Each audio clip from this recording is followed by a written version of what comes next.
the Holy Bible, the Old and New Testaments. The first book of Moses, called Genesis. Chapter 1. In the beginning God created the heaven and the earth. And the earth was without form and void, and darkness was upon the face of the deep. And the Spirit of God moved upon the face of the waters. And God said, Let there be a light, and there was light. And God saw the light that it was good. And God divided the light from the darkness. And God called the light day, and the darkness he called night. And the evening and the morning were the first day.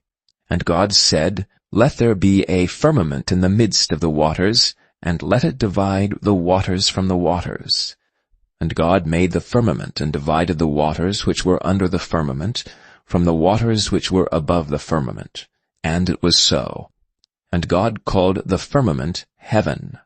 And the evening and the morning were the second day. And God said, Let the waters under the heaven be gathered together into one place, and let the dry land appear. And it was so. And God called the dry land earth, and the gathering together of the waters called he seas. And God saw that it was good. And God said, Let the earth bring forth grass, the herb yielding seed, and the fruit tree yielding fruit after his kind, whose seed is in itself upon the earth. And it was so. And the earth brought forth grass, and herb yielding seed after his kind, and the tree yielding fruit, whose seed was in itself after his kind. And God saw that it was good, and the evening and the morning were the third day.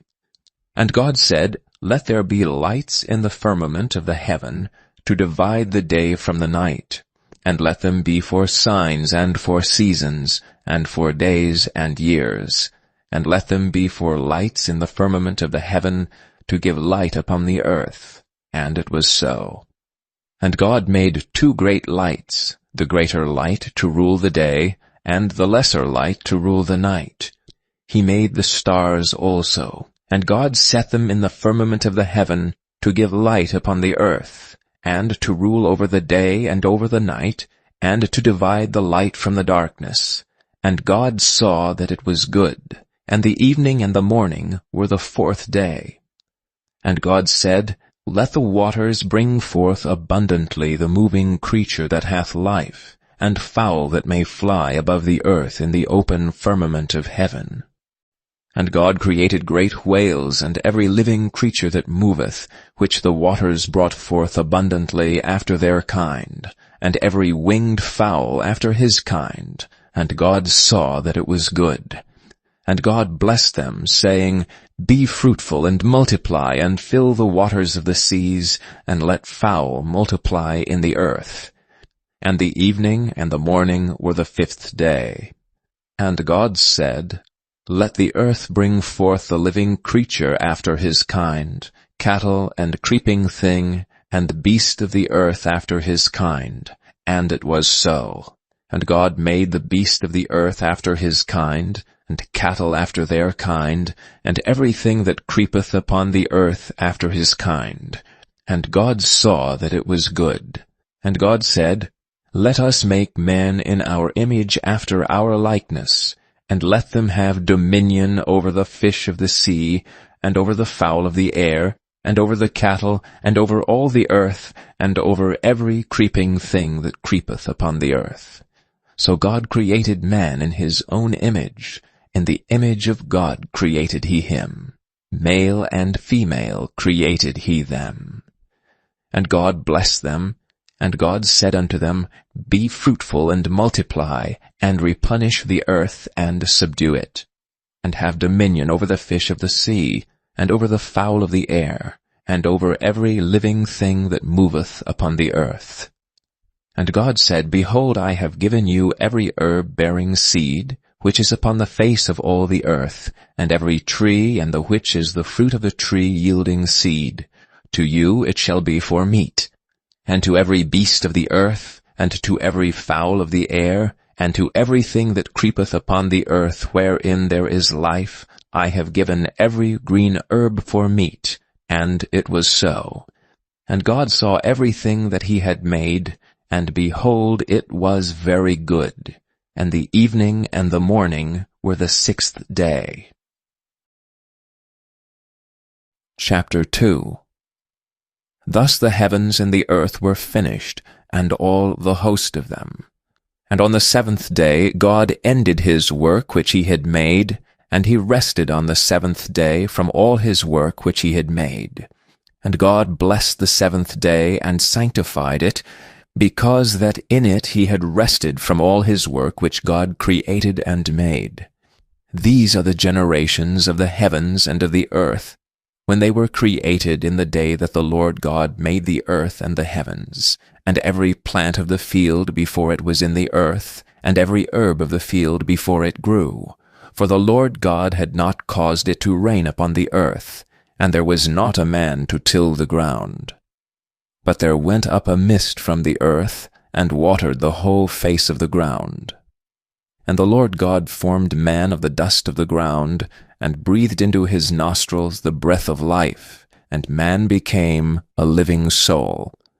And the Lord God planted a garden eastward in Eden, and there he put the man whom he had formed. And out of the ground made the Lord God to grow every tree that is pleasant to the sight, and is good for food, the tree of life also in the midst of the garden, and the tree of knowledge of good and evil. And a river went out of Eden to water the garden. And from thence it was parted, and became into 4 heads. The name of the first is Pison. That is it which compasseth the whole land of Havilah, where there is gold. And the gold of that land is good. There is bdellium and the onyx stone. And the name of the second river is Gihon. The same is it that compasseth the whole land of Ethiopia. And the name of the third river is Hiddekel. That is it which goeth toward the east of Assyria. And the 4th river is Euphrates. And the Lord God took the man, and put him into the garden of Eden to dress it and to keep it. And the Lord God commanded the man, saying, Of every tree of the garden thou mayest freely eat, but of the tree of the knowledge of good and evil thou shalt not eat of it, for in the day that thou eatest thereof thou shalt surely die. And the Lord God said, It is not good that the man should be alone. I will make him an helpmeet for him. And out of the ground the Lord God formed every beast of the field, and every fowl of the air, and brought them unto Adam to see what he would call them. And whatsoever Adam called every living creature, that was the name thereof. And Adam gave names to all cattle, and to the fowl of the air, and to every beast of the field. But for Adam there was not found an helpmeet for him. And the Lord God caused a deep sleep to fall upon Adam, and he slept. And he took one of his ribs, and closed up the flesh instead thereof, and the rib which the Lord God had taken from man made he a woman, and brought her unto the man. And Adam said, This is now bone of my bones, and flesh of my flesh.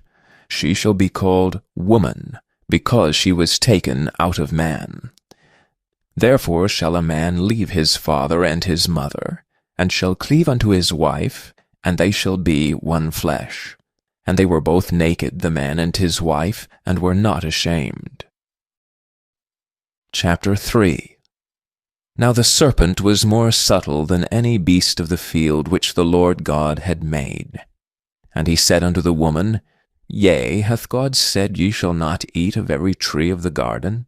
And the woman said unto the serpent, We may eat of the fruit of the trees of the garden, but of the fruit of the tree which is in the midst of the garden God hath said, Ye shall not eat of it, neither shall ye touch it, lest ye die. And the serpent said unto the woman, Ye shall not surely die, for God doth know that in the day ye eat thereof, then your eyes shall be opened, and ye shall be as gods, knowing good and evil. And when the woman saw that the tree was good for food, and that it was pleasant to the eyes, and a tree to be desired to make one wise, she took of the fruit thereof, and did eat, and gave also unto her husband with her, and he did eat. And the eyes of them both were opened, And they knew that they were naked, and they sewed fig leaves together, and made themselves aprons. And they heard the voice of the Lord God walking in the garden in the cool of the day, and Adam and his wife hid themselves from the presence of the Lord God amongst the trees of the garden. And the Lord God called unto Adam, and said unto him, Where art thou?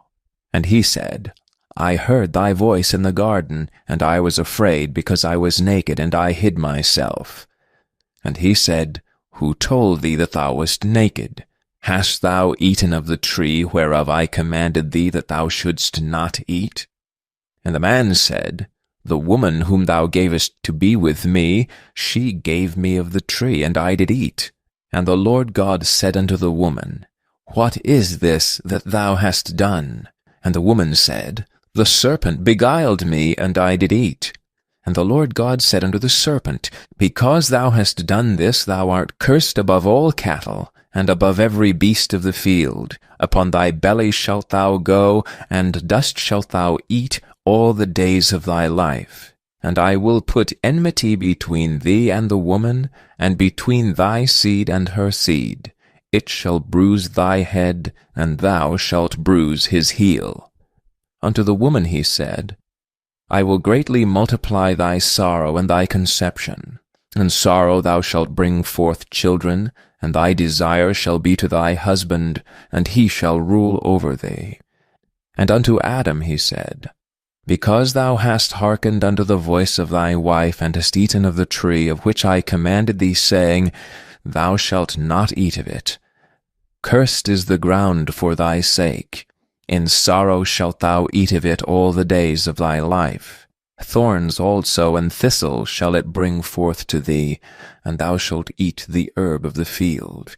In the sweat of thy face shalt thou eat bread, till thou return unto the ground. For out of it wast thou taken, for dust thou art, and unto dust shalt thou return. And Adam called his wife's name Eve, because she was the mother of all living. Unto Adam also and to his wife did the Lord God make coats of skins, and clothe them.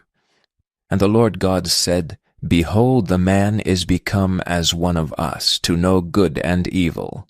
And now, lest he put forth his hand, and take also the tree of life, and eat and live forever.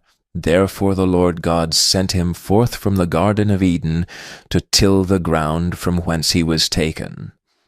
So he drove out the man, and he placed at the east of the Garden of Eden cherubims with a flaming sword, which turned every way, to keep the way of the tree of life.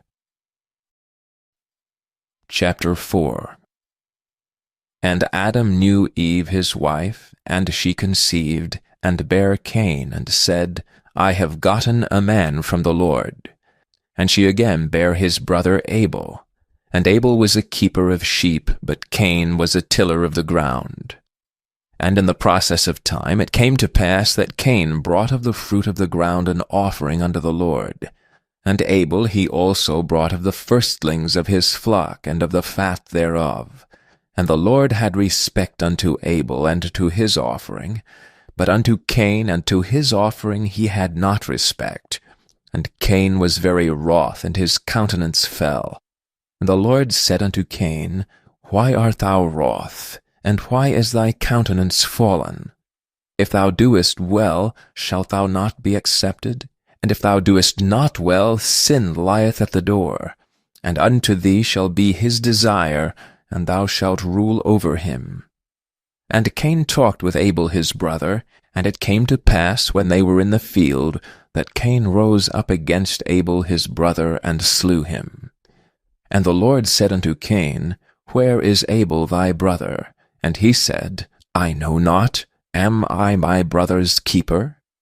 And he said, What hast thou done? The voice of thy brother's blood crieth unto me from the ground. And now art thou cursed from the earth, which hath opened her mouth to receive thy brother's blood from thy hand. When thou tillest the ground, it shall not henceforth yield unto thee her strength. A fugitive and a vagabond shalt thou be in the earth. And Cain said unto the Lord, My punishment is greater than I can bear. Behold, thou hast driven me out this day from the face of the earth, and from thy face shall I be hid, and I shall be a fugitive and a vagabond in the earth, and it shall come to pass that every one that findeth me shall slay me. And the Lord said unto him, Therefore whosoever slayeth Cain, vengeance shall be taken on him sevenfold. And the Lord set a mark upon Cain, lest any finding him should kill him. And Cain went out from the presence of the Lord, and dwelt in the land of Nod, on the east of Eden. And Cain knew his wife, and she conceived, and bare Enoch. And he builded a city, and called the name of the city after the name of his son, Enoch. And unto Enoch was born Irad, and Irad begat Mehujael, and Mehujael begat Methusael, and Methusael begat Lamech. And Lamech took unto him 2 wives, the name of the one was Ada, and the name of the other Zoa. And Ada bare Jabal. He was the father of such as dwell in tents, and of such as have cattle. And his brother's name was Jubal. He was the father of all such as handle the harp and organ. And Zillah she also bare Tubal-Cain, an instructor of every artificer in brass and iron. And the sister of Tubal-Cain was Naamah. And Lamech said unto his wives Ada and Zillah, Hear my voice, ye wives of Lamech, hearken unto my speech. For I have slain a man to my wounding, and a young man to my hurt.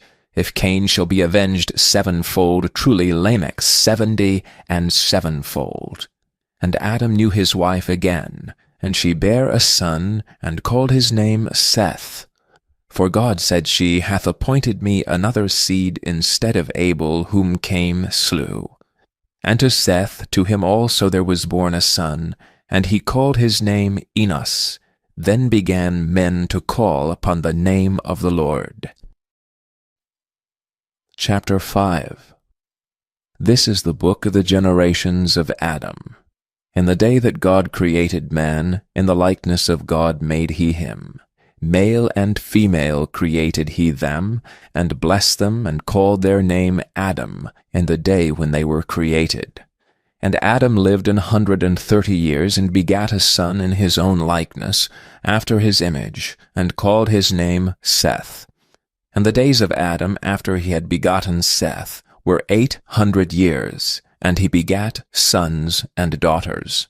And all the days that Adam lived were 930 years, and he died. And Seth lived 105 years, and begat Enos. And Seth lived after he begat Enos 807 years, and begat sons and daughters. And all the days of Seth were 912 years, and he died. And Enos lived 90 years, and begat Cainan. And Enos lived after he had begat Cainan 815 years, and begat sons and daughters. And all the days of Enos were 905 years, and he died. And Cainan lived 70 years, and begat Mahalaleel. And Cainan lived after he begat Mahalaleel 840 years, and begat sons and daughters. And all the days of Cainan were 910 years, and he died. And Mahalaleel lived 65 years, and begat Jared. And Mahalaleel lived after he begat Jared 830 years, and begat sons and daughters. And all the days of Mahalaleel were 895 years, and he died. And Jared lived 162 years, and he begat Enoch. And Jared lived after he begat Enoch 800 years, and begat sons and daughters. And all the days of Jared were 962 years, and he died. And Enoch lived 65 years, and begot Methuselah. And Enoch walked with God after he begat Methuselah 300 years, and begat sons and daughters. And all the days of Enoch were 365 years, and Enoch walked with God, and he was not, for God took him. And Methuselah lived 187 years, and begat Lamech. And Methuselah lived after he begat Lamech 782 years, and begat sons and daughters. And all the days of Methuselah were 969 years, and he died. And Lamech lived 182 years, and begat a son. And he called his name Noah, saying, This same shall comfort us concerning our work and toil of our hands, because of the ground which the Lord hath cursed. And Lamech lived after he begat Noah 595 years, and begat sons and daughters. And all the days of Lamech were 777 years, and he died. And Noah was 500 years old, and Noah begat Shem, Ham, and Japheth. Chapter 6. And it came to pass, when men began to multiply on the face of the earth, and daughters were born unto them, that the sons of God saw the daughters of men, but they were fair, and they took them wives of all which they chose. And the Lord said, My spirit shall not always strive with man, for that he also is flesh. Yet his days shall be 120 years. There were giants in the earth in those days, and also after that, when the sons of God came in unto the daughters of men, and they bare children to them. The same became mighty men which were of old, men of renown. And God saw that the wickedness of man was great in the earth, and that every imagination of his thoughts of his heart was only evil continually. And it repented the Lord that he had made man on the earth, and it grieved him at his heart.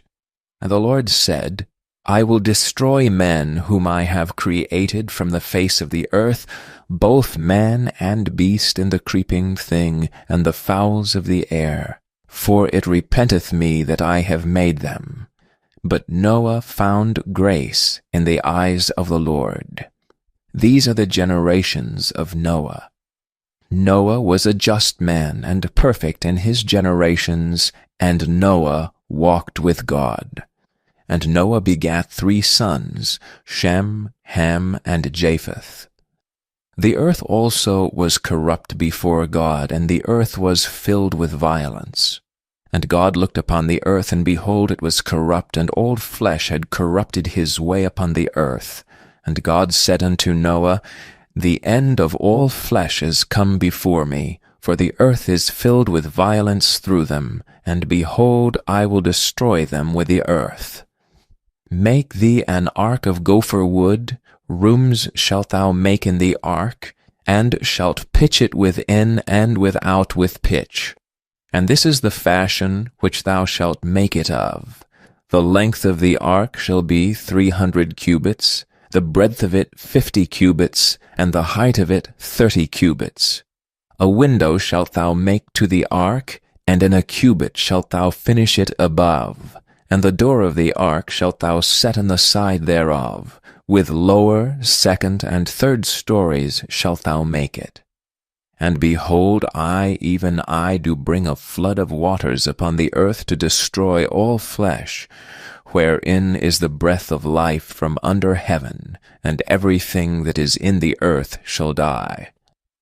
But with thee will I establish my covenant. And thou shalt come into the ark, thou and thy sons, and thy wife, and thy sons' wives with thee. And of every living thing of all flesh, 2 of every sort shalt thou bring unto the ark to keep them alive with thee. They shall be male and female, of fowls after their kind, and of cattle after their kind, of every creeping thing of the earth after his kind, 2 of every sort shall come unto thee, to keep them alive. And take thou unto thee of all food that is eaten, and thou shalt gather it to thee, and it shall be for food for thee and for them.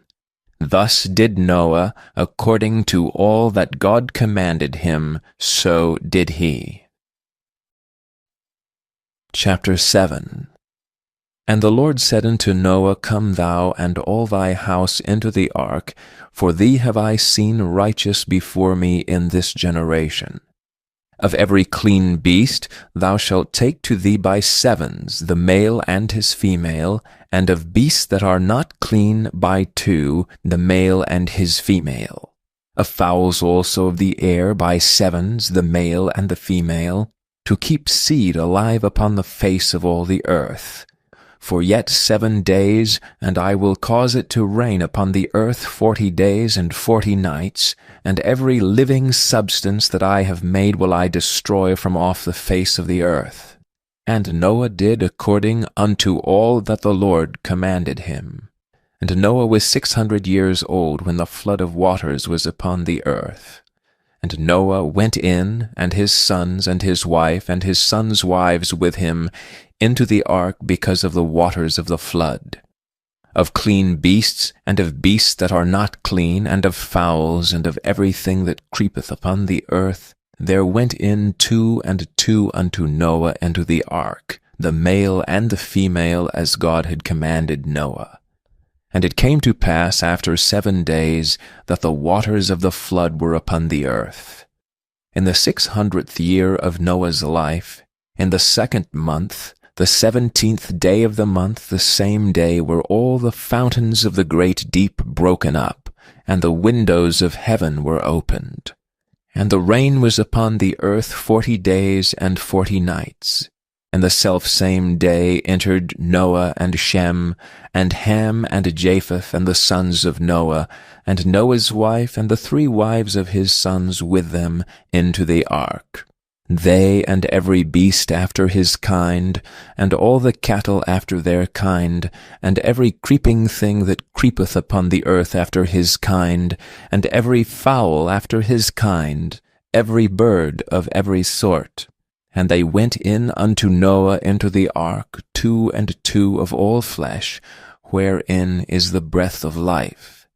And they that went in male and female of all flesh, as God had commanded him, and the Lord shut him in.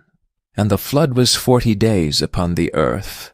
And the waters increased and bare up the ark, and it was lift above the earth. And the waters prevailed and were increased greatly upon the earth, and the ark went upon the face of the waters. And the waters prevailed exceedingly upon the earth, and all the high hills that were under the whole heaven were covered. 15 cubits upward did the waters prevail, and the mountains were covered. And all flesh died that moved upon the earth, both of fowl, and of cattle, and of beast, and of every creeping thing that creepeth upon the earth, and every man, all in whose nostrils was the breath of life, of all that was in the dry land, died. And every living substance was destroyed which was upon the face of the ground, both men and the cattle, and the creeping things, and the fowl of the heaven, and they were destroyed from the earth. And Noah only remained alive, and they that were with him in the ark.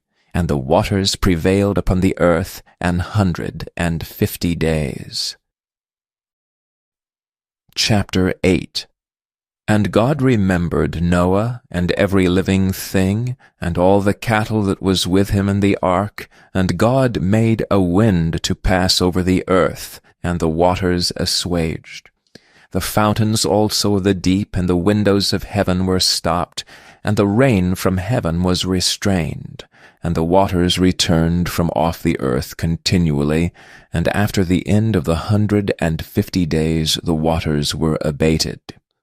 And the ark rested in the 7th month, on the 17th day of the month upon the mountains of Ararat. And the waters decreased continually until the 10th month. In the 10th month, on the 1st day of the month, were the tops of the mountains seen. And it came to pass at the end of 40 days that Noah opened the window of the ark which he had made, and he sent forth a raven which went forth to and fro until the waters were dried up from off the earth. Also he sent forth a dove from him to see if the waters were abated from off the face of the ground. But the dove found no rest for the sole of her foot, and she returned unto him into the ark, for the waters were on the face of the whole earth. Then he put forth his hand and took her, and pulled her in unto him into the ark.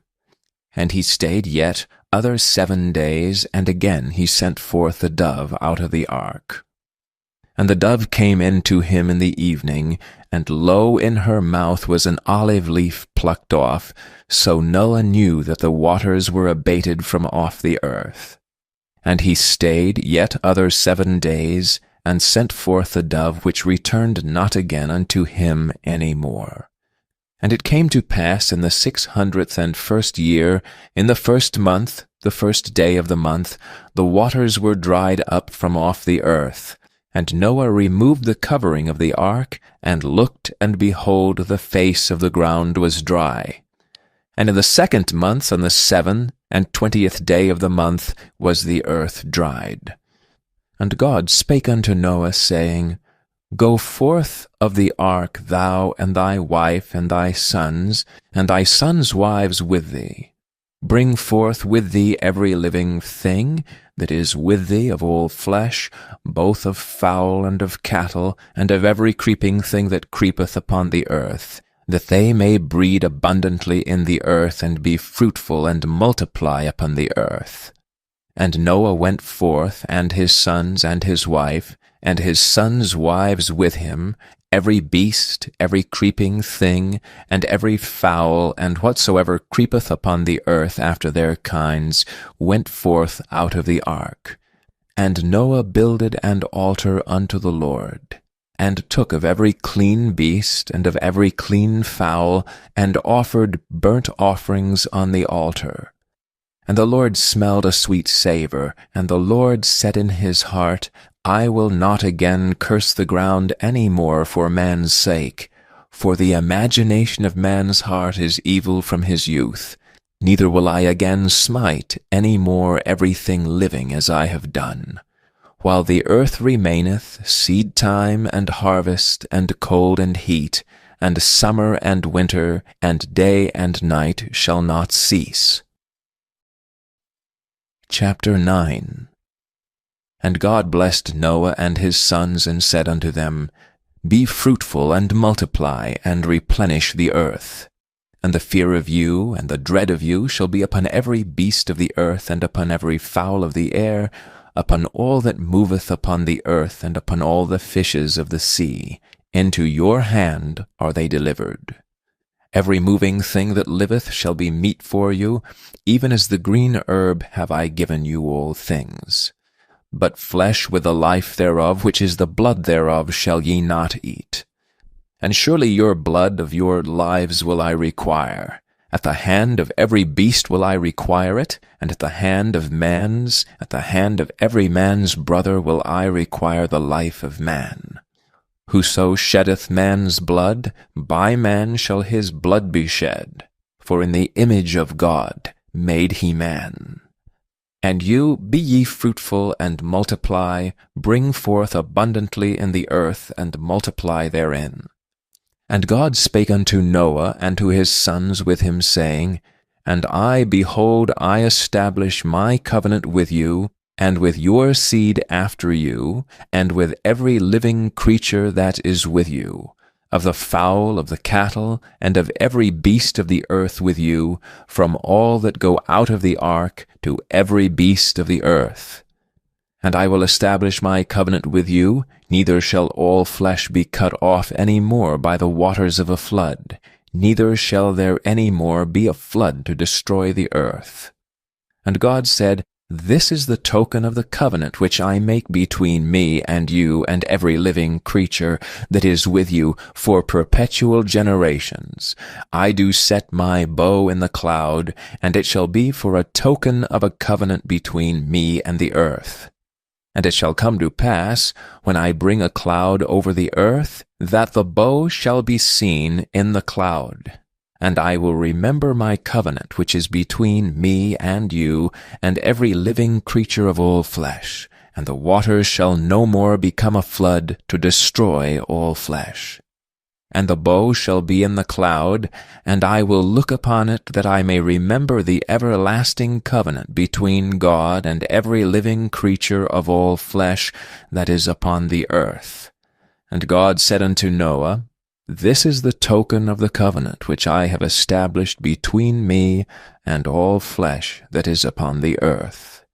And the sons of Noah that went forth of the ark were Shem, and Ham, and Japheth, and Ham is the father of Canaan. These are the 3 sons of Noah, and of them was the whole earth overspread. And Noah began to be an husbandman, and he planted a vineyard, and he drank of the wine, and was drunken, and he was uncovered within his tent. And Ham, the father of Canaan, saw the nakedness of his father, and told his 2 brethren without. And Shem and Japheth took a garment, and laid it upon both their shoulders, and went backward, and covered the nakedness of their father. And their faces were backward, and they saw not their father's nakedness. And Noah awoke from his wine, and knew what his younger son had done unto him. And he said, Cursed be Canaan, a servant of servants shall he be unto his brethren. And he said, Blessed be the Lord God of Shem, and Canaan shall be his servant. God shall enlarge Japheth, and he shall dwell in the tents of Shem, and Canaan shall be his servant.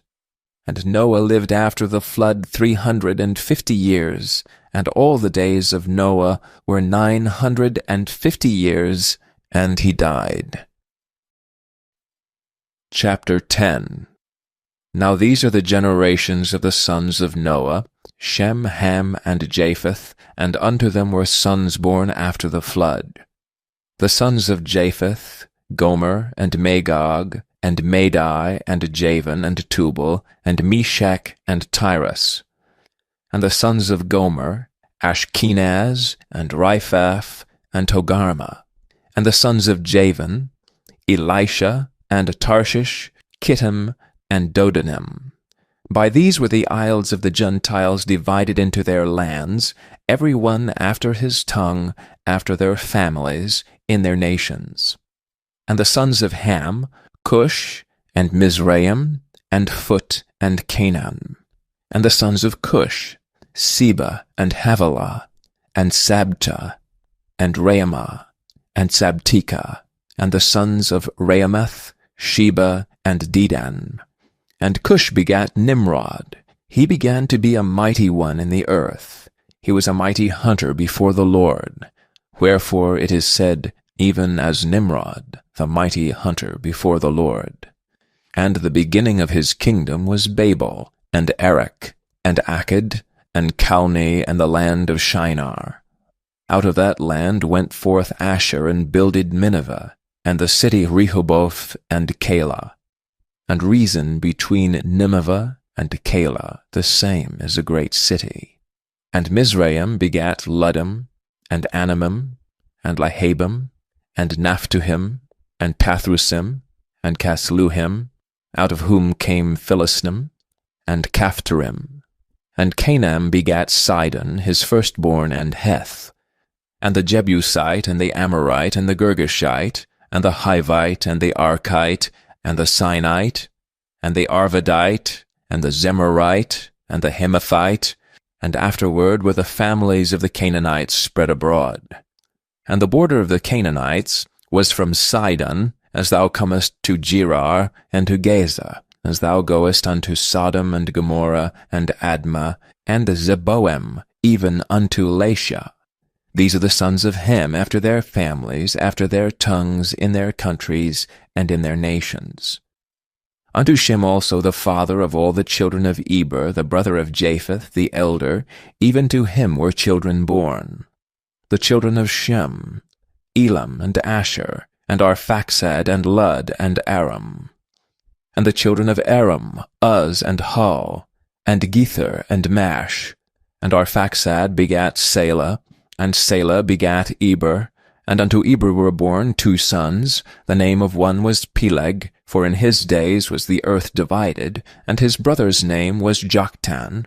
And the Joktan begat Almodad, and Sheleph, and Hazarmaveth, and Jerah, and Hadoram, and Uzal, and Diklah, and Obal, and Abimael, and Sheba, and Ophir, and Havilah, and Jobab. All these were the sons of Joktan. And their dwelling was from Mesha, as thou goest unto Sephar, a mount of the east. These are the sons of Shem after their families, after their tongues, in their lands, after their nations. These are the families of the sons of Noah, after their generations and their nations, and by these were the nations divided in the earth after the flood. Chapter 11. And the whole earth was of one language, of one speech. And it came to pass, as they journeyed from the east, that they found a plain in the land of Shinar, and they dwelt there. And they said one to another, Go to, let us make brick, and burn them throughly. And they had brick for stone, and slime had they for mortar. And they said, Go to, let us build a city, and a tower whose top may reach unto heaven. And let us make us a name, lest we be scattered abroad upon the face of the whole earth. And the Lord came down to see the city and the tower which the children of men builded. And the Lord said, Behold, the people is one, and they have all one language, and this they begin to do. And now nothing will be restrained from them which they have imagined to do. Go to, let us go down, and there confound their language, that they may not understand one another's speech. So the Lord scattered them abroad from thence upon the face of all the earth, and they left off to build the city. Therefore is the name of it called Babel, because the Lord did there confound the language of all the earth, and from thence did the Lord scatter them abroad upon the face of all the earth. These are the generations of Shem. Shem was 100 years old, and begat Arphaxad 2 years after the flood. And Shem lived after he begat Arphaxad 500 years, and begat sons and daughters. And Arphaxad lived 35 years, and begat Salah. And Arphaxad lived after he begat Salah 403 years, and begat sons and daughters. And Salah lived after he begat Eber 403 years, and begat sons and daughters. And Eber lived 34 years, and begat Peleg. And Eber lived after he begat Peleg 430 years, and begat sons and daughters. And Peleg lived 30 years, and begat Reu. And Peleg lived after he begat Reu 209 years, and begat sons and daughters. And Reu lived 32 years, and begat Serug. And Reu lived after he begat Serug 207 years, and begat sons and daughters. And Serug lived 30 years, and begat Nahor. And Serug lived after he begat Nahor 200 years, and begat sons and daughters. And Nahor lived 29 years, and begat Terah. And Nahor lived after he begat Terah 119 years, and begat sons and daughters. And Terah lived 70 years, and begat Abram, Nahor, and Haran. Now these are the generations of Terah. Terah begat Abram, Nahor, and Haran, and Haran begat Lot. And Haran died before his father Terah, in the land of his nativity, in Ur of the Chaldees. And Abram and Nahor took them wives. The name of Abram's wife was Sarai, and the name of Nahor's wife Milcah, the daughter of Haran, the father of Milcah, and the father of Iscah. But Sarai was barren, she had no child. And Terah took Abram his son, and Lot the son of Haran his son's son, and Sarai his daughter-in-law, his son Abram's wife, and they went forth with them from Ur of the Chaldees, to go into the land of Canaan. And they came unto Haran, and dwelt there. And the days of Terah were 205 years, and Terah died in Haran. Chapter 12. Now the Lord had said unto Abram, Get thee out of thy country, and from thy kindred, and from thy father's house, unto a land that I will show thee. And I will make of thee a great nation. And I will bless thee, and make thy name great, and thou shalt be a blessing. And I will bless them that bless thee, and curse him that curseth thee, and in thee shall all families of the earth be blessed. So Abram departed as the Lord had spoken unto him, and Lot went with him. And Abram was 75 years old when he departed out of Haran. And Abram took Sarai his wife, and Lot his brother's son, and all their substance that they had gathered, and the souls that they had gotten in Haran. And they went forth to go into the land of Canaan. And into the land of Canaan they came. And Abram passed through the land unto the place of Sichem, unto the plain of Moreh, and the Canaanite was then in the land. And the Lord appeared unto Abraham and said, Unto thy seed will I give this land. And there builded he an altar unto the Lord who appeared unto him.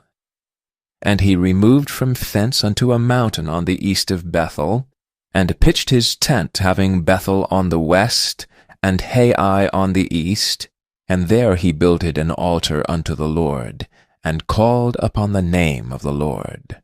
And Abram journeyed, going on still toward the south. And there was a famine in the land, and Abraham went down into Egypt to sojourn there, for the famine was grievous in the land. And it came to pass, when he was come near to enter into Egypt, that he said unto Sarai his wife, Behold, now I know that thou art a fair woman to look upon. Therefore it shall come to pass, when the Egyptians shall see thee, that they shall say, This is his wife. And they will kill me, but they will save thee alive. Say, I pray thee, that thou art my sister, that it may be well with me for thy sake, and my soul shall live because of thee. And it came to pass that when Abram was come into Egypt, the Egyptians beheld the woman, that she was very fair. The princes also of Pharaoh saw her, and commended her before Pharaoh, and the woman was taken into Pharaoh's house. And he entreated Abram well for her sake, and he had sheep and oxen, and he asses and menservants and maidservants, and she-asses and camels. And the Lord plagued Pharaoh and his house with great plagues because of Sarai Abram's wife. And Pharaoh called Abram and said, What is this that thou hast done unto me? Why didst thou not tell me that she was thy wife? Why saidst thou, She is my sister, so I might have taken her to meet a wife? Now therefore, behold thy wife, take her and go thy way. And Pharaoh commanded his men concerning him, that they sent him away and his wife and all that he had. Chapter 13. And Abram went up out of Egypt, he and his wife and all that he had, and Lot with him, into the south. And Abram was very rich in cattle, in silver, and in gold. And he went on his journey from the south even to Bethel, unto the place where his tent had been at the beginning, between Bethel and Hai, unto the place of the altar which he had made there at the first, and there Abram called on the name of the Lord. And Lot also, which went with Abraham, had flocks and herds and tents, and the land was not able to bear them, that they might dwell together, for their substance was great, so that they could not dwell together. And there was a strife between the herdmen of Abram's cattle and the herdmen of Lot's cattle, and the Canaanite and the Perizzite dwell then in the land. And Abram said unto Lot, Let there be no strife, I pray thee, between me and thee, and between my herdmen and thy herdmen, for we be brethren. Is not the whole land before thee? Separate thyself, I pray thee, from me. If thou wilt take the left land, then I will go to the right, or if thou depart to the right hand, then I will go to the left. And Lot lifted up his eyes and beheld all the plain of Jordan that was well watered everywhere before the Lord destroyed Sodom and Gomorrah, even as the garden of the Lord, like the land of Egypt, as thou comest unto Zoar. Then Lot chose him all the plain of Jordan, and Lot journeyed east, and they separated themselves the one from the other. Abraham dwelled in the land of Canaan, and Lot dwelled in the cities of the plain, and pitched his tent toward Sodom. But the men of Sodom were wicked and sinners before the Lord exceedingly. And the Lord said unto Abram, after that Lot was separated from him, Lift up now thine eyes, and look from the place where thou art northward and southward, and eastward and westward, for all the land which thou seest, to thee will I give it, and to thy seed forever. And I will make thy seed as the dust of the earth, so that if a man can number the dust of the earth, then shall thy seed also be numbered. Arise, walk through the land in the length of it, and in the breadth of it, for I will give it unto thee. Then Abram removed his tent, and came and dwelt in the plain of Mamre, which is in Hebron, and built there an altar unto the Lord. Chapter 14. And it came to pass in the days of Amraphel king of Shinar, Arioch king of Elazar, Chedorlaomer king of Elam, and Tidal king of nations, that these made war with Bera king of Sodom, and with Birsha king of Gomorrah, Shinab king of Admah, and Shemeber king of Zeboim, and the king of Bela, which is Zoar. All these were joined together in the vale of Siddim, which is the salt sea.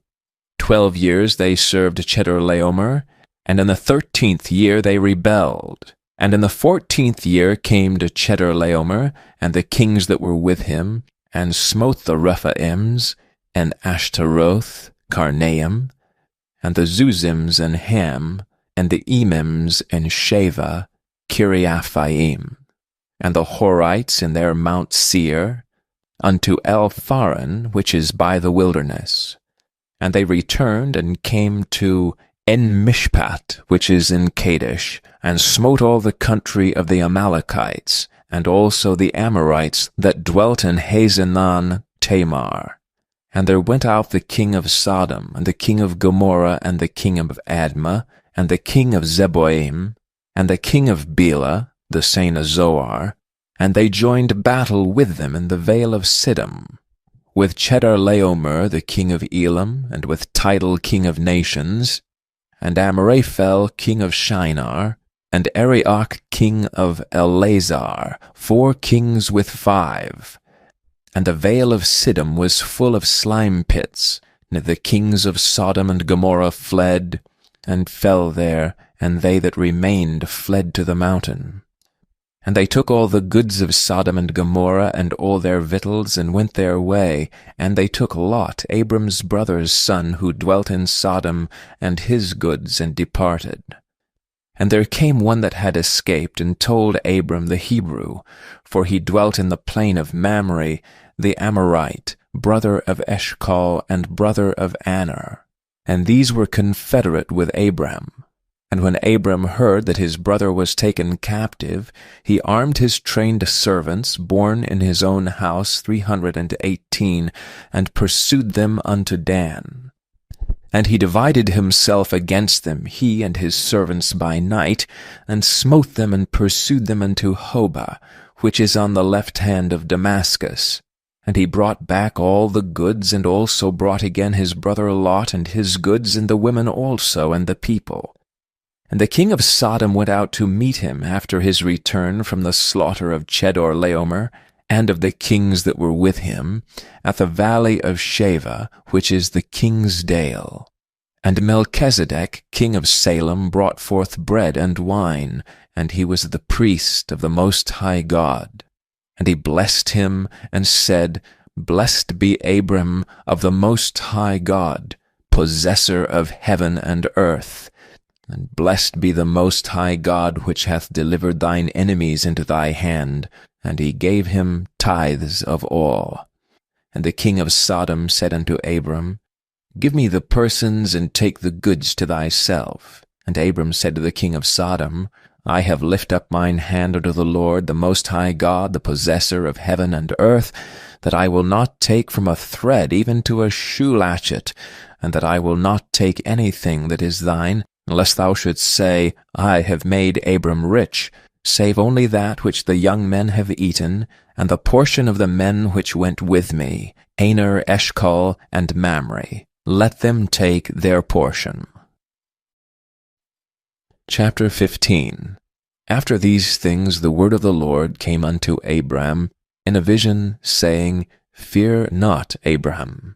I am thy shield and thy exceeding great reward. And Abram said, Lord God, what wilt thou give me, seeing I go childless? And the steward of my house is this Eliezer of Damascus. And Abram said, Behold, to me thou hast given no seed, and lo, one born in my house is mine heir. And behold, the word of the Lord came unto him, saying, This shall not be thine heir, but he that shall come forth out of thine own bowels shall be thine heir. And he brought him forth abroad, and said, Look now toward heaven, and tell the stars if thou be able to number them. And he said unto him, So shall thy seed be. And he believed in the Lord, and he counted it to him for righteousness. And he said unto him, I am the Lord that brought thee out of Ur of the Chaldees, to give thee this land to inherit it. And he said, Lord God, whereby shall I know that I shall inherit it? And he said unto him, Take me an heifer of 3 years old, and a she-goat of 3 years old, and a ram of 3 years old, and a turtle dove, and a young pigeon. And he took unto him all these, and divided them in the midst, and laid each piece one against another. But the birds divided he not. And when the fowls came down upon the carcasses, Abram drove them away. And when the sun was going down, a deep sleep fell upon Abram, and lo, an horror of great darkness fell upon him. And he said unto Abram, Know of a surety that thy seed shall be a stranger in a land that is not theirs, and shall serve them, and they shall afflict them 400 years. And also that nation whom they shall serve will I judge, and afterward shall they come out with great substance. And thou shalt go to thy fathers in peace, thou shalt be buried in a good old age. But in the 4th generation they shall come hither again, for the iniquity of the Amorites is not yet full. And it came to pass that when the sun went down, and it was dark, behold, a smoking furnace, and a burning lamp that passed between those pieces. And the same day the Lord made a covenant with Abram, saying, Unto thy seed have I given this land, from the river of Egypt unto the great river, the river Euphrates, the Kenites, and the Kenizzites, and the Kadamites, and the Hittites, and the Perizzites, and the Rephaims, and the Amorites, and the Canaanites, and the Girgashites, and the Jebusites. Chapter 16. Now Sarai, Abram's wife, bare him no children, and she had an handmaid, an Egyptian, whose name was Hagar. And Sarai said unto Abram, Behold, now the Lord hath restrained me from bearing. I pray thee, go in unto my maid. It may be that I may obtain children by her. And Abram hearkened to the voice of Sarai. And Sarai, Abram's wife, took Hagar, her maid the Egyptian, after Abram had dwelt 10 years in the land of Canaan, and gave her to her husband Abram to be his wife. And he went in unto Hagar, and she conceived. And when she saw that she had conceived, her mistress was despised in her eyes. And Sarai said unto Abram, My wrong be upon thee. I have given my maid into thy bosom. And when she saw that she had conceived, I was despised in her eyes. The Lord judge between me and thee. But Abram said unto Sarai, Behold, thy maid is in thy hand. Do to her as it pleaseth thee. And when Sarai dwelt hardly with her, she fled from her face. And the angel of the Lord found her by a fountain of water in the wilderness, by the fountain in the way to Shur. And he said, Hagar, Sarai's maid, Whence camest thou, and whither wilt thou go? And she said, I flee from the face of my mistress Sarai. And the angel of the Lord said unto her, Return to thy mistress, and submit thyself under her hands. And the angel of the Lord said unto her, I will multiply thy seed exceedingly, that it shall not be number for multitude.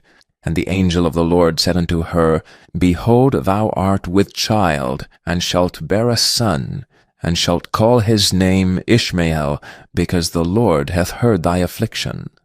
And he will be a wild man, his hand will be against every man, and every man's hand against him. And he shall dwell in the presence of all his brethren. And she called the name of the Lord that spake unto her, Thou God seest me. For she said, I have also here looked after him that seeth me. Wherefore the well was called Bir Lahairoi. Behold, it is between Kadesh and Bered. And Hagar bare Abram a son, and Abram called his son's name which Hagar bare Ishmael. And Abram was 86 years old when Hagar bare Ishmael to Abram. Chapter 17. And when Abram was 90 years old and 9, the Lord appeared to Abram and said unto him, I am the Almighty God. Walk before me, and be thou perfect, and I will make my covenant between me and thee, and will multiply thee exceedingly. And Abram fell on his face, and God talked with him, saying, As for me, behold, my covenant is with thee, and thou shalt be a father of many nations. Neither shall thy name any more be called Abram, but thy name shall be Abraham. For a father of many nations have I made thee, and I will make thee exceeding fruitful, and I will make nations of thee, and kings shall come out of thee. And I will establish my covenant between me and thee and thy seed after thee and their generations for an everlasting covenant, to be a God unto thee, and to thy seed after thee. And I will give unto thee and to thy seed after thee the land wherein thou art a stranger, all the land of Canaan, for an everlasting possession, and I will be their God. And God said unto Abraham, Thou shalt keep my covenant therefore, thou and thy seed after thee and their generations. This is my covenant which ye shall keep between me and you and thy seed after thee. Every man-child among you shall be circumcised, and ye shall circumcise the flesh of your foreskin, and it shall be a token of a covenant betwixt me and you.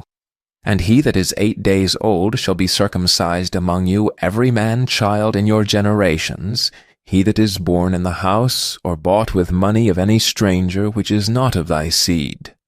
He that is born in thy house, and he that is bought with thy money, must needs be circumcised, and my covenant shall be in your flesh for an everlasting covenant. And the uncircumcised man-child, whose flesh of his foreskin is not circumcised, that soul shall be cut off from his people. He hath broken my covenant. And God said unto Abraham, As for Sarai thy wife, thou shalt not call her name Sarai, but Sarah shall her name be. And I will bless her, and give thee a son also of her. Yea, I will bless her, and she shall be a mother of nations. Kings of people shall be of her. Then Abraham fell upon his face and laughed, and said in his heart, Shall a child be born unto him that is 100 years old? And shall Sarah that is 90 years old bear? And Abraham said unto God, O that Ishmael might live before thee. And God said, Sarah thy wife shall bear thee a son indeed, and thou shalt call his name Isaac. And I will establish my covenant with him for an everlasting covenant, and with his seed after him. And as for Ishmael, I have heard thee. Behold, I have blessed him, and will make him fruitful, and will multiply him exceedingly. 12 princes shall he beget, and I will make him a great nation. But my covenant will I establish with Isaac, which Sarah shall bear unto thee at this set time in the next year. And they left off talking with him, and God went up from Abraham. And Abraham took Ishmael his son, and all that were born in his house, and all that were bought with his money, every male among the men of Abram's house, and circumcised the flesh of their foreskin in the selfsame day, as God had said unto him. And Abraham was 90 years old and 9 when he was circumcised in the flesh of his foreskin. And Ishmael his son was 13 years old when he was circumcised in the flesh of his foreskin. In the selfsame day was Abraham circumcised, and Ishmael his son. And all the men of his house, born in the house and bought with money of the stranger, were circumcised with him. Chapter 18. And the Lord appeared unto him in the plains of Mamre, and he sat in the tent door in the heat of the day. And he lifted up his eyes and looked, and lo, 3 men stood by him. And when he saw them, he ran to meet them from the tent door, and bowed himself toward the ground, and said, My Lord, if now I have found favor in thy sight, pass not away, I pray thee, from thy servant. Let a little water, I pray you, be fetched, and wash your feet, and rest yourselves under the tree, and I will fetch a morsel of bread, and comfort ye your hearts. After that ye shall pass on, for therefore are ye come to your servant. And they said, So do as thou hast said. And Abraham hastened into the tent unto Sarah, and said, Make ready quickly 3 measures of fine meal, knead it, and make cakes upon the hearth. And Abraham ran unto the herd, and fetched a calf tender and good, and gave it unto a young man, and he hasted to dress it. And he took butter and milk and the calf which he had dressed, and set it before them. And he stood by them under the tree, and they did eat. And they said unto him, Where is Sarah thy wife? And he said, Behold, in the tent. And he said, I will certainly return unto thee according to the time of life, and lo, Sarah thy wife shall have a son. And Sarah heard it in the tent door which was behind him. Now Abraham and Sarah were old, and well stricken in age, and it ceased to be with Sarah after the manner of women. Therefore Sarah laughed within herself, saying, After I am waxed old, shall I have pleasure, my Lord being old also? And the Lord said unto Abraham, Wherefore did Sarah laugh, saying, Shall I of a surety bear a child which am old? Is anything too hard for the Lord? At the time appointed I will return unto thee according to the time of life, and Sarah shall have a son. Then Sarah denied, saying, I laughed not, for she was afraid. And he said, Nay, but thou didst laugh. And the men rose up from thence, and looked toward Sodom, and Abraham went with them to bring them on the way. And the Lord said, Shall I hide from Abraham that thing which I do, seeing that Abraham shall surely become a great and mighty nation, and all the nations of the earth shall be blessed in him? For I know him, that he will command his children and his household after him, and they shall keep the way of the Lord, to do justice and judgment, that the Lord may bring upon Abraham that which he hath spoken of him. And the Lord said, Because the cry of Sodom and Gomorrah is great, and because their sin is very grievous, I will go down now, and see whether they have done altogether according to the cry of it, which is come unto me, and if not, I will know. And the men turned their faces from thence, and went toward Sodom, but Abraham stood yet before the Lord. And Abraham drew near and said, Wilt thou also destroy the righteous with the wicked? Peradventure there be 50 righteous within the city. Wilt thou also destroy and not spare the place for the 50 righteous that are therein? That be far from thee to do after this manner, to slay the righteous with the wicked. And if the righteous should be as the wicked, that be far from thee. Shall not the judge of all the earth do right? And the Lord said, If I find in Sodom 50 righteous within the city, then I will spare all the place for their sakes.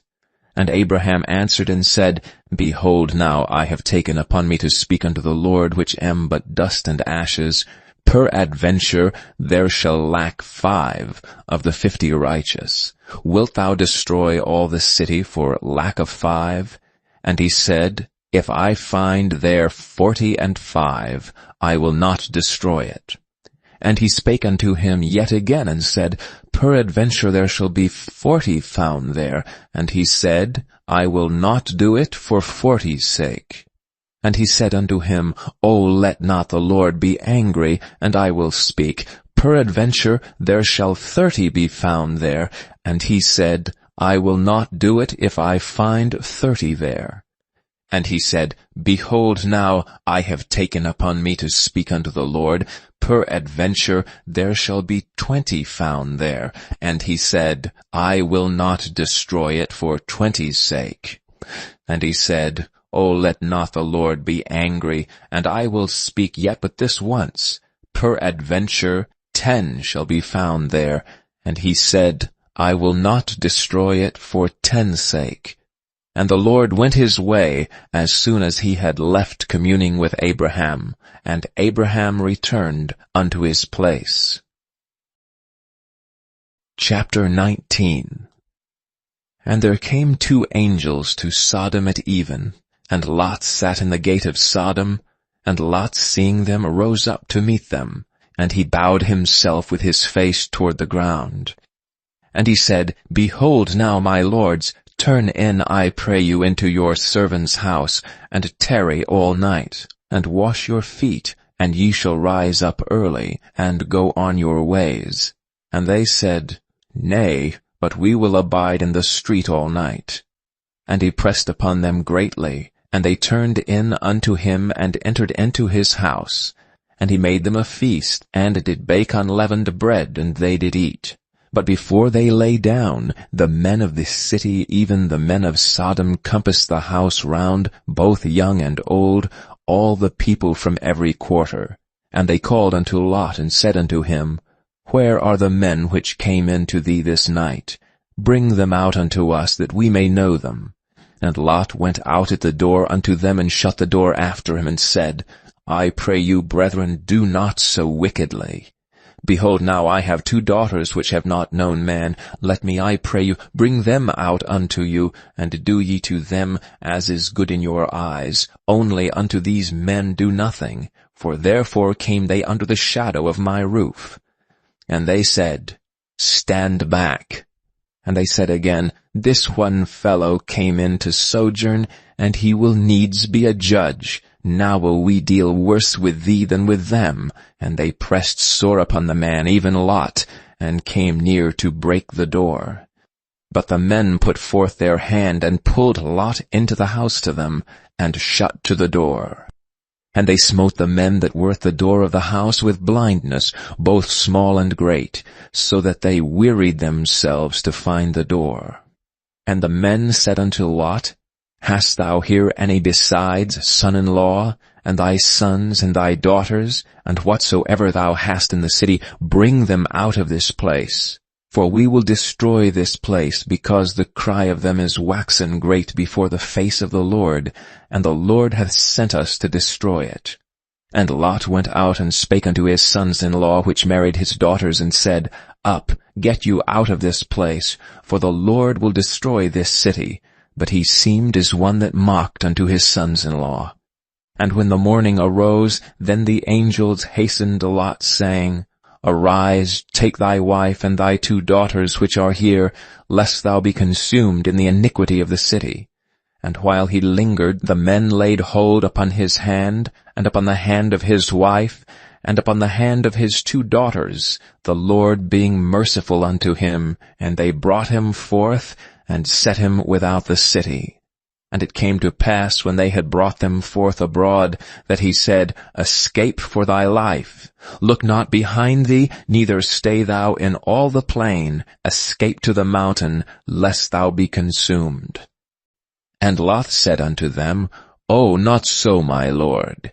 Behold, now thy servant hath found grace in thy sight, and thou hast magnified thy mercy which thou hast showed unto me in saving my life.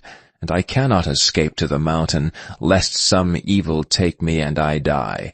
Behold, now this city is near to flee unto, and it is a little one. O let me escape thither. Is it not a little one? And my soul shall live.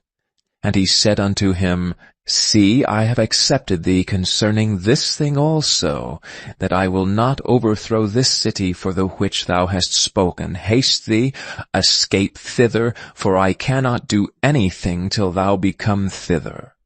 Therefore the name of the city was called Zoar. The sun was risen upon the earth when Lot entered into Zoar.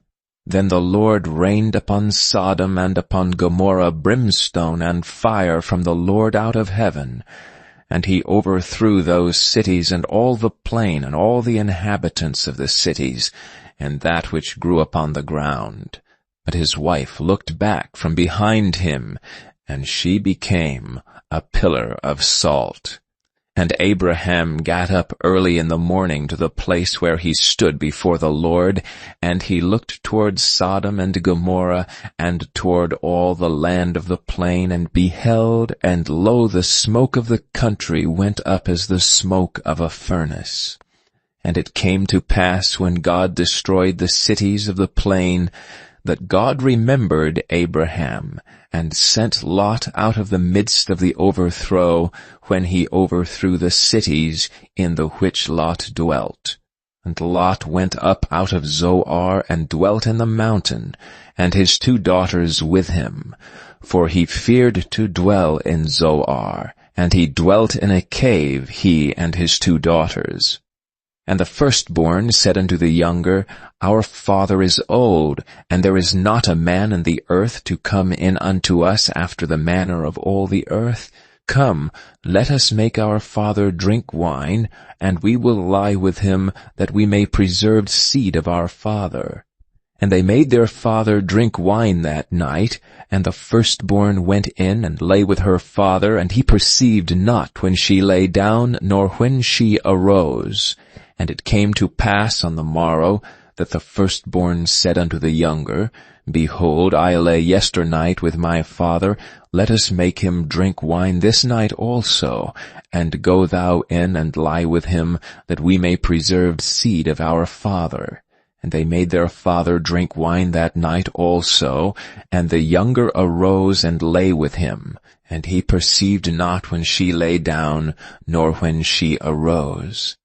Thus were both the daughters of Lot with child by their father. And the firstborn bare a son, and called his name Moab, the same as the father of the Moabites under this day. And the younger she also bare a son, and called his name Ben-Ammi, the same is the father of the children of Ammon unto this day. Chapter 20.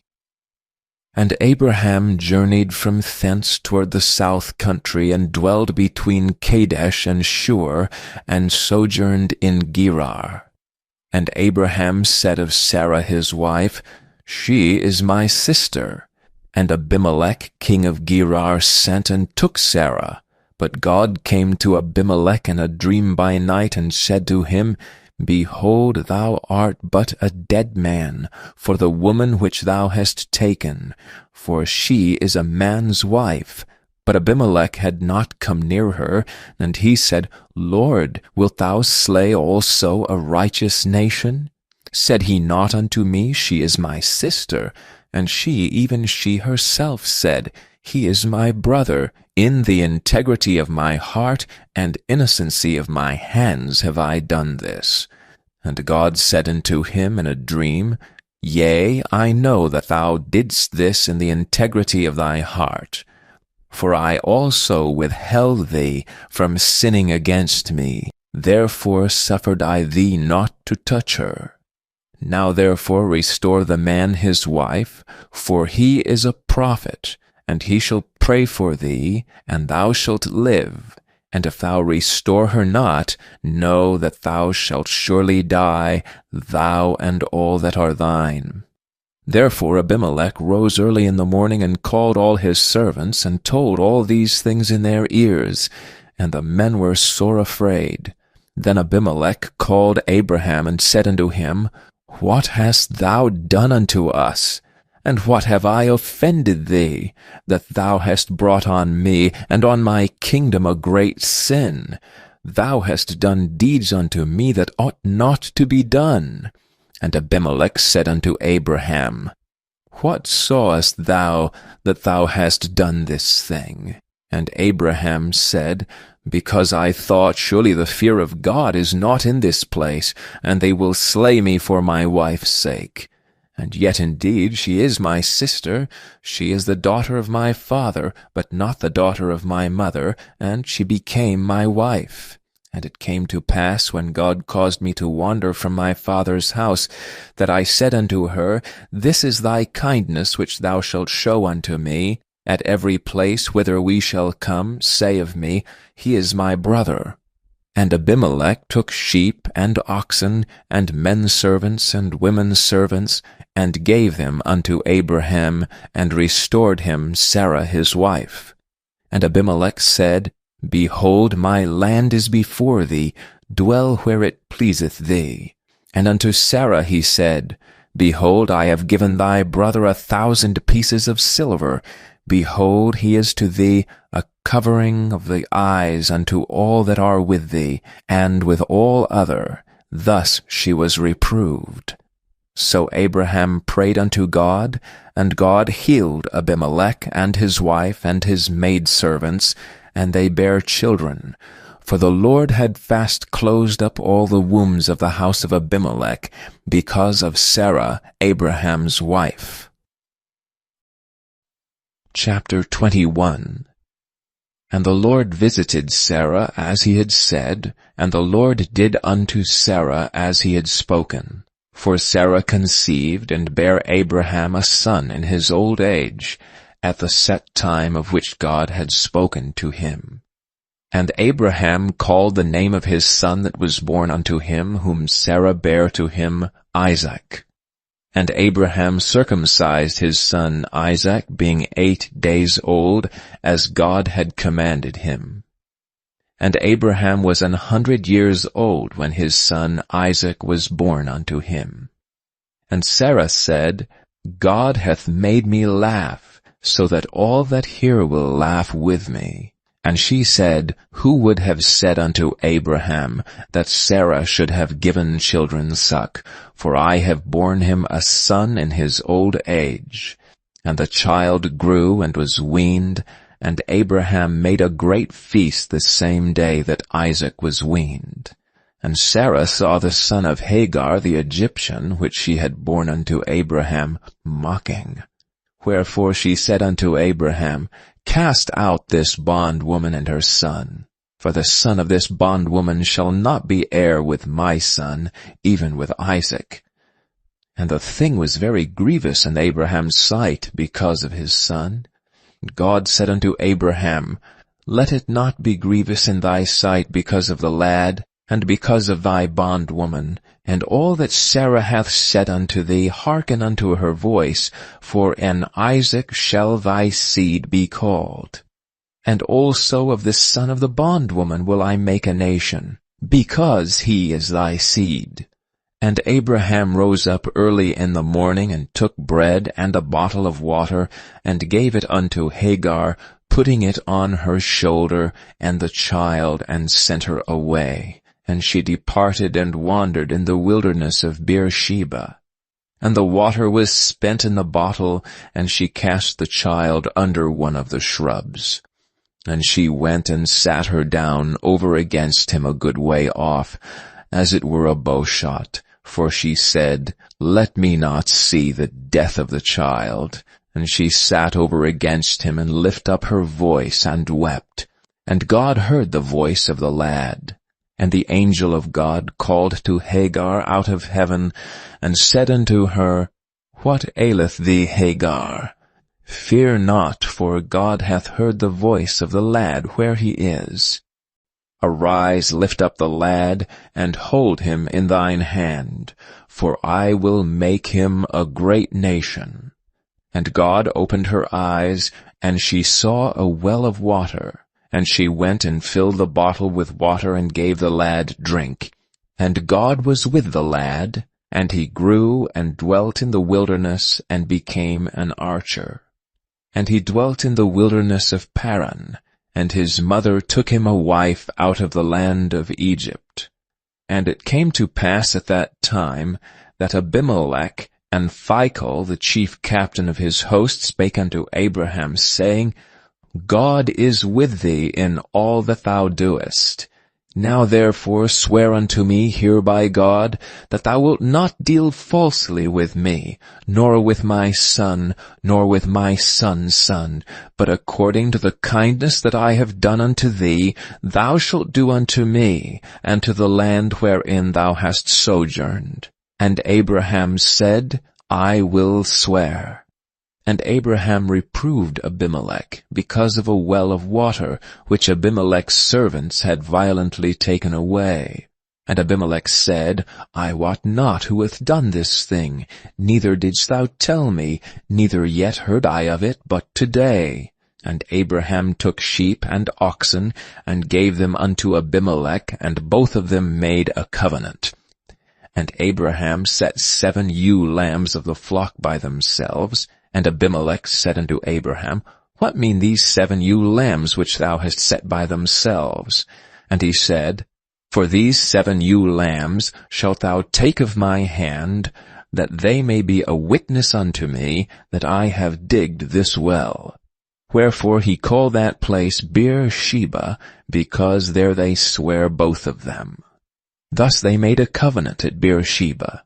Then Abimelech rose up, and Phicol the chief captain of his host, and they returned into the land of the Philistines. And Abraham planted a grove in Beer-sheba, and called thereon the name of the Lord, the everlasting God. And Abraham sojourned in the Philistines' land many days. Chapter 22. And it came to pass after these things, that God did tempt Abraham, and said unto him, Abraham. And he said, Behold, here I am. And he said, Take now thy son, thine only son Isaac, whom thou lovest, and get thee into the land of Moriah, and offer him there for a burnt offering upon one of the mountains, which I will tell thee of. And Abraham rose up early in the morning, and saddled his ass, and took 2 of his young men with him, and Isaac his son, and clave the wood for the burnt offering, and rose up, and went unto the place of which God had told him. Then on the 3rd day Abraham lifted up his eyes, and saw the place afar off. And Abraham said unto his young men, Abide ye here with the ass, and I and the lad will go yonder and worship, and come again to you. And Abraham took the wood of the burnt offering, and laid it upon Isaac his son, and he took the fire in his hand and a knife, and they went both of them together. And Isaac spake unto Abraham his father, and said, My father. And he said, Here am I, my son. And he said, Behold the fire and the wood, but where is the lamb for a burnt offering? And Abraham said, My son, God will provide himself a lamb for a burnt offering. So they went both of them together. And they came to the place which God had told them of. And Abraham built an altar there, and laid the wood in order, and bound Isaac his son, and laid him on the altar upon the wood. And Abraham stretched forth his hand, and took the knife to slay his son. And the angel of the Lord called unto him out of heaven, and said, Abraham, Abraham. And he said, Here am I.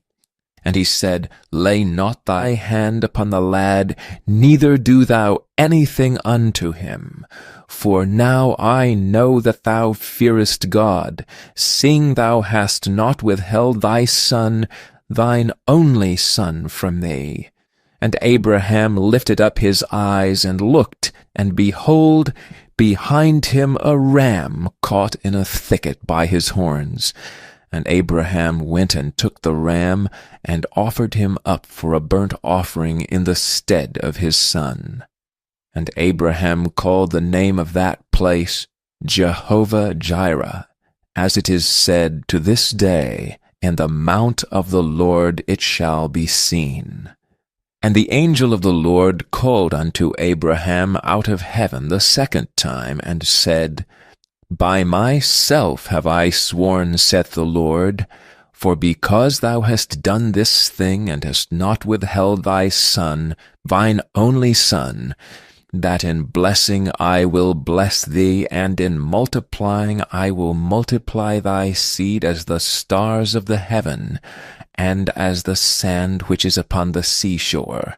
And thy seed shall possess the gate of his enemies, and in thy seed shall all the nations of the earth be blessed, because thou hast obeyed my voice. So Abraham returned unto his young men, and they rose up and went together to Beersheba, and Abraham dwelt at Beersheba.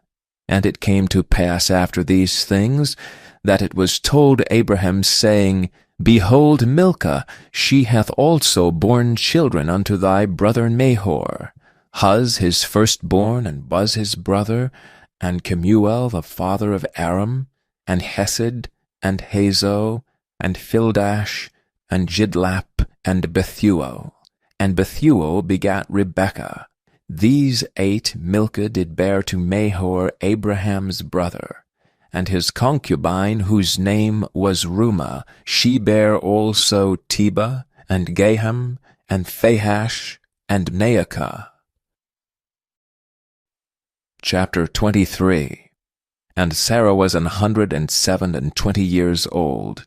These were the years of the life of Sarah. And Sarah died in Kirjath Arba, the same as Hebron in the land of Canaan. And Abraham came to mourn for Sarah, and to weep for her. And Abraham stood up from before his dead, and spake unto the sons of Heth, saying, I am a stranger and a sojourner with you.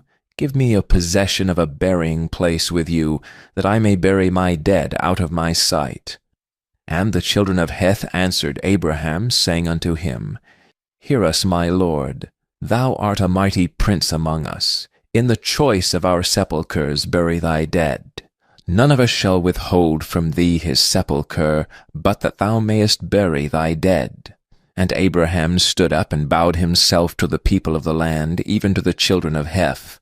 And he communed with them, saying, If it be your mind that I should bury my dead out of my sight, hear me, and entreat for me to Ephron the son of Zohar, that he may give me the cave of Machpelah, which he hath, which is in the end of his field. For as much money as it is worth, he shall give it me for a possession of a burying place amongst you.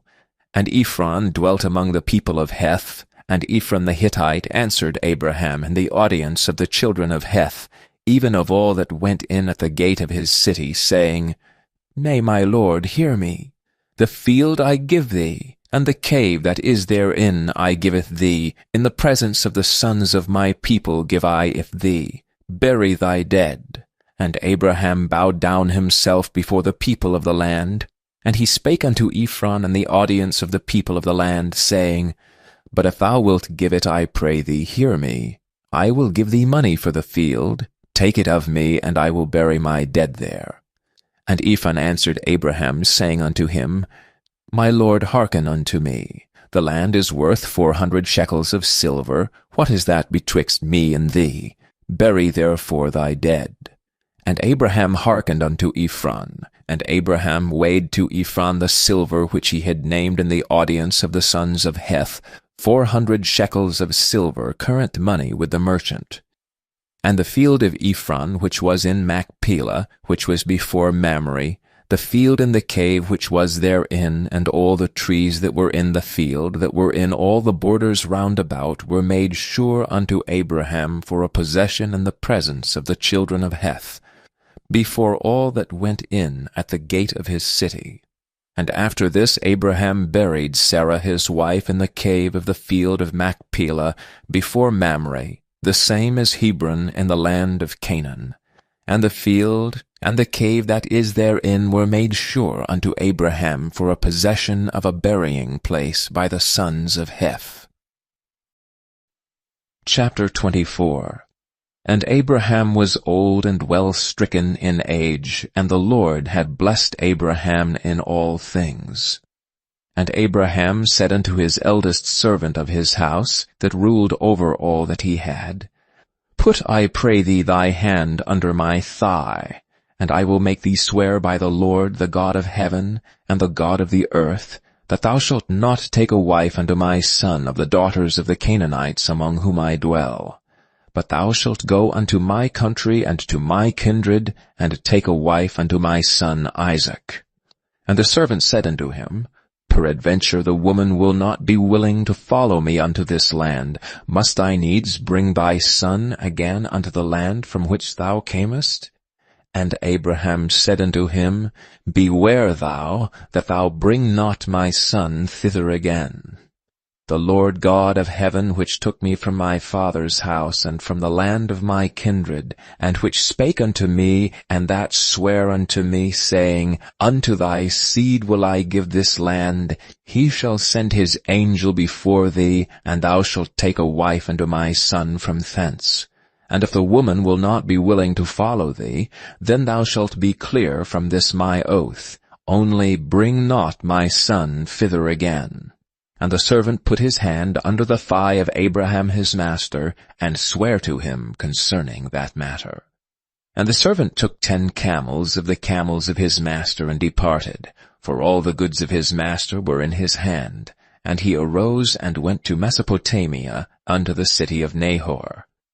And he made his camels to kneel down without the city by a well of water at the time of the evening, even the time that women go out to draw water. And he said, O Lord, God of my master Abraham, I pray thee send me good speed this day, and show kindness unto my master Abraham. Behold, I stand here by the well of water, and the daughters of the men of the city come out to draw water. And let it come to pass that the damsel to whom I shall say, Let down thy pitcher, I pray thee, that I may drink, and she shall say, Drink, and I will give thy camels drink also, let the same be she that thou hast appointed for thy servant Isaac. And thereby shall I know that thou hast showed kindness unto my master. And it came to pass before he had done speaking, that behold Rebekah came out, who was born to Bethuel, son of Milcah, the wife of Nahor, Abraham's brother, with her pitcher upon her shoulder. And the damsel was very fair to look upon, a virgin, neither had any man known her. And she went down to the well, and filled her pitcher, and came up. And the servant ran to meet her, and said, Let me, I pray thee, drink a little water of thy pitcher. And she said, Drink, my lord. And she hasted, and let down her pitcher upon her hand, and gave him drink. And when she had done giving him drink, she said, I will draw water for thy camels also, until they have done drinking. And she hasted, and emptied her pitcher into the trough, and ran again unto the well to draw water, and drew for all his camels. And the man, wondering at her, held his peace, to wit whether the Lord had made his journey prosperous or not. And it came to pass, as the camels had done drinking, that the man took a golden earring of half a shekel weight, and 2 bracelets for her hands of 10 shekels weight of gold, and said, Whose daughter art thou? Tell me, I pray thee. Is there room in thy father's house for us to lodge in? And she said unto him, I am the daughter of Bethuel, son of Milcah, which ye bare unto Nahor. She said moreover unto him, We have both straw and provender enough, and room to lodge in. And the man bowed down his head, and worshipped the Lord. And he said, Blessed be the Lord God of my master Abraham, who hath not left destitute my master of his mercy and his truth. I being in the way, the Lord led me to the house of my master's brethren. And the damsel ran and told them of her mother's house these things. And Rebekah had a brother, and his name was Laban. And Laban ran out unto the man unto the well. And it came to pass, when he saw the earring and the bracelets upon his sister's hands, And when he heard the words of Rebekah his sister, saying, Thus spake the man unto me, that he came unto the man, and behold, he stood by the camels at the well. And he said, Come in, thou blessed of the Lord. Wherefore standest thou without? For I have prepared the house and the room for the camels. And the man came into the house, and he ungirded his camels, and gave straw and provender for the camels, and water to wash his feet, and the men's feet that were with him. And there was set meat before him to eat, but he said, I will not eat until I have told mine errand. And he said, Speak on. And he said, I am Abraham's servant, and the Lord hath blessed my master greatly, and he is become great, and he hath given him flocks and herds and silver and gold, and menservants and maidservants, and camels and asses. And Sarah my master's wife bare a son to my master when she was old, and unto him hath he given all that he hath. And my master made me swear, saying, Thou shalt not take a wife to my son of the daughters of the Canaanites, in whose land I dwell, but thou shalt go unto my father's house, and to my kindred, and take a wife unto my son.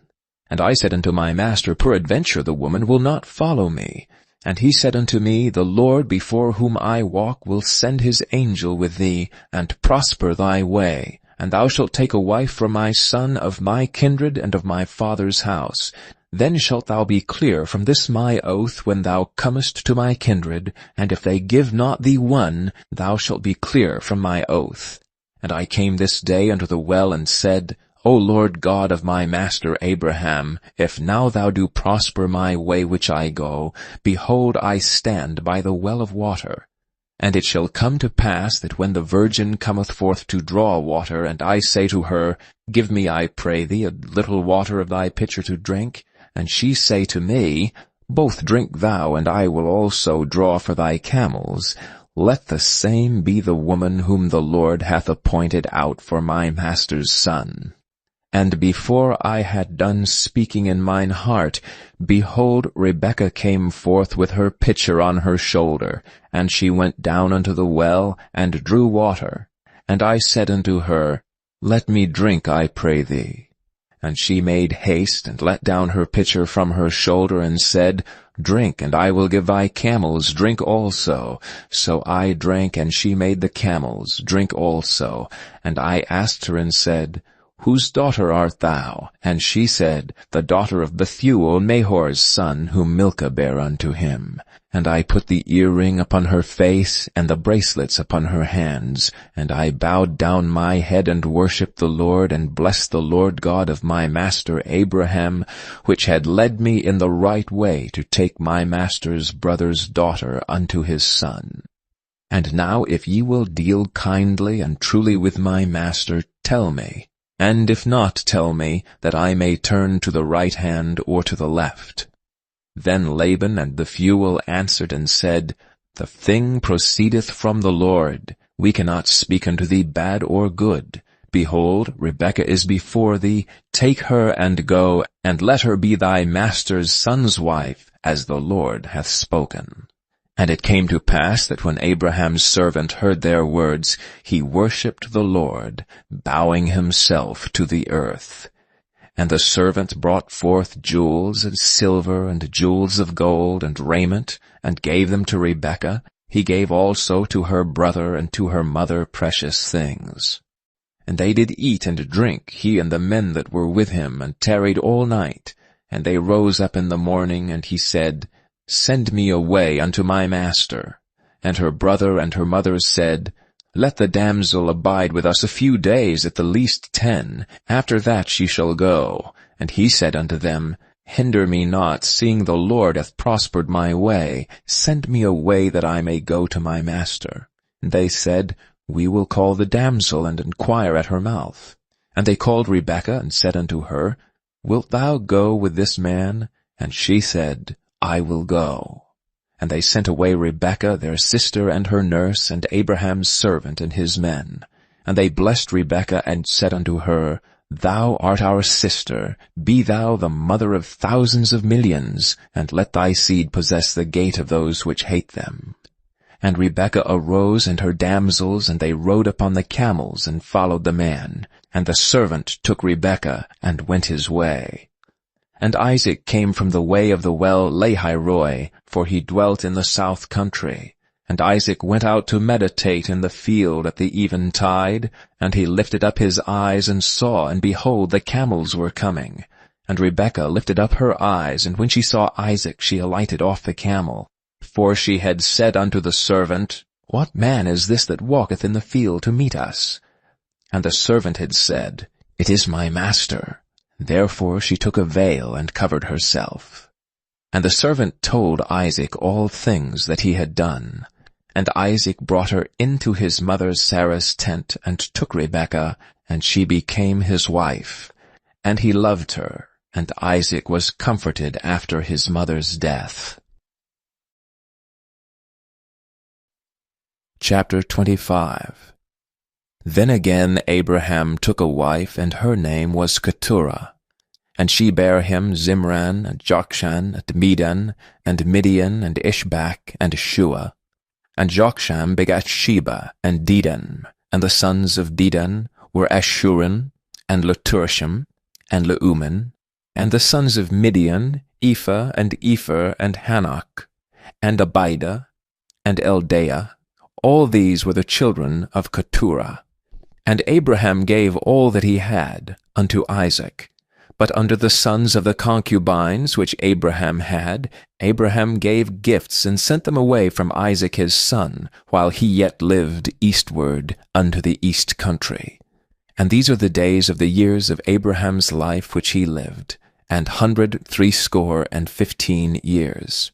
Then Abraham gave up the ghost and died in a good old age, and old man, and full of years, and was gathered to his people.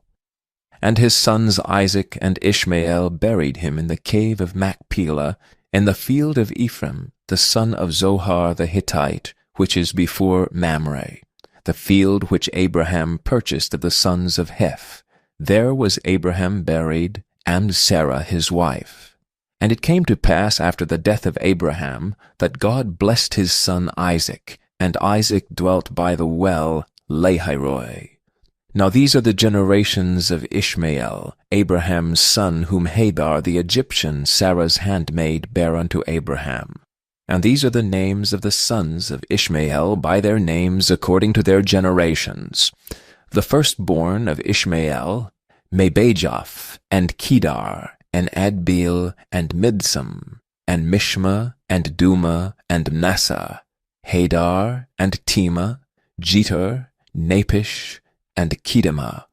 These are the sons of Ishmael, and these are their names by their towns, and by their castles, 12 princes according to their nations. And these are the years of the life of Ishmael, 137 years, and he gave up the ghost and guide, and was gathered unto his people. And they dwelt from Havilah unto Shur, that is, before Egypt, as thou goest toward Assyria, and he died in the presence of all his brethren. And these are the generations of Isaac, Abraham's son.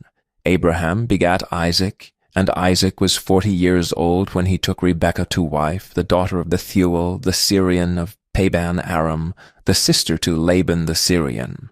And Isaac entreated the Lord for his wife, because she was barren, and the Lord was entreated of him, and Rebekah his wife conceived. And the children struggled together within her, and she said, If it be so, why am I thus? And she went to inquire of the Lord. And the Lord said unto her, 2 nations are in thy womb, and 2 manner of people shall be separated from thy bowels, and the one people shall be stronger than the other people, and the elder shall serve the younger. And when her days to be delivered were fulfilled, behold, there were twins in her womb. And the first came out red all over like an hairy garment. And they called his name Esau. And after that came his brother out, and his hand took hold on Esau's heel, and his name was called Jacob. And Isaac was 80 years old when she bare them. And the boys grew, and Esau was a cunning hunter, a man of the field, and Jacob was a plain man dwelling in tents. And Isaac loved Esau because he did eat of his venison, but Rebekah loved Jacob. And Jacob sawed pottage, and Esau came from the field, and he was faint. And Esau said to Jacob, Feed me, I pray thee, with that same red pottage, for I am faint. Therefore was his name called Edom. And Jacob said, Sell me this day thy birthright. And Esau said, Behold, I am at the point to die, and what profit shall this birthright do to me? And Jacob said, Swear to me this day. And he sware unto him, and he sold his birthright unto Jacob. Then Jacob gave Esau bread and a pottage of lentils, and he did eat and drink, and rose up and went his way. Thus Esau despised his birthright. Chapter 26. And there was a famine in the land, beside the first famine that was in the days of Abraham. And Isaac went unto Abimelech, king of the Philistines, unto Gerar. And the Lord appeared unto him and said, Go not down into Egypt. Dwell in the land which I shall tell thee of. Sojourn in this land, and I will be with thee, and will bless thee. For unto thee and unto thy seed I will give all these countries, and I will perform the oath which I sware unto Abraham thy father. And I will make thy seed to multiply as the stars of heaven, and will give unto thy seed all these countries, and in thy seed shall all the nations of the earth be blessed, because that Abraham obeyed my voice and kept my charge, my commandments, my statutes, and my laws. And Isaac dwelt in Gerar. And the men of the place asked him of his wife, and he said, She is my sister, for he feared to say, She is my wife, lest, said he, the men of the place should kill me for Rebekah, because she was fair to look upon. It came to pass, when he had been there a long time, that Abimelech, king of the Philistines, looked out at a window, and saw, and behold, Isaac was sporting with Rebekah his wife. And Abimelech called Isaac, and said, Behold, of a surety she is thy wife. And how saidst thou, She is my sister? And Isaac said unto him, Because I said, Lest I die for her. And Abimelech said, What is this thou hast done unto us? One of the people might lightly have lain with thy wife, and thou shouldst have brought guiltiness upon us. And Abimelech charged all his people, saying, He that toucheth this man or his wife shall surely be put to death. Then Isaac sowed in that land, and received in the same year 100-fold, and the Lord blessed him. And the man waxed great, and went forward, and grew until he became very great. For he had possession of flocks, and the possession of herds, and great store of servants, and the Philistines envied him. For all the wells which his father's servants had digged in the days of Abraham his father, the Philistines had stopped them and filled them with earth. And Abimelech said unto Isaac, Go from us, for thou art much mightier than we. And Isaac departed thence, and pitched his tent in the valley of Gerar, and dwelt there. And Isaac digged again the wells of water which they had digged in the days of Abraham his father, for the Philistines had stopped them after the death of Abraham. And he called their names after the names by which his father had called them.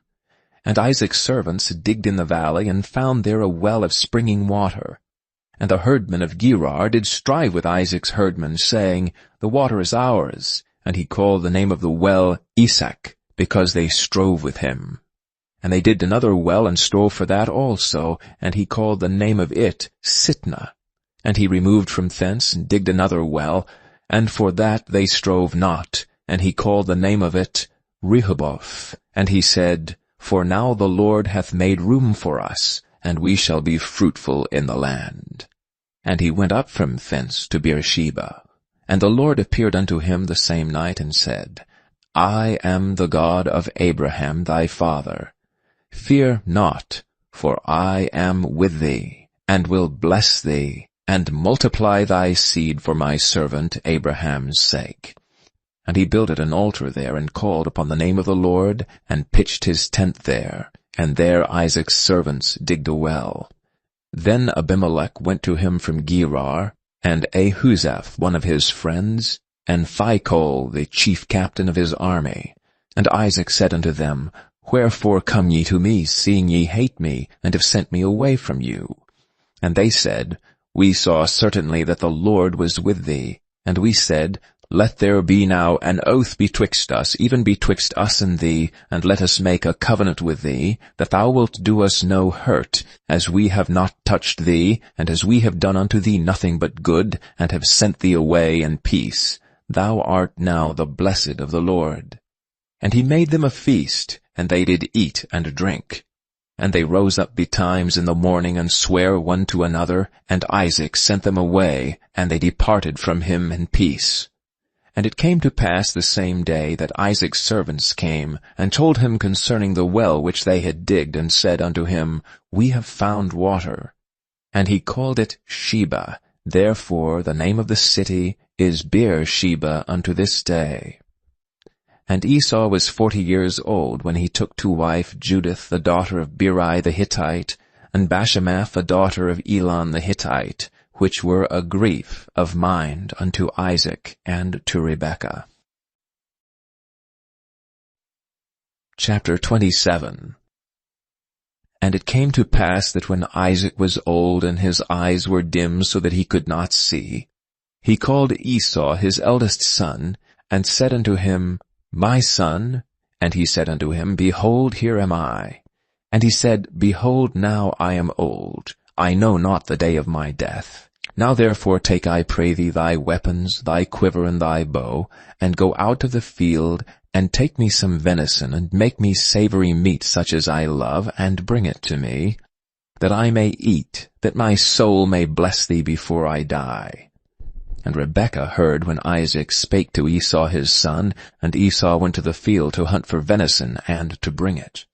And Rebekah spake unto Jacob her son, saying, Behold, I heard thy father speak unto Esau thy brother, saying, Bring me venison, and make me savory meat, that I may eat and bless thee before the Lord before my death. Now therefore, my son, obey my voice according to that which I command thee. Go now to the flock, and fetch me from thence 2 good kids of the goats, and I will make them savory meat for thy father, such as he loveth. And thou shalt bring it to thy father, that he may eat, and that he may bless thee before his death. And Jacob said to Rebekah his mother, Behold, Esau my brother is a hairy man, and I am a smooth man. My father peradventure will feel me, and I shall seem to him as a deceiver, and I shall bring a curse upon me, and not a blessing. And his mother said unto him, Upon me be thy curse, my son. Only obey my voice, and go fetch me them. And he went and fetched, and brought them to his mother, and his mother made savory meat such as his father loved. And Rebekah took goodly raiment of her eldest son Esau, which were with her in the house, and put them upon Jacob her younger son. And she put the skins of the kids of the goats upon his hands, and upon the smooth of his neck. And she gave the savory meat and the bread which she had prepared into the hand of her son Jacob. And he came unto his father, and said, My father. And he said, Here am I. Who art thou, my son? And Jacob said unto his father, I am Esau thy firstborn. I have done according as thou badest me. Arise, I pray thee, sit and eat of my venison, that thy soul may bless me.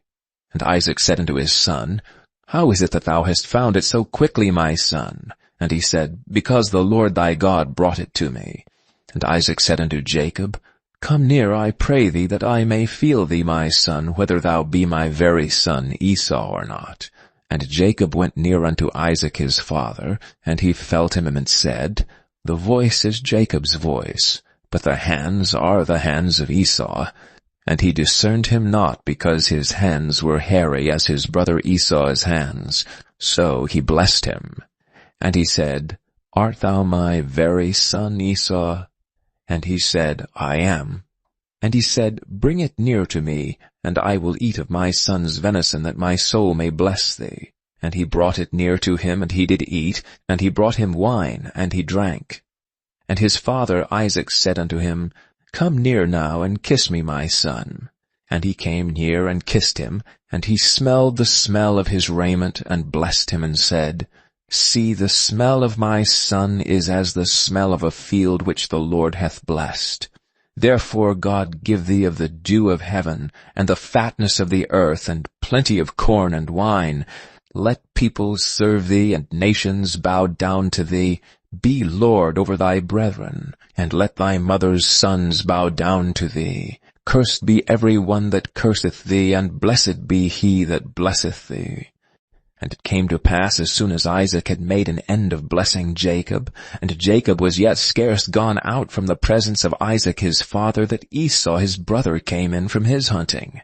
And he also had made savory meat, and brought it unto his father, and said unto his father, Let my father arise, and eat of his son's venison, that thy soul may bless me. And Isaac his father said unto him, Who art thou? And he said, I am thy son, thy firstborn Esau. And Isaac trembled very exceedingly, and said, Who? Where is he that hath taken venison, and brought it me? And I have eaten of all before thou camest, and have blessed him. Yea, and he shall be blessed. And when Esau heard the words of his father, he cried with a great and exceeding bitter cry, and said unto his father, Bless me, even me also, O my father. And he said, Thy brother came with subtlety, and hath taken away thy blessing. And he said, Is not he rightly named Jacob? For he hath supplanted me these 2 times. He took away my birthright, and behold, now he hath taken away my blessing. And he said, Hast thou not reserved a blessing for me? And Isaac answered and said unto Esau, Behold, I have made him thy lord. And all his brethren have I given to him for servants, and with corn and wine have I sustained him. And what shall I do now unto thee, my son? And Esau said unto his father, Hast thou but one blessing, my father? Bless me, even me also, O my father. And Esau lifted up his voice and wept. And Isaac his father answered and said unto him, Behold, thy dwelling shall be the fatness of the earth, and of the dew of heaven from above. And by thy sword shalt thou live, and shalt serve thy brother. And it shall come to pass, when thou shalt have the dominion, that thou shalt break his yoke from off thy neck. And Esau hated Jacob because of the blessing wherewith his father blessed him. And Esau said in his heart, The days of mourning for my father are at hand. Then will I slay my brother Jacob. And these words of Esau her elder son were told to Rebekah. And she sent and called Jacob her younger son, and said unto him, Behold, thy brother Esau, as touching thee, doth comfort himself, purposing to kill thee. Now therefore, my son, obey my voice, and arise, flee thou to Laban my brother to Haran. Tarry with him a few days, until thy brother's fury turns away, until thy brother's anger turns away from thee, and he forget that which thou hast done to him. Then I will send and fetch thee from thence. Why should I be deprived also of you both in one day? And Rebekah said to Isaac, I am weary of my life because of the daughters of Heth. If Jacob take a wife of the daughters of Heth, such as these, which are the daughters of the land, what good shall my life do me? Chapter 28. And Isaac called Jacob, and blessed him, and charged him, and said unto him, Thou shalt not take a wife of the daughters of Canaan. Arise, go to Padan Aram, to the house of Bethuel thy mother's father, and take thee a wife from thence of the daughters of Laban thy mother's brother. And God Almighty bless thee, and make thee fruitful, and multiply thee, that thou mayest be a multitude of people, and give thee the blessing of Abraham to thee, and to thy seed with thee, that thou mayest inherit the land wherein thou art a stranger, which God gave unto Abraham. And Isaac sent away Jacob, and he went to Padan Aram unto Laban, son of Bethuel the Syrian, the brother of Rebekah, Jacob's and Esau's mother. When Esau saw that Isaac had blessed Jacob, and sent him away to Padan Aram, to take him a wife from thence, and that as he blessed him, he gave him a charge, saying, Thou shalt not take a wife of the daughters of Canaan, and that Jacob obeyed his father and his mother, and was gone to Padan Aram. And Esau, seeing that the daughters of Canaan pleased not Isaac his father, then went Esau unto Ishmael, and took unto the wives which he had, Mahawath, the daughter of Ishmael, Abram's son, the sister of Nebajoth, to be his wife. And Jacob went out from Beersheba, and went toward Haran. And he lighted upon a certain place, and tarried there all night, because the sun was set. And he took of the stones of that place, and put them for his pillows, and lay down in that place to sleep. And he dreamed, and behold, a ladder, set upon the earth, and the top of it reached to heaven. And behold, the angels of God ascending and descending on it. And behold, the Lord stood above it, and said, I am the Lord God of Abraham thy father, and the God of Isaac. The land whereon thou liest, to thee will I give it, and to thy seed. And thy seed shall be as the dust of the earth, and thou shalt spread abroad to the west and to the east, and to the north and to the south. And in thee and in thy seed shall all the families of the earth be blessed.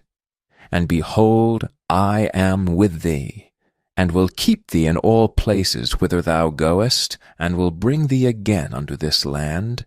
For I will not leave thee until I have done that which I have spoken to thee of. And Jacob awakened out of his sleep, and he said, Surely the Lord is in this place, and I knew it not. And he was afraid, and said, How dreadful is this place! This is none other but the house of God, and this is the gate of heaven. And Jacob rose up early in the morning, and took the stone that he had put for his pillows, and set it up for a pillar, and poured oil upon the top of it. And he called the name of that place Bethel. But the name of that city was called Luz at the first.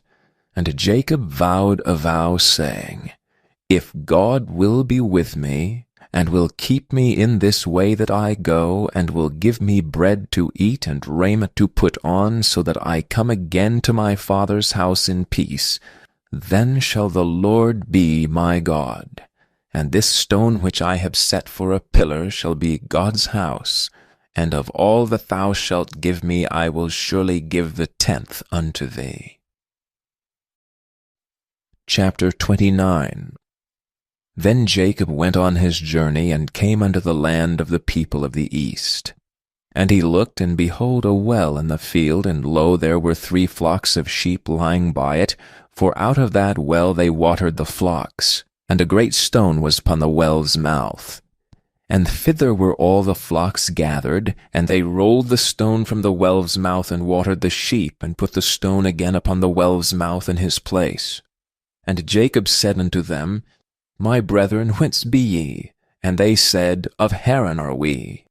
And he said unto them, Know ye Laban the son of Nahor? And they said, We know him.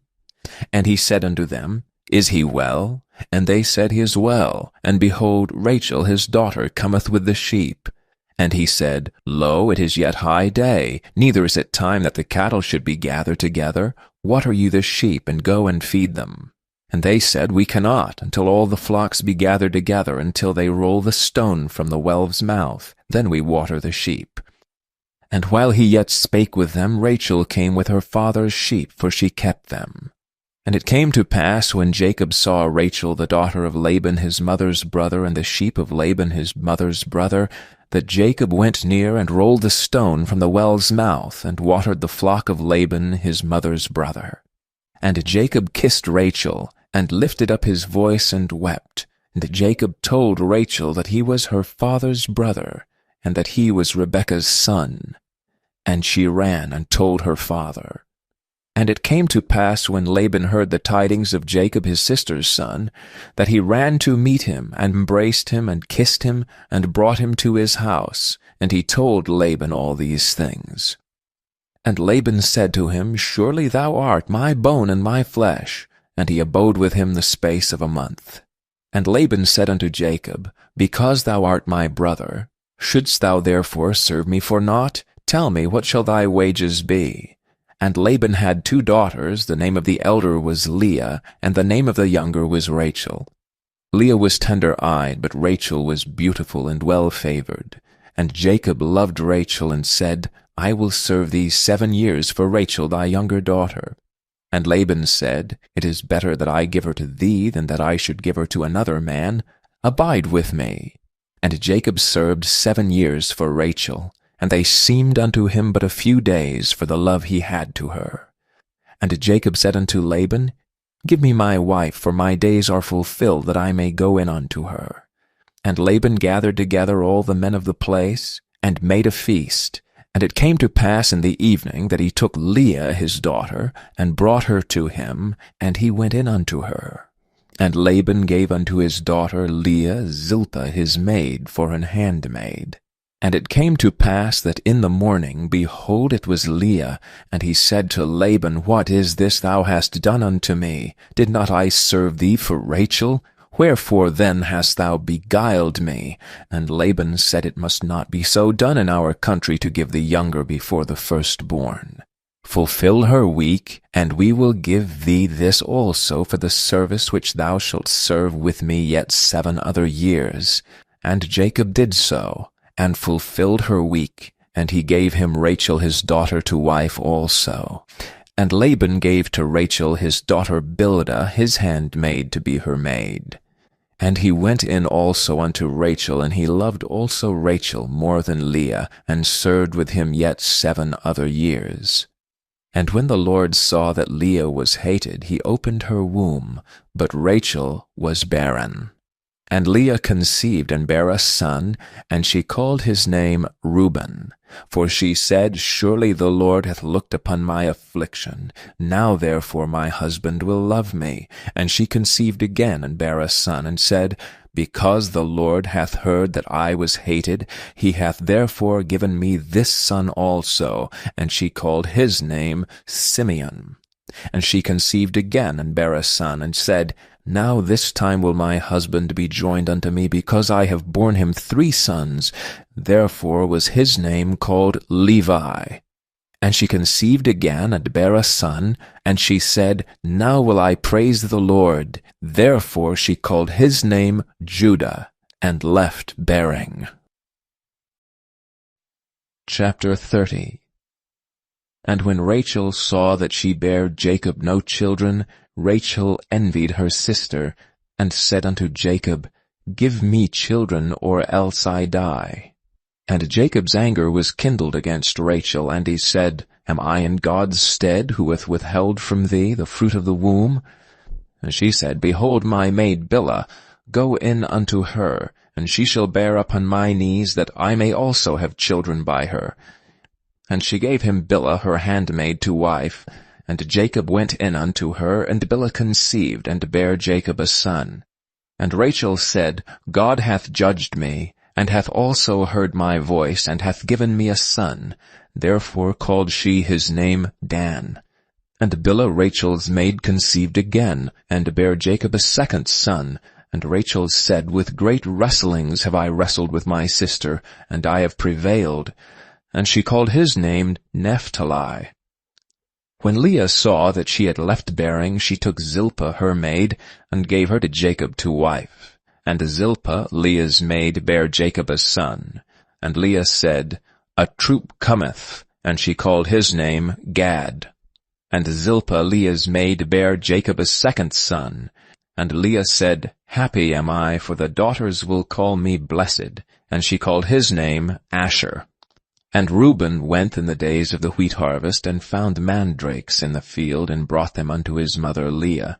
Then Rachel said to Leah, Give me, I pray thee, of thy son's mandrakes. And she said unto her, Is it a small matter that thou hast taken my husband? And wouldst thou take away my son's mandrakes also? And Rachel said therefore, He shall lie with thee tonight for thy son's mandrakes. And Jacob came out of the field in the evening, and Leah went out to meet him, and said, Thou must come in unto me, for surely I have hired thee with my son's mandrakes. And he lay with her that night, and God hearkened unto Leah, and she conceived, and bare Jacob the 5th son. And Leah said, God hath given me my hire, because I have given my maiden to my husband. And she called his name Issachar.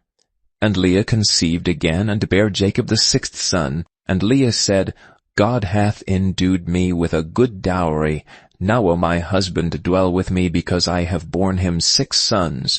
And she called his name Zebulun. And afterward she bare a daughter, and called her name Dinah. And God remembered Rachel, and God hearkened to her, and opened her womb. And she conceived, and bare a son, and said, God hath taken away my reproach. And she called his name Joseph, and said, The Lord shall add to me another son. And it came to pass, when Rachel had borne Joseph, that Jacob said unto Laban, Send me away, that I may go unto mine own place and to my country. Give me my wives and my children, for whom I have served thee, and let me go. For thou knowest my service which I have done thee. And Laban said unto him, I pray thee, if I have found favor in thine eyes, tarry, for I have learned by experience that the Lord hath blessed me for thy sake. And he said, Appoint me thy wages, and I will give it. And he said unto him, Thou knowest how I have served thee, and how thy cattle was with me. For it was little which thou hadst before I came, and it is now increased unto a multitude. And the Lord hath blessed thee since my coming. And now when shall I provide for mine own house also? And he said, What shall I give thee? And Jacob said, Thou shalt not give me anything. If thou wilt do this thing for me, I will again feed and keep thy flock. I will pass through all thy flock today, removing from thence all the speckled and spotted cattle, and all the brown cattle among the sheep, and the spotted and speckled among the goats, and of such shall be my hire. So shall my righteousness answer for me in time to come, when it shall come for my hire before thy face. Every one that is not speckled and spotted among the goats and brown among the sheep, that shall be counted stolen with me. And Laban said, Behold, I would it might be according to thy word. And he removed that day the he-goats that were ring-straked and spotted, and all the she-goats that were speckled and spotted, and every one that had some white in it, and all the brown among the sheep, and gave them into the hand of his sons. And he set 3 days' journey betwixt himself and Jacob, and Jacob fed the rest of Laban's flocks. And Jacob took him rods of green poplar, and of the hazel and chestnut tree, and pilled white strakes in them, and made the white appear which was in the rods. And he set the rods which he had pilled before the flocks in the gutters and the watering troughs when the flocks came to drink, that they should conceive when they came to drink. And the flocks conceived before the rods, and brought forth cattle ring-straked, speckled, and spotted. And Jacob did separate the lambs, and set the faces of the flocks toward the ring-straked, and all the brown in the flock of Laban. And he put his own flocks by themselves, and put them not unto Laban's cattle. And it came to pass, whensoever the stronger cattle did conceive, that Jacob laid the rods before the eyes of the cattle in the gutters, that they might conceive among the rods. And when the cattle were feeble, he put them not in, so the feebler were Laban's, and the stronger Jacob's. And the man increased exceedingly, and had much cattle, and maidservants, and menservants, and camels, and asses. Chapter 31. And he heard the words of Laban's sons, saying, Jacob hath taken away all that was our father's, and of that which was our father's hath he gotten all this glory. And Jacob beheld the countenance of Laban, and behold, it was not toward him as before. And the Lord said unto Jacob, Return unto the land of thy fathers, and to thy kindred, and I will be with thee.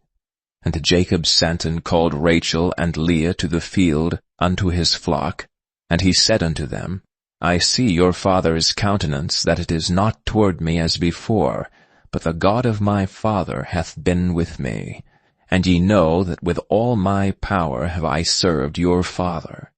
And your father hath deceived me, and changed my wages 10 times, but God suffered him not to hurt me.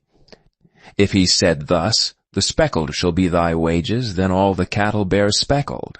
And if he said thus, The ring-straked shall be thy hire, then bear all the cattle ring-straked. Thus God hath taken away the cattle of your father, and given them to me. And it came to pass at the time that the cattle conceived, that I lifted up mine eyes, and saw in a dream, and behold, the rams which leaped upon the cattle were string-raked, speckled, and grizzled. And the angel of God spake unto me in a dream, saying, Jacob. And I said, Here am I. And he said, Lift up now thine eyes, and see, all the rams which leap upon the cattle are ring-straked, speckled, and grizzled, for I have seen all that Laban doeth unto thee. I am the God of Bethel, where thou anointedst the pillar, and where thou vowedst a vow unto me. Now arise, get thee out from this land, and return unto the land of thy kindred. And Rachel and Leah answered and said unto him, Is there yet any portion or inheritance for us in our father's house? Are we not counted of him strangers? For he hath sold us, and hath quite devoured also our money. For all the riches which God hath taken from our father, that is ours, and our children's. Now then, whatsoever God hath said unto thee, do. Then Jacob rose up, and set his sons and his wives upon camels. And he carried away all his cattle, and all his goods which he had gotten, the cattle of his getting, which he had gotten in Padan Aram, for to go to Isaac his father in the land of Canaan. And Laban went to shear his sheep, and Rachel had stolen the images that were her father's, and Jacob stole away unawares to Laban the Syrian, and that he told him not that he fled. So he fled with all that he had, and he rose up and passed over the river, and set his face toward the Mount Gilead. And it was told Laban on the third day that Jacob had fled. And he took his brethren with him, and pursued after him 7 days' journey, and they overtook him in the Mount Gilead. And God came to Laban the Syrian in a dream by night, and said unto him, Take heed that thou speak not to Jacob either good or bad. Then Laban overtook Jacob. Now Jacob had pitched his tent in the mount, and Laban with his brethren pitched in the mount of Gilead. And Laban said to Jacob, What hast thou done, that thou hast stolen away unawares to me, and carried away my daughters, as captives taken with the sword? Wherefore didst thou flee away secretly, and steal away from me? And didst not tell me that I might have sent thee away with mirth, and with songs, and with tabret, and with harp? And hast not suffered me to kiss my sons and my daughters? Thou hast now done foolishly in so doing. It is in the power of my hand to do you hurt. But the God of your father spake unto me yesternight, saying, Take thou heed that thou speak not to Jacob either good or bad. And now though thou wouldst needs be gone, because thou sore longest after thy father's house, yet wherefore hast thou stolen my gods? And Jacob answered and said to Laban, Because I was afraid, for I said, Peradventure thou wouldst take by force thy daughters from me. With whomsoever thou findest thy gods, let him not live. Before our brethren discern thou what is thine with me, and take it to thee. For Jacob knew not that Rachel had stolen them. And Laban went into Jacob's tent, and into Leah's tent, and into the 2 maidservants' tents, but he found them not. Then went he out of Leah's tent, and entered into Rachel's tent. Now Rachel had taken the images, and put them in the camel's furniture, and sat upon them. And Laban searched all the tent, but found them not. And she said to her father, Let it not displease my lord, that I cannot rise up before thee, for the custom of women is upon me. And he searched, but found not the images. And Jacob was wroth, and chode with Laban. And Jacob answered and said to Laban, What is my trespass? What is my sin, that thou hast so hotly pursued after me?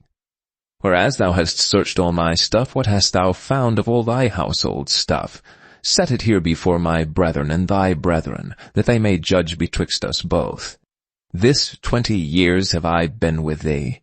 Thy ewes and thy she-goats have not cast their young, and the rams of thy flock have I not eaten.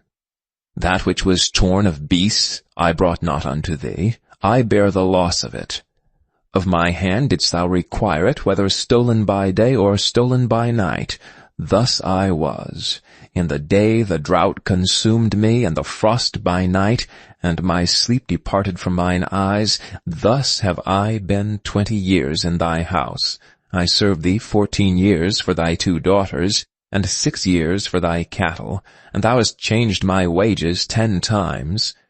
Except the God of my father, the God of Abraham, and the fear of Isaac had been with me, surely thou hadst sent me away now empty.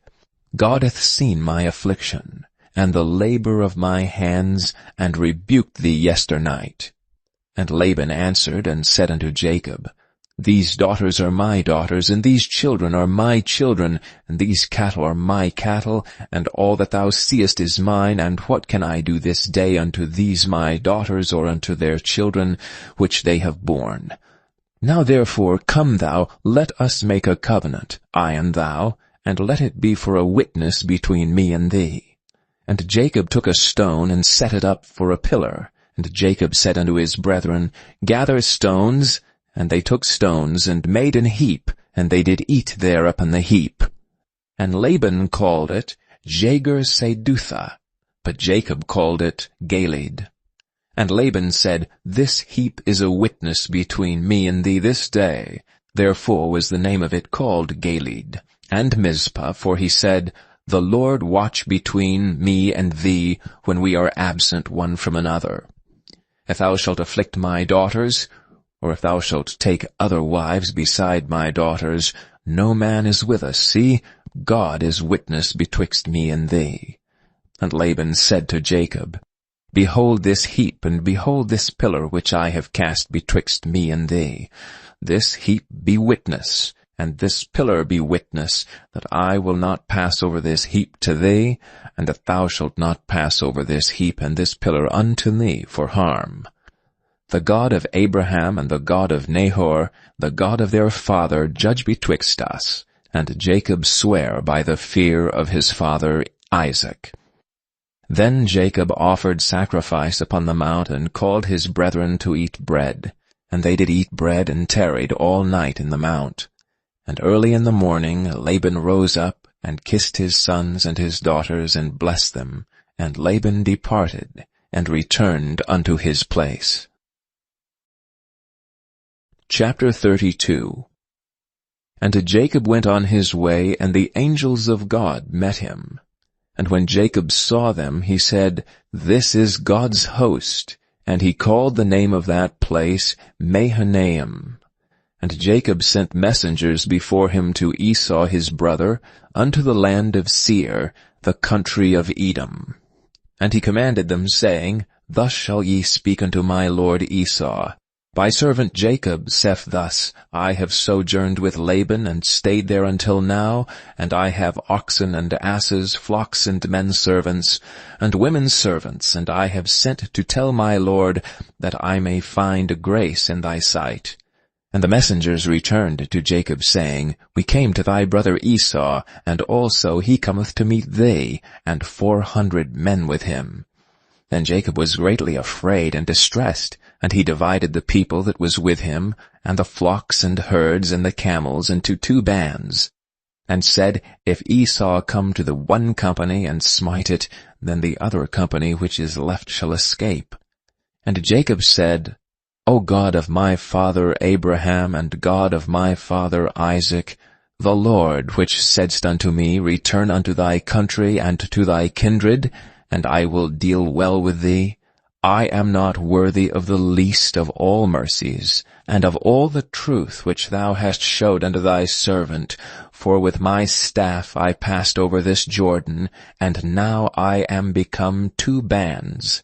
Deliver me, I pray thee, from the hand of my brother, from the hand of Esau, for I fear him, lest he will come and smite me, and the mother with the children.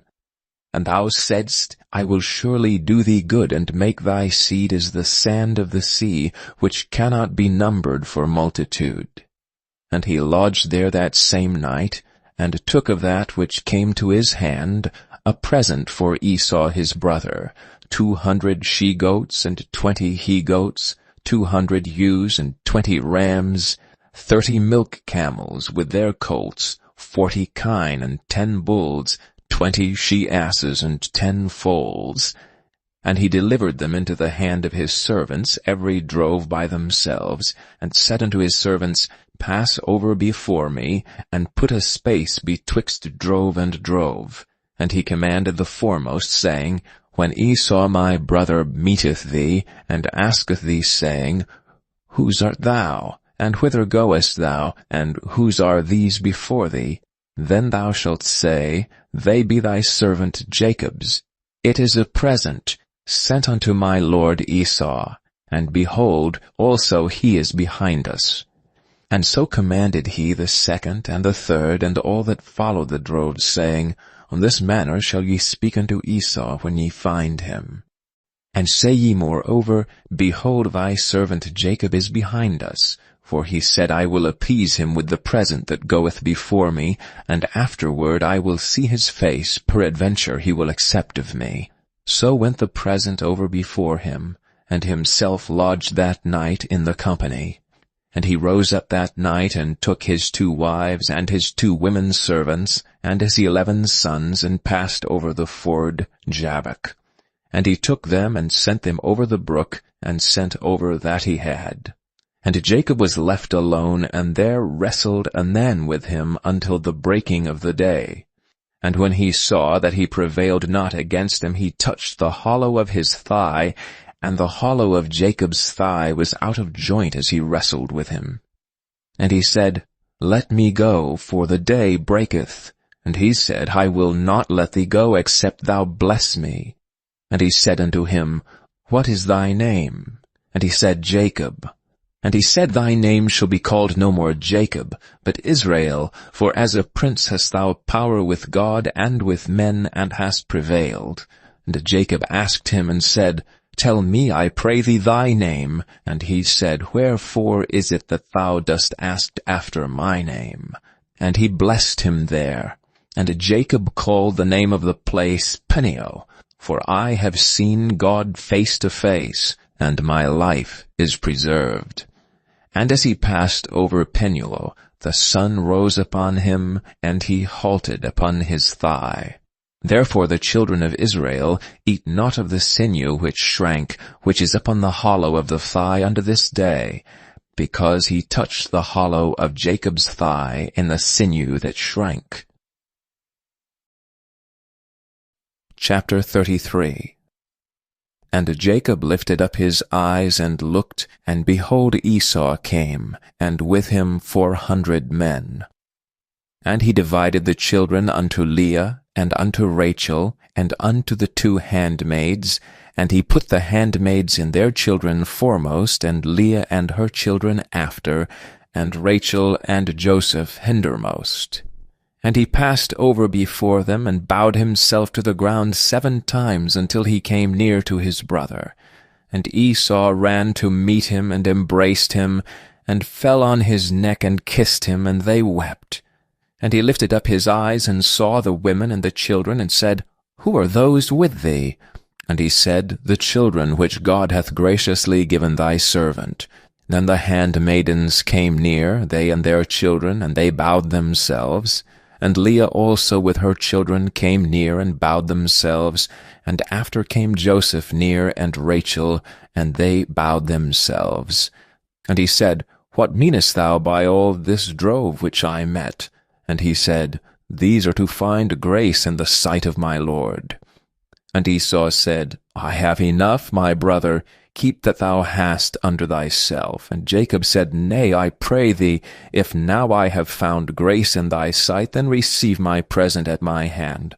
For therefore I have seen thy face as though I had seen the face of God, and thou wast pleased with me. Take, I pray thee, my blessing that is brought to thee, because God hath dealt graciously with me, and because I have enough. And he urged him, and he took it. And he said, Let us take our journey, and let us go, and I will go before thee. And he said unto him, My Lord knoweth if the children are tender, and the flocks and herds with young are with me, and if men should overdrive them one day, all the flock will die. Let my Lord, I pray thee, pass over before his servant, and I will lead on softly according as the cattle that goeth before me, and the children be able to endure, until I come unto my Lord unto Seir. And Esau said, Let me now leave with thee some of the folk that are with me. And he said, What needeth it? Let me find grace in the sight of my Lord.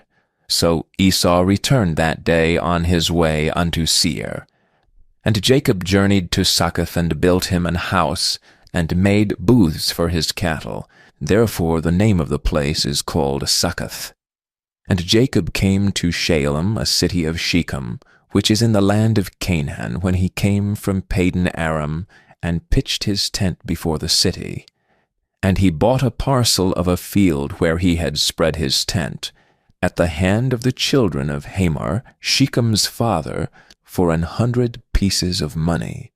And he erected there an altar, and called it El Elohe Israel. Chapter 34. And Dinah the daughter of Leah, which he bare unto Jacob, went out to see the daughters of the land. And when Shechem the son of Hamor the Hivite, prince of the country, saw her, he took her and lay with her and defiled her. And his soul clave unto Dinah the daughter of Jacob, and he lugged the damsel, and spake kindly unto the damsel. And Shechem spake unto his father Hamor, saying, Get me this damsel to wife.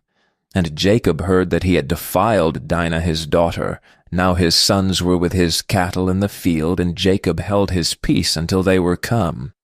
And Hamor the father of Shechem went out unto Jacob to commune with him. And the sons of Jacob came out of the field when they heard it, for the men were grieved, and they were very wroth, because he had wrought folly in Jacob, in lying with Jacob's daughter, which thing ought not to be done. And Hamor communed with them, saying, The soul of my son Shechem longeth for your daughter. I pray you, give her him to wife. And make ye marriages with us, and give your daughters unto us, and take our daughters unto you. And ye shall dwell with us, and the land shall be before you. Dwell and trade ye therein, and get you possessions therein. And Shechem said unto her father, and unto the brethren, Let me find grace in your eyes, and what ye shall say unto me I will give. Ask me never so much dowry and gift, and I will give according as ye shall say unto me. But give me the damsel to wife. Sons of Jacob answered Shechem and Hamor, his father, deceitfully, and said, because he had defiled Dinah their sister. And they said unto them, We cannot do this thing, to give our sister to one that is uncircumcised, for that were a reproach unto us. But in this will we consent unto you, if ye will be as we be, let every male of you be circumcised. Then will we give our daughter unto you, and we will take your daughters to us, and we will dwell with you, and we will become one people. But if you will not hearken unto us to be circumcised, then we will take our daughter, and we will be gone. And their words pleased Hamor, and Shechem Hamor's son. And the young man deferred not to do the thing, because he had delight in Jacob's daughter, and he was more honorable than all the house of his father. And Hamor and Shechem his son came unto the gate of their city, and communed with the men of their city, saying, These men are peaceable with us, therefore let them dwell in the land and trade therein. For the land, behold, it is large enough for them. Let us take their daughters to us for wives, and let us give them our daughters. Only herein will the men consent unto us for to dwell with us, to be one people, if every male among us be circumcised as they are circumcised. Shall not their cattle and their substance and every beast of theirs be ours? Only let us consent unto them, and they will dwell with us. And unto Hamor and unto Shechem his son hearkened all that went out of the gate of his city, and every male was circumcised, all that went out of the gate of his city. And it came to pass on the 3rd day, when they were sore, that 2 of the sons of Jacob, Simeon and Levi, Dinah's brethren, took each man his sword, and came upon the city boldly, and slew all the males. And they slew Hamor and Shechem his son with the edge of the sword, and took Dinah out of Shechem's house, and went out. The sons of Jacob came upon the slain, and spoiled the city, because they had defiled their sister. They took their sheep and their oxen, and their asses, and that which was in the city, and that which was in the field, and all their wealth, and all their little ones, and their wives they took captive, and spoiled even all that was in the house. And Jacob said to Simeon and Levi, Ye have troubled me to make me to stink among the inhabitants of the land, among the Canaanites and the Perizzites. And I being few in number, they shall gather themselves together against me, and slay me, and I shall be destroyed, I and my house. And they said, Should he deal with our sister as with a harlot? Chapter 35. And God said unto Jacob, Arise, go up to Bethel, and dwell there, and make there an altar unto God that appeared unto thee when thou fleddest from the face of Esau thy brother. Then Jacob said unto his household, and to all that were with him, Put away the strange gods that are among you, and be clean, and change your garments, and let us arise and go up to Bethel, and I will make there an altar unto God, who answered me in the day of my distress, and was with me in the way which I went. And they gave unto Jacob all the strange gods which were in their hand, and all their earrings which were in their ears, and Jacob hid them under the oak which was by Shechem. And they journeyed, and the terror of God was upon the cities that were round about them, and they did not pursue after the sons of Jacob. So Jacob came to Luz, which is in the land of Canaan, that is Bethel, he and all the people that were with him. And he built there an altar, and called the place El Bethel, because there God appeared unto him when he fled from the face of his brother. But Deborah, Rebekah's nurse, died, and she was buried beneath Bethel under an oak, and the name of it was called Allon Bacuth. And God appeared unto Jacob again when he came out of Pagnaram, and blessed him. And God said unto him, Thy name is Jacob. Thy name shall not be called any more Jacob, but Israel shall be thy name. And he called his name Israel. And God said unto him, I am God Almighty. Be fruitful and multiply. A nation and a company of nations shall be of thee, and kings shall come out of thy loins, and the land which I gave Abraham and Isaac, to thee I will give it, and to thy seed after thee will I give the land. And God went up from him in the place where he talked with him, and Jacob set up a pillar in the place where he talked with him, even a pillar of stone, and he poured a drink offering thereon, and he poured oil thereon. And Jacob called the name of the place where God spake with him Bethel. And they journeyed from Bethel, and there was but a little way to come to Ephrath. And Rachel travailed, and she had hard labor. And it came to pass, when she was in hard labor, that the midwife said unto her, Fear not, thou shalt have this son also. And it came to pass, as her soul was in departing, for she died, that she called his name Benoni, but his father called him Benjamin. And Rachel died, and was buried in the way to Ephrath, which is Bethlehem. And Jacob set a pillar upon her grave, that is the pillar of Rachel's grave unto this day. And Israel journeyed and spread his tent beyond the tower of Eder. And it came to pass, when Israel dwelt in that land, that Reuben went and lay with Bilhah his father's concubine, and Israel heard of it. Now the sons of Jacob were 12. The sons of Leah, Reuben, Jacob's firstborn, and Simeon, and Levi, and Judah, and Issachar, and Zebulun. The sons of Rachel, Joseph, and Benjamin. And the sons of Bilhah, Rachel's handmaid, Dan, and Naphtali. And the sons of Zilpah, Leah's handmaid, Gad, and Asher. These are the sons of Jacob, which were born to him in Padan Aram. And Jacob came unto Isaac his father, unto Mamre, unto the city of Arba, which is Hebron, where Abraham and Isaac sojourned. And the days of Isaac were 180 years. And Isaac gave up the ghost, and died, and was gathered unto his people, being old and full of days. And his sons Esau and Jacob buried him. Chapter 36. Now these are the generations of Esau, who is Edom. Esau took his wives of the daughters of Canaan, Adah the daughter of Elam the Hittite, and Aholibamah the daughter of Anah, the daughter of Zibeon the Hivite, and Bashemath, Ishmael's daughter, sister of Nebajoth.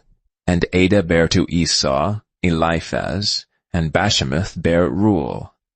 And Aholibamah bare Jeush, and Jaalam, and Korah. These are the sons of Esau, which were born unto him in the land of Canaan. And Esau took his wives and his sons and his daughters, and all the persons of his house and his cattle and all his beasts and all his substance which he had got in the land of Canaan, and went unto the country from the face of his brother Jacob. For their riches were more than that they might dwell together, and the land wherein they were strangers could not bear them, because of their cattle. Thus dwelt Esau in Mount Seir. Esau is Edom. And these are the generations of Esau, the father of the Edomites, in Mount Seir. These are the names of Esau's sons: Eliphaz the son of Ada, the wife of Esau; Reuel the son of Basemath, the wife of Esau. And the sons of Eliphaz were Teman, Omar, Zepho, and Gatam, and Kenaz. And Timnah was concubine to Eliphaz, Esau's son, and she bare to Eliphaz Amalek. These were the sons of Ada, Esau's wife. And these are the sons of Reuel: Naaph and Zerah, Shammah and Mizah. These were the sons of Basemath, Esau's wife. And these are the sons of Aholibamah, the daughter of Anah, the daughter of Zibeon, Esau's wife. And she bare to Esau Jeush, and Jaalam, and Korah. These were dukes of the sons of Esau. The sons of Eliphaz, the firstborn son of Esau: Duke Teman, Duke Omar, Duke Zepho, Duke Kenaz, Duke Korah, Duke Gatam, and Duke Amalek. These are the dukes that came of Eliphaz in the land of Edom. These were the sons of Ada. And these are the sons of Reuel, Esau's son: Duke Mahath, Duke Zerah, Duke Shammah, Duke Mizrah. These are the dukes that came of Reuel in the land of Edom. These are the sons of Basemath, Esau's wife. And these are the sons of Aholibamah, Esau's wife: Duke Jeush, Duke Jaalam, Duke Korah. These were the dukes that came of Aholibamah, the daughter of Anah, Esau's wife. These are the sons of Esau, who is Edom, and these are their dukes. These are the sons of Seir the Horite, who inhabited the land: Lotan and Shobal, and Zibeon and Anah, and Dishon, and Ezer, and Dishan. These are the dukes of the Horites, the children of Seir in the land of Edom. And the children of Lotan were Hori, and Hemam, and Lotan's sister was Timnah. And the children of Shobal were these: Alvan, and Manahath, and Ebal, Shepho, and Onam. And these are the children of Zibeon: both Ajah and Anah. That was that Anah that found the mules in the wilderness, as he fed the asses of Zibeon his father. And the children of Anah were these: Gishon, and Aholibamah, the daughter of Anah. And these are the children of Dishon: Hemdan, and Eshban, and Ithran, and Kiran. The children of Ezer are these: Bilhan, and Zaavan, and Achan. The children of Dishan are these: Uz, and Aaron. These are the dukes that came of the Horites: Duke Lotan, Duke Shobal, Duke Zibeon, Duke Anah, Duke Dishan, Duke Ezer, Duke Dishan. These are the dukes that came of Hori among their dukes in the land of Seir. And these are the kings that reigned in the land of Edom before there reigned any king over the children of Israel. And Bela the son of Beor reigned in Edom, and the name of his city was Dinhabah. And Bela died, and Jobab the son of Zerah of Bozrah reigned in his stead. And Jobab died, and Husham of the land of Timami reigned in his stead.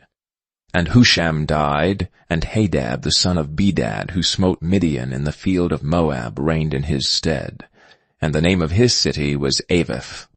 And Hadad died, and Samlah of Masrekah reigned in his stead. And Samlah died, and Saul of Rehoboth by the river reigned in his stead. And Saul died, and Baal-Hanan the son of Achbor reigned in his stead. And Baal-Hanan the son of Achbor died, and Hadar reigned in his stead. And the name of this city was Peu, and his wife's name was Mehetabel, the daughter of Matred, the daughter of Mezahab. And these are the names of the dukes that came of Esau, according to their families, after their places, by their names: Duke Timnah, Duke Alva, Duke Japheth, Duke Aholibama, Duke Elah, Duke Pinan, Duke Kenaz, Duke Tinan, Duke Netzar, Duke Magdiel, Duke Iram. These be the dukes of Edom, according to their habitations in the land of their possession. He is Esau the father of the Edomites. Chapter 37. And Jacob dwelt in the land wherein his father was a stranger, in the land of Canaan. These are the generations of Jacob. Joseph, being 17 years old, was feeding the flock with his brethren, and the lad was with the sons of Bilhah, and with the sons of Zilpah his father's wives. And Joseph brought him to his father their evil report. Now Israel loved Joseph more than all his children, because he was the son in his old age, and he made him a coat of many colors. And when his brethren saw that their father loved him more than all his brethren, they hated him, and could not speak peaceably unto him. And Joseph dreamed a dream, and he told it to his brethren, and they hated him yet the more. And he said unto them, Hear, I pray you, this dream which I have dreamed. For behold, we were binding sheaves in the field, and lo, my sheaf arose, and also stood upright. And behold, your sheaves stood round about, and made obeisance to my sheaf. And his brethren said to him, Shalt thou indeed reign over us? Or shalt thou indeed have dominion over us? And they hated him yet the more for his dreams and for his words. And he dreamed yet another dream, and told it his brethren, and said, Behold, I have dreamed a dream more, and behold, the sun, and the moon, and the 11 stars made obeisance to me. And he told it to his father and to his brethren, and his father rebuked him, and said unto him, What is this dream that thou hast dreamed? Shall I, and thy mother, and thy brethren indeed come to bow down ourselves to thee to the earth? And his brethren envied him, but his father observed the saying. And his brethren went to feed their father's flock in Shechem. And Israel said unto Joseph, Do not thy brethren feed the flock in Shechem? Come, and I will send thee unto them. And he said to him, Here am I. And he said unto him, Go, I pray thee, see whether it be well with thy brethren, and well with the flocks, and bring thee word again. So he sent him out of the vale of Hebron, and he came to Shechem. And a certain man found him, and behold, he was wandering in the field, and the man asked him, saying, What seekest thou? And he said, I seek my brethren. Tell me, I pray thee, where they feed their flocks. And the man said, They are departed hence, for I heard them say, Let us go to Dothan. And Joseph went after his brethren, and found them in Dothan. And when they saw him afar off, even before he came near unto them, they conspired against him to slay him. And they said one to another, Behold, this dreamer cometh. Come now therefore, and let us slay him, and cast him into some pit, and we will say some evil beast hath devoured him, and we shall see what will become of his dreams. And Reuben heard it, and he delivered him out of their hands, and said, Let us not kill him.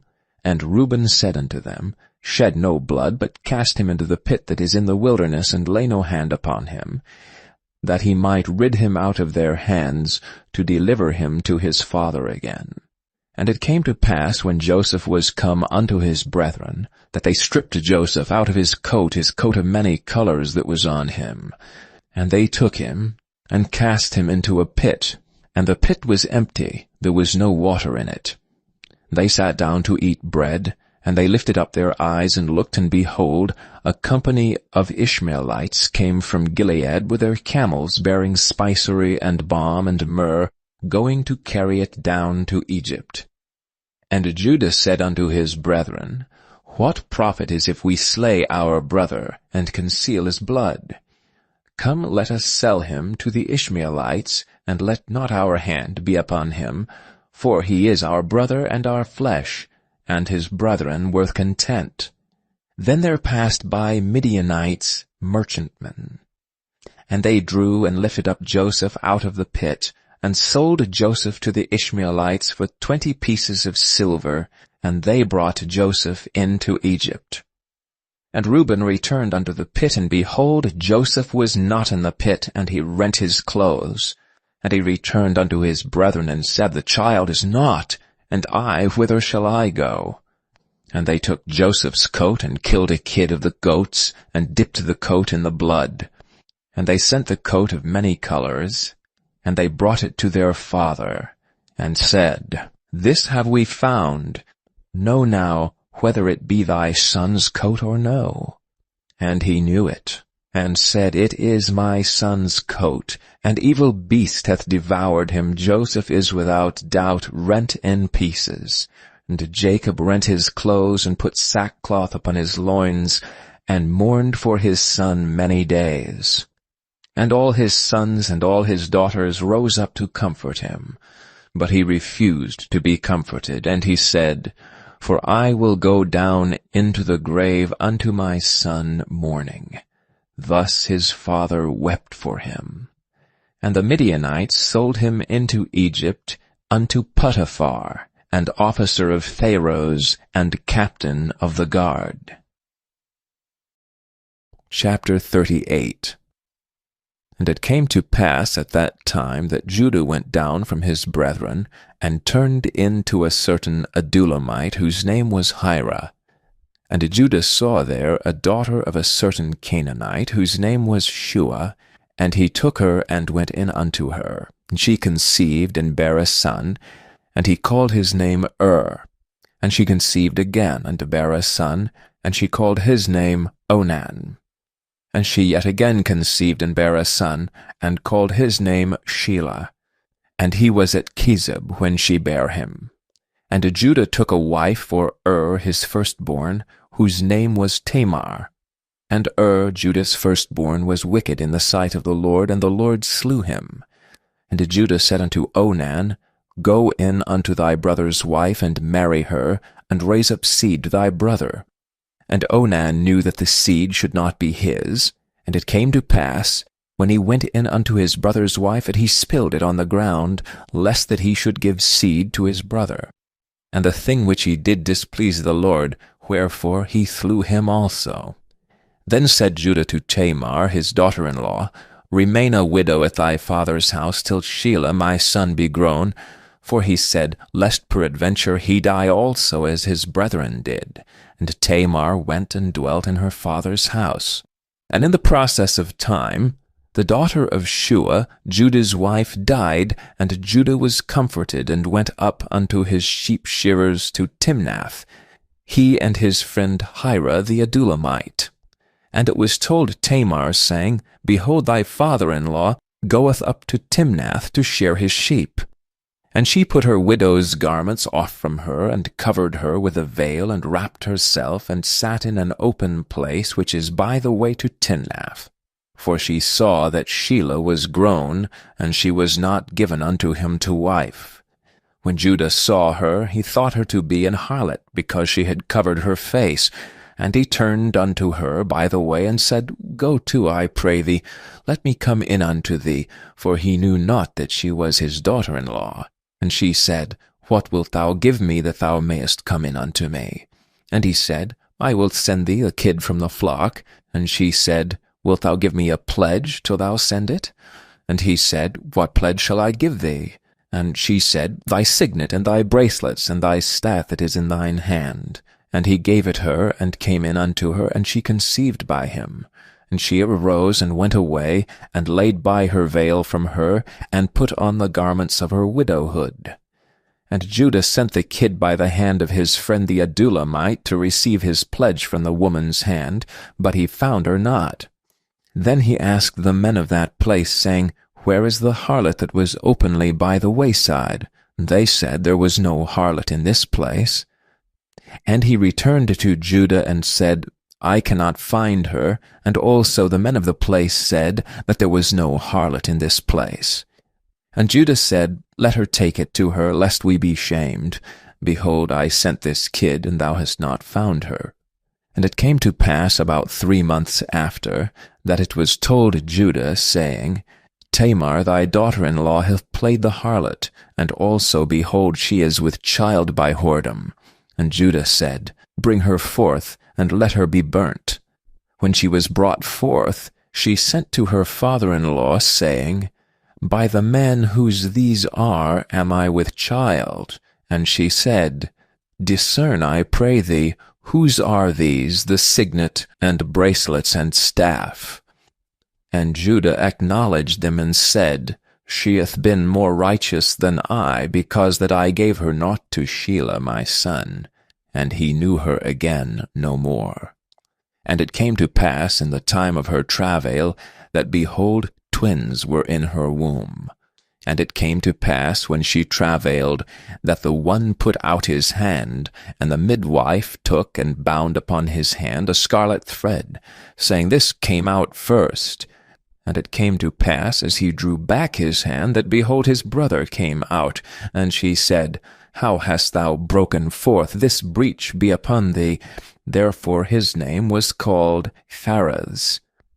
And afterward came out his brother that had the scarlet thread upon his hand, and his name was called Zerah. Chapter 39.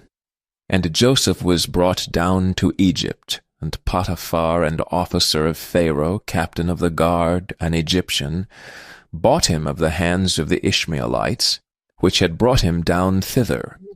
And the Lord was with Joseph, and he was a prosperous man, and he was in the house of his master the Egyptian. And his master saw that the Lord was with him, and that the Lord made all that he did to prosper in his hand. And Joseph found favor in his sight, and he served him. And he made him overseer over his house, and all that he had he put into his hand. And it came to pass from the time that he made him overseer in his house and over all that he had, that the Lord blessed the Egyptian's house for Joseph's sake, and the blessing of the Lord was upon all that he had in the house and in the field. And he left all that he had in Joseph's hand, and he knew not aught he had save the bread which he did eat, and Joseph was a goodly person and well favored. And it came to pass after these things that his master's wife cast her eyes upon Joseph, and she said, Lie with me. But he refused, and said unto his master's wife, Behold, my master wotteth not what is with me in the house, and he hath committed all that he hath to my hand. There is none greater in this house than I, neither hath he kept back anything from me but thee, because thou art his wife. How then can I do this great wickedness, and sin against God? And it came to pass, as she spake to Joseph day by day, that he hearkened not unto her to lie by her, or to be with her. And it came to pass about this time, that Joseph went into the house to do his business, and there was none of the men of the house there within. And she caught him by his garment, saying, Lie with me. And he left his garment in her hand, and fled, and got him out. And it came to pass, when she saw that he had left his garment in her hand, and was fled forth, that she called unto the men of her house, and spake unto them, saying, See, he hath brought him Hebrew unto us to mock us. He came unto me to lie with me, and I cried with a loud voice. And it came to pass, when he heard that I lifted up my voice and cried, that he left his garment with me, and fled, and got him out. And she laid up his garment by her until his Lord came home. And she spake unto him according to these words, saying, The Hebrew servant which thou hast brought unto us came in unto me to mock me. And it came to pass, as I lifted up my voice and cried, that he left his garment with me and fled out. That came to pass, when his master heard the words of his wife, which she spake unto him, saying, After this manner did thy servant to me, that his wrath was kindled. And Joseph's master took him, and put him into the prison, a place where the king's prisoners were bound, and he was there in the prison. But the Lord was with Joseph, and showed him mercy, and gave him favor in the sight of the keeper of the prison. And the keeper of the prison committed to Joseph's hand all the prisoners that were in the prison, and whatsoever they did there, he was the doer of it. The keeper of the prison looked not to anything that was under his hand, because the Lord was with him, and that which he did the Lord made it to prosper. Chapter 40. And it came to pass after these things that the butler of the king of Egypt and his baker had offended their lord the king of Egypt. And Pharaoh was wroth against two of his officers, against the chief of the butlers and against the chief of the bakers. And he put them in ward in the house of the captain of the guard, into the prison, the place where Joseph was bound. And the captain of the guard charged Joseph with them, and he served them, and they continued a season in ward. And they dreamed a dream, both of them, each man his dream, and one night, each man according to the interpretation of his dream, the butler and the baker of the king of Egypt, which were bound in the prison. And Joseph came in unto them in the morning, and looked upon them, and behold, they were sad. And he asked Pharaoh's officers that were with him in the ward of his lord's house, saying, Wherefore look ye so sadly today? And they said unto him, We have dreamed a dream, and there is no interpreter of it. And Joseph said unto them, Do not interpretations belong to God? Tell me them, I pray you. And the chief butler told his dream to Joseph, and said to him, In my dream, behold, a vine was before me, and in the vine were 3 branches, and it was as though it budded, and her blossoms shot forth, and the clusters thereof brought forth ripe grapes. And Pharaoh's cup was in my hand, and I took the grapes and pressed them into Pharaoh's cup, and I gave the cup into Pharaoh's hand. And Joseph said unto him, This is the interpretation of it. The 3 branches are 3 days. Yet within 3 days shall Pharaoh lift up thine head and restore thee unto thy place, and thou shalt deliver Pharaoh's cup into his hand, after the former manner when thou wast his butler. But think on me when it shall be well with thee, and show kindness, I pray thee, unto me, and make mention of me unto Pharaoh, and bring me out of this house, for indeed I was stolen away out of the land of the Hebrews, and here also have I done nothing that they should put me into the dungeon. When the chief baker saw that the interpretation was good, he said unto Joseph, I also was in my dream, and behold, I had 3 white baskets on my head, and in the uppermost basket there was all manner of baked meats for Pharaoh, and the birds did eat them out of the basket upon my head.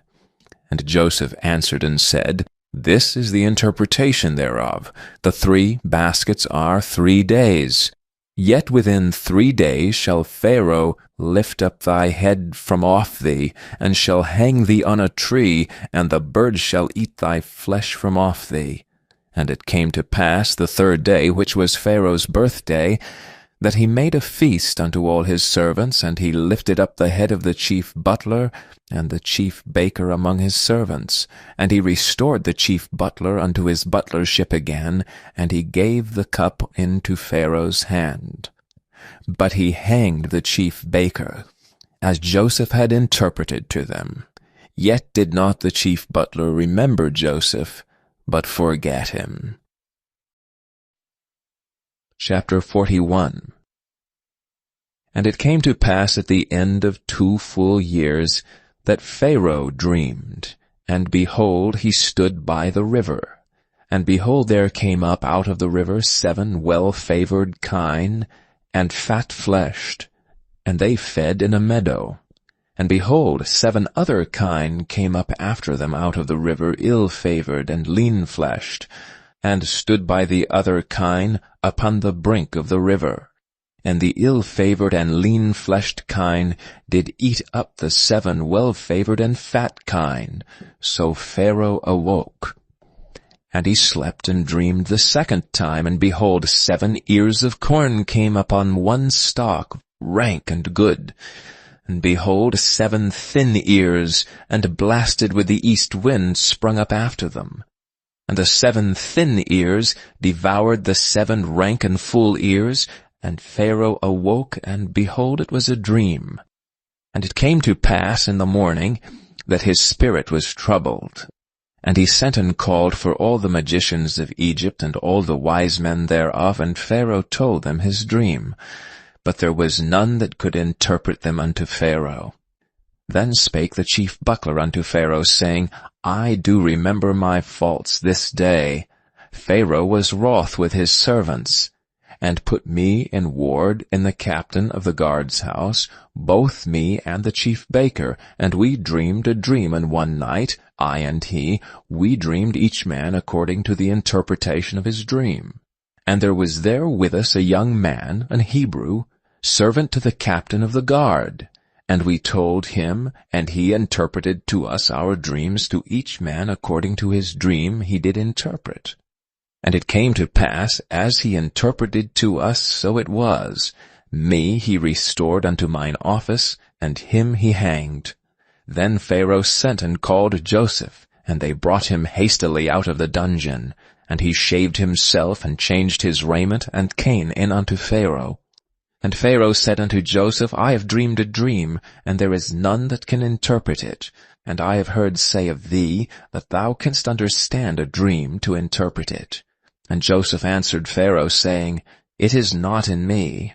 God shall give Pharaoh an answer of peace. And Pharaoh said unto Joseph, In my dream, behold, I stood upon the bank of the river, and behold, there came up out of the river 7 kine, fat-fleshed and well-favored, and they fed in a meadow.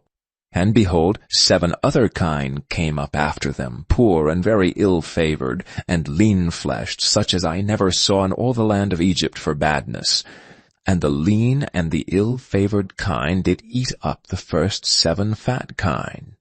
And when they had eaten them up, it could not be known that they had eaten them, but they were still ill-favored as at the beginning. So I awoke.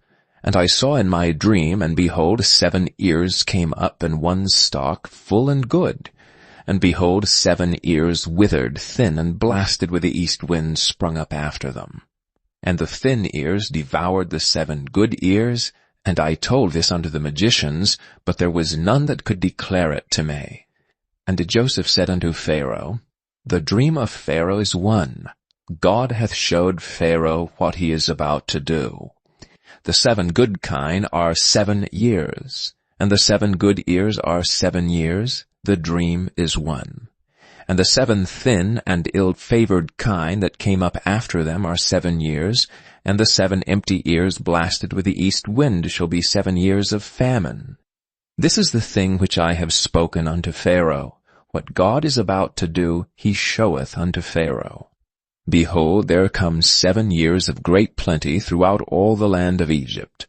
And there shall arise after them 7 years of famine, and all the plenty shall be forgotten in the land of Egypt, and the famine shall consume the land.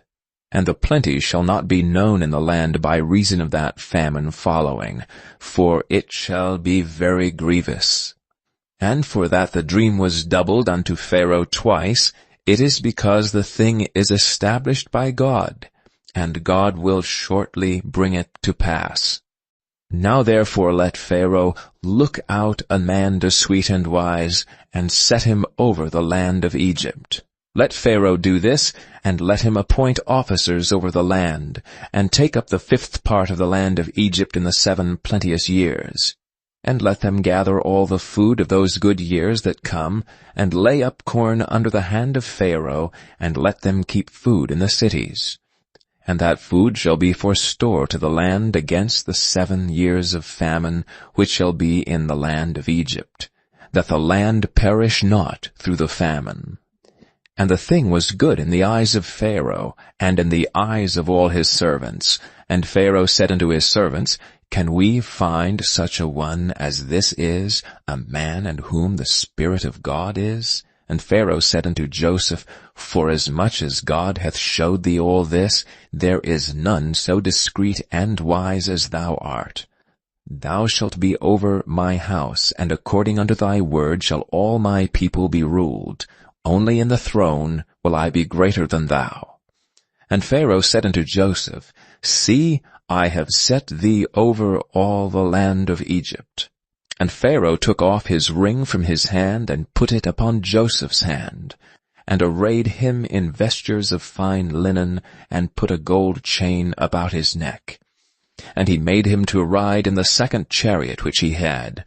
And they cried before him, Bow the knee. And he made him ruler over all the land of Egypt. And Pharaoh said unto Joseph, I am Pharaoh, and without thee shall no man lift up his hand or foot in all the land of Egypt.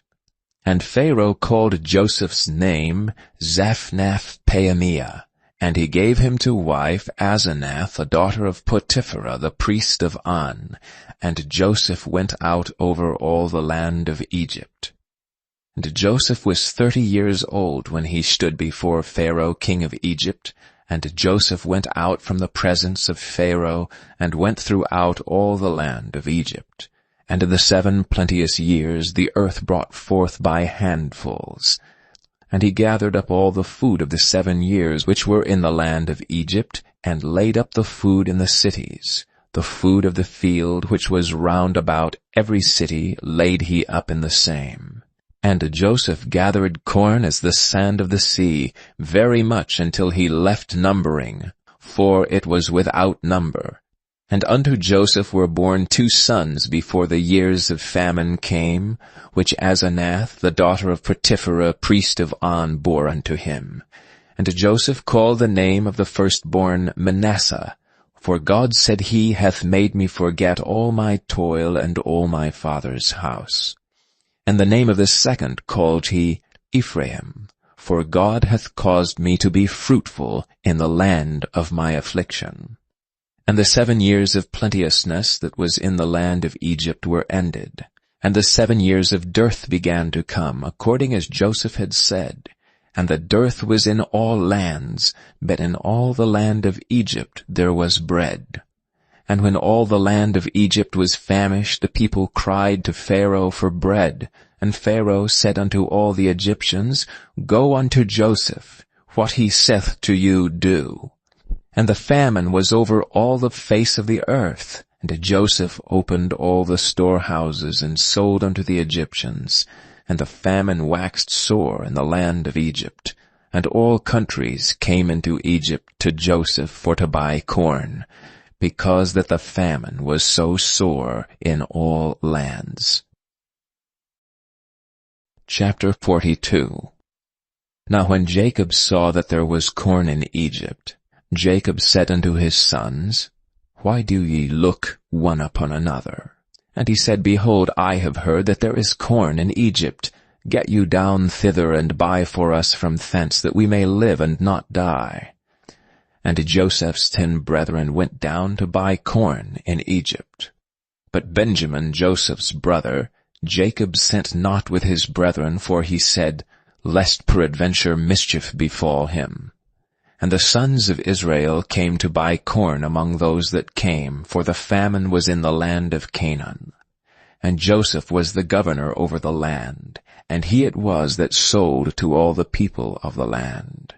And Joseph's brethren came, and bowed down themselves before him with their faces to the earth.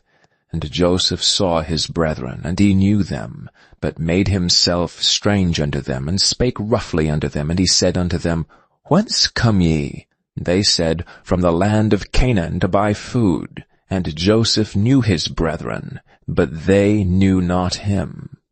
And Joseph remembered the dream which he dreamed of them, and said unto them, Ye are spies to see the nakedness of the land ye are come. And they said unto him, Nay, my lord, but to buy food are thy servants come.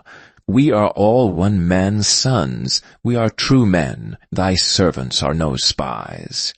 And he said unto them, Nay, but to see the nakedness of the land ye are come. And they said, Thy servants are 12 brethren, the sons of one man in the land of Canaan, and behold, the youngest is this day with our father, and one is not. And Joseph said unto them, That is it that I spake unto you, saying, Ye are spies. Hereby ye shall be proved. By the life of Pharaoh ye shall not go forth hence, except your youngest brother come hither. Send one of you, and let him fetch your brother, and ye shall be kept in prison, that your words may be proved, whether there be any truth in you. Or else by the life of Pharaoh, surely ye are spies. And he put them all together into ward 3 days. And Joseph said unto them the 3rd day, This do and live, for I fear God. If ye be true men, let one of your brethren be bound in the house of your prison. Go ye, carry corn for the famine of your houses. But bring your youngest brother unto me, so shall your words be verified, and ye shall not die. And they did so. And they said one to another, We are verily guilty concerning our brother, in that we saw the anguish of his soul when he besought us, and we would not hear. Therefore is this distress come upon us. And Reuben answered them, saying, Spake I not unto you, saying, Do not sin against the child, and ye would not hear? Therefore, behold, also his blood is required. And they knew not that Joseph understood them, for he spake unto them by an interpreter. And he turned himself about from them, and wept, and returned to them again, and communed with them, and took from them Simeon, and bound him before their eyes. Then Joseph commanded to fill their sacks with corn, and to restore every man's money into his sack, and to give them provisions for the way, and thus he did unto them. And they laded their asses with corn, and departed thence. And as one of them opened his sack to give his ass provender in the inn, he espied his money, for behold, it was in the sack's mouth. And he said unto his brethren, My money is restored, and lo, it is even in my sack. And their heart failed them, and they were afraid, saying one to another, What is this that God hath done unto us? And they came unto Jacob their father unto the land of Canaan, and told them all that befell unto them, saying, The man who is the Lord of the land spake roughly to us, and took us for spies of the country. And we said unto him, We are true men, we are no spies. We be 12 brethren, sons of our father. One is not, and the youngest is this day with our father in the land of Canaan. And the man, the Lord of the country, said unto us, Hereby shall I know that ye are true men. Leave one of your brethren here with me, and take food for the famine of your households, and be gone, and bring your youngest brother unto me. Then shall I know that ye are no spies, but that ye are true men. So will I deliver your brother, and ye shall traffic in the land. And it came to pass, as they emptied their sacks, that behold, every man's bundle of money was in his sack. And when both they and their father saw the bundles of money, they were afraid. And Jacob their father said unto them, Me have ye bereaved of my children. Joseph is not, and Simeon is not, and ye will take Benjamin away. All these things are against me.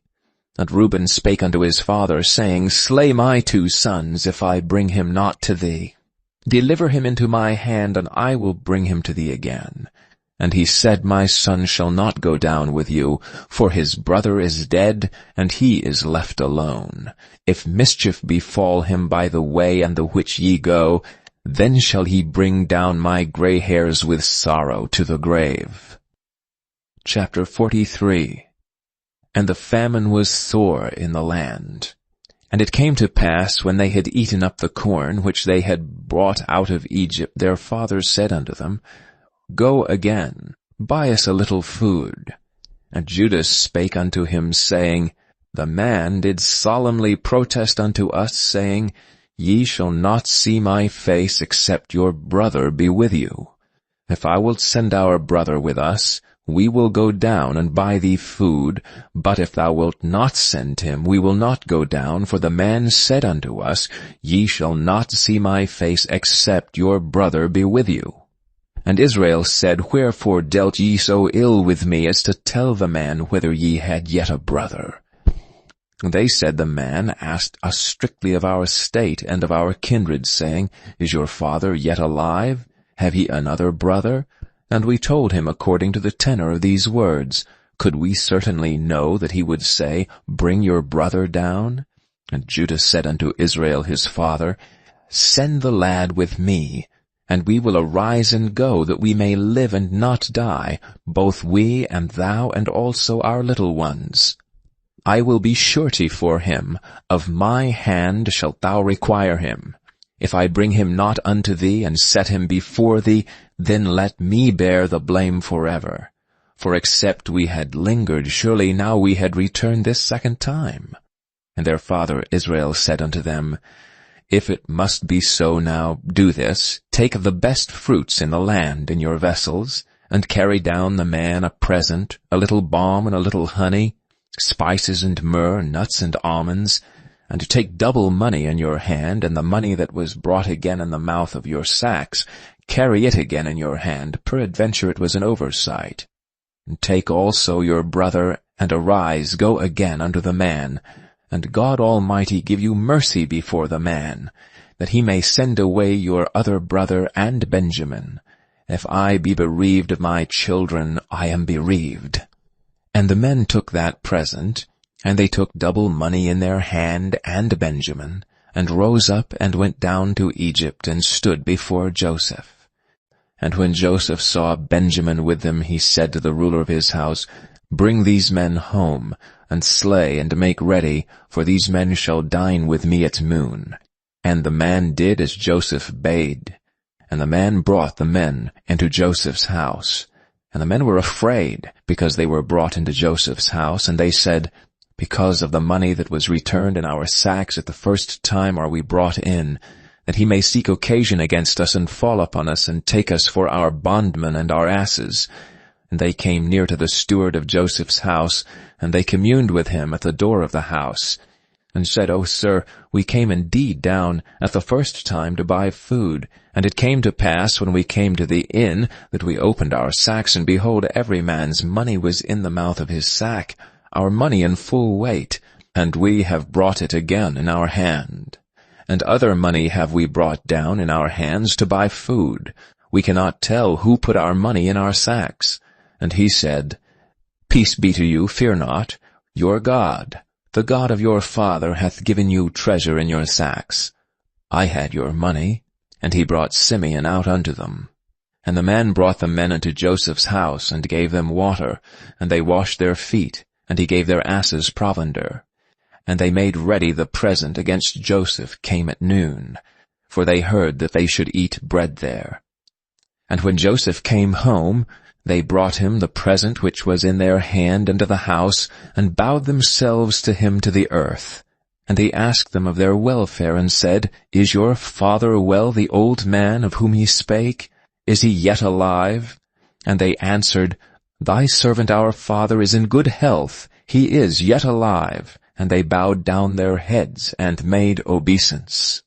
And he lifted up his eyes, and saw his brother Benjamin, his mother's son, and said, Is this your younger brother, of whom ye spake unto me? And he said, God be gracious unto thee, my son. And Joseph made haste, for his bowels did yearn upon his brother, and he sought where to weep. And he entered into his chamber, and wept there.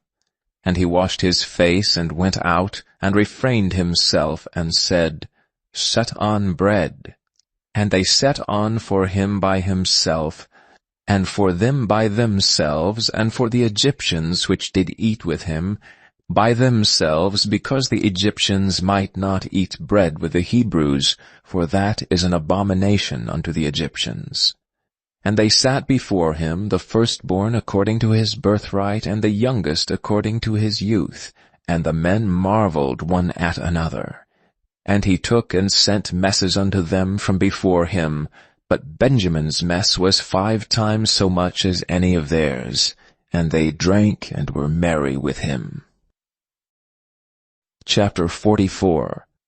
And he commanded the steward of his house, saying, Fill the men's sacks with food, as much as they can carry, and put every man's money in his sack's mouth. And put my cup, the silver cup, in the sack's mouth of the youngest, and his corn money. And he did according to the word that Joseph had spoken. As soon as the morning was light, the men were sent away, they and their asses. And when they were gone out of the city, and not yet far off, Joseph said unto his steward, Up, follow after the men, And when thou dost overtake them, say unto them, Wherefore have ye rewarded evil for good? Is not this it in which my Lord drinketh, and whereby indeed he divineth? Ye have done evil in so doing. And he overtook them, and he spake unto them these same words. And they said unto him, Wherefore saith my Lord these words? God forbid that thy servants should do according to this thing. Behold, the money which we found in our sacks' mouths we brought again unto thee out of the land of Canaan. How then should we steal out of thy Lord's house silver or gold? With whomsoever of thy servants it be found, both let him die, and we also will be my Lord's bondmen. And he said, Now also let it be according unto your words. He with whom it is found shall be my servant, and ye shall be blameless. Then they speedily took down every man his sack to the ground, and opened every man his sack. And he searched, and began at the eldest, and left at the youngest, and the cup was found in Benjamin's sack. Then they rent their clothes, and laded every man his ass, and returned to the city. And Judah and his brethren came to Joseph's house, for he was yet there, and they fell before him on the ground. And Joseph said unto them, What deed is this that ye have done? Wot ye not that such a man as I can certainly divine? And Judah said, What shall we say unto my Lord? What shall we speak?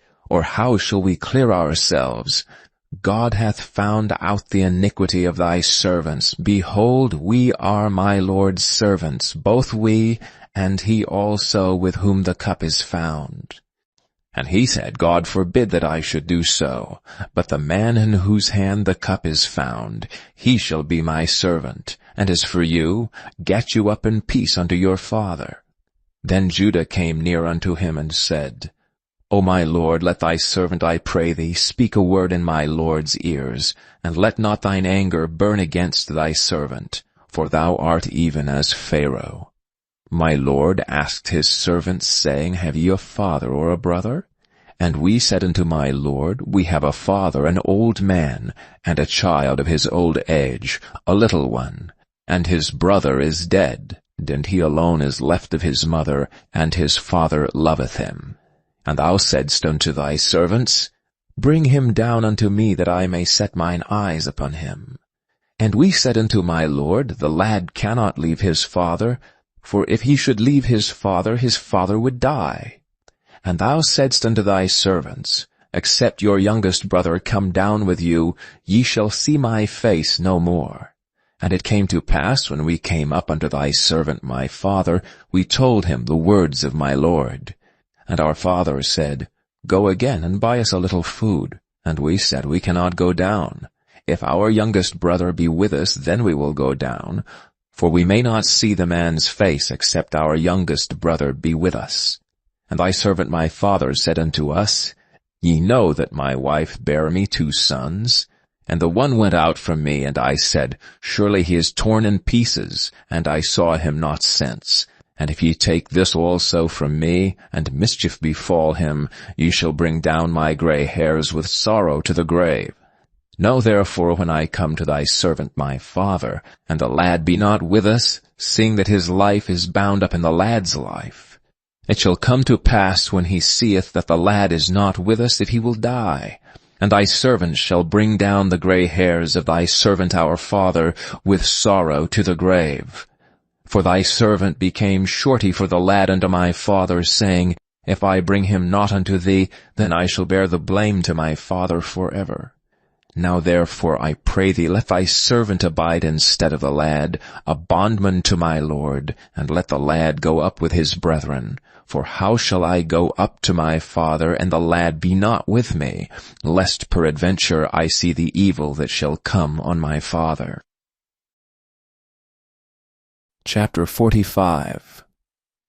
Then Joseph could not refrain himself before all them that stood by him. And he cried, Cause every man to go out from me. And there stood no man with him, while Joseph made himself known unto his brethren. And he wept aloud, and the Egyptians in the house of Pharaoh heard. And Joseph said unto his brethren, I am Joseph. Doth my father yet live? And his brethren could not answer him, for they were troubled at his presence. And Joseph said unto his brethren, Come near to me, I pray you. And they came near. And he said, I am Joseph your brother, whom ye sold into Egypt. Now therefore be not grieved nor angry with yourselves, that ye sold me hither, for God did send me before you to preserve life. For these 2 years hath a famine been in the land, and yet there are 5 years in the which there shall neither be earing nor harvest. And God sent me before you to preserve you a posterity in the earth, and to save your lives by a great deliverance. So now it was not you that sent me hither, but God, and he hath made me a father to Pharaoh, and lord of all his house, and a ruler throughout all the land of Egypt. Haste ye, and go up to my father, and say unto him, Thus saith thy son Joseph, God hath made me lord of all Egypt. Come down unto me, tarry not. And thou shalt dwell in the land of Goshen, and thou shalt be near unto me, thou and thy children and thy children's children, and thy flocks and thy herds, and all that thou hast. And there will I nourish thee, for yet there are 5 years of famine, lest thou and thy household and all that thou hast come to poverty.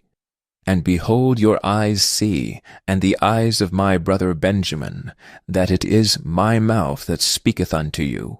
And ye shall tell my father of all my glory in Egypt, and of all that ye have seen, and ye shall haste and bring down my father hither. And he fell upon his brother Benjamin's neck and wept, and Benjamin wept upon his neck. Moreover he kissed all his brethren, and wept upon them, and after that his brethren talked with him. And the fame thereof was heard in Pharaoh's house, saying, Joseph's brethren are come. And it pleased Pharaoh well, and his servants. And Pharaoh said unto Joseph, Say unto thy brethren, This do ye, lade your beasts and go, get you unto the land of Canaan, and take your father and your households, and come unto me, and I will give you the good of the land of Egypt, and ye shall eat the fat of the land. Now thou art commanded, this do ye. Take your wagons out of the land of Egypt for your little ones, and for your wives, and bring your father, and come. Also regard not your stuff, for the good of all the land of Egypt is yours. And the children of Israel did so, and Joseph gave them wagons according to the commandment of Pharaoh, and gave them provision for the way. To all of them he gave each man changes of raiment, but to Benjamin he gave 300 pieces of silver and 5 changes of raiment. And to his father he sent after this manner, 10 asses laden with the good things of Egypt, and 10 she-asses laden with corn and bread and meat for his father by the way. So he sent his brethren away, and they departed, and he said unto them, See that ye fall not out by the way. And they went up out of Egypt, and came into the land of Canaan, unto Jacob their father, and told him, saying, Joseph is yet alive, and he is governor over all the land of Egypt. And Jacob's heart fainted, for he believed them not. And they told him all the words of Joseph which he had said unto them. And when he saw the wagons which Joseph had sent to carry him, the spirit of Jacob their father revived. And Israel said, It is enough. Joseph my son is yet alive. I will go and see him before I die. Chapter 46. And Israel took his journey with all that he had, and came to Beersheba, and offered sacrifices unto the God of his father Isaac. And God spake unto Israel in the visions of the night, and said, Jacob, Jacob. And he said, Here am I. And he said, I am God, the God of thy father. Fear not to go down into Egypt, for I will there make of thee a great nation. I will go down with thee into Egypt, and I will also surely bring thee up again, and Joseph shall put his hand upon thine eyes. And Jacob rose up from Beersheba, And the sons of Israel carried Jacob their father and their little ones, and their wives in the wagons which Pharaoh had sent to carry him. And they took their cattle and their goods which they had gotten in the land of Canaan, and came into Egypt, Jacob and all his seed with him, his sons and his sons' sons with him, his daughters and his sons' daughters, and all his seed brought he with him into Egypt. And these are the names of the children of Israel which came into Egypt, Jacob and his sons, Reuben, Jacob's firstborn, and the sons of Reuben, Hanoch, and Phallu, and Hezron, and Carne, and the sons of Simeon, Jemuel, and Jamin, and Ohad, and Jachin, and Zohar, and Shaul, the son of a Canaanitish woman, and the sons of Levi, Gershon, Kohath, and Merari, and the sons of Judah, and Onan, and Shewa, and Pharez, and Zerah. But and Onan died in the land of Canaan, and the sons of Pharez were Hezron and Hamul. And the sons of Issachar, Tola, and Phuvah, and Job, and Shimron, and the sons of Zebulun, Sarid, and Elon, and Jalio. These be the sons of Leah which he bare unto Jacob in Padam Aram, with his daughter Dinah. All the souls of his sons and his daughters were 33. And the sons of Gad, Ziphion, and Haggai, Shunai, and Esbon, Eri, and Arodi, and Areli. And the sons of Asher, Jimnah, and Ishua, and Isui, and Beriah, and Serah their sister, and the sons of Beriah, Heber, and Malchiel. These are the sons of Zilpah, whom Laban gave to Leah his daughter, and these she bare unto Jacob even 16 souls. The sons of Rachel, Jacob's wife, Joseph and Benjamin. And unto Joseph in the land of Egypt were born Manasseh and Ephraim, which Asenath, the daughter of Potiphera, priest of Onan, bare unto him. And the sons of Benjamin were Bela, and Becher, and Ashbel, Gera, and Naaman, Ehi, and Rosh, Muppin, and Huppim, and Ard. These are the sons of Rachel, which were born to Jacob. All the souls were 14. And the sons of Dan, Hushan, and the sons of Naphtali, Jaziel, and Guni, and Jezer, and Shillem. These are the sons of Bilhah, which Laban gave unto Rachel his daughter, and she bare these unto Jacob. All the souls were 7. All the souls which came with Jacob into Egypt, which came out of his loins, besides Jacob's sons' wives, all the souls were 66. And the sons of Joseph which were born him in Egypt were 2 souls. All the souls of the house of Jacob which came into Egypt were 70. And he sent Judah before him unto Joseph to direct his face unto Goshen, and they came into the land of Goshen. And Joseph made ready his chariot, and went up to meet Israel his father, to Goshen, and presented himself unto him, and he fell on his neck, and wept on his neck a good while. And Israel said unto Joseph, Now let me die, since I have seen thy face, because thou art yet alive. And Joseph said unto his brethren, and unto his father's house, I will go up and show Pharaoh, and say unto him, My brethren and my father's house, which were in the land of Canaan, are come unto me.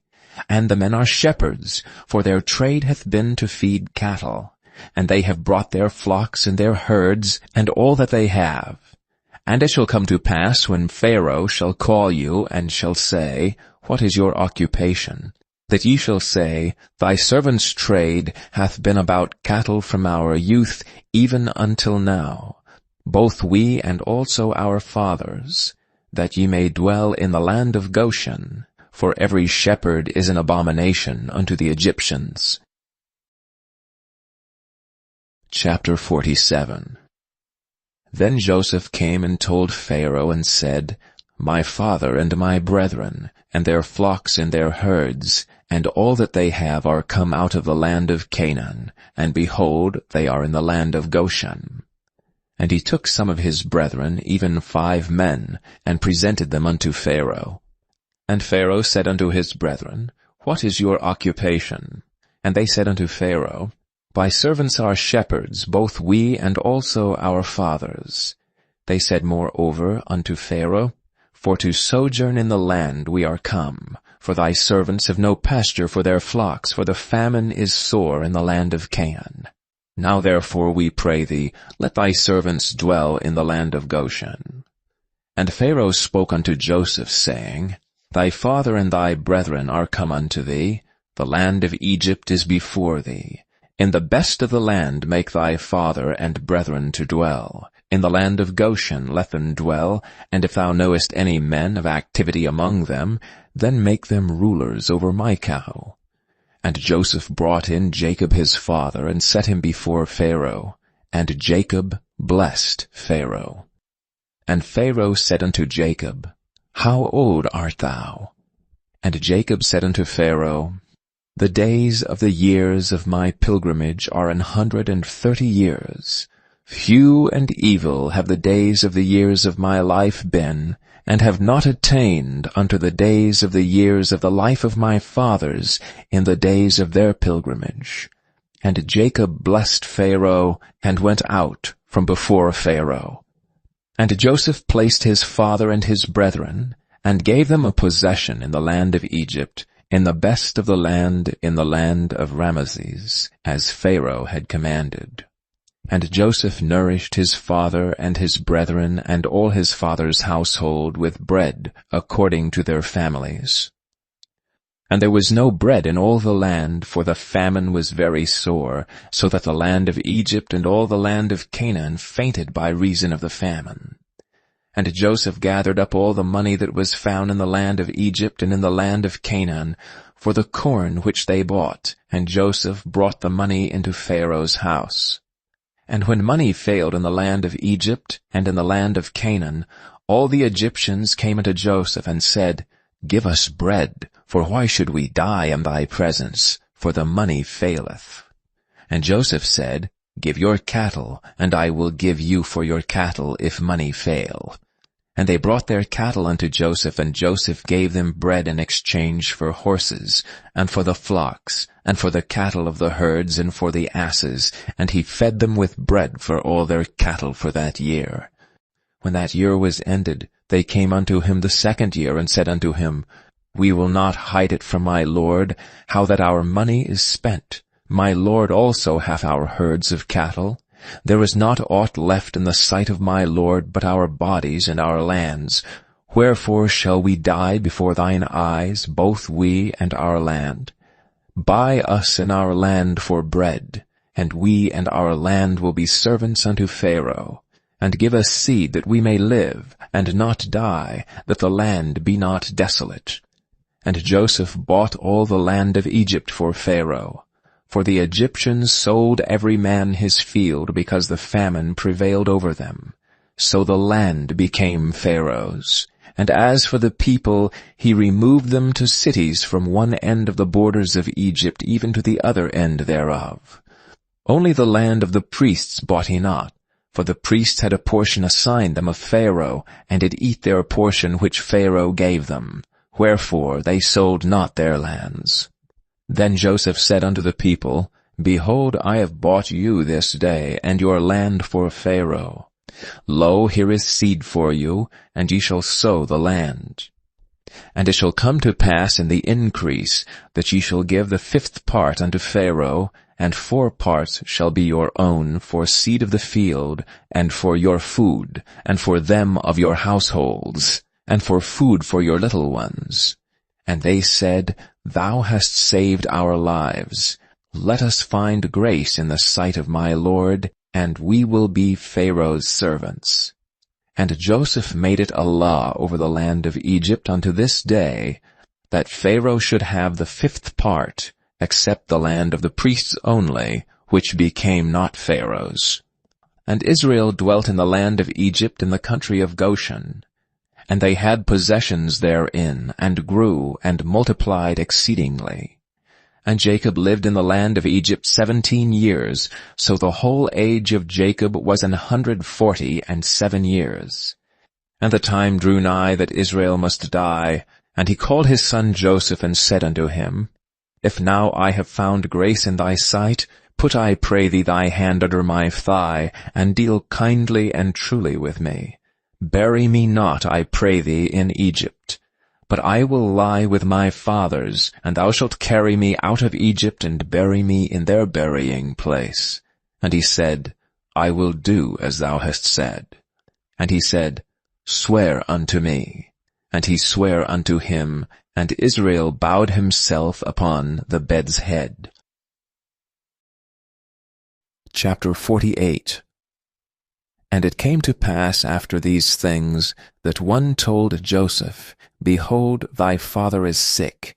And he took with him his 2 sons, Manasseh and Ephraim. And one told Jacob and said, Behold, thy son Joseph cometh unto thee. And Israel strengthened himself, and sat upon the bed. And Jacob said unto Joseph, God Almighty appeared unto me at Luz in the land of Canaan, and blessed me, and said unto me, Behold, I will make thee fruitful, and multiply thee, and I will make of thee a multitude of people, and will give this land to thy seed after thee for an everlasting possession. And now thy 2 sons, Ephraim and Manasseh, which were born unto thee in the land of Egypt before I came unto thee into Egypt, are mine. As Reuben and Simeon, they shall be mine. And thy issue, which thou begettest after them, shall be thine, and shall be called after the name of their brethren in their inheritance. And as for me, when I came from Padan, Rachel died by me in the land of Canaan in the way, when yet there was but a little way to come unto Ephrath, and I buried her there in the way of Ephrath, the same is Bethlehem. And Israel beheld Joseph's sons, and said, Who are these? And Joseph said unto his father, They are my sons, whom God hath given me in this place. And he said, Bring them, I pray thee, unto me, and I will bless them. Now the eyes of Israel were dim for age, so that he could not see. And he brought them near unto him, and he kissed them, and embraced them. And Israel said unto Joseph, I had not thought to see thy face, and lo, God hath showed me also thy seed. And Joseph brought them out from between his knees, and he bowed himself with his face to the earth. And Joseph took them both, Ephraim in his right hand, toward Israel's left hand, and Manasseh in his left hand toward Israel's right hand, and brought them near unto him. And Israel stretched out his right hand, and laid it upon Ephraim's head, who is the younger, and his left hand upon Manasseh's head, guiding his hands wittingly, for Manasseh was the firstborn. And he blessed Joseph, and said, God before whom my fathers Abraham and Isaac did walk, the God which fed me all my life long unto this day, the angel which redeemed me from all evil, bless the lads, and let my name be named on them, and the name of my fathers Abraham and Isaac, and let them grow into a multitude in the midst of the earth. And when Joseph saw that his father laid his right hand upon the head of Ephraim, it displeased him, and he held up his father's hand to remove it from Ephraim's head unto Manasseh's head. And Joseph said unto his father, Not so, my father, for this is the firstborn. Put thy right hand upon his head. And his father refused, and said, I know it, my son, I know it. He also shall become a people, and he also shall be great. But truly his younger brother shall be greater than he, and his seed shall become a multitude of nations. And he blessed them that day, saying, And thee shall Israel bless, saying, God make thee as Ephraim, and as Manasseh. And he set Ephraim before Manasseh. And Israel said unto Joseph, Behold, I die, but God shall be with you, and bring you again unto the land of your fathers. Moreover, I have given to thee one portion above thy brethren, which I took out of the hand of the Amorite with my sword and with my bow. Chapter 49.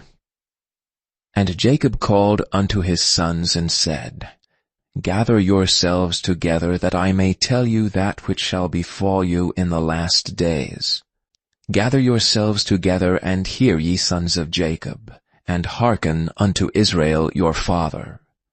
Reuben, thou art my firstborn, my might, and the beginning of my strength, the excellency of dignity and the excellency of power. Unstable as water, thou shalt not excel, because thou wentest up to thy father's bed, then befouledst thou it. He went up to my couch. Simeon and Levi are brethren. Instruments of cruelty are in their habitations. O my soul, come not thou into their secret. Unto their assembly mine honor, be not thou united, for in their anger they slew a man, and in their self-will they digged down a wall. Cursed be their anger, for it was fierce, and their wrath, for it was cruel. I will divide them in Jacob, and scatter them in Israel. Judah, thou art he whom thy brethren shall praise. Thy hand shall be in the neck of thine enemies. Thy father's children shall bow down before thee. Judah is a lion's whelp. From the prey, my son, thou art gone up. He stooped down, he couched as a lion, and as an old lion. Who shall rouse him up? The scepter shall not depart from Judah, nor a lawgiver from between his feet, until Shiloh come, and unto him shall the gathering of the people be. Binding his foal unto the vine, and his ass's colt unto the choice vine. He washed his garments in wine, and his clothes in the blood of grapes. His eyes shall be red with wine, and his teeth white with milk. Zebulun shall dwell at the haven of the sea, and he shall be for an haven of ships, and his borders shall be unto Zidon. Issachar is a strong ass, couching down between two burdens.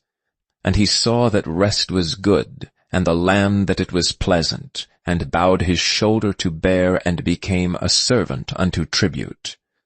Dan shall judge his people as one of the tribes of Israel. Dan shall be a serpent by the way, and adder in the path, that biteth the horse heels, so that his rider shall fall backward. I have waited for thy salvation, O Lord. Gad, a troop shall overcome him, but he shall overcome at the last. Out of Asher his bread shall be fat, and he shall yield royal dainties. Naphtali is a hind let loose. He giveth goodly words. Joseph is a fruitful bough, even a fruitful bough by a well, whose branches run over the wall. The archers have sorely grieved him, and shot at him, and hated him. But his bow abode in strength, and the arms of his hands were made strong by the hands of the mighty God of Jacob. From thence is the shepherd, the stone of Israel. Even by the God of thy father who shall help thee, and by the Almighty who shall bless thee with blessings of heaven above, blessings of the deep that lieth under, blessings of the breast and of the womb. The blessings of thy father have prevailed above the blessings of my progenitors unto the utmost bound of the everlasting hills. They shall be on the head of Joseph, and on the crown of the head of him that was separate from his brethren. Benjamin shall raven as a wolf. In the morning he shall devour the prey, and at night he shall divide the spoil. All these are the 12 tribes of Israel. And this is it that their father spake unto them, and blessed them, every one according to his blessing he blessed them. And he charged them, and said unto them, I am to be gathered unto my people. Bury me with my fathers in the cave that is in the field of Ephon the Hittite, in the cave that is in the field of Machpelah, which is before Mamre, in the land of Canaan, which Abraham bought with the field of Ephron the Hittite for a possession of a burying place. There they buried Abraham and Sarah his wife. There they buried Isaac and Rebekah his wife, and there I buried Leah. The purchase of the field and of the cave that is therein was from the children of Heth. And when Jacob had made an end of commanding his sons, he gathered up his feet into the bed, and yielded up the ghost, and was gathered unto his people. Chapter 50. And Joseph fell upon his father's face, and wept upon him, and kissed him. And Joseph commanded his servants, the physicians, to embalm his father, and the physicians embalmed Israel. And 40 days were fulfilled for him, for so are fulfilled the days of those which are embalmed. And the Egyptians mourned for him 60 days. And when the days of his mourning were past, Joseph spake unto the house of Pharaoh, saying, If now I have found grace in your eyes, speak, I pray you, in the ears of Pharaoh, saying, My father made me swear, saying, Lo, I die, in my grave which I have digged for me, in the land of Canaan, there shalt thou bury me. Now therefore let me go up, I pray thee, and bury my father, and I will come again. And Pharaoh said, Go up and bury thy father according as he made thee swear. And Joseph went up to bury his father, and with him went up all the servants of Pharaoh, the elders of his house, and all the elders of the land of Egypt, and all the house of Joseph and his brethren, and his father's house. Only their little ones and their flocks and their herds they left in the land of Goshen. And there went up with him both chariots and horsemen, and it was a very great company. And they came to the threshing floor of Atad, which is beyond Jordan, and there they mourned with a great and very sore lamentation. And he made a mourning for his father 7 days. And when the inhabitants of the land, the Canaanites, saw the mourning in the floor of Atad, they said, This is a grievous mourning to the Egyptians. Wherefore the name of it was called Abel Mizraim, which is beyond Jordan. And his sons did unto him according as he commanded them. For his sons carried him into the land of Canaan, and buried him in the cave of the field of Machpelah, which Abraham bought with the field for a possession of a burying place of Ephron the Hittite before Mamre. And Joseph returned into Egypt, he and his brethren, and all that went up with him to bury his father after he had buried his father. And when Joseph's brethren saw that their father was dead, they said, Joseph will peradventure hate us, and will certainly requite us all the evil which we did unto him. And they sent a messenger unto Joseph, saying, Thy father did command before he died, saying, So shall ye say unto Joseph, Forgive, I pray thee now, the trespass of thy brethren, and their sin, for they did unto thee evil. And now we pray thee, forgive the trespass of the servants of the God of thy father. And Joseph wept when they spake unto him. And his brethren also went and fell down before his face, and they said, Behold, we be thy servants. And Joseph said unto them, Fear not, for am I in the place of God? But as for you, ye fought evil against me.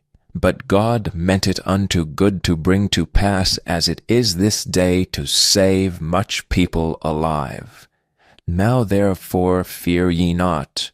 I will nourish you and your little ones. And he comforted them, and spake kindly unto them. And Joseph dwelt in Egypt, he and his father's house, and Joseph lived 110 years. And Joseph saw Ephraim's children of the 3rd generation. The children also of Machir the son of Manasseh were brought up upon Joseph's knees. And Joseph said unto his brethren, I die, and God will surely visit you, and bring you out of this land unto the land which he sware to Abraham, to Isaac, and to Jacob. And Joseph took an oath of the children of Israel, saying, God will surely visit you, and ye shall carry up my bones from hence. So Joseph died, being 110 years old, and they embalmed him, and he was put in a coffin in Egypt. The second book of Moses, called Exodus. Chapter 1. Now these are the names of the children of Israel which came into Egypt. Every man and his household came with Jacob: Reuben, Simeon, Levi and Judah, Issachar, Zebulun and Benjamin, Dan and Naphtali, Gad and Asher. And all the souls that came out of the loins of Jacob were 70 souls, for Joseph was in Egypt already. And Joseph died, and all his brethren, and all that generation. And the children of Israel were fruitful, and increased abundantly, and multiplied, and waxed exceeding mighty, and the land was filled with them. Now there arose up a new king over Egypt, which knew not Joseph. And he said unto his people, Behold, the people of the children of Israel are more and mightier than we. Come on, let us deal wisely with them, lest they multiply, and it come to pass that when there falleth out any war, they join also unto our enemies, and fight against us, and so get them up out of the land. Therefore they did set over them taskmasters to afflict them with their burdens. And they built for Pharaoh treasure cities, Pithom and Raamses. But the more they afflicted them, the more they multiplied and grew.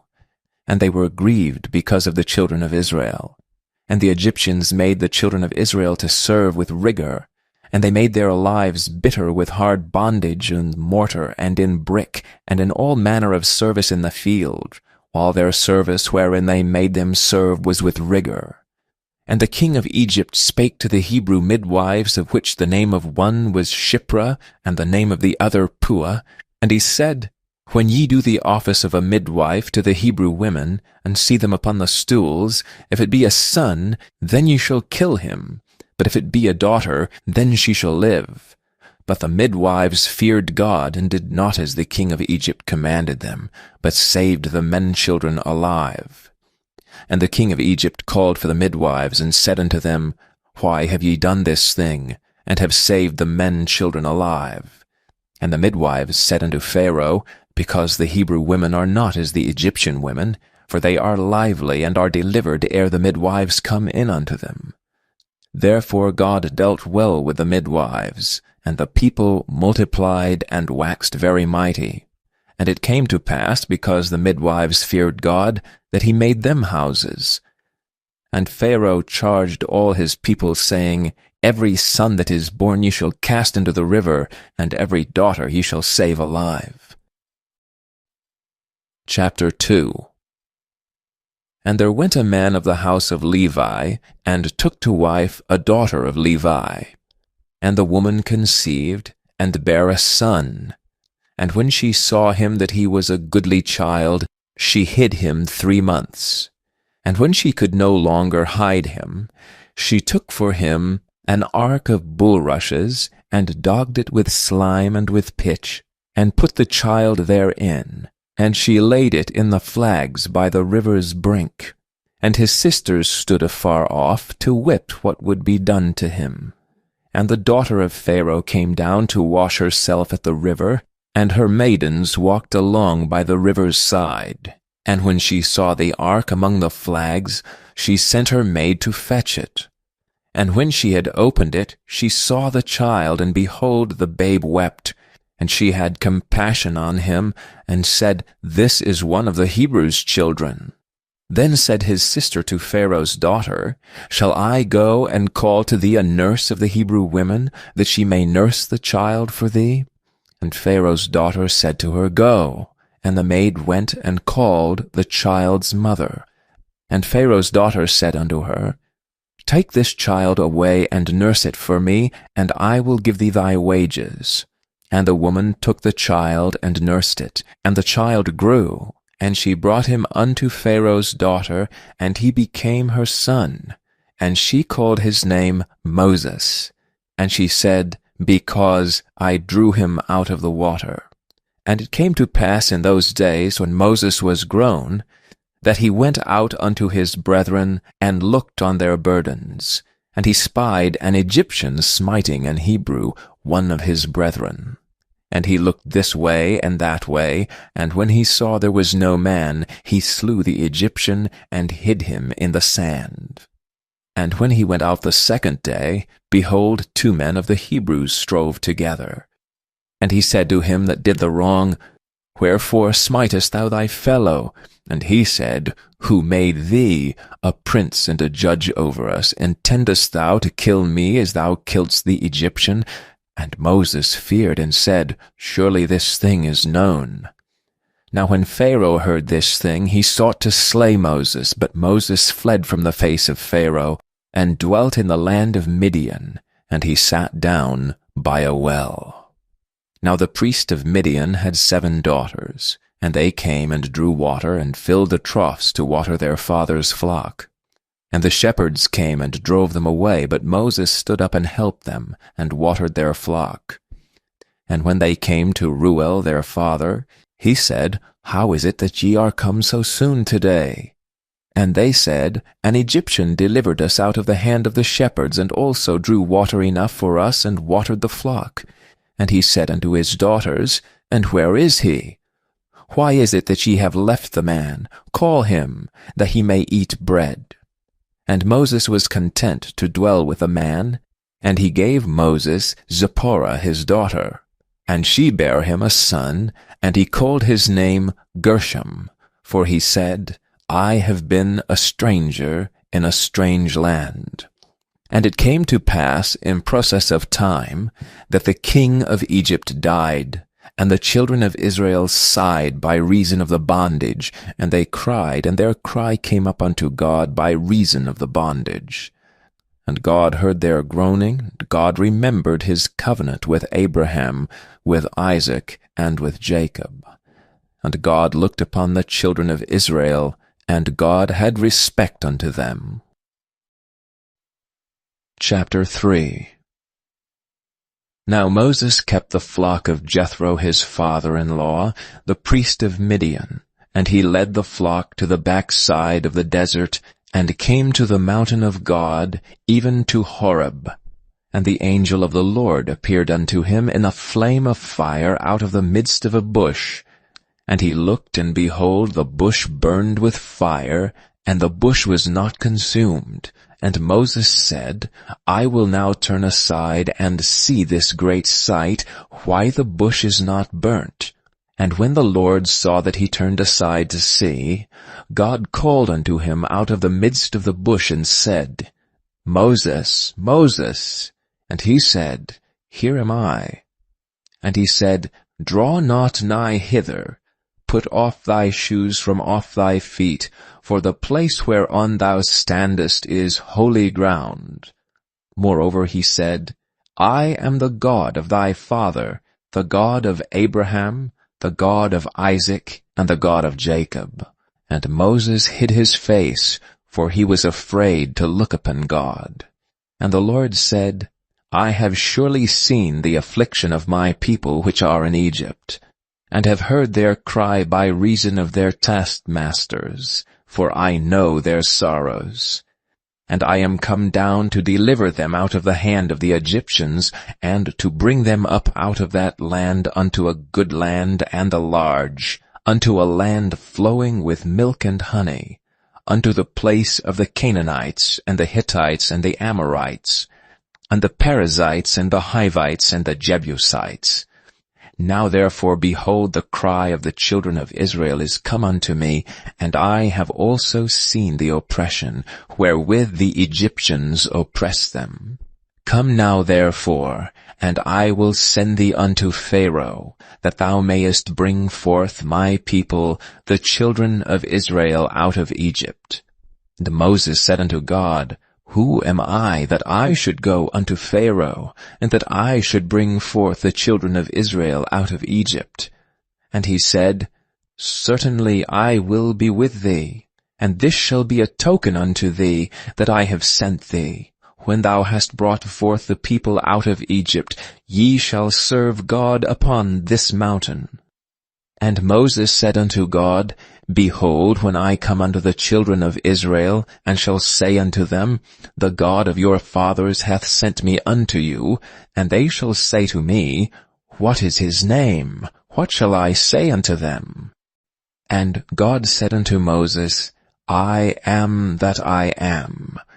And he said, Thus shalt thou say unto the children of Israel, I am, hath sent me unto you.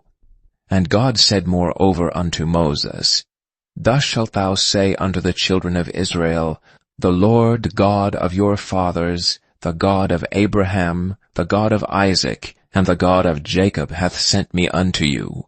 This is my name forever, and this is my memorial unto all generations. Go and gather the elders of Israel together, and say unto them, The Lord God of your fathers, the God of Abraham, of Isaac, and of Jacob, appeared unto me, saying, I have surely visited you, and seen that which is done to you in Egypt. And I have said, I will bring you up out of the affliction of Egypt unto the land of the Canaanites, and the Hittites, and the Amorites, and the Perizzites, and the Hivites, and the Jebusites, unto a land flowing with milk and honey. And they shall hearken to thy voice. And thou shalt come, thou and the elders of Israel, unto the king of Egypt, and ye shall say unto him, The Lord God of the Hebrews hath met with us. And now let us go, we beseech thee, 3 days' journey into the wilderness, that we may sacrifice to the Lord our God. And I am sure that the king of Egypt will not let you go, no, not by a mighty hand. And I will stretch out my hand and smite Egypt with all my wonders which I will do in the midst thereof, and after that he will let you go. And I will give this people favor in the sight of the Egyptians, and it shall come to pass that when ye go, ye shall not go empty, that every woman shall borrow of her neighbor, and of her that sojourneth in her house, jewels of silver, and jewels of gold, and raiment, and ye shall put them upon your sons, and upon your daughters, and ye shall spoil the Egyptians. Chapter 4. And Moses answered and said, But behold, they will not believe me, nor hearken unto my voice, for they will say, The Lord hath not appeared unto thee. And the Lord said unto him, What is that in thine hand? And he said, A rod. And he said, Cast it on the ground. And he cast it on the ground, and it became a serpent, and Moses fled from before it. And the Lord said unto Moses, Put forth thine hand, and took it by the tail. And he put forth his hand, and caught it, and it became a rod in his hand. That they may believe that the Lord God of their fathers, the God of Abraham, the God of Isaac, and the God of Jacob, hath appeared unto thee. And the Lord said furthermore unto him, Put now thine hand into thy bosom. And he put his hand into his bosom, and when he took it out, behold, his hand was leprous as snow. And he said, Put thine hand into thy bosom again. And he put his hand into his bosom again, and plucked it out of his bosom, and behold, it was turned again as his other flesh. And it shall come to pass, if they will not believe thee, neither hearken to the voice of the first sign, that they will believe the voice of the latter sign.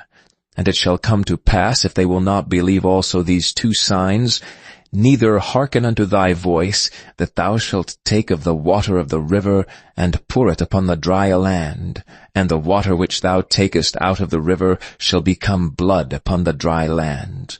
And Moses said unto the Lord, O my Lord, I am not eloquent, neither heretofore nor since thou hast spoken unto thy servant, but I am slow of speech and of a slow tongue. And the Lord said unto him, Who hath made man's mouth? Or who maketh the dumb, or deaf, or the seeing, or the blind? Have not I the Lord? Now therefore go, and I will be with thy mouth, and teach thee what thou shalt say. And he said, O my Lord, send, I pray thee, by thy hand of him whom thou wilt send. And the anger of the Lord was kindled against Moses, and he said, Is not Aaron the Levite thy brother? I know that he can speak well. And also, behold, he cometh forth to meet thee, and when he seeth thee, he will be glad in his heart. And thou shalt speak unto him, and put words in his mouth, and I will be with thy mouth, and with his mouth, and will teach you what ye shall do. And he shall be thy spokesman unto the people, and he shall be to thee instead of a mouth, and thou shalt be to him instead of God. And thou shalt take this rod in thine hand, wherewith thou shalt do signs. And Moses went and returned to Jethro his father-in-law, and said unto him, Let me go, I pray thee, and return unto my brethren which are in Egypt, and see whether they be yet alive. And Jethro said to Moses, Go in peace. And the Lord said unto Moses and Midian, Go, return unto Egypt, for all the men are dead which sought thy life. And Moses took his wife and his sons, and set them upon an ass, and he returned to the land of Egypt. And Moses took the rod of God in his hand. And the Lord said unto Moses, When thou goest to return into Egypt, see that thou do all those wonders before Pharaoh, which I have put in thine hand. But I will harden his heart, that he shall not let the people go. And thou shalt say unto Pharaoh, Thus saith the Lord, Israel is my son, even my firstborn. And I say unto thee, Let my son go, that he may serve me.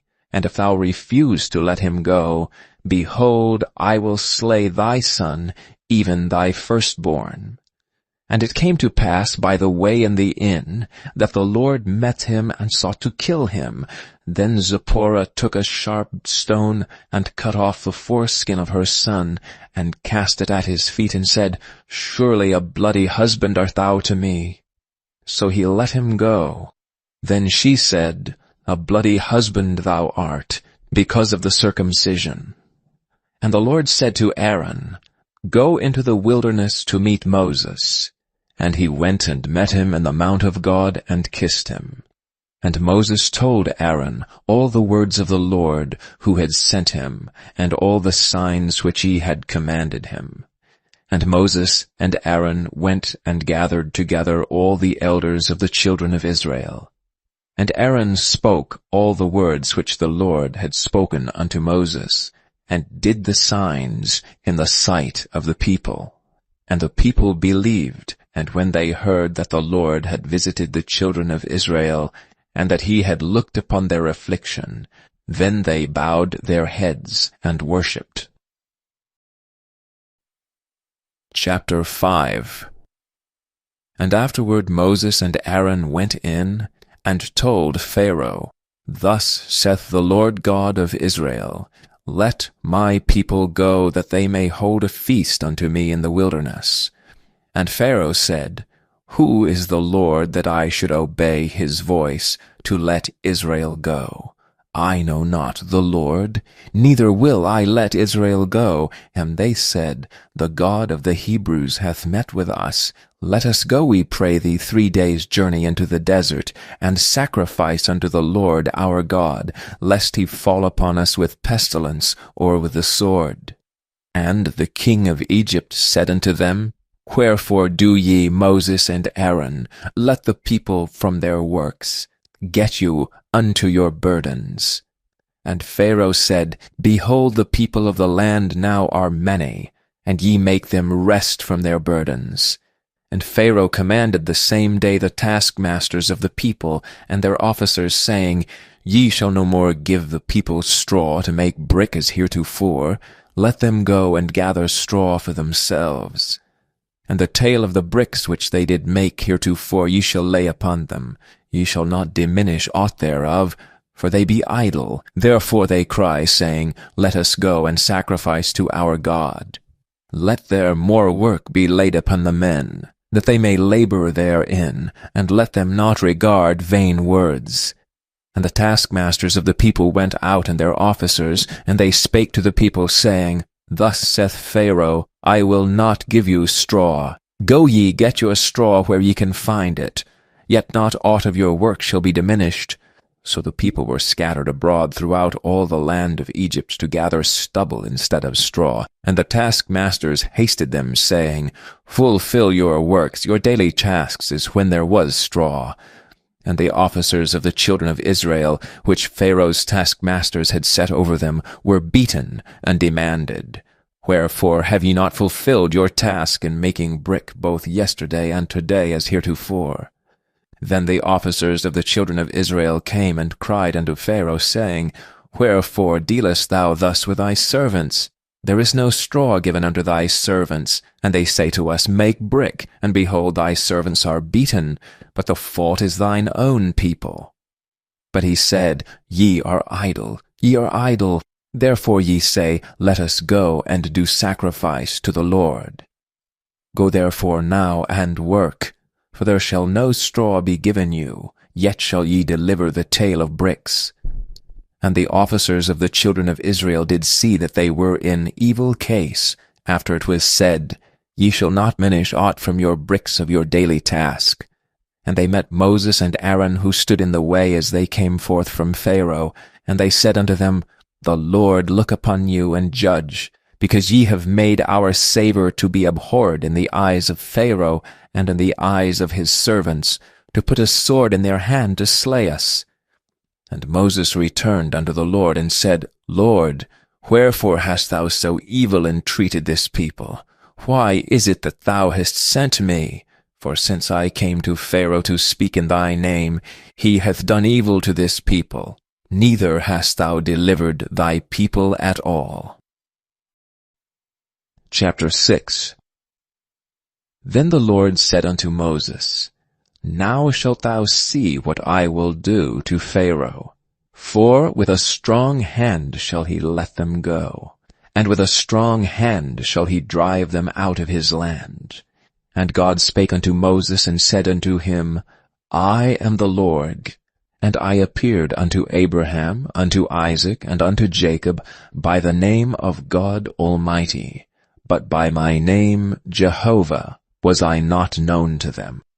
And I have also established my covenant with them, to give them the land of Canaan, the land of their pilgrimage wherein they were strangers. And I have also heard the groaning of the children of Israel, whom the Egyptians keep in bondage, and I have remembered my covenant. Wherefore say unto the children of Israel, I am the Lord, and I will bring you out from under the burdens of the Egyptians, and I will rid you out of their bondage, and I will redeem you with a stretched out arm, and with great judgments. And I will take you to me for a people, and I will be to you a God. And ye shall know that I am the Lord your God, which bringeth you out from under the burdens of the Egyptians. And I will bring you in unto the land concerning the which I did swear to give it to Abraham, to Isaac, and to Jacob, and I will give it you for an heritage. I am the Lord. And Moses spake so unto the children of Israel, but they hearkened not unto Moses for anguish of spirit and for cruel bondage. And the Lord spake unto Moses, saying, Go in, speak unto Pharaoh king of Egypt, that he let the children of Israel go out of his land. And Moses spake before the Lord, saying, Behold, the children of Israel have not hearkened unto me. How then shall Pharaoh hear me, who am of uncircumcised lips? And the Lord spake unto Moses and unto Aaron, and gave them a charge unto the children of Israel, and unto Pharaoh king of Egypt, to bring the children of Israel out of the land of Egypt. These be the heads of their fathers' houses, the sons of Reuben, the firstborn of Israel, Hanok and Palu, Hezron and Carni. These be the families of Reuben. And the sons of Simeon, Jemuel, and Jamin, and Ohad, and Jachin, and Zohar, and Shaul, the son of a Canaanitish woman. These are the families of Simeon. And these are the names of the sons of Levi according to their generations: Gershon, and Kohath, and Merari. And the years of the life of Levi were 137 years. The sons of Gershon, Liddai and Shimei according to their families.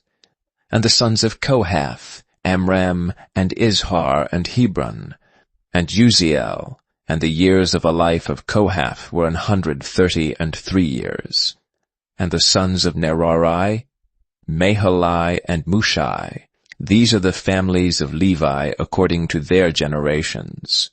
And Amram took him Jochebed his father's sister to wife, and she bare him Aaron and Moses. And the years of the life of Amram were 137 years. And the sons of Izhar, Korah, and Nepheg, and Zichri, and the sons of Uziel, Mishael, and Elzaphan, and Zithri. And Aaron took him Elisheba, daughter of Amminadab, sister of Naashon, to wife. And she bare him Nadab, and Abihu, Eleazar, and Ithamar. And the sons of Korah, Asir, and Elkanah, and Abiasaph. These are the families of the Korhites. And Eleazar, Aaron's son, took him one of the daughters of Putiel to wife, and she bare him Phinehas. These are the heads of the fathers of the Levites according to their families.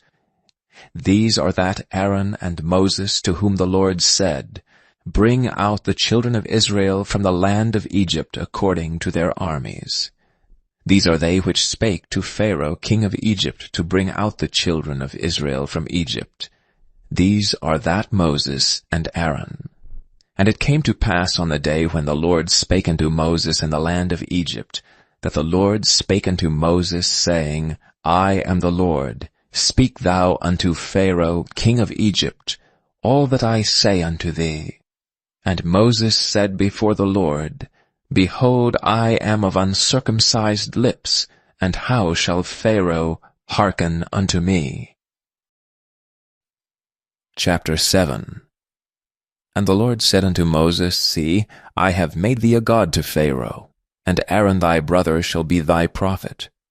Thou shalt speak all that I command thee, and Aaron thy brother shall speak unto Pharaoh, that he send the children of Israel out of his land. And I will harden Pharaoh's heart, and multiply my signs and my wonders in the land of Egypt. But Pharaoh shall not hearken unto you, that I may lay my hand upon Egypt, and bring forth mine armies and my people, the children of Israel, out of the land of Egypt by great judgments. And the Egyptians shall know that I am the Lord, when I stretch forth mine hand upon Egypt, and bring out the children of Israel from among them. And Moses and Aaron did as the Lord commanded them, so did they. And Moses was 80 years old, and Aaron 83 years old, when they spake unto Pharaoh. And the Lord spake unto Moses and unto Aaron, saying, When Pharaoh shall speak unto you, saying, Show a miracle for you, then thou shalt say unto Aaron, Take thy rod, and cast it before Pharaoh, and it shall become a serpent. And Moses and Aaron went in unto Pharaoh, and they did so as the Lord had commanded. And Aaron cast down his rod before Pharaoh, and before his servants, and it became a serpent. Then Pharaoh also called the wise men and the sorcerers. Now the magicians of Egypt, they also did in like manner with their enchantments. For they cast down every man his rod, and they became serpents, but Aaron's rods swallowed up their rods. And he hardened Pharaoh's heart, that he hearkened not unto them, as the Lord had said. And the Lord said unto Moses, Pharaoh's heart is hardened, he refuseth to let the people go. Get thee unto Pharaoh in the morning. Lo, he goeth out unto the water, and thou shalt stand by the river's brink, against he come. And the rod which was turned to a serpent shalt thou take in thine hand.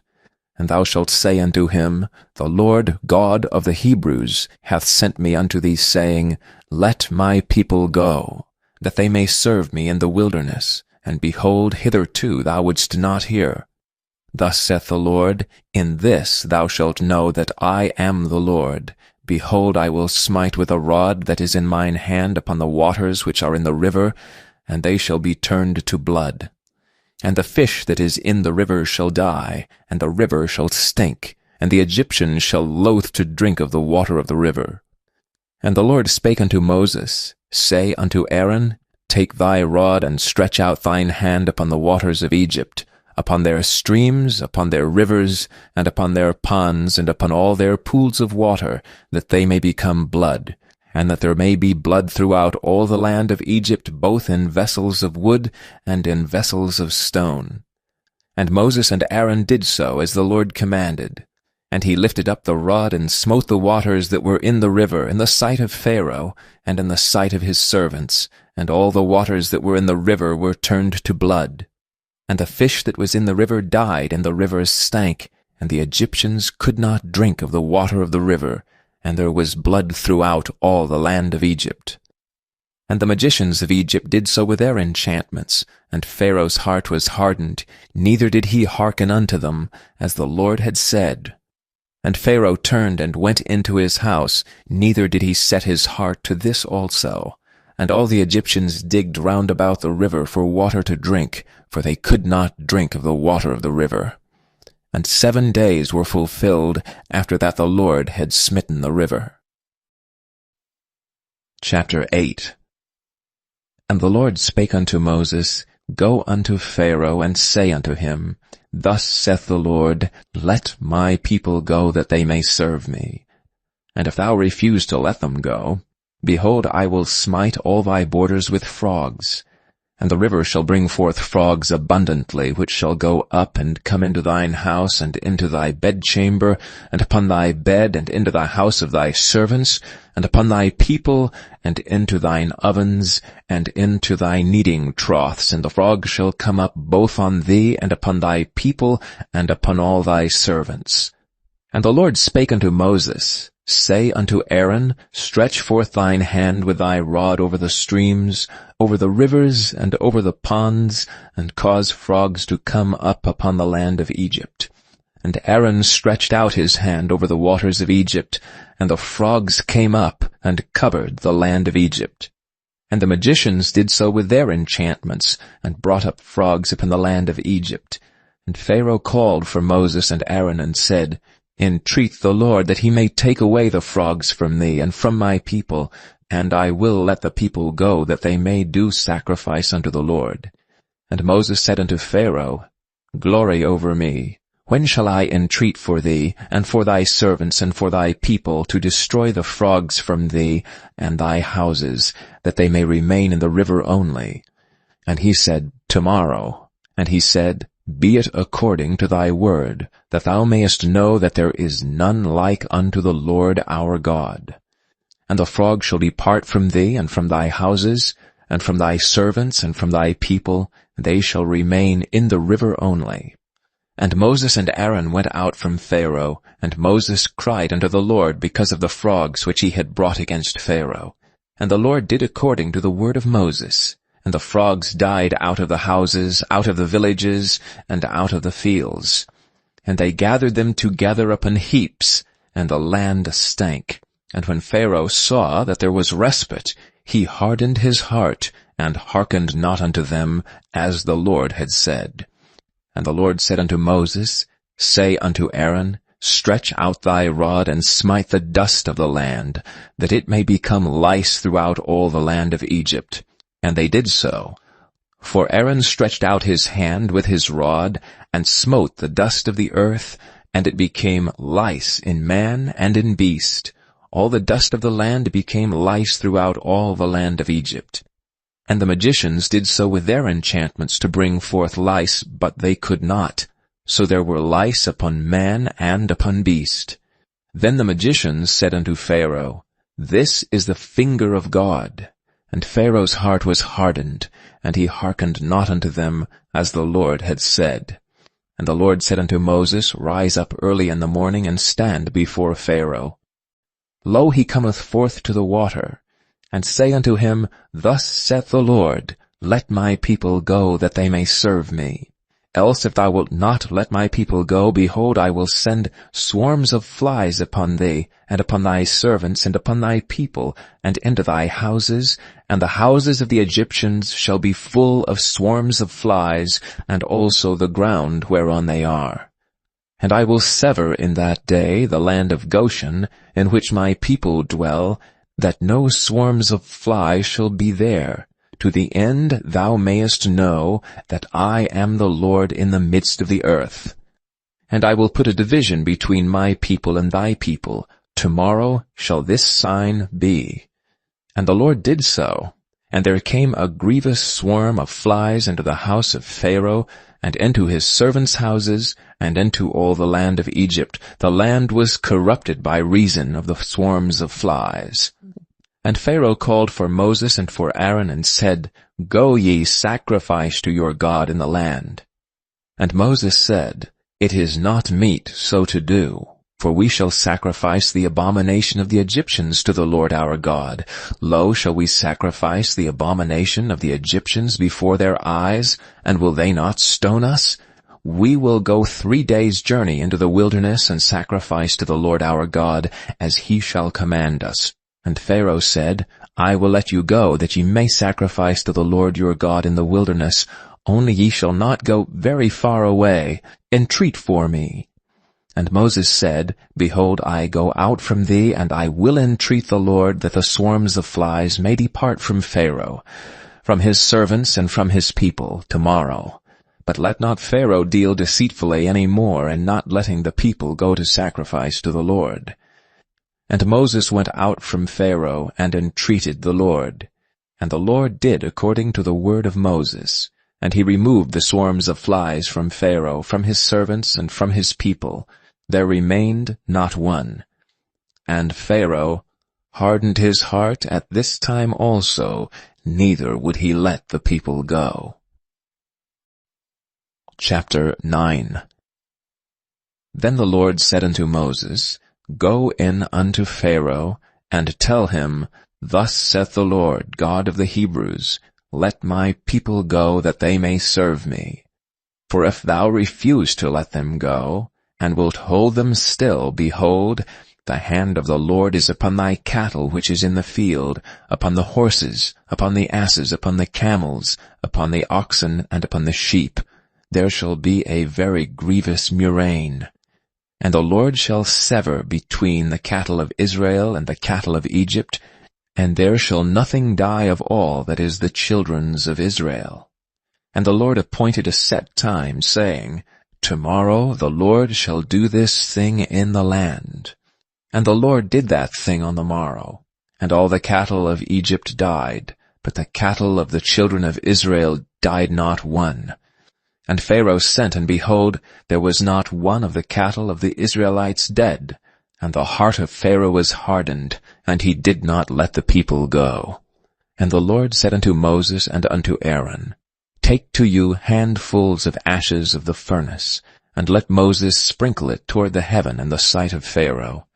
And it shall become small dust in all the land of Egypt, and shall be a boil breaking forth with blames upon man and upon beast throughout all the land of Egypt.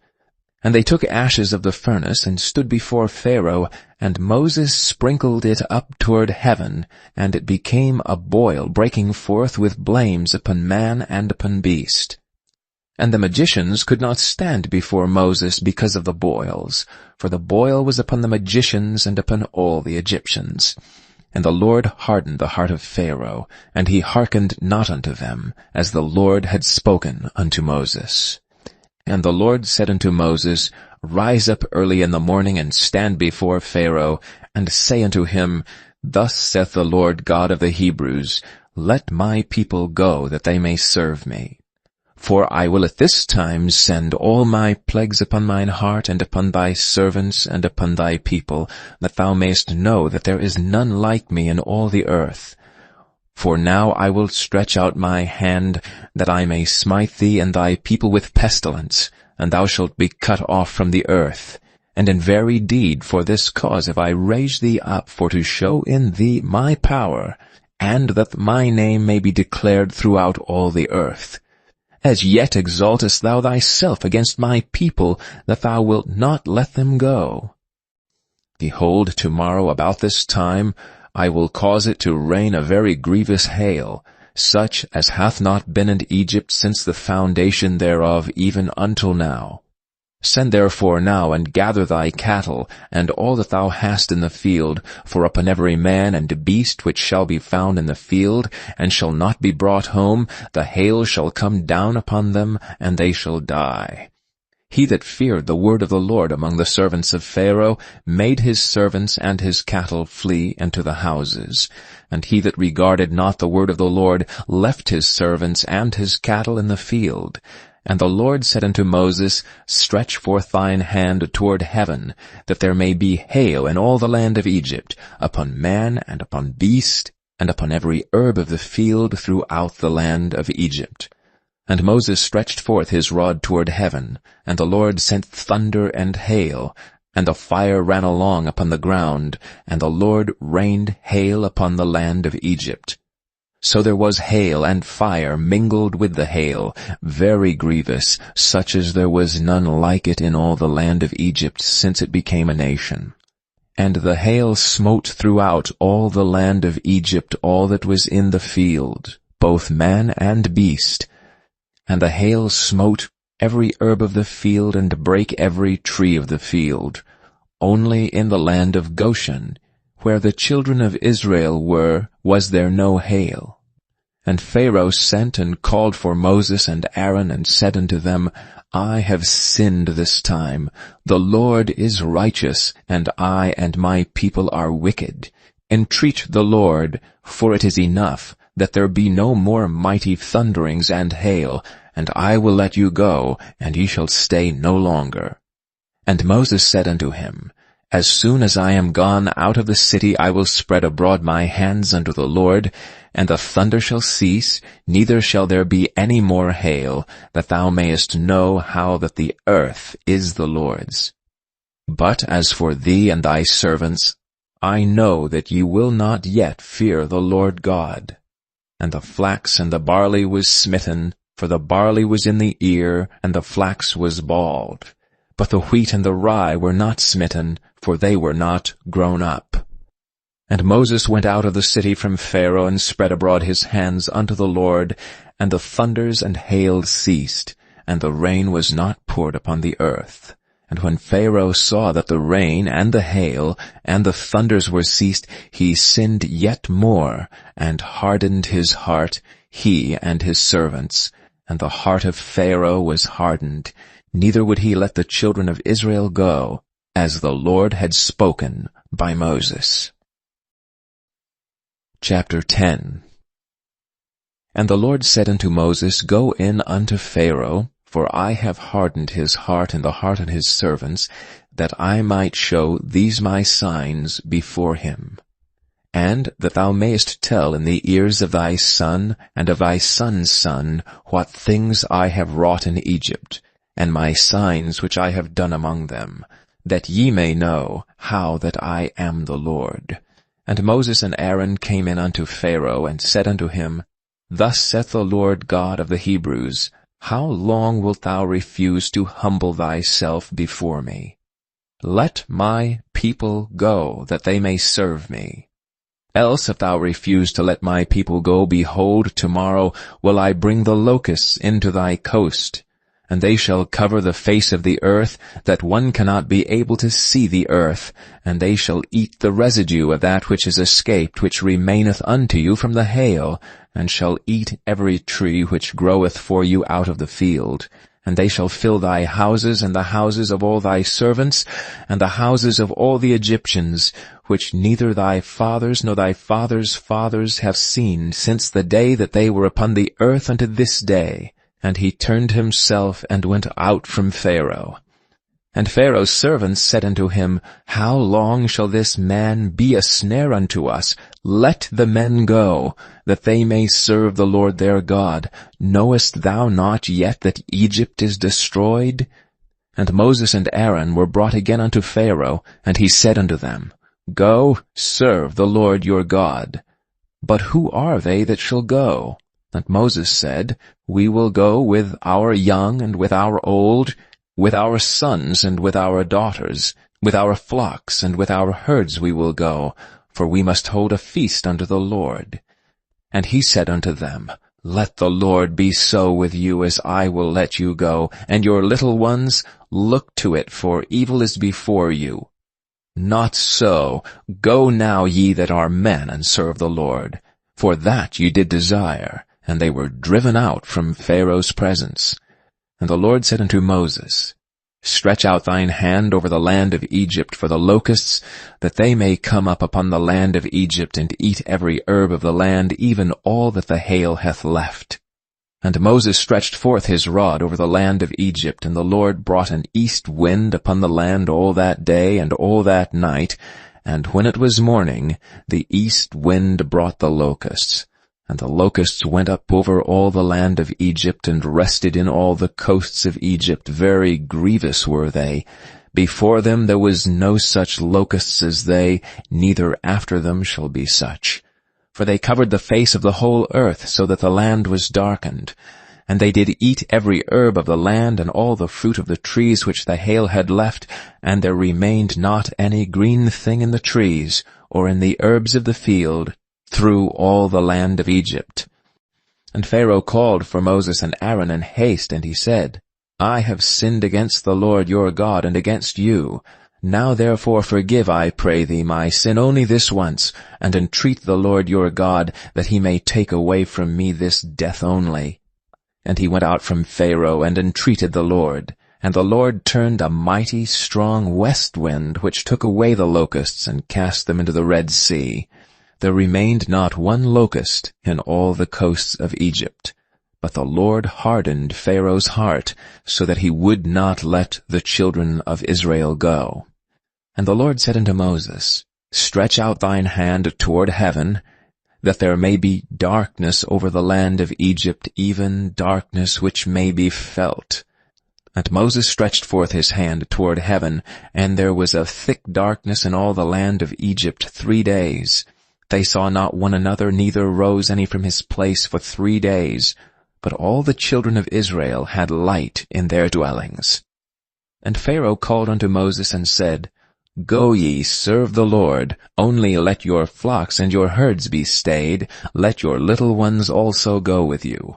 And Moses said, Thou must give us also sacrifices and burnt offerings, that we may sacrifice unto the Lord our God.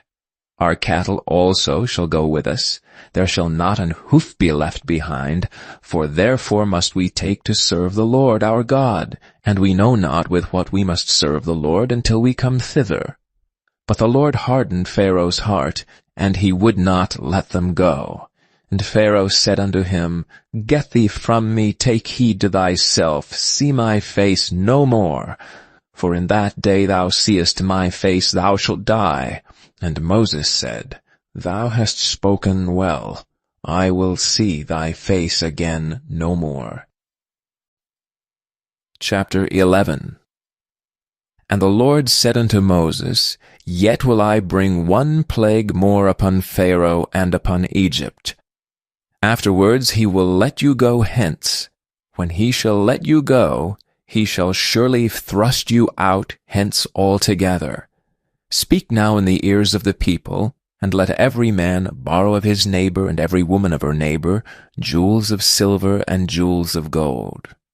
And the Lord gave the people favor in the sight of the Egyptians. Moreover, the man Moses was very great in the land of Egypt, in the sight of Pharaoh's servants and in the sight of the people.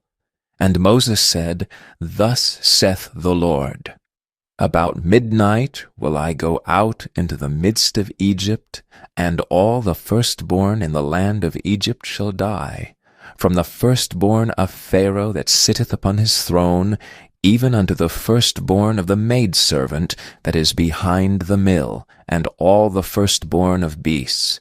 And there shall be a great cry throughout all the land of Egypt, such as there was none like it, nor shall be like it any more. But against any of the children of Israel shall not a dog move his tongue, against man or beast, that ye may know how that the Lord doth put a difference between the Egyptians and Israel. And all these thy servants shall come down unto me, and bow down themselves unto me, saying, Get thee out, and all the people that follow thee, and after that I will go out. And he went out from Pharaoh in a great anger. And the Lord said unto Moses, Pharaoh shall not hearken unto you, that my wonders may be multiplied in the land of Egypt. And Moses and Aaron did all these wonders before Pharaoh, and the Lord hardened Pharaoh's heart, so that he would not let the children of Israel go out of his land. Chapter 12. And the Lord spake unto Moses and Aaron in the land of Egypt, saying, This month shall be unto you the beginning of months. It shall be the first month of the year to you. Speak ye unto all the congregation of Israel, saying, In the 10th day of this month they shall take to them every man a lamb according to the house of their fathers, a lamb for an house. And if a household be too little for the lamb, let him and his neighbor next unto his house take it according to the number of the souls. Every man according to his eating shall make your account for the lamb. Your lamb shall be without blemish, a male of the first year. You shall take it out from the sheep and from the goats, and you shall keep it up until the 14th day of the same month. And the whole assembly of the congregation of Israel shall kill it in the evening. And they shall take of the blood, and strike it on the 2 side posts, and on the upper door post of the houses wherein they shall eat it.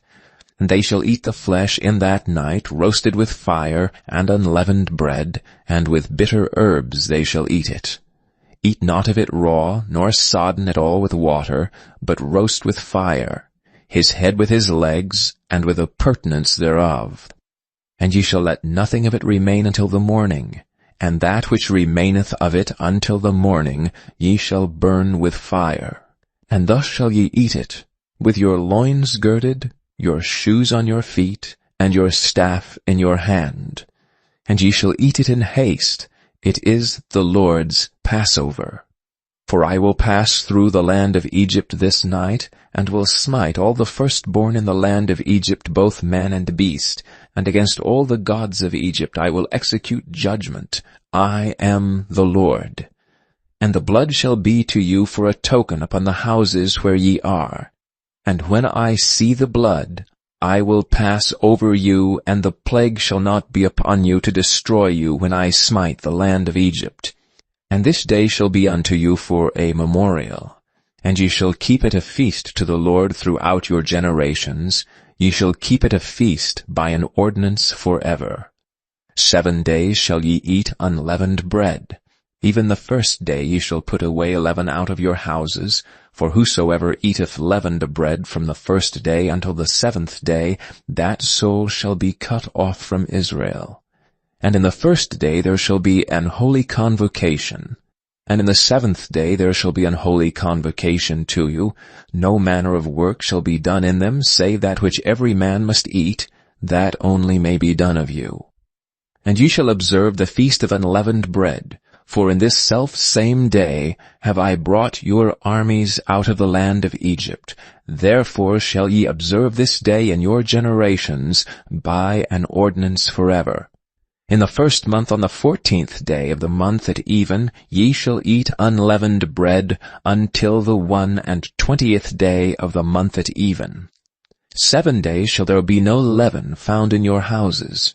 For whosoever eateth that which is leavened, even that soul shall be cut off from the congregation of Israel, whether he be a stranger or born in the land.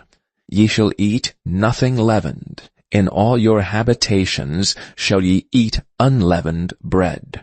Then Moses called for all the elders of Israel, and said unto them, Draw out and take you a lamb according to your families, and kill the Passover. And ye shall take a bunch of hyssop, and dip it in the blood that is in the basin, and strike the lintel and the 2 side posts with the blood that is in the basin, and none of you shall go out at the door of his house until the morning. For the Lord will pass through to smite the Egyptians, and when he seeth the blood upon the lintel, and on the 2 side posts. The Lord will pass over the door, and will not suffer the destroyer to come in unto your houses to smite you. And ye shall observe this thing for an ordinance to thee, and to thy sons forever. And it shall come to pass, when ye be come to the land which the Lord will give you, according as ye have promised, that ye shall keep this service. And it shall come to pass, when your children shall say unto you, What mean ye by this service? That ye shall say, It is the sacrifice of the Lord's Passover, who passed over the houses of the children of Israel and Egypt when he smote the Egyptians and delivered our houses. And the people bowed the head and worshipped. And the children of Israel went away and did as the Lord had commanded Moses and Aaron, so did they.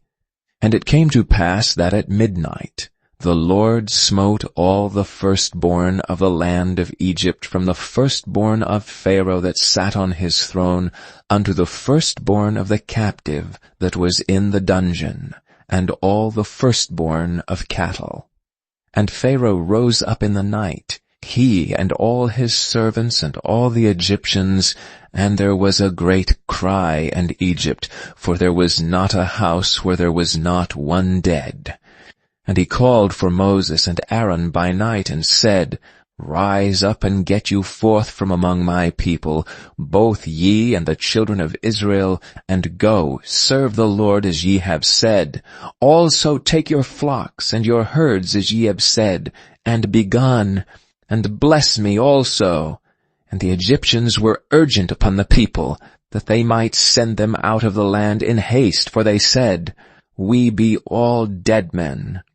And the people took their dough before it was leavened, their kneading troughs being bound up in their clothes upon their shoulders. And the children of Israel did according to the word of Moses, and they borrowed of the Egyptians jewels of silver and jewels of gold and raiment. And the Lord gave the people favor in the sight of the Egyptians, so that they lent unto them such things as they required, and they spoiled the Egyptians. And the children of Israel journeyed from Ramesses to Succoth about 600,000 on foot, that were men beside children. And a mixed multitude went up also with them, and flocks and herds, even very much cattle. And they baked unleavened cakes of the dough which they brought forth out of Egypt, for it was not leavened, because they were thrust out of Egypt and could not tarry, neither had they prepared for themselves any victual. Now the sojourning of the children of Israel who dwelt in Egypt was 430 years. And it came to pass at the end of the 430 years, even the selfsame day it came to pass, that all the hosts of the Lord went out from the land of Egypt. It is a night to be much observed unto the Lord for bringing them out from the land of Egypt. This is that night of the Lord to be observed of all the children of Israel in their generations. And the Lord said unto Moses and Aaron, This is the ordinance of the Passover. There shall be no stranger eat thereof. But every man's servant that is bought for money, when thou hast circumcised him, then shall he eat thereof. A foreigner and an hired servant shall not eat thereof. In one house shall it be eaten. Thou shalt not carry forth aught of the flesh abroad out of the house, neither shall he break a bone thereof. All the congregation of Israel shall keep it. And when a stranger shall sojourn with thee, and will keep the Passover to the Lord, let all his males be circumcised, and then let him come near and keep it. And he shall be as one that is born in the land, for no uncircumcised person shall eat thereof. One law shall be to him that is homeborn, and unto the stranger that sojourneth among you. Thus did all the children of Israel, as the Lord commanded Moses and Aaron, so did they. And it came to pass the selfsame day, that the Lord did bring the children of Israel out of the land of Egypt by their armies. Chapter 13. And the Lord spake unto Moses, saying, Sanctify unto me all the firstborn, whatsoever openeth the womb among the children of Israel, both of men and of beast, it is mine. And Moses said unto the people, Remember this day in which ye came out from Egypt, out of the house of bondage. For by strength of hand the Lord brought you out from this place. There shall no leavened bread be eaten. This day came ye out in the month Abib. And it shall be when the Lord shall bring thee into the land of the Canaanites, and the Hittites, and the Amorites, and the Hivites, and the Jebusites, which ye sware unto thy fathers to give thee, a land flowing with milk and honey, that thou shalt keep this service in this month. 7 days thou shalt eat unleavened bread, and in the 7th day shall be a feast to the Lord. Unleavened bread shall be eaten 7 days, and there shall no leavened bread be seen with thee, neither shall there be leaven seen with thee in all thy quarters. And thou shalt show thy son in that day, saying, This is done because of that which the Lord did unto me when I came forth out of Egypt. And it shall be for a sign unto thee upon thine hand, and for a memorial between thine eyes, that the Lord's law may be in thy mouth. For with a strong hand hath the Lord brought thee out of Egypt. Thou shalt therefore keep this ordinance in his season from year to year. And it shall be when the Lord shall bring thee into the land of the Canaanites, as he sware unto thee and to thy fathers, and shall give it thee, that thou shalt set apart unto the Lord all that openeth the matrix, and every firstling that cometh of a beast which thou hast. The males shall be the Lord's. And every firstling of an ass thou shalt redeem with a lamb. And if thou wilt not redeem it, then thou shalt break his neck, and all the firstborn of men among thy children shalt thou redeem. And it shall be when thy son asketh thee in time to come, saying, What is this? That thou shalt say unto him, By strength of hand the Lord brought us out from Egypt, and from the house of bondage, and it came to pass when Pharaoh would hardly let us go, that the Lord slew all the firstborn in the land of Egypt, both the firstborn of man, and the firstborn of beast. Therefore I sacrifice to the Lord all that openeth the matrix, being males, but all the firstborn of my children I redeem. And it shall be for a token upon thine hand, and for frontlets between thine eyes, for by strength of hand the Lord brought us forth out of Egypt. And it came to pass when Pharaoh had let the people go, that God led them not through the way of the land of the Philistines, although that was near. For God said, Lest peradventure the people repent when they see war, and they return to Egypt. But God led the people about through the way of the wilderness of the Red Sea, and the children of Israel went up, harnessed out of the land of Egypt. And Moses took the bones of Joseph with him, for he had straitly sworn the children of Israel, saying, God will surely visit you, and ye shall carry up my bones away hence with you. And they took their journey from Succoth and encamped in Etham, in the edge of the wilderness. And the Lord went before them by day in a pillar of a cloud, to lead them the way, and by night in a pillar of fire to give them light, to go by day and night. He took not away the pillar of the cloud by day, nor the pillar of fire by night, from before the people. Chapter 14. And the Lord spake unto Moses, saying, Speak unto the children of Israel, that they turn and encamp before Pi-hahiroth, between Migdol and the sea, over against Baal-zephon. Before it shall ye encamp by the sea. For Pharaoh will say of the children of Israel, They are entangled in the land, the wilderness hath shut them in. And I will harden Pharaoh's heart, that he shall follow after them. And I will be honored upon Pharaoh, and upon all his host, that the Egyptians may know that I am the Lord. And they did so. And it was told the king of Egypt that the people fled, and the heart of Pharaoh and of his servants was turned against the people, and they said, Why have we done this, that we have let Israel go from serving us? And he made ready his chariot, and took his people with him. And he took 600 chosen chariots, and all the chariots of Egypt, and captains over every one of them. And the Lord hardened the heart of Pharaoh king of Egypt, And he pursued after the children of Israel, and the children of Israel went out with an high hand. But the Egyptians pursued after them, all the horses and chariots of Pharaoh, and his horsemen and his army, and overtook them encamping by the sea, beside Pi-hahiroth, before Baal-zephon. And when Pharaoh drew nigh, the children of Israel lifted up their eyes, and behold, the Egyptians marched after them. And they were sore afraid, and the children of Israel cried out unto the Lord. And they said unto Moses, Because there were no graves in Egypt, hast thou taken us away to die in the wilderness? Wherefore hast thou dealt thus with us to carry us forth out of Egypt? Is not this the word that we did tell thee in Egypt, saying, Let us alone, that we may serve the Egyptians? For it had been better for us to serve the Egyptians, than that we should die in the wilderness.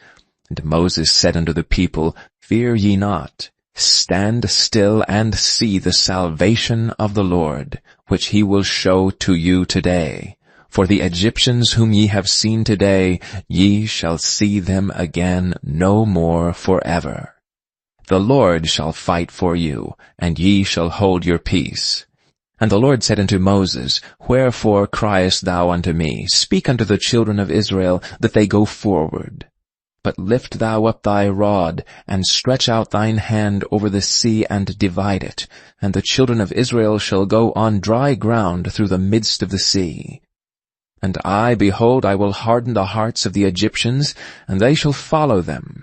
And I will get me honor upon Pharaoh, and upon all his host, upon his chariots, and upon his horsemen. The Egyptians shall know that I am the Lord, when I have gotten the honor upon Pharaoh, upon his chariots, and upon his horsemen. And the angel of God which went before the camp of Israel removed and went behind them. And the pillar of the cloud went from before their face, and stood behind them. And it came between the camp of the Egyptians and the camp of Israel. And it was a cloud and darkness to them, but it gave light by night to these, so that the one came not near the other all the night. And Moses stretched out his hand over the sea, and the Lord caused the sea to go back by a strong east wind all that night, and made the sea dry land, and the waters were divided.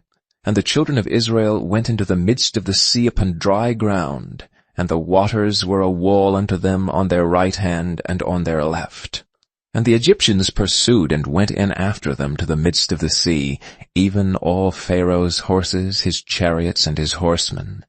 And it came to pass that in the morning watch the Lord looked unto the host of the Egyptians through the pillar of fire and of the cloud, and troubled the host of the Egyptians, and took off their chariot wheels, that they drave them heavily, so that the Egyptians said, Let us flee from the face of Israel, for the Lord fighteth for them against the Egyptians.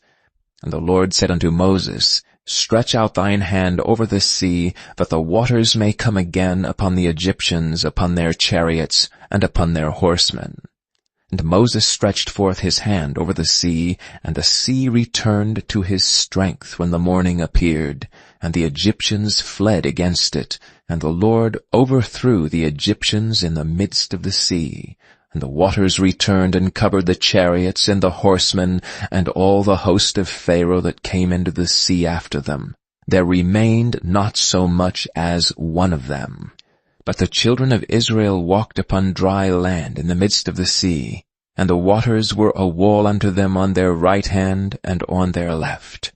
Thus the Lord saved Israel that day out of the hand of the Egyptians, and Israel saw the Egyptians dead upon the seashore. And Israel saw that great work which the Lord did upon the Egyptians, and the people feared the Lord, and believed the Lord and his servant Moses. Chapter 15. Then sang Moses and the children of Israel this song unto the Lord, and spake, saying, I will sing unto the Lord, for he hath triumphed gloriously. The horse and his rider hath he thrown into the sea. The Lord is my strength and song, and he is become my salvation. He is my God, and I will prepare him an habitation, my father's God, and I will exalt him. The Lord is a man of war, the Lord is his name. Pharaoh's chariots and his host hath he cast into the sea. His chosen captains also are drowned in the Red Sea. The depths have covered them, they sank into the bottom as a stone. Thy right hand, O Lord, is become glorious in power. Thy right hand, O Lord, hath dashed in pieces the enemy. And in the greatness of thine excellency thou hast overthrown them that rose up against thee. Thou sentest forth thy wrath, which consumed them as stubble. And with the blast of thy nostrils the waters were gathered together, the flood stood upright as an heap, and the depths were congealed in the heart of the sea. The enemy said, I will pursue, I will overtake, I will divide the spoil. My lust shall be satisfied upon them. I will draw my sword, my hand shall destroy them. Thou didst blow with thy wind. The sea covered them. They sank as lead in the mighty waters. Who is like unto thee, O Lord, among the gods? Who is like thee, glorious in holiness, fearful in praises, doing wonders? Thou stretched out thy right hand, the earth swallowed them. Thou in thy mercy hast led forth the people which thou hast redeemed. Thou hast guided them in thy strength unto thy holy habitation. The people shall hear and be afraid. Sorrow shall take hold on the inhabitants of Palestina. Then the dukes of Edom shall be amazed. The mighty men of Moab trembling shall take hold upon them. All the inhabitants of Canaan shall melt away. Fear and dread shall fall upon them. By the greatness of thine arm they shall be as still as a stone, till thy people pass over, O Lord, till the people pass over which thou hast purchased. Thou shalt bring them in and plant them in the mountain of thine inheritance, in the place, O Lord, which thou hast made for thee to dwell in the sanctuary, O Lord, which thy hands have established. The Lord shall reign for ever and ever. For the horse of Pharaoh went in with his chariots, and with his horsemen into the sea, and the Lord brought again the waters of the sea upon them. But the children of Israel went on dry land in the midst of the sea. And Miriam the prophetess and sister of Aaron took a timbrel in her hand, and all the women went out after her with timbrels and with dances. And Miriam answered them, Sing ye to the Lord, for he hath triumphed gloriously. The horse and his rider hath he thrown into the sea. So Moses brought Israel from the Red Sea, and they went out into the wilderness of Shur. And they went out 3 days in the wilderness, and found no water. And when they came to Marah, they could not drink of the waters of Marah, for they were bitter. Therefore the name of it was called Marah. And the people murmured against Moses, saying, What shall we drink? And he cried unto the Lord, and the Lord showed him a tree, which when he had cast into the waters were made sweet. There he made for them a statute and an ordinance, and there he proved them, and said, If thou wilt diligently hearken to the voice of the Lord thy God, and wilt do that which is right in his sight, and wilt give ear to his commandments, and keep all his statutes, I will put none of these diseases upon thee, which I have brought upon the Egyptians, for I am the Lord that healeth thee. And they came to Elam, where were 12 wells of water, and 70 palm trees, and they encamped there by the waters. Chapter 16. And they took their journey from Elam, and all the congregation of the children of Israel came unto the wilderness of Sin, which is between Elam and Sinai, on the 15th day of the 2nd month after their departing out of the land of Egypt. And the whole congregation of the children of Israel murmured against Moses and Aaron in the wilderness.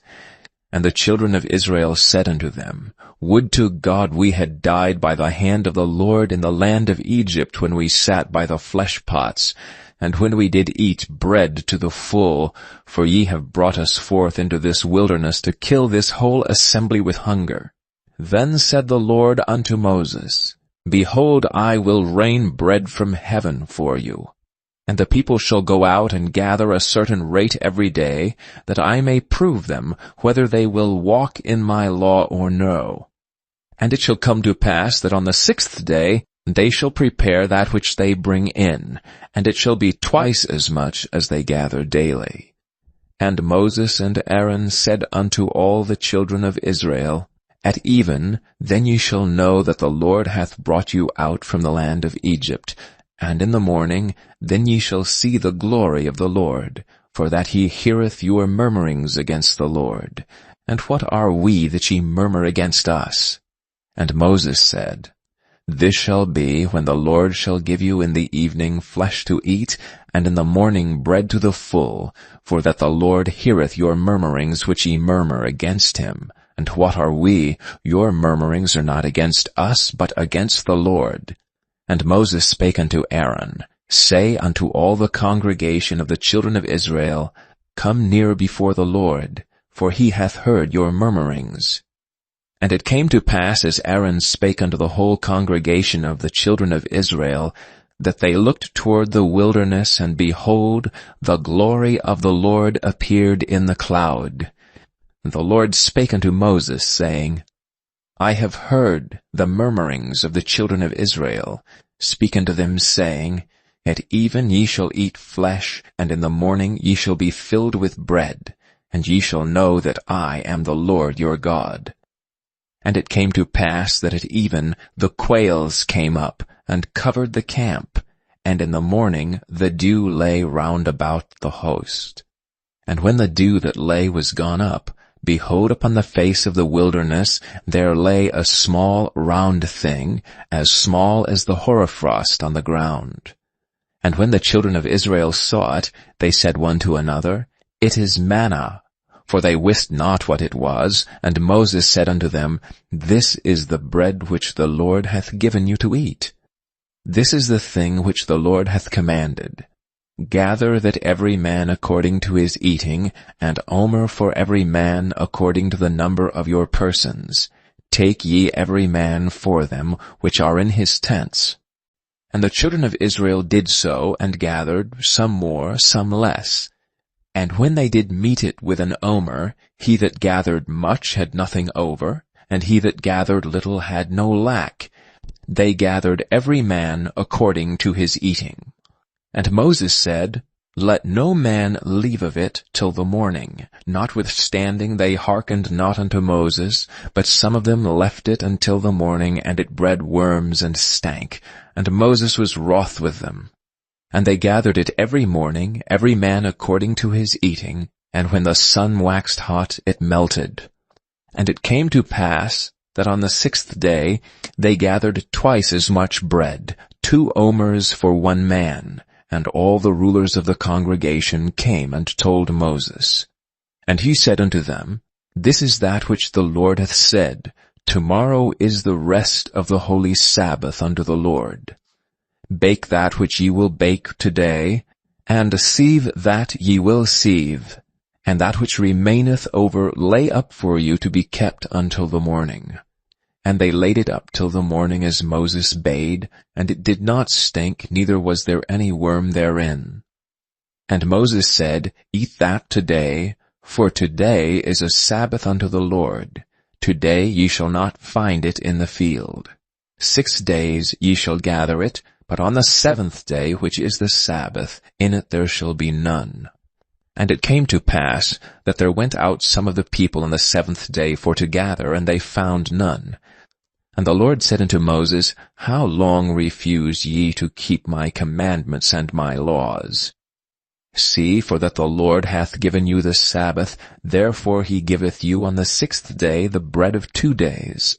Abide ye every man in his place, let no man go out of his place on the 7th day. So the people rested on the 7th day. And the house of Israel called the name thereof manna. And it was like coriander seed, white, and the taste of it was like wafers made with honey. And Moses said, This is the thing which the Lord commandeth.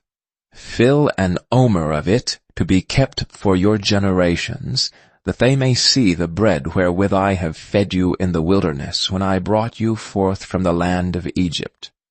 And Moses said unto Aaron, Take a pot, and put an omer full of manna therein, and lay it up before the Lord, to be kept for your generations. As the Lord commanded Moses, so Aaron laid it up before the testimony to be kept. And the children of Israel did eat manna 40 years, until they came to a land inhabited. They did eat manna until they came into the borders of the land of Canaan. Now an omer is the 10th part of an ephah. Chapter 17. And all the congregation of the children of Israel journeyed from the wilderness of Sin after their journeys, according to the commandment of the Lord, and pitched in Rephidim, and there was no water for the people to drink. Wherefore the people did chide with Moses, and said, Give us water that we may drink. And Moses said unto them, Why chide ye with me? Wherefore do ye tempt the Lord? And the people thirsted there for water, and the people murmured against Moses, and said, Wherefore is this that thou hast brought us up out of Egypt, to kill us and our children and our cattle with thirst? And Moses cried unto the Lord, saying, What shall I do unto this people? They be almost ready to stone me. And the Lord said unto Moses, Go on before the people, and take with thee of the elders of Israel. And thy rod wherewith thou smotest the river take in thine hand, and go. Behold, I will stand before thee there upon the rock in Horeb, and thou shalt smite the rock, and there shall come water out of it, that the people may drink. And Moses did so in the sight of the elders of Israel. And he called the name of the place Nasa and Meribah, because of the chiding of the children of Israel, and because they tempted the Lord, saying, Is the Lord among us or not? Then came Amalek, and fought with Israel and Rephidim. And Moses said unto Joshua, Choose us out men, and go out, fight with Amalek. Tomorrow I will stand on the top of the hill, with the rod of God in mine hand. So Joshua did as Moses had said to him, and fought with Amalek. And Moses, Aaron, and Hur went up to the top of the hill. And it came to pass, when Moses held up his hand, that Israel prevailed. And when he let down his hand, Amalek prevailed. But Moses' hands were heavy. And they took a stone, and put it under him, and he sat thereon, and Aaron and Hur stayed up his hands, the one on the one side, and the other on the other side, and his hands were steady until the going down of the sun. And Joshua discomfited Amalek and his people with the edge of the sword. And the Lord said unto Moses, Write this for a memorial in a book, and rehearse it in the ears of Joshua. For I will utterly put out the remembrance of Amalek from under heaven. And Moses built an altar, and called the name of it Jehovah Nissi. For he said, Because the Lord hath sworn that the Lord will have war with Amalek from generation to generation. Chapter 18. When Jethro the priest of Midian, Moses' father-in-law, heard of all that God had done for Moses and for Israel his people, and that the Lord had brought Israel out of Egypt, then Jethro, Moses' father-in-law, took Zipporah, Moses' wife, after he had sent her back, and her 2 sons, of which the name of one was Gershom, for he said, I have been an alien in a strange land. And the name of the other was Eleazar, for the God of my father, said he, was mine help, and delivered me from the sword of Pharaoh. And Jethro, Moses' father-in-law, came with his sons and his wife unto Moses into the wilderness, where he encamped at the mount of God. And he said unto Moses, I thy father-in-law Jethro am come unto thee, and thy wife and her 2 sons with her. And Moses went out to meet his father-in-law, and did obeisance, and kissed him, and they asked each other of their welfare, and they came into the tent. And Moses told his father-in-law all that the Lord had done unto Pharaoh and to the Egyptians for Israel's sake, and all the travail that had come upon them by the way, and how the Lord delivered them. And Jethro rejoiced for all the goodness which the Lord had done to Israel, whom he had delivered out of the hand of the Egyptians. And Jethro said, Blessed be the Lord, who hath delivered you out of the hand of the Egyptians, and out of the hand of Pharaoh, who hath delivered the people from under the hand of the Egyptians. Now I know that the Lord is greater than all gods, for in the thing wherein they dwelt proudly he was above them. And Jethro Moses' father-in-law took a burnt offering and sacrifices for God. And Aaron came, and all the elders of Israel, to eat bread with Moses' father-in-law before God. And it came to pass on the morrow that Moses sat to judge the people, and the people stood by Moses from morning unto the evening. And when Moses' father-in-law saw all that he did to the people, he said, What is this thing that thou doest to the people? Why sittest thou thyself alone, and all the people stand by thee from morning unto even? And Moses said unto his father-in-law, Because the people come unto me to inquire of God. When they have a matter, they come unto me, and I judge between one and another, and I do make them know the statutes of God and his laws. And Moses' father-in-law said unto him, The thing that thou doest is not good. Thou wilt surely wear away both thou and this people that is with thee, for this thing is too heavy for thee. Thou art not able to perform it thyself alone. Hearken now unto my voice, I will give thee counsel, and God shall be with thee. Be thou for the people to Godward, that thou mayest bring the causes unto God. And thou shalt teach them ordinances and laws, and shalt show them the way wherein they must walk, and the work that they must do. Moreover, thou shalt provide out of all the people able men, such as fear God, men of truth, hating covetousness, and place such over them to be rulers of thousands, and rulers of hundreds, rulers of 50s, and rulers of 10s. And let them judge the people at all seasons. And it shall be that every great matter they shall bring unto thee, but every small matter they shall judge. So shall it be easier for thyself, and they shall bear the burdens with thee. If thou shalt do this thing, and God command thee so, then thou shalt be able to endure, and all this people shall also go to their place in peace. So Moses hearkened to the voice of his father-in-law, and did all that he had said. And Moses chose able men out of all Israel, and made them heads over the people, rulers of thousands, rulers of hundreds, rulers of 50s, and rulers of 10s. And they judged the people at all seasons. The hard causes they brought unto Moses, but every small matter they judged themselves. And Moses let his father-in-law depart, and he went his way into his own land. Chapter 19. In the 3rd month, when the children of Israel were gone forth out of the land of Egypt, the same day came they into the wilderness of Sinai. For they were departed from Rephidim, and were come to the desert of Sinai, and had pitched in the wilderness, and there Israel camped before the mount. And Moses went up unto God, and the Lord called unto him out of the mountain, saying, Thus shalt thou say to the house of Jacob, and tell the children of Israel, Ye have seen what I did unto the Egyptians, and how I bare you on eagle's wings, and brought you unto myself. Now therefore, if ye will obey my voice indeed, and keep my covenant, then ye shall be a peculiar treasure unto me above all people, for all the earth is mine. And ye shall be unto me a kingdom of priests, and an holy nation.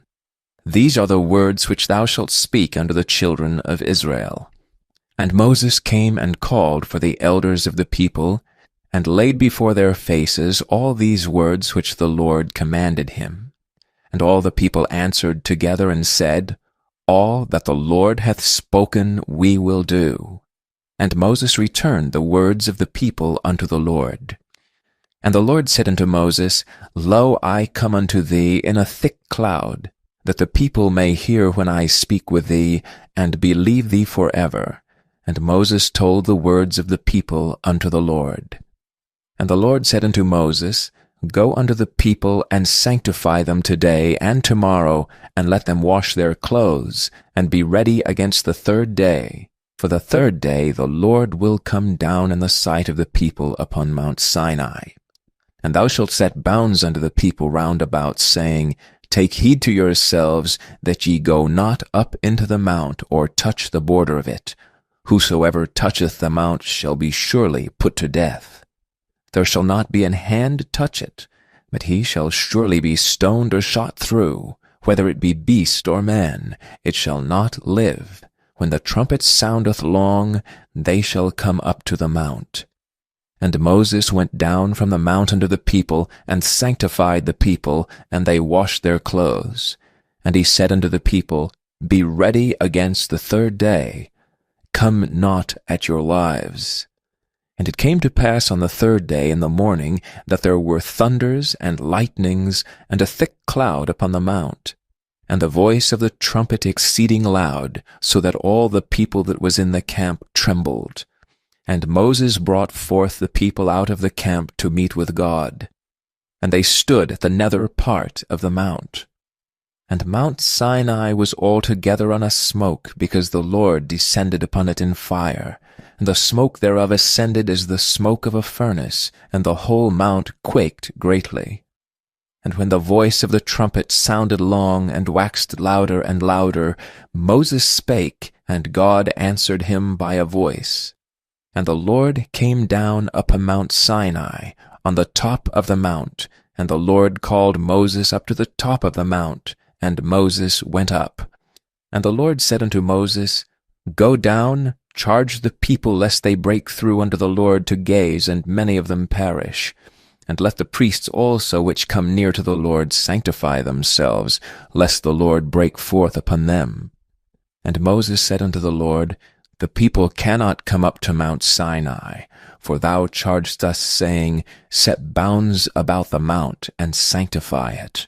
And the Lord said unto him, Away, get thee down, and thou shalt come up, thou and Aaron with thee, but let not the priests and the people break through to come up unto the Lord, lest he break forth upon them.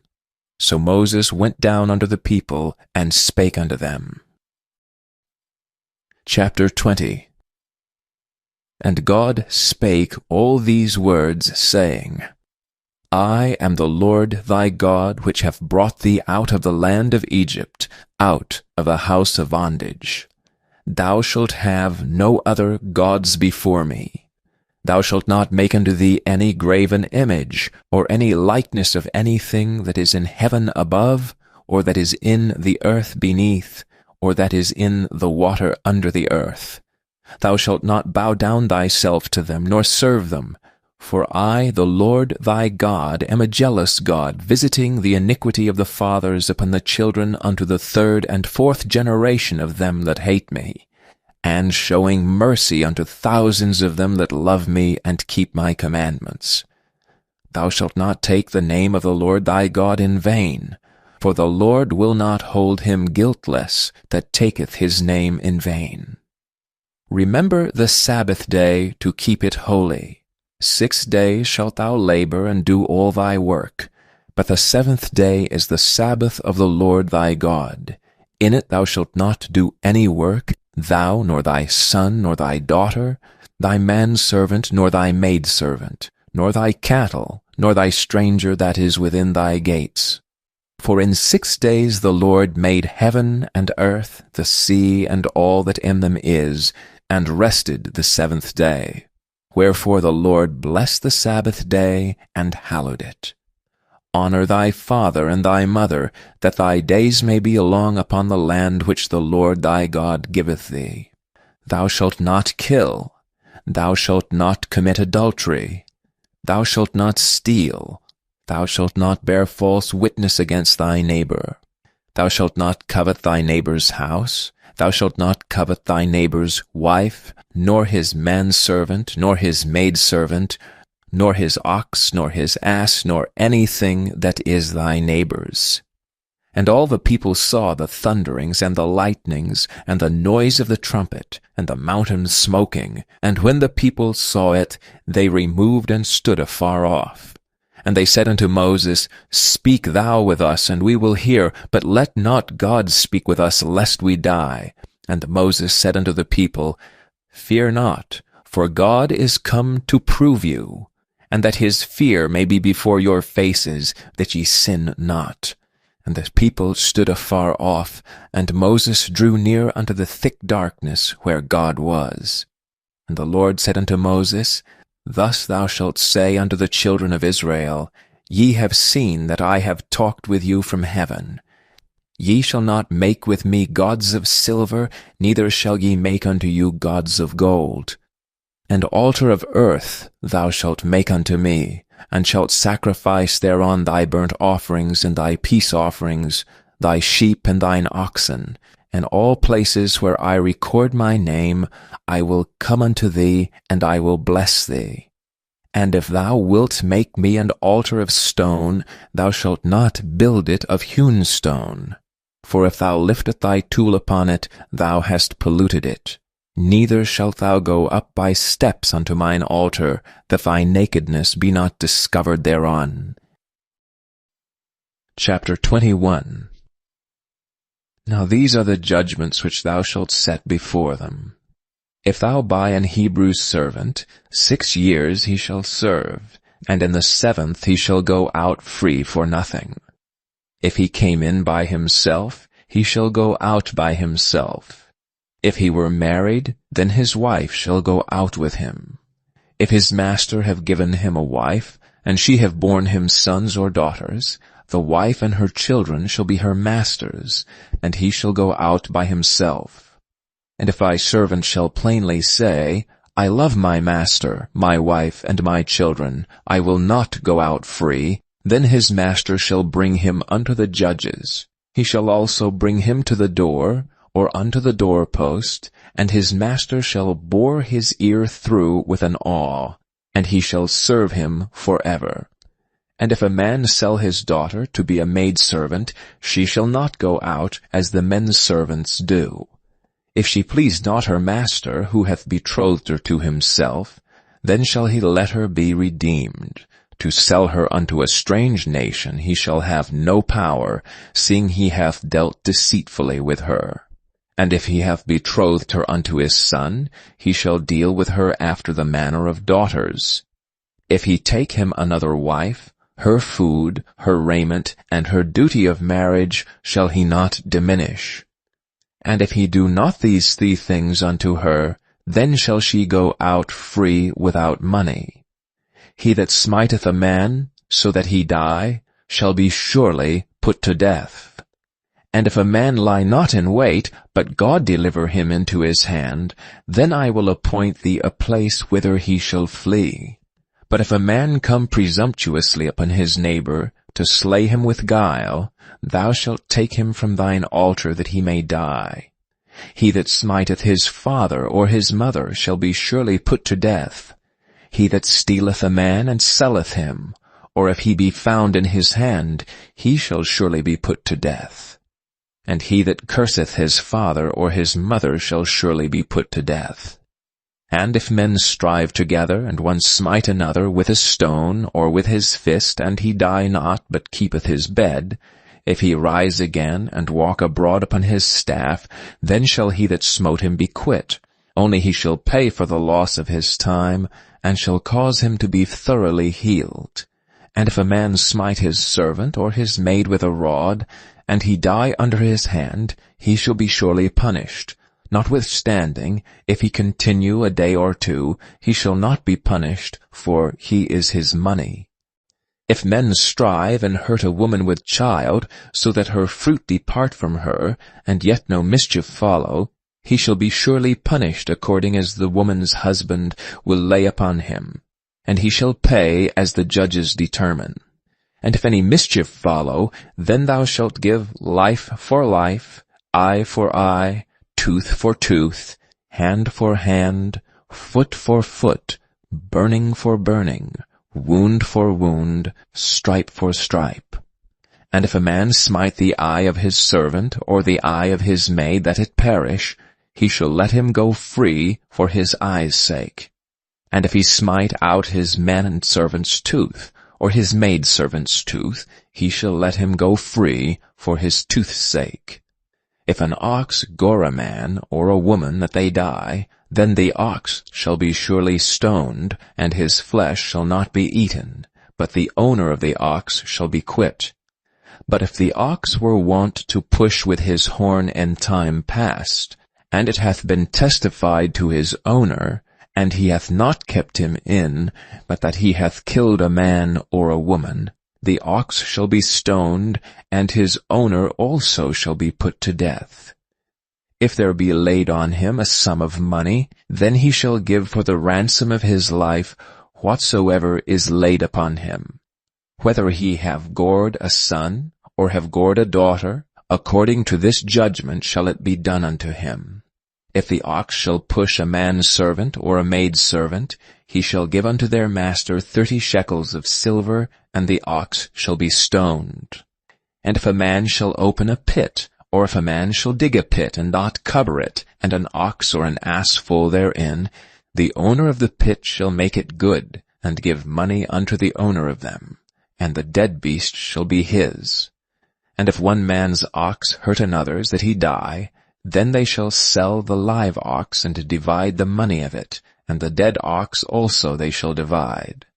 Or if it be known that the ox hath used to push in time past, and his owner hath not kept him in, he shall surely pay ox for ox, and the dead shall be his own. Chapter 22.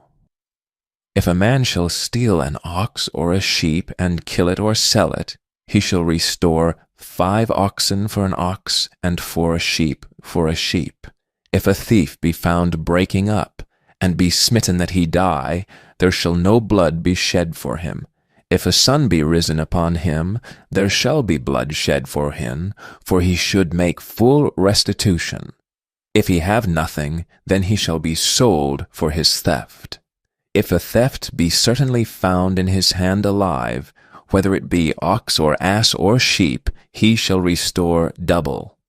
If a man shall cause a field or vineyard to be eaten, and shall put in his beast, and shall feed in another man's field, of the best of his own field, and of the best of his own vineyard, shall he make restitution. If fire break out, and catch in the thorns, so that the stacks of corn, or the standing corn, or the field be consumed therewith, he that kindled the fire shall surely make restitution. If a man shall deliver unto his neighbor money or stuff to keep, and it be stolen out of the man's house, if a thief be found, let him pay double. If a thief be not found, then the master of the house shall be brought unto the judges, to see whether he have put his hand unto his neighbor's goods.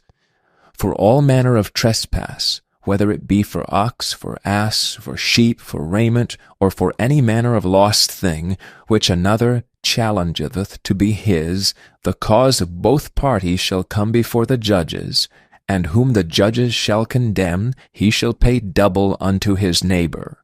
If a man deliver unto his neighbor an ass, or an ox, or a sheep, or any beast to keep, and it die or be hurt, or driven away, no man seeing it, then shall an oath of the Lord between them both, that he hath not put his hand unto his neighbor's goods, and the owner of it shall accept thereof, and he shall not make it good. And if it be stolen from him, he shall make restitution unto the owner thereof. If it be torn in pieces, then let him bring it for a witness, and he shall not make good that which was torn. And if a man borrow aught of his neighbor, and it be hurt or die, the owner thereof being not with it, he shall surely make it good. But if the owner thereof be with it, he shall not make it good. If it be an hired thing, it came for his hire. And if a man entice a maid that is not betrothed, and lie with her, he shall surely endow her to be his wife. If her father utterly refuse to give her unto him, he shall pay money according to the dowry of virgins. Thou shalt not suffer a witch to live. Whosoever lieth with a beast shall surely be put to death. He that sacrificeth unto any god save unto the Lord only, he shall be utterly destroyed. Thou shalt neither vex a stranger nor oppress him, for ye were strangers in the land of Egypt. Ye shall not afflict any widow or fatherless child. If thou afflict them in any wise, and they cry at all unto me, I will surely hear their cry.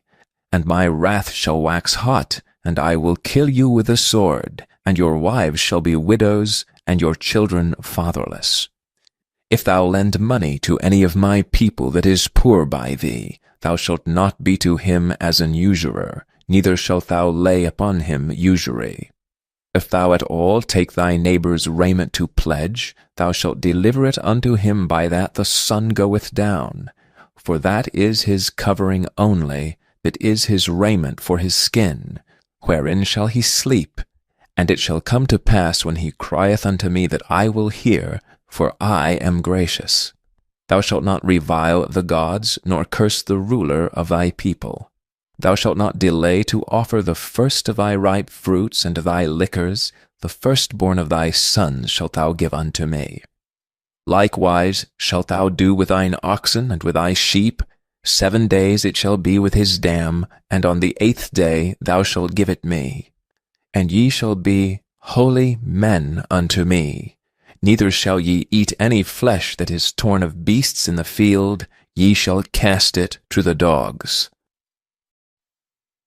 Chapter 23. Thou shalt not raise a false report. Put not thine hand with the wicked, to be an unrighteous witness. Thou shalt not follow a multitude to do evil, neither shalt thou speak in a cause to decline after many to wrest judgment, neither shalt thou countenance a poor man in his cause. If thou meet thine enemy's ox or his ass going astray, thou shalt surely bring it back to him again. If thou see the ass of him that hateth thee lying under his burden, and wouldst forbear to help him, thou shalt surely help with him. Thou shalt not wrest the judgment of thy poor in his cause. Keep thee far from a false matter. And the innocent and righteous slay thou not, for I will not justify the wicked. And thou shalt take no gift, for the gift blindeth the wise, and perverteth the words of the righteous. Also thou shalt not oppress a stranger, for ye know the heart of a stranger, seeing ye were strangers in the land of Egypt. And 6 years thou shalt sow thy land, and shalt gather in the fruits thereof. But the 7th year thou shalt let it rest and lie still, that the poor of thy people may eat. And what they leave, the beasts of the field shall eat. In like manner thou shalt deal with thy vineyard and with thy oliveyard. 6 days thou shalt do thy work, and on the 7th day thou shalt rest, that thine ox and thine ass may rest, and the son of thy handmaid and the stranger may be refreshed. And in all things that I have said unto you, be circumspect, and make no mention of the name of other gods, neither let it be heard out of thy mouth. 3 times thou shalt keep a feast unto me in the year. Thou shalt keep the feast of unleavened bread. Thou shalt eat unleavened bread 7 days, as I commanded thee, in the time appointed of the month Abib. For in it thou camest out from Egypt, and none shall appear before me empty. And the feast of harvest, the firstfruits of thy labors which thou hast sown in the field. And the feast of ingathering, which is in the end of the year, when thou hast gathered in thy labors out of the field. 3 times in the year all thy males shall appear before the Lord God. Thou shalt not offer the blood of my sacrifice with leavened bread, neither shall the fat of my sacrifice remain until the morning. The first of the firstfruits of thy lamb thou shalt bring into the house of the Lord thy God. Thou shalt not seethe a kid in his mother's milk. Behold, I send an angel before thee, to keep thee in the way, and to bring thee into the place which I have prepared. Beware of him, and obey his voice. Provoke him not, for he will not pardon your transgressions, for my name is in him. But if thou shalt indeed obey his voice, and do all that I speak, then I will be an enemy unto thine enemies, and an adversary unto thine adversaries. For mine angel shall go before thee, and bring thee unto the Amorites, and the Hittites, and the Perizzites, and the Canaanites, and the Hivites, and the Jebusites, and I will cut them off. Thou shalt not bow down to their gods, nor serve them, nor do after their works, but thou shalt utterly overthrow them, and quite break down their images. And ye shall serve the Lord your God, and he shall bless thy bread and thy water, and I will take sickness away from the midst of thee.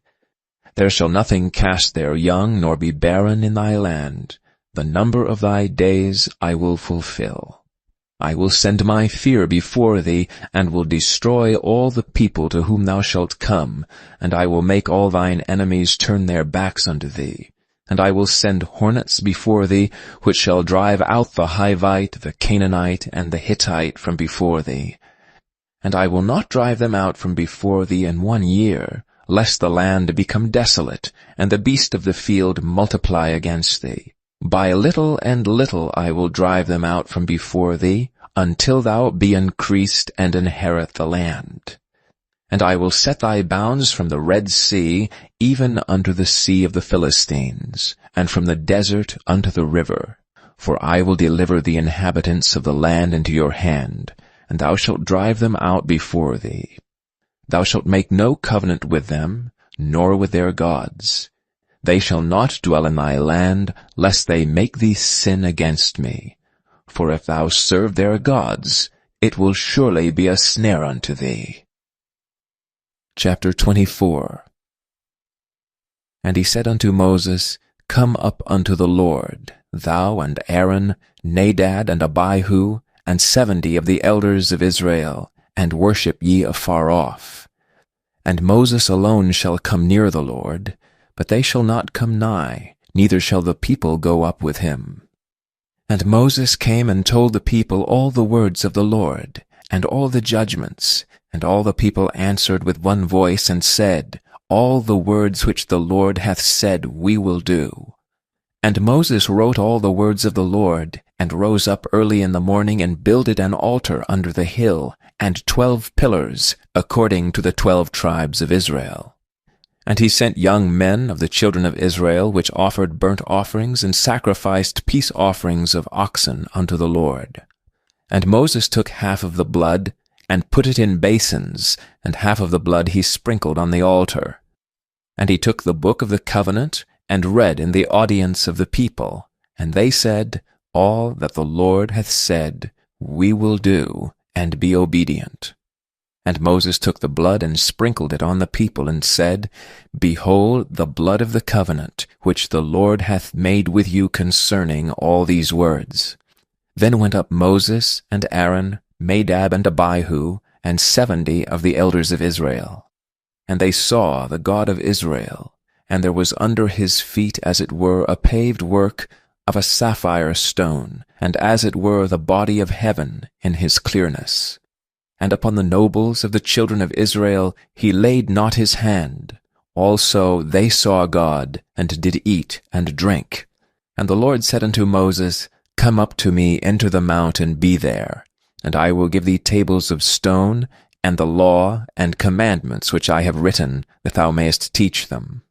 And Moses rose up, and his minister Joshua, and Moses went up into the mount of God.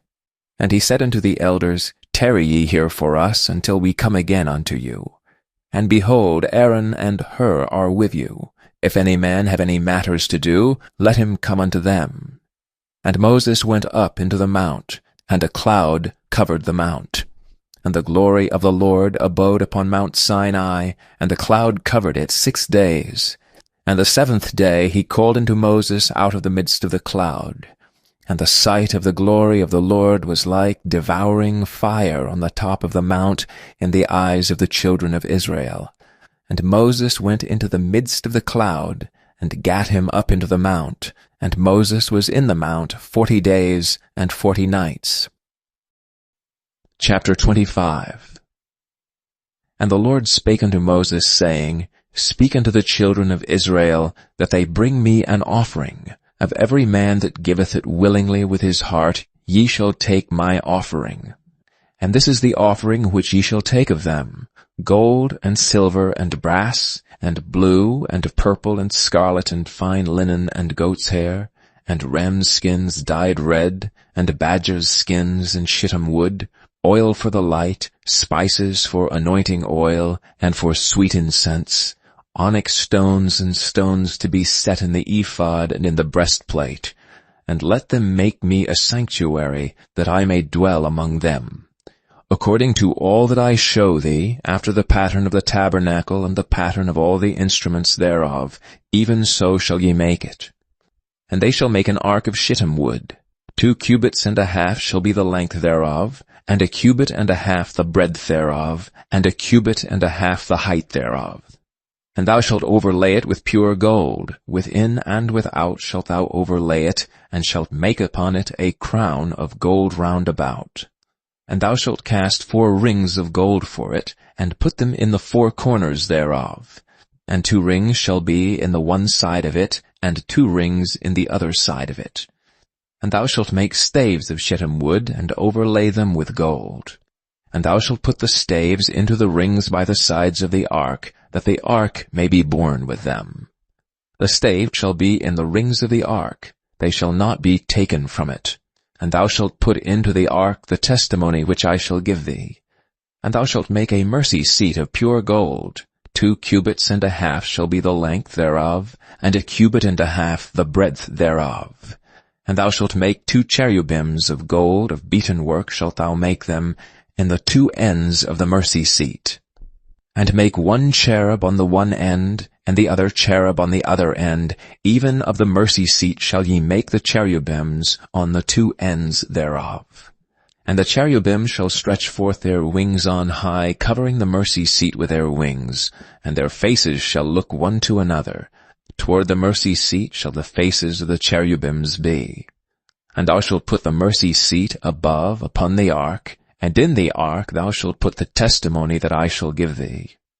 And there I will meet with thee, and I will commune with thee from above the mercy seat, from between the 2 cherubims which are upon the ark of the testimony, of all things which I will give thee in commandment unto the children of Israel. Thou shalt also make a table of shittim wood, 2 cubits shall be the length thereof, and 1 cubit the breadth thereof, and 1 cubit and a half the height thereof. And thou shalt overlay it with pure gold, and make thereto a crown of gold round about. And thou shalt make unto it a border of an hand breadth round about, and thou shalt make a golden crown to the border thereof round about. And thou shalt make for it 4 rings of gold, and put the rings in the 4 corners that are on the 4 feet thereof. Over against the border shall the rings be for places of the staves to bear the table. And thou shalt make the staves of shittim wood, and overlay them with gold, that the table may be borne with them. And thou shalt make the dishes thereof, and spoons thereof, and the covers thereof, and bowls thereof to cover withal. Of pure gold shalt thou make them. And thou shalt set upon the table showbread before me alway. And thou shalt make a candlestick of pure gold. Of beaten work shall the candlestick be made, his shaft and his branches, his bowls, his knops and his flowers shall be the same. And 6 branches shall come out of the sides of it, 3 branches of the candlestick out of the one side, and 3 branches of the candlestick out of the other side. 3 bowls made like unto almonds, with a knop and a flower in one branch, and 3 bowls made like almonds in the other branch, with a knop and a flower. So in the 6 branches that come out of the candlestick.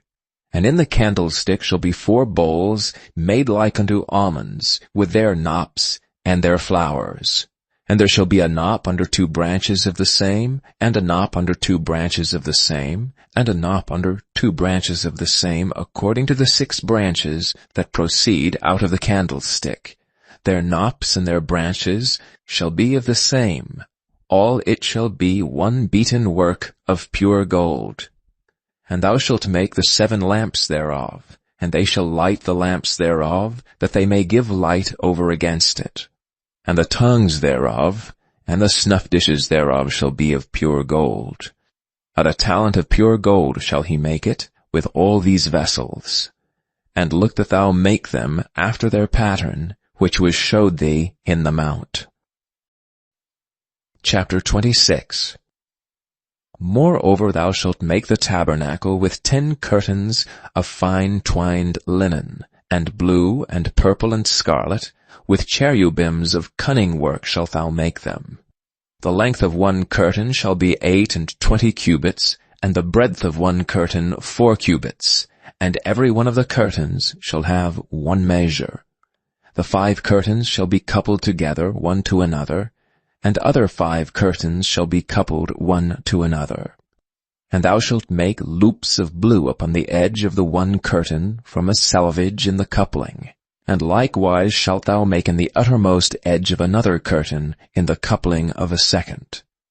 50 loops shalt thou make in the one curtain, and 50 loops shalt thou make in the edge of the curtain that is in the coupling of the second, that the loops may take hold one of another. And thou shalt make 50 taches of gold, and couple the curtains together with the taches, and it shall be one tabernacle. And thou shalt make curtains of goat's hair to be a covering upon the tabernacle. 11 curtains shalt thou make. The length of one curtain shall be 30 cubits, and the breadth of one curtain 4 cubits, and the 11 curtains shall be all of 1 measure. And thou shalt couple 5 curtains by themselves, and 6 curtains by themselves, and shalt double the 6th curtain in the forefront of the tabernacle. And thou shalt make 50 loops on the edge of the one curtain that is outmost in the coupling, and 50 loops in the edge of the curtain which coupleth the second. And thou shalt make 50 taches of brass, and put the catches into the loops, and couple the tent together, that it may be one. And the remnant that remaineth of the curtains of the tent, the half curtain that remaineth shall hang over the backside of the tabernacle. And a cubit on the one side, and a cubit on the other side of that which remaineth in the length of the curtains of the tent, it shall hang over the sides of the tabernacle on this side and on that side to cover it. And thou shalt make a covering for the tent of ram skins dyed red, and a covering above of badgers' skins. And thou shalt make boards for the tabernacle of shittim wood standing up. 10 cubits shall be the length of a board, and a cubit and a half shall be the breadth of one board. 2 tenons shall there be in one board, set in order one against another. Thus shalt thou make for all the boards of the tabernacle. And thou shalt make the boards for the tabernacle, 20 boards in the south side southward. And thou shalt make 40 sockets of silver under the 20 boards, 2 sockets under one board for his 2 tenons, and 2 sockets under another board for his 2 tenons. And for the second side of the tabernacle, on the north side, there shall be 20 boards. And there 40 sockets of silver, 2 sockets under one board, and 2 sockets under another board. And for the sides of the tabernacle westward thou shalt make 6 boards, and 2 boards shalt thou make for the corners of the tabernacle in the 2 sides. And they shall be coupled together beneath, and they shall be coupled together above the head of it unto one ring. Thus shall it be for them both. They shall be for the 2 corners. And they shall be 8 boards, and their sockets of silver, 16 sockets, 2 sockets under one board, and 2 sockets under another board. And thou shalt make bars of shittim wood, 5 for the boards of one side of the tabernacle, and 5 bars for the boards of the other side of the tabernacle, and 5 bars for the boards of the side of the tabernacle, for the 2 sides westward. And the middle bar in the midst of the boards shall reach from end to end. And thou shalt overlay the boards with gold, and make their rings of gold for places for the bars. And thou shalt overlay the bars with gold. And thou shalt rear up the tabernacle according to the fashion thereof which was showed thee in the mount. And thou shalt make a veil of blue and purple and scarlet and fine-twined linen of cunning work, with cherubims shall it be made. And thou shalt hang it upon 4 pillars of shittim wood overlaid with gold. Their hooks shall be of gold upon the 4 sockets of silver. And thou shalt hang up the veil under the taches, that thou mayest bring in thither within the veil the ark of the testimony. And the veil shall divide unto you between the holy place and the most holy. And thou shalt put the mercy seat upon the ark of the testimony in the most holy place. And thou shalt set the table without the veil, and the candlestick over against the table on the side of the tabernacle toward the south. And thou shalt put the table on the north side. And thou shalt make an hanging for the door of the tent of blue and purple and scarlet and fine-twined linen wrought with needlework. And thou shalt make for the hanging 5 pillars of shittim wood, and overlay them with gold, and their hooks shall be of gold, and thou shalt cast 5 sockets of brass for them. Chapter 27. And thou shalt make an altar of shittim wood, 5 cubits long and 5 cubits broad. The altar shall be 4 square, and the height thereof shall be 3 cubits. And thou shalt make the horns of it upon the 4 corners thereof. His horns shall be of the same, and thou shalt overlay it with brass. And thou shalt make his pans to receive his ashes, and his shovels, and his basins, and his flesh hooks, and his fire pans. All the vessels thereof thou shalt make of brass. And thou shalt make for it a grate with network of brass, and upon the net shalt thou make 4 brazen rings in the 4 corners thereof. And thou shalt put it under the compass of the altar beneath, that the net may be even to the midst of the altar. And thou shalt make staves for the altar, staves of shittim wood, and overlay them with brass. And the stave shall be put into the rings, and the stave shall be upon the 2 sides of the altar to bear it. Hollow with boards shalt thou make it, as it was showed thee in the mount, so shall they make it. And thou shalt make the court of the tabernacle. For the south side southward there shall be hangings for the court of fine-twined linen, and 100 cubits long for one side. And the 20 pillars thereof and their 20 sockets shall be of brass. The hooks of the pillars and their foots shall be of silver. And likewise for the north side in length there shall be hangings of 100 cubits long, and his 20 pillars and their 20 sockets of brass, the hooks of the pillars and their fillets of silver. And for the breadth of the court on the west side shall be hangings of 50 cubits, their pillars 10, and their sockets 10. And the breadth of the court on the east side eastward shall be 50 cubits.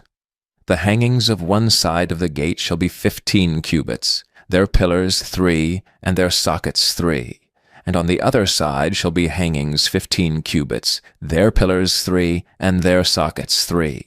And for the gate of the court shall be an hanging of 20 cubits of blue and purple and scarlet and fine-twined linen, wrought with needlework, and their pillars shall be 4, and their sockets 4. All the pillars round about the court shall be filleted with silver. Their hooks shall be of silver, and their sockets of brass. The length of the court shall be 100 cubits, and the breadth 50 everywhere, and the height 5 cubits of fine-twined linen, and their sockets of brass. All the vessels of the tabernacle, and all the service thereof, and all the pins thereof, and all the pins of the court shall be of brass. And thou shalt command the children of Israel that they bring thee pure oil olive, beaten for the light, to cause the lamp to burn always.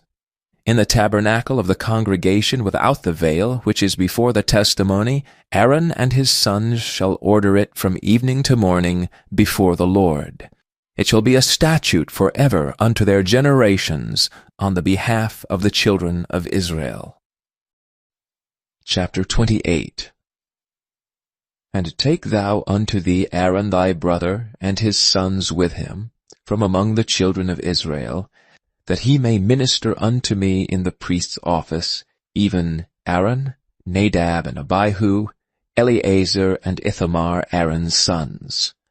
And thou shalt make holy garments for Aaron thy brother, for glory and for beauty. And thou shalt speak unto all that are wise-hearted, whom I have filled with a spirit of wisdom, that they may make Aaron's garments to consecrate him, that he may minister unto me in the priest's office. And these are the garments which they shall make: a breastplate, and an ephod, and a robe, and a broidered coat, a mitre, and a girdle.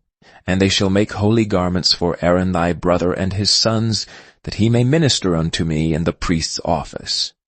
And they shall take gold, and blue, and purple, and scarlet, and fine linen.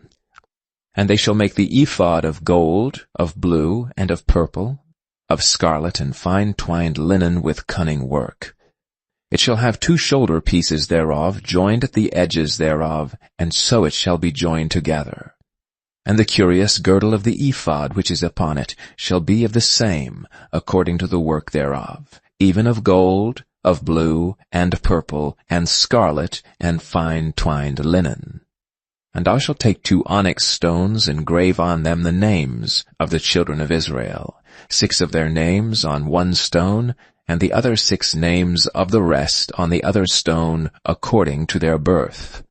With the work of an engraver in stone, like the engravings of a signet, shalt thou engrave the 2 stones with the names of the children of Israel. Thou shalt make them to be set in ouches of gold. And thou shalt put the 2 stones upon the shoulders of the ephod for stones of memorial unto the children of Israel. And Aaron shall bear their names before the Lord upon his 2 shoulders for a memorial. And thou shalt make ouches of gold, and 2 chains of pure gold at the ends.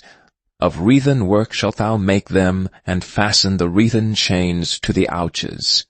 And thou shalt make the breastplate of judgment with cunning work.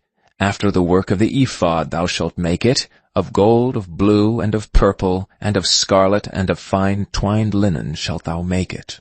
For a square it shall be, being doubled. A span shall be the length thereof, and a span shall be the breadth thereof. And thou shalt set in it settings of stones, even 4 rows of stones. The first row shall be a sardius, a topaz, and a carbuncle. This shall be the first row. And the second row shall be an emerald, a sapphire, and a diamond. And the third row a ligure, an agate, and an amethyst. And the 4th row a beryl, and an onyx, and a jasper. They shall be set in gold in their enclosings. And the stones shall be with the names of the children of Israel, 12 according to their names, like the engravings of a signet. Every one with his name shall they be, according to the 12 tribes. And thou shalt make upon the breastplate chains at the ends of wreathen work of pure gold. And thou shalt make upon the breastplate 2 rings of gold, and shalt put the 2 rings on the 2 ends of the breastplate. And thou shalt put the 2 wreathen chains of gold in the 2 rings which are on the ends of the breastplate. And the other 2 ends, the 2 wreathen chains, shalt thou fasten in the 2 ouches, and put them on the shoulder pieces of the ephod before it. And thou shalt make 2 rings of gold, and thou shalt put them upon the 2 ends of the breastplate in the border thereof, which is in the side of the ephod inward. And 2 other rings of gold thou shalt make, and shalt put them on the 2 sides of the ephod underneath, toward the forepart thereof, over against the other coupling thereof, above the curious girdle of the ephod. And they shall bind the breastplate by the rings thereof under the rings of the ephod with a lace of blue, that it may be above the curious girdle of the ephod, and that the breastplate be not loosed from the ephod. And Aaron shall bear the names of the children of Israel and the breastplate of judgment upon his heart, when he goeth into the holy place, for a memorial before the Lord continually. And thou shalt put in the breastplate of judgment the Urim and the Thummim, and they shall be upon Aaron's heart when he goeth in before the Lord. And Aaron shall bear the judgment of the children of Israel upon his heart before the Lord continually. And thou shalt make the robe of the ephod all of blue. And there shall be an hole in the top of it, in the midst thereof. It shall have a binding of woven work round about the whole of it, as it were the whole of an habergeon, that it be not rent. And beneath upon the hem of it thou shalt make pomegranates of blue, and of purple, and of scarlet, round about the hem thereof, and bells of gold between them round about, a golden bell and a pomegranate, a golden bell and a pomegranate, upon the hem of the robe round about.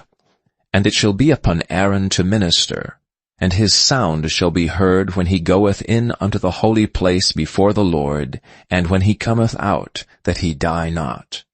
And thou shalt make a plate of pure gold, and grave upon it, like the engravings of a signet, Holiness to the Lord.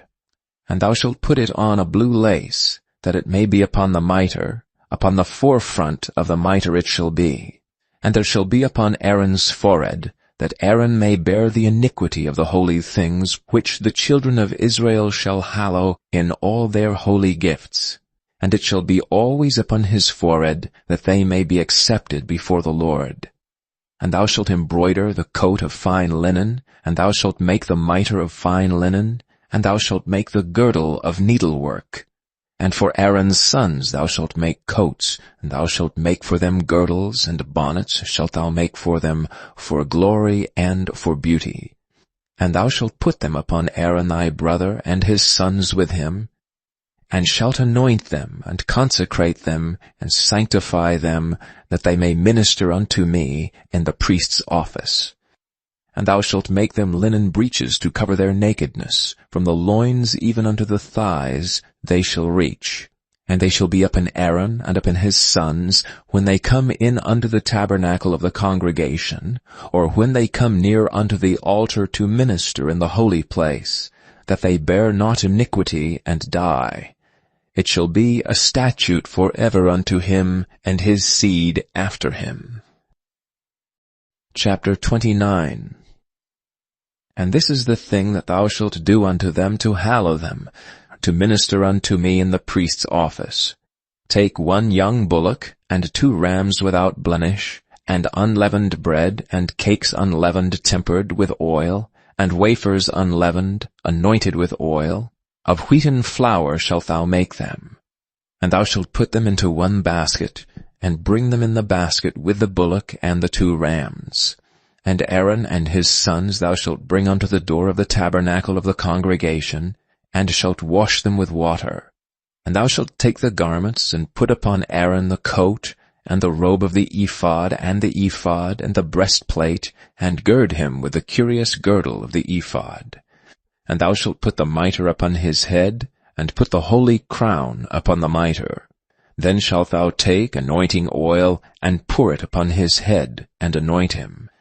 And thou shalt bring his sons, and put coats upon them. And thou shalt gird them with girdles, Aaron and his sons, and put the bonnets on them. And the priest's office shall be theirs for a perpetual statute, and thou shalt consecrate Aaron and his sons. And thou shalt cause a bullock to be brought before the tabernacle of the congregation, and Aaron and his sons shall put their hands upon the head of the bullock. And thou shalt kill the bullock before the Lord, by the door of the tabernacle of the congregation. And thou shalt take of the blood of the bullock, and put it upon the horns of the altar with thy finger, and pour all the blood beside the bottom of the altar. And thou shalt take all the fat that covereth the inwards, and the caul that is above the liver, and the 2 kidneys, and the fat that is upon them, and burn them upon the altar. But the flesh of the bullock and his skin and his dung shalt thou burn with fire without the camp. It is a sin offering. Thou shalt also take 1 ram, and Aaron and his sons shall put their hands upon the head of the ram.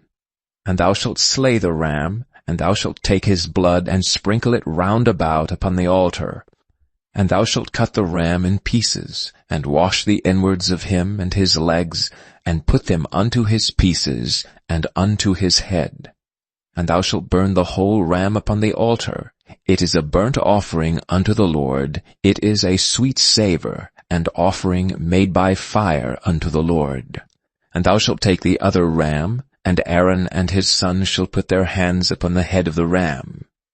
Then shalt thou kill the ram, and take of his blood, and put it upon the tip of the right ear of Aaron, and upon the tip of the right ear of his sons, and upon the thumb of their right hand, and upon the great toe of their right foot, and sprinkle the blood upon the altar round about.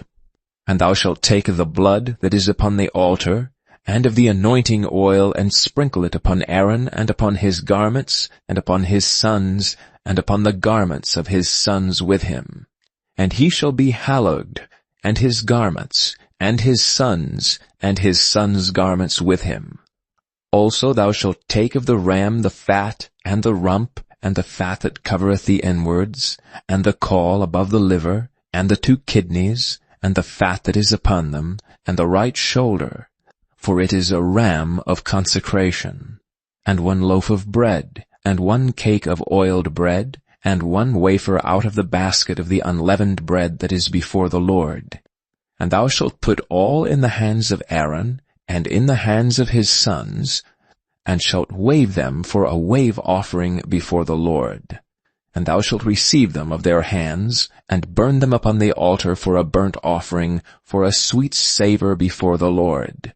It is an offering made by fire unto the Lord. And thou shalt take the breast of the ram of Aaron's consecration, and wave it for a wave offering before the Lord, and it shall be thy part.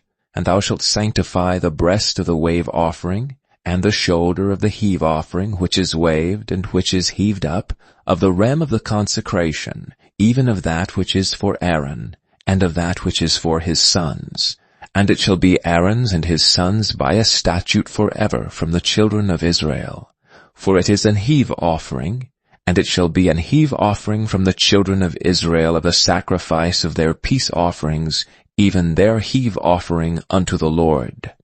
And the holy garments of Aaron shall be his sons after him, to be anointed therein, and to be consecrated in them. And that son that is priest in his stead shall put them on 7 days when he cometh into the tabernacle of the congregation to minister in the holy place. And thou shalt take the ram of the consecration, and seethe his flesh in the holy place. And Aaron and his sons shall eat the flesh of the ram, and the bread that is in the basket by the door of the tabernacle of the congregation. And they shall eat those things wherewith the atonement was made, to consecrate and to sanctify them. But a stranger shall not eat thereof, because they are holy.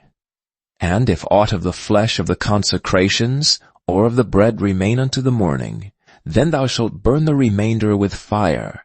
It shall not be eaten, because it is holy.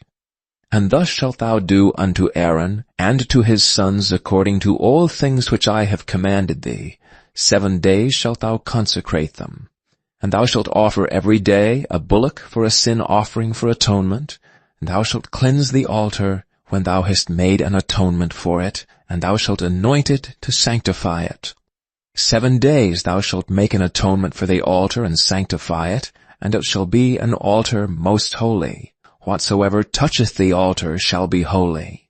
Now this is that which thou shalt offer upon the altar, 2 lambs of the first year day by day continually. The 1 lamb thou shalt offer in the morning, and the other lamb thou shalt offer at even. And with the 1 lamb 1/10 deal of flour mingled with the 4th part of an hin of beaten oil, and the 4th part of an hin of wine for a drink offering. And the other lamb thou shalt offer at even, and shalt do thereto according to the meat offering of the morning, and according to the drink offering thereof, for a sweet savour, and offering made by fire unto the Lord.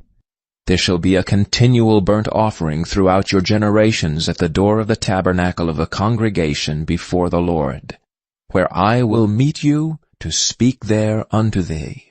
And there I will meet with the children of Israel, and the tabernacle shall be sanctified by my glory. And I will sanctify the tabernacle of the congregation and the altar. I will sanctify also both Aaron and his sons to minister to me in the priest's office. And I will dwell among the children of Israel, and will be their God. And they shall know that I am the Lord their God, that brought them forth out of the land of Egypt, that I may dwell among them. I am the Lord their God. Chapter 30. And thou shalt make an altar to burn incense upon. Of shittim wood shalt thou make it. A cubit shall be the length thereof, and a cubit the breadth thereof. 4 square shall it be, and 2 cubits shall be the height thereof. The horns thereof shall be of the same.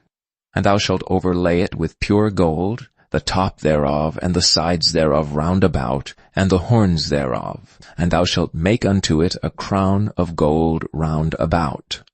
And 2 golden rings shalt thou make to it under the crown of it. By the 2 corners thereof, upon the 2 sides of it shalt thou make it, and they shall be for places for the staves to bear it withal.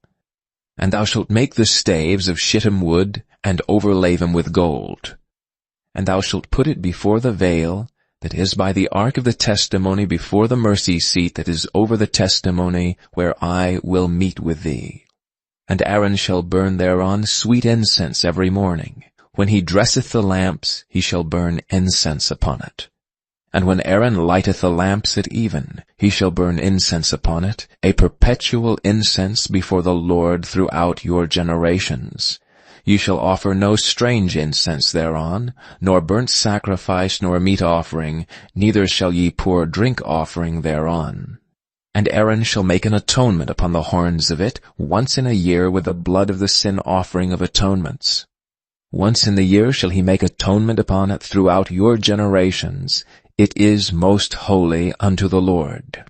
And the Lord spake unto Moses, saying, When thou takest the sum of the children of Israel after their number, then shall they give every man a ransom for his soul unto the Lord, when thou numberest them, that there be no plague among them when thou numberest them. This they shall give every one that passeth among them that are numbered, 1/2 shekel after the shekel of the sanctuary. A shekel is 20 gerahs, and 1/2 shekel shall be the offering of the Lord.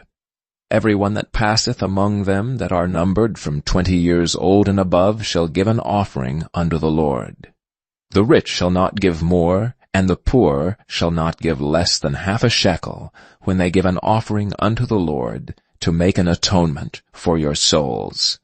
And thou shalt take the atonement money of the children of Israel, and shalt appoint it for the service of the tabernacle of the congregation, that it may be a memorial unto the children of Israel before the Lord, to make an atonement for your souls. And the Lord spake unto Moses, saying, Thou shalt also make a laver of brass, and his foot also of brass, to wash withal. And thou shalt put it between the tabernacle of the congregation and the altar, and thou shalt put water therein. For Aaron and his sons shall wash their hands and their feet thereat.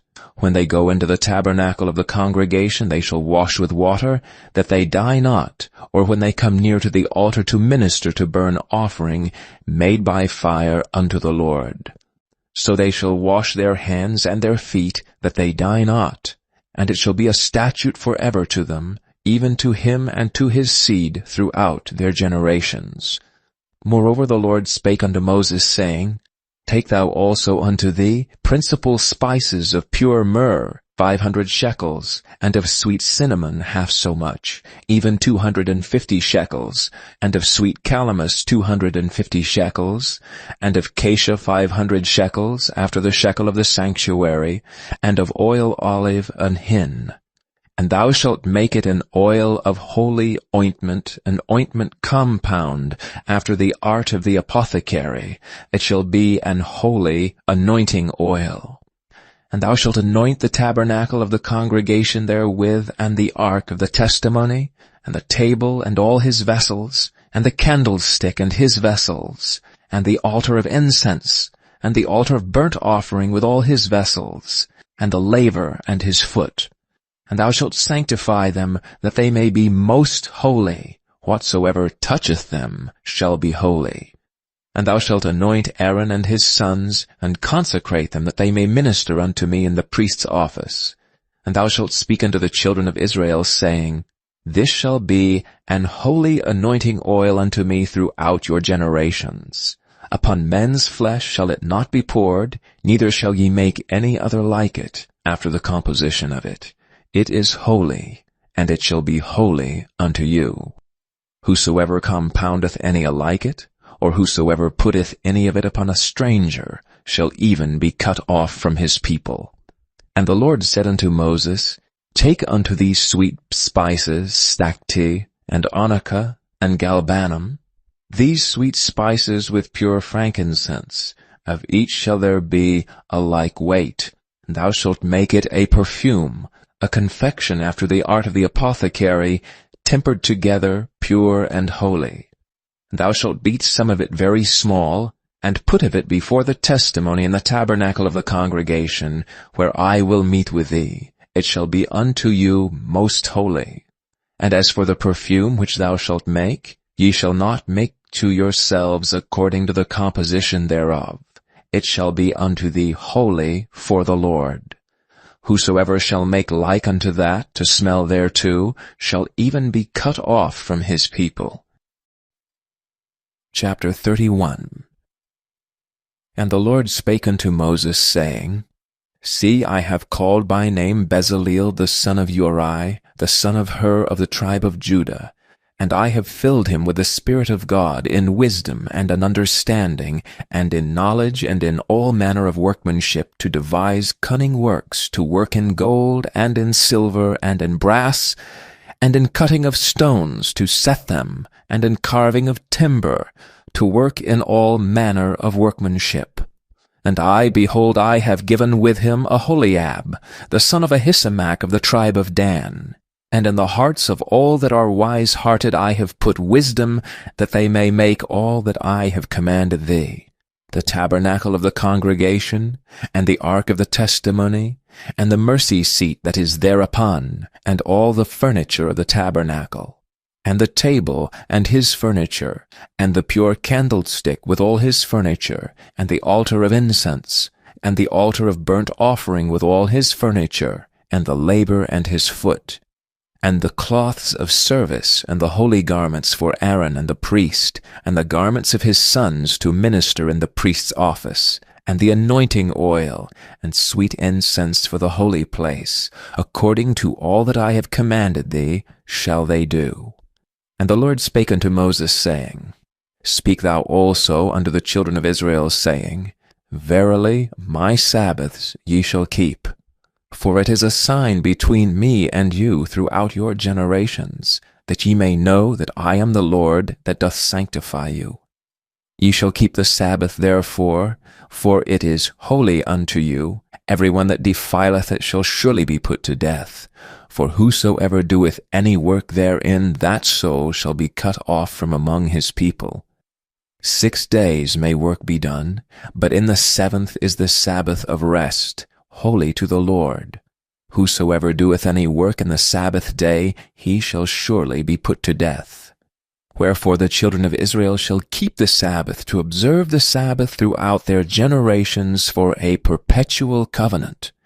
It is a sign between me and the children of Israel forever.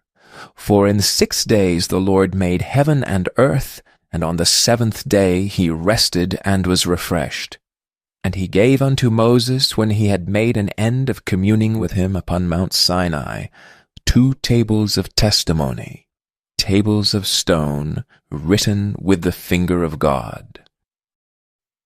Chapter 32. And when the people saw that Moses delayed to come down out of the mount, the people gathered themselves together unto Aaron, and said unto him, Up, make us gods which shall go before us, for as for this Moses, the man that brought us up out of the land of Egypt, we wot not what is become of him. And Aaron said unto them, Break off the golden earrings which are in the ears of your wives, of your sons, and of your daughters, and bring them unto me. And all the people brake off the golden earrings which were in their ears, and brought them unto Aaron. And he received them at their hand, and fashioned it with a graving tool, after he had made it a molten calf.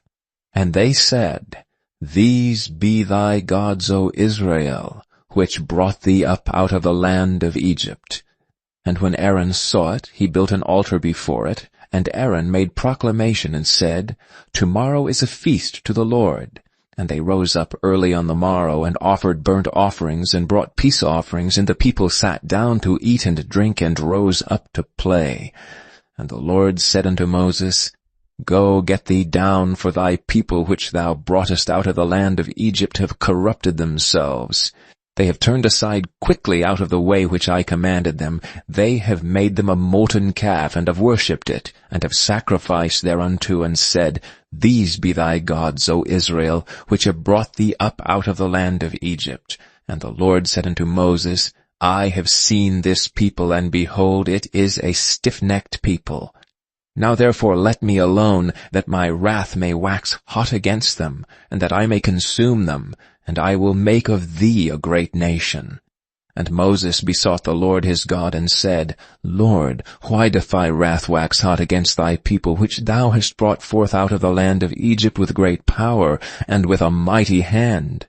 Wherefore should the Egyptians speak and say, For mischief did he bring them out, to slay them in the mountains, and to consume them from the face of the earth? Turn from thy fierce wrath, and repent of this evil against thy people. Remember Abraham, Isaac, and Israel thy servants, to whom thou swarest by thine own self, and saidst unto them, I will multiply your seed as the stars of heaven, and all this land that I have spoken of will I give unto your seed, and they shall inherit it forever. And the Lord repented of the evil which he thought to do unto his people. And Moses turned and went down from the mount, and the 2 tables of the testimony were in his hand. The tables were written on both their sides, on the one side and on the other were they written. And the tables were the work of God, and the writing was the writing of God graven upon the tables. And when Joshua heard the noise of the people as they shouted, he said unto Moses, There is a noise of war in the camp. And he said, It is not the voice of them that shout for mastery, neither it is the voice of them that cry for being overcome, but the noise of them that sing do I hear. And it came to pass, as soon as he came nigh unto the camp, that he saw the calf, and the dancing, and Moses' anger waxed hot, and he cast the tables out of his hands, and brake them beneath the mount. And he took the calf which they had made, and burnt it in the fire, and ground it to powder, and strawed it upon the water, and made the children of Israel drink of it. And Moses said unto Aaron, What did this people unto thee, that thou hast brought so great a sin upon them?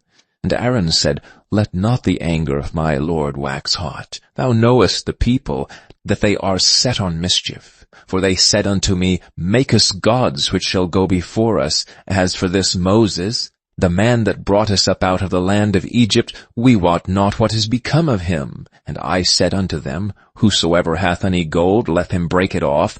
So they gave it me, then I cast it into the fire, and there came out this calf. And when Moses saw that the people were naked, for Aaron had made them naked unto their shame among their enemies, then Moses stood up in the gate of the camp and said, Who is on the Lord's side? Let him come unto me. And all the sons of Levi gathered themselves together unto him. And he said unto them, Thus saith the Lord God of Israel, Put every man his sword by his side, and go in and out from gate to gate throughout the camp, and slay every man his brother, and every man his companion, and every man his neighbor. And the children of Levi did according to the word of Moses, and there fell of the people that day about 3,000 men. For Moses had said, Consecrate yourselves today to the Lord, every man upon his son, and upon his brother, that he may bestow upon you a blessing this day. And it came to pass on the morrow that Moses said unto the people, Ye have sinned a great sin. And now I will go up unto the Lord, peradventure I shall make an atonement for your sin. And Moses returned unto the Lord and said, O this people have sinned a great sin, and have made them gods of gold. Yet now if thou wilt forgive their sin, and if not, blot me, I pray thee, out of thy book which thou hast written. And the Lord said unto Moses, Whosoever hath sinned against me, him will I blot out of my book. Therefore now go, lead the people unto the place of which I have spoken unto thee. Behold, mine angel shall go before thee. Nevertheless, in the day when I visit, I will visit their sin upon them. And the Lord plagued the people because they made the calf which Aaron made. Chapter 33. And the Lord said unto Moses, Depart, and go up hence, thou and the people which thou hast brought up out of the land of Egypt, unto the land which I swear unto Abraham, to Isaac, and to Jacob, saying, Unto thy seed will I give it. And I will send an angel before thee, and I will drive out the Canaanite, the Amorite, and the Hittite, and the Perizzite, the Hivite, and the Jebusite, unto a land flowing with milk and honey. For I will not go up in the midst of thee, for thou art a stiff-necked people, lest I consume thee in the way. And when the people heard these evil tidings, they mourned, and no man did put on him his ornaments. For the Lord had said unto Moses, Say unto the children of Israel, Ye are a stiff-necked people. I will come up into the midst of thee in a moment and consume thee. Therefore now put off thy ornaments from thee, that I may know what to do unto thee. And the children of Israel stripped themselves of their ornaments by the Mount Horeb. And Moses took the tabernacle and pitched it without the camp, afar off from the camp, and called it the tabernacle of the congregation. And it came to pass that every one which sought the Lord went out unto the tabernacle of the congregation, which was without the camp.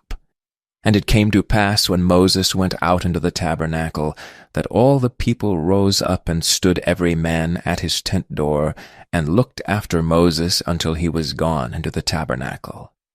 And it came to pass, as Moses entered into the tabernacle, the cloudy pillar descended, and stood at the door of the tabernacle, and the Lord talked with Moses.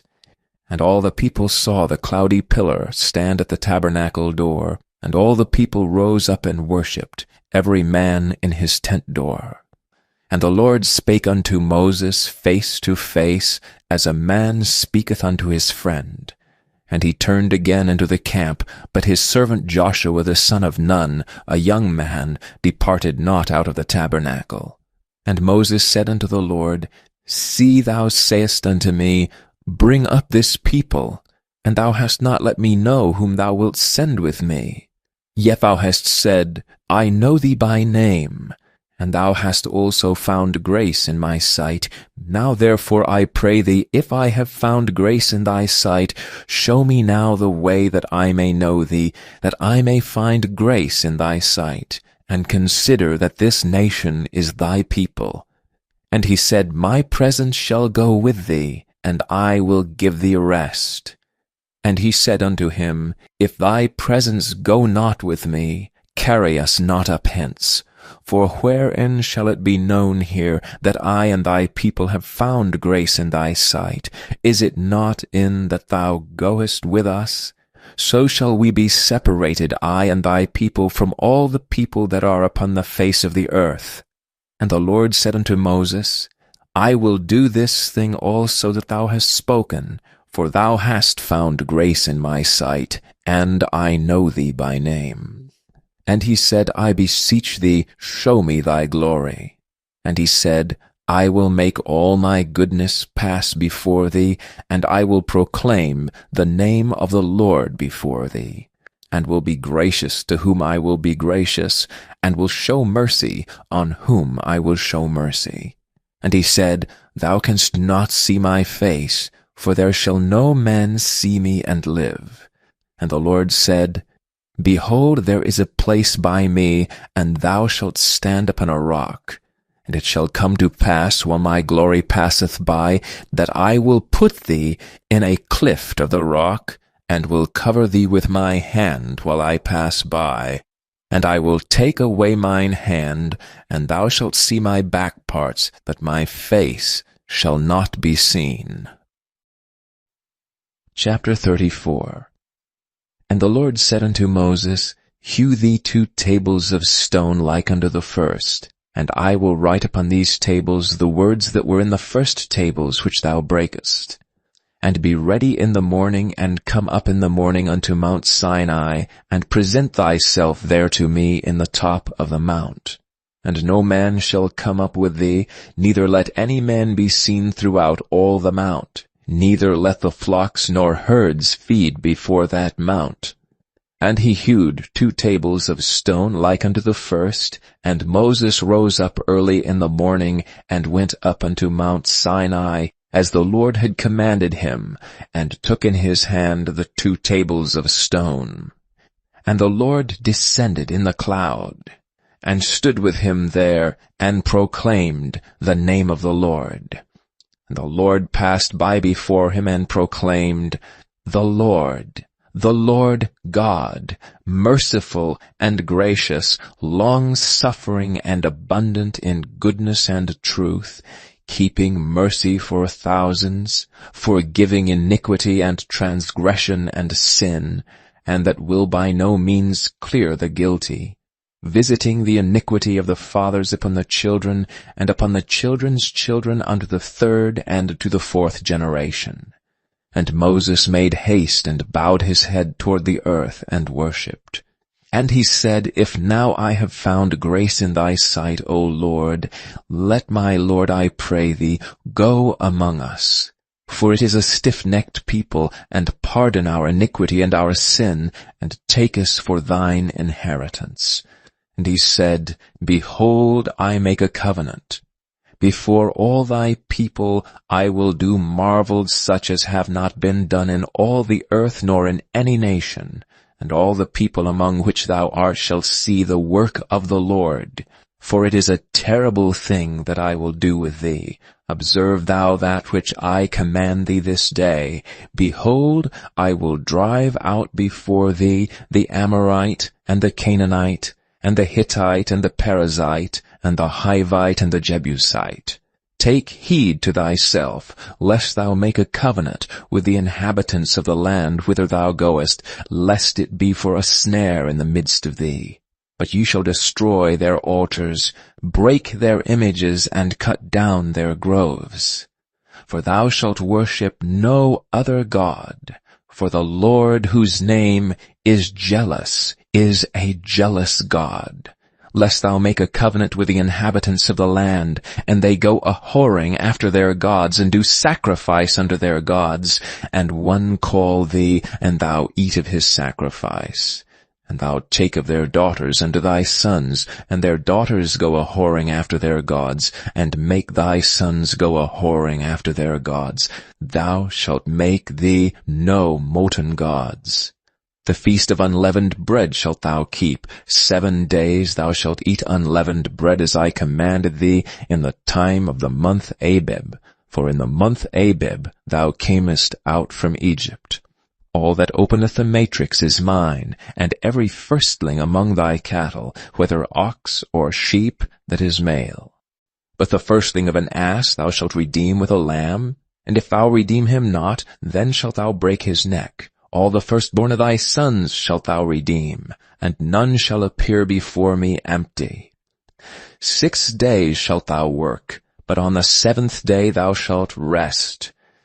In earing time and in harvest thou shalt rest. And thou shalt observe the feast of weeks, of the first fruits of wheat harvest, and the feast of ingathering at the year's end. Thrice in the year shall all your men children appear before the Lord God, the God of Israel. For I will cast out the nations before thee, and enlarge thy borders. Neither shall any man desire thy land when thou shalt go up to appear before the Lord thy God thrice in the year. Thou shalt not offer the blood of my sacrifice with leaven. Neither shall the sacrifice of the feast of the Passover be left unto the morning. The first of the firstfruits of thy land shalt thou bring unto the house of the Lord thy God. Thou shalt not see the kid in his mother's milk. And the Lord said unto Moses, Write thou these words, for after the tenor of these words I have made a covenant with thee and with Israel. And he was there with the Lord 40 days and 40 nights. He did neither eat bread nor drink water, and he wrote upon the tables the words of a covenant, the 10 commandments. And it came to pass, when Moses came down from Mount Sinai, with the 2 tables of testimony in Moses' hand, when he came down from the mount, that Moses wist not that the skin of his face shone while he talked with him. And when Aaron and all the children of Israel saw Moses, behold, the skin of his face shone, and they were afraid to come nigh him. And Moses called unto them, and Aaron, and all the rulers of the congregation returned unto him, and Moses talked with them. And afterward all the children of Israel came nigh, and he gave them in commandment all that the Lord had spoken with him in Mount Sinai. And till Moses had done speaking with them, he put a veil on his face. But when Moses went in before the Lord to speak with him, he took the veil off until he came out. And he came out and spake unto the children of Israel that which he was commanded. And the children of Israel saw the face of Moses, that the skin of Moses' face shone. And Moses put the veil upon his face again, until he went in to speak with him. Chapter 35.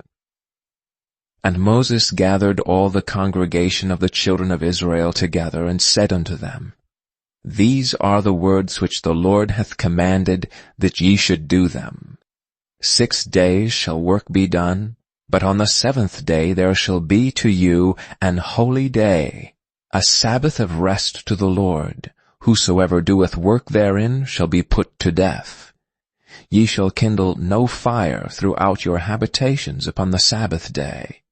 And Moses spake unto all the congregation of the children of Israel, saying, This is the thing which the Lord commanded, saying, Take ye from among you an offering unto the Lord.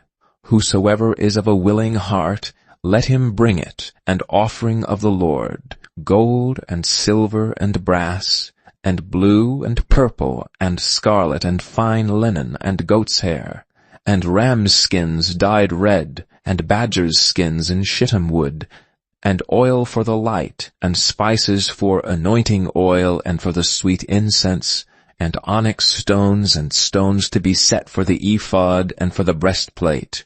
And every wise-hearted among you shall come, and make all that the Lord hath commanded: the tabernacle, his tent, and his covering, his taches and his boards, his bars, his pillars and his sockets, the ark and the staves thereof, with the mercy seat and the veil of the covering, the table and his staves, and all his vessels, and the showbread, the candlestick also for the light, and his furniture and his lamps with the oil for the light, and the incense altar and his staves, and the anointing oil, and the sweet incense, and the hanging for the door at the entering in of the tabernacle, the altar of burnt offering with his brazen grate, his staves, and all his vessels, the laver and his foot, the hangings of the court, his pillars in their sockets, and the hanging for the door of the court, the pins of the tabernacle,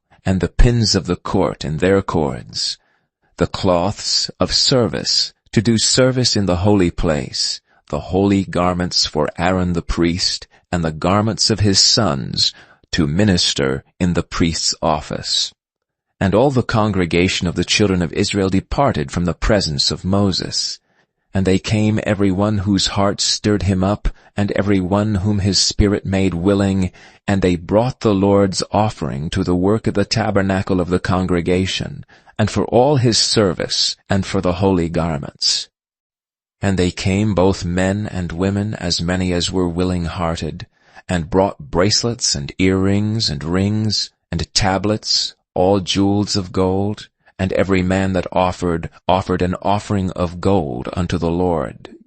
And every man with whom was found blue and purple, and scarlet and fine linen, and goat's hair, and red skins of rams and badgers' skins brought them. Every one that did offer an offering of silver and brass brought the Lord's offering, and every man with whom was found shittim wood for any work of the service brought it. And all the women that were wise-hearted did spin with their hands, and brought that which they had spun, both of blue, and of purple, and of scarlet, and of fine linen. And all the women whose heart stirred them up in wisdom spun goat's hair. And the rulers brought onyx stones and stones to be set for the ephod and for the breastplate, and spice and oil for the light, and for the anointing oil, and for the sweet incense. And the children of Israel brought a willing offering unto the Lord, every man and woman whose heart made them willing to bring for all manner of work which the Lord had commanded to be made by the hand of Moses. And Moses said unto the children of Israel, See, the Lord hath called by name Bezaleel the son of Uri, the son of Hur of the tribe of Judah. And he hath filled him with the Spirit of God, in wisdom, in understanding, and in knowledge, and in all manner of workmanship, and to devise curious works, to work in gold, and in silver, and in brass, and in the cutting of stones to set them, and in carving of wood to make any manner of cunning work. And he hath put in his heart that he may teach both he and Aholiab, the son of Ahisamach of the tribe of Dan. Them hath he filled with wisdom of heart, to work all manner of work of the engraver, and of the cunning workman, and of the embroiderer in blue, and in purple, and scarlet, and in fine linen, and of the weaver, even of them that do any work, and of those that devise cunning work. Chapter 36.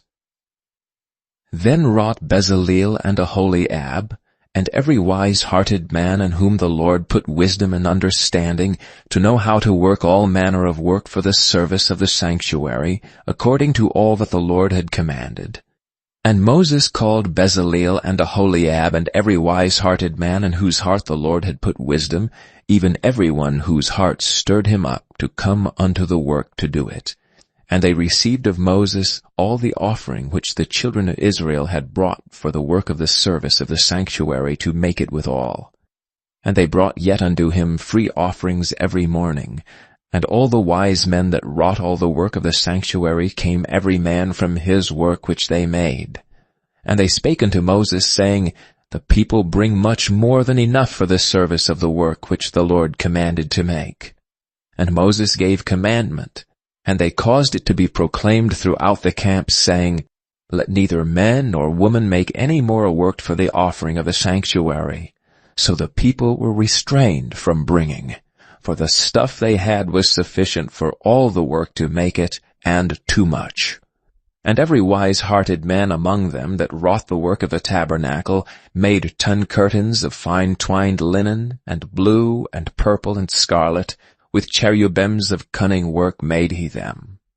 The length of one curtain was 28 cubits, and the breadth of one curtain 4 cubits. The curtains were all of one size. And he coupled the 5 curtains one unto another, and the other 5 curtains he coupled one unto another. And he made loops of blue on the edge of one curtain from the selvage in the coupling. Likewise he made in the uttermost side of another curtain in the coupling of the second. 50 loops made he in one curtain, and 50 loops made he in the edge of the curtain which was in the coupling of the second. The loops held one curtain to another. And he made 50 taches of gold, and coupled the curtains one unto another with the taches, so it became one tabernacle. And he made curtains of goat's hair for the tent over the tabernacle. 11 curtains he made them. The length of one curtain was 30 cubits, and 4 cubits was the breadth of one curtain. The 11 curtains were of one size. And he coupled 5 curtains by themselves, and 6 curtains by themselves. And he made 50 loops upon the uttermost edge of the curtain in the coupling, and 50 loops made he upon the edge of the curtain which coupleth the second. And he made 50 catches of brass to couple the tent together, that it might be one. And he made a covering for the tent of ram's skins dyed red, and a covering of badger's skins above that. And he made boards for the tabernacle of shittim wood, standing up. The length of a board was 10 cubits, and the breadth of a board 1 cubit and a half.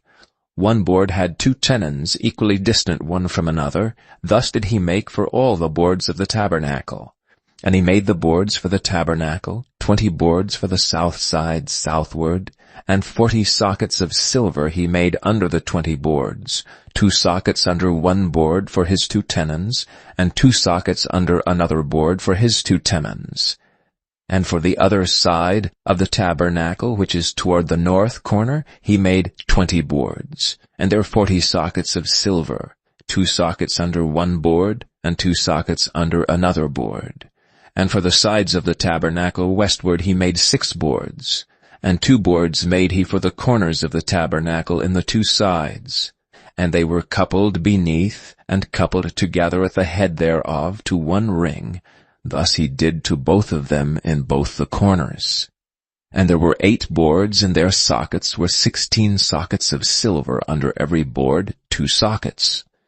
And he made bars of shittim wood, 5 for the boards of the one side of the tabernacle, and 5 bars for the boards on the other side of the tabernacle, and 5 bars for the boards of the tabernacle for the sides westward. And he made the middle bar to shoot through the boards from the one end to the other. And he overlaid the boards with gold, and made their rings of gold to be places for the bars, and overlaid the bars with gold. And he made a veil of blue and purple and scarlet and fine twined linen. With cherubims made he it of cunning work. And he made thereunto 4 pillars of shittim wood, and overlaid them with gold. Their hooks were of gold, and he cast for them 4 sockets of silver. And he made an hanging for the tabernacle door of blue and purple and scarlet and fine twined linen of needlework, and the 5 pillars of it with their hooks. And he overlaid their chapiters and their fillets with gold, but their 5 sockets were of brass. Chapter 37. And Bezaleel made the ark of shittim wood, 2 cubits and a half was the length of it, and 1 cubit and a half the breadth of it, and 1 cubit and a half the height of it. And he overlaid it with pure gold within and without, and made a crown of gold to it round about.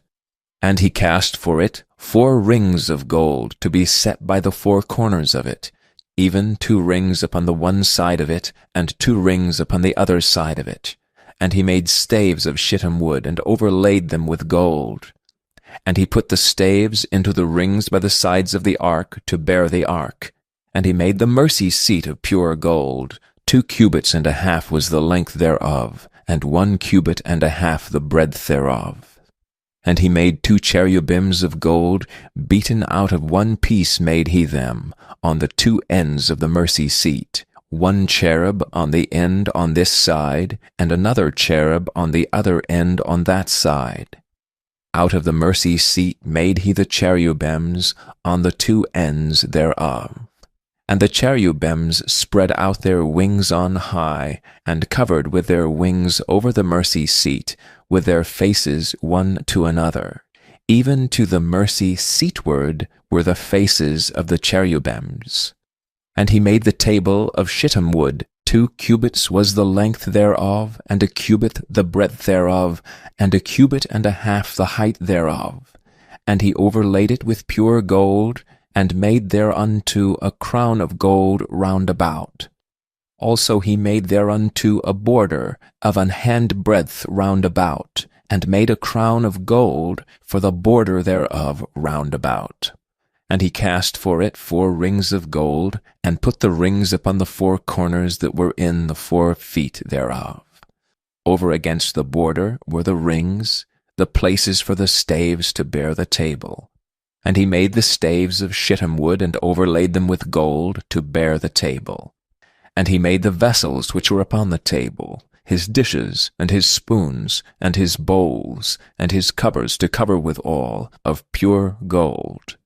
And he made the candlestick of pure gold, of beaten work made he the candlestick, his shaft and his branch, his bowls, his knops, and his flowers were of the same.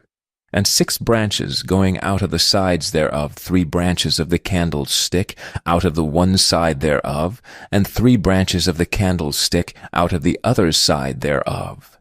3 bowls made after the fashion of almonds in one branch, a knop and a flower, and 3 bowls made like almonds, in another branch a knop and a flower, so throughout the 6 branches going out of the candlestick.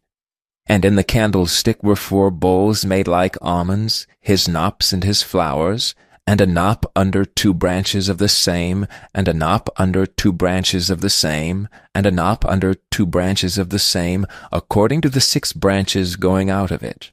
Their knops and their branches were of the same. All of it was one beaten work of pure gold. And he made his 7 lamps and his snuffers and his snuff dishes of pure gold. Of a talent of pure gold made he it, and all the vessels thereof.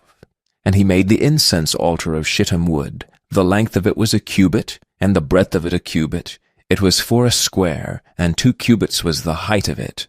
The horns thereof were of the same. And he overlaid it with pure gold, both the top of it, and the sides thereof round about, and the horns of it. Also he made unto it a crown of gold round about. And he made 2 rings of gold for it under the crown thereof, by the 2 corners of it, upon the 2 sides thereof, to be places for the staves to bear it withal.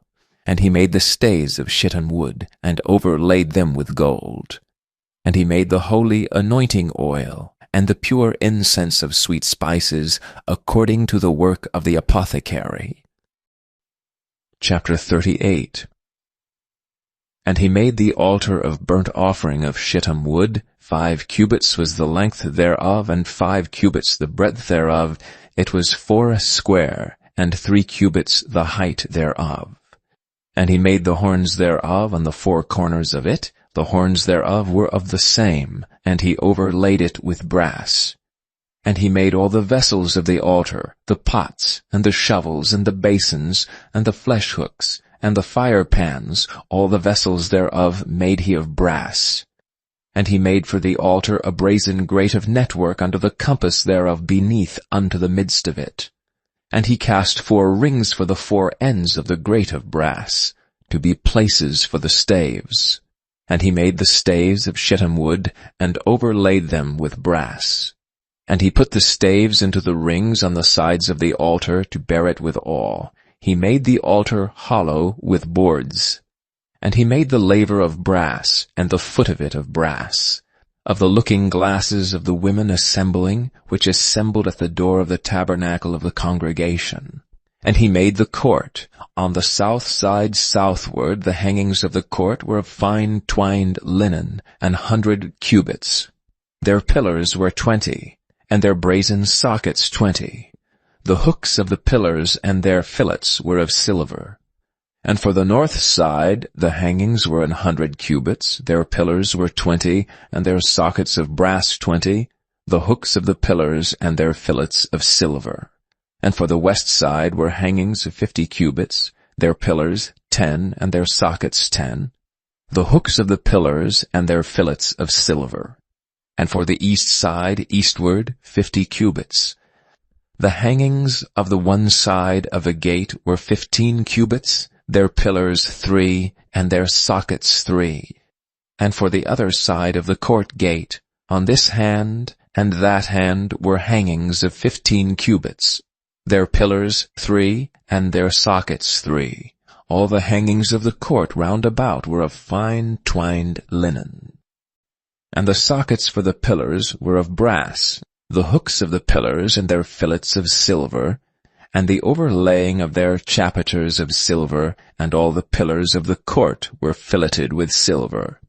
And the hanging for the gate of the court was needlework, of blue and purple and scarlet, and fine twined linen, and 20 cubits was the length, and the height in the breadth was 5 cubits, answerable to the hangings of the court. And their pillars were 4, and their sockets of brass 4, their hooks of silver, and the overlaying of their chapiters and their fillets of silver.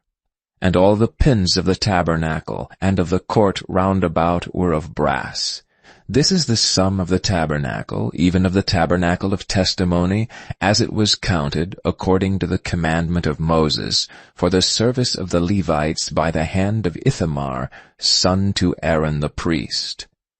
And Bezaleel the son of Uri, the son of Hur of the tribe of Judah, made all that the Lord commanded Moses.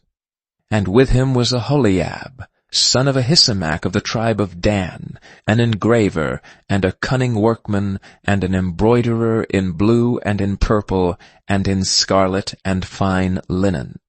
All the gold that was occupied for the work and all the work of the holy place, even the gold of the offering, was 29 talents, and 730 shekels after the shekel of the sanctuary. And the silver of them that were numbered of the congregation was 100 talents, and 1,760 shekels after the shekel of the sanctuary. A beka for every man, that is half a shekel, after the shekel of the sanctuary, for every one that went to be numbered, from 20 years old and upward, for 600,000 and 3,550 men. And of the 100 talents of silver were cast the sockets of the sanctuary, and the sockets of the veil, and 100 sockets of 100 talents, a talent for a socket. And of the 1,775 shekels he made hooks for the pillars, and overlaid their chapiters, and filleted them. And the brass of the offering was 70 talents, and 2,400 shekels. And therewith he made the sockets to the door of the tabernacle of the congregation, and the brazen altar, and the brazen grate for it, and all the vessels of the altar, and the sockets of the court round about, and the sockets of the court gate, and all the pins of the tabernacle, and all the pins of the court round about. Chapter 39. And of the blue and purple and scarlet they made cloths of service to do service in the holy place, and made the holy garments for Aaron, as the Lord commanded Moses. And he made the ephod of gold, blue and purple and scarlet, and fine twined linen. And they did beat the gold into thin plates, and cut it into wires, to work it in the blue, and in the purple, and in the scarlet, and in the fine linen with cunning work. They made shoulder pieces for it to couple it together. By the 2 edges was it coupled together. And the curious girdle of his ephod that was upon it was of the same, according to the work thereof, of gold, blue, and purple, and scarlet, and fine twined linen, as the Lord commanded Moses. And they wrought onyx stones enclosed in ouches of gold, graven as signets are graven, with the names of the children of Israel. And he put them on the shoulders of the ephod, that they should be stones for a memorial to the children of Israel, as the Lord commanded Moses. And he made the breastplate of cunning work, like the work of the ephod, of gold, blue, and purple, and scarlet, and fine twined linen.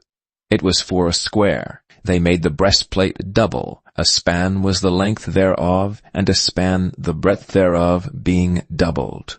And they set in it 4 rows of stones. The first row was a sardius, a topaz, and a carbuncle. This was the first row. And the second row, an emerald, a sapphire, and a diamond. And the third row, a ligure, and agate, and an amethyst. And the fourth row, a beryl, an onyx, and a jasper.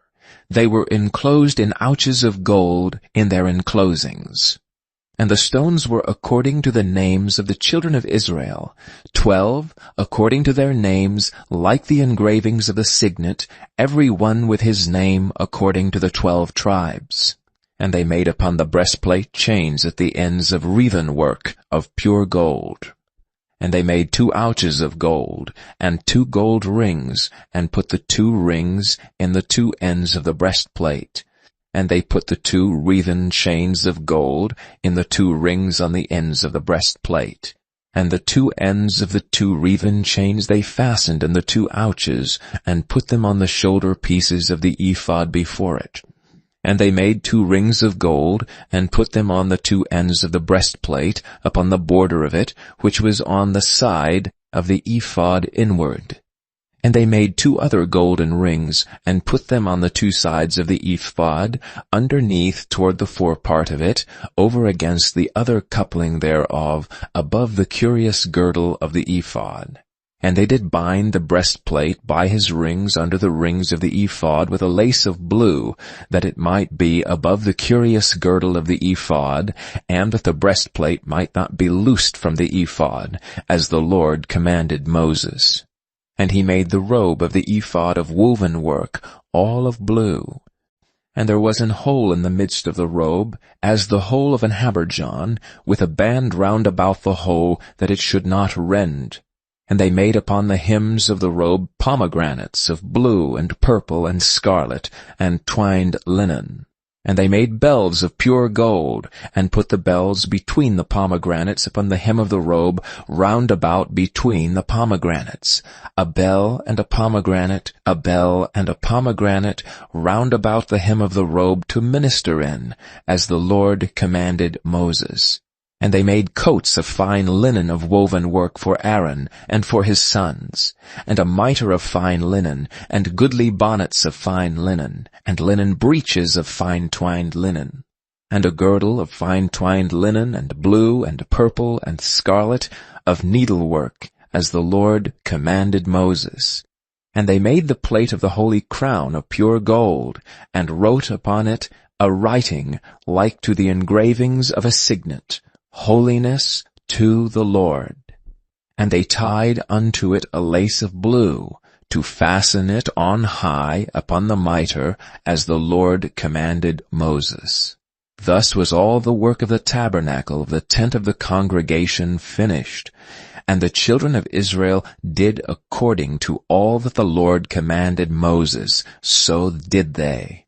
And they brought the tabernacle unto Moses, the tent and all his furniture, his taches, his boards, his bars, and his pillars, and his sockets, and the covering of rams' skins dyed red, and the covering of badgers' skins, and the veil of the covering, the ark of the testimony, and the staves thereof, and the mercy seat, the table, and all the vessels thereof, and the showbread, the pure candlestick with the lamps thereof, even with the lamps to be set in order, and all the vessels thereof, and the oil for light, and the golden altar, and the anointing oil, and the sweet incense, and the hanging for the tabernacle door, and the brazen altar, and his grate of brass, his staves, and all his vessels, the laver and his foot, the hangings of the court, his pillars, and his sockets, and the hanging for the court gate, his cords and his pins, and all the vessels of the service of the tabernacle for the tent of the congregation, the cloths of service to do service in the holy place, and the holy garments for Aaron the priest, and his sons' garments, to minister in the priest's office, according to all that the Lord commanded Moses, so the children of Israel made all the work. And Moses did look upon all the work, and behold, they had done it as the Lord had commanded, even so had they done it. And Moses blessed them. Chapter 40.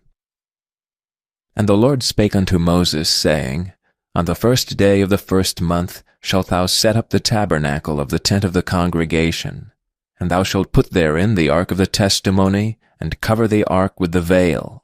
And thou shalt bring in the table, and set in order the things that are to be set in order upon it. And thou shalt bring in the candlestick, and light the lamps thereof. And thou shalt set the altar of gold for the incense before the ark of the testimony, and put the hanging of the door to the tabernacle.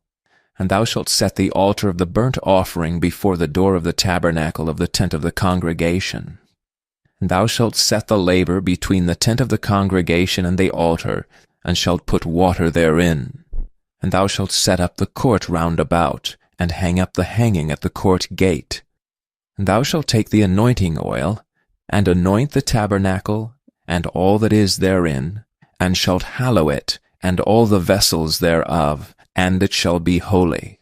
And thou shalt anoint the altar of the burnt offering, and all his vessels, and sanctify the altar, and it shall be an altar most holy. And thou shalt anoint the laver and his foot, and sanctify it, And thou shalt bring Aaron and his sons unto the door of the tabernacle of the congregation, and wash them with water. And thou shalt put upon Aaron the holy garments, and anoint him, and sanctify him, that he may minister unto me in the priest's office. And thou shalt bring his sons, and clothe them with coats. And thou shalt anoint them, as thou didst anoint their father, that they may minister unto me in the priest's office. For their anointing shall surely be an everlasting priesthood throughout their generations. Thus did Moses, according to all that the Lord commanded him, so did he. And it came to pass in the 1st month of the 2nd year, on the 1st day of the month, that the tabernacle was reared up. And Moses reared up the tabernacle, and fastened his sockets, and set up the boards thereof, and put in the bars thereof, and reared up his pillars. And he spread abroad the tent over the tabernacle, and put the covering of the tent above upon it, as the Lord commanded Moses. And he took and put the testimony into the ark, and set the staves on the ark, and put the mercy seat above upon the ark.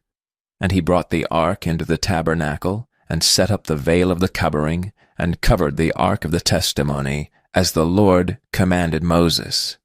And he put the table in the tent of the congregation upon the side of the tabernacle northward, without the veil. And he set the bread in order upon it before the Lord, as the Lord had commanded Moses. And he put the candlestick in the tent of the congregation over against the table, on the side of the tabernacle southward. And he lighted the lamps before the Lord, as the Lord commanded Moses. And he put the golden altar in the tent of the congregation before the veil, and he burnt sweet incense thereon, as the Lord commanded Moses.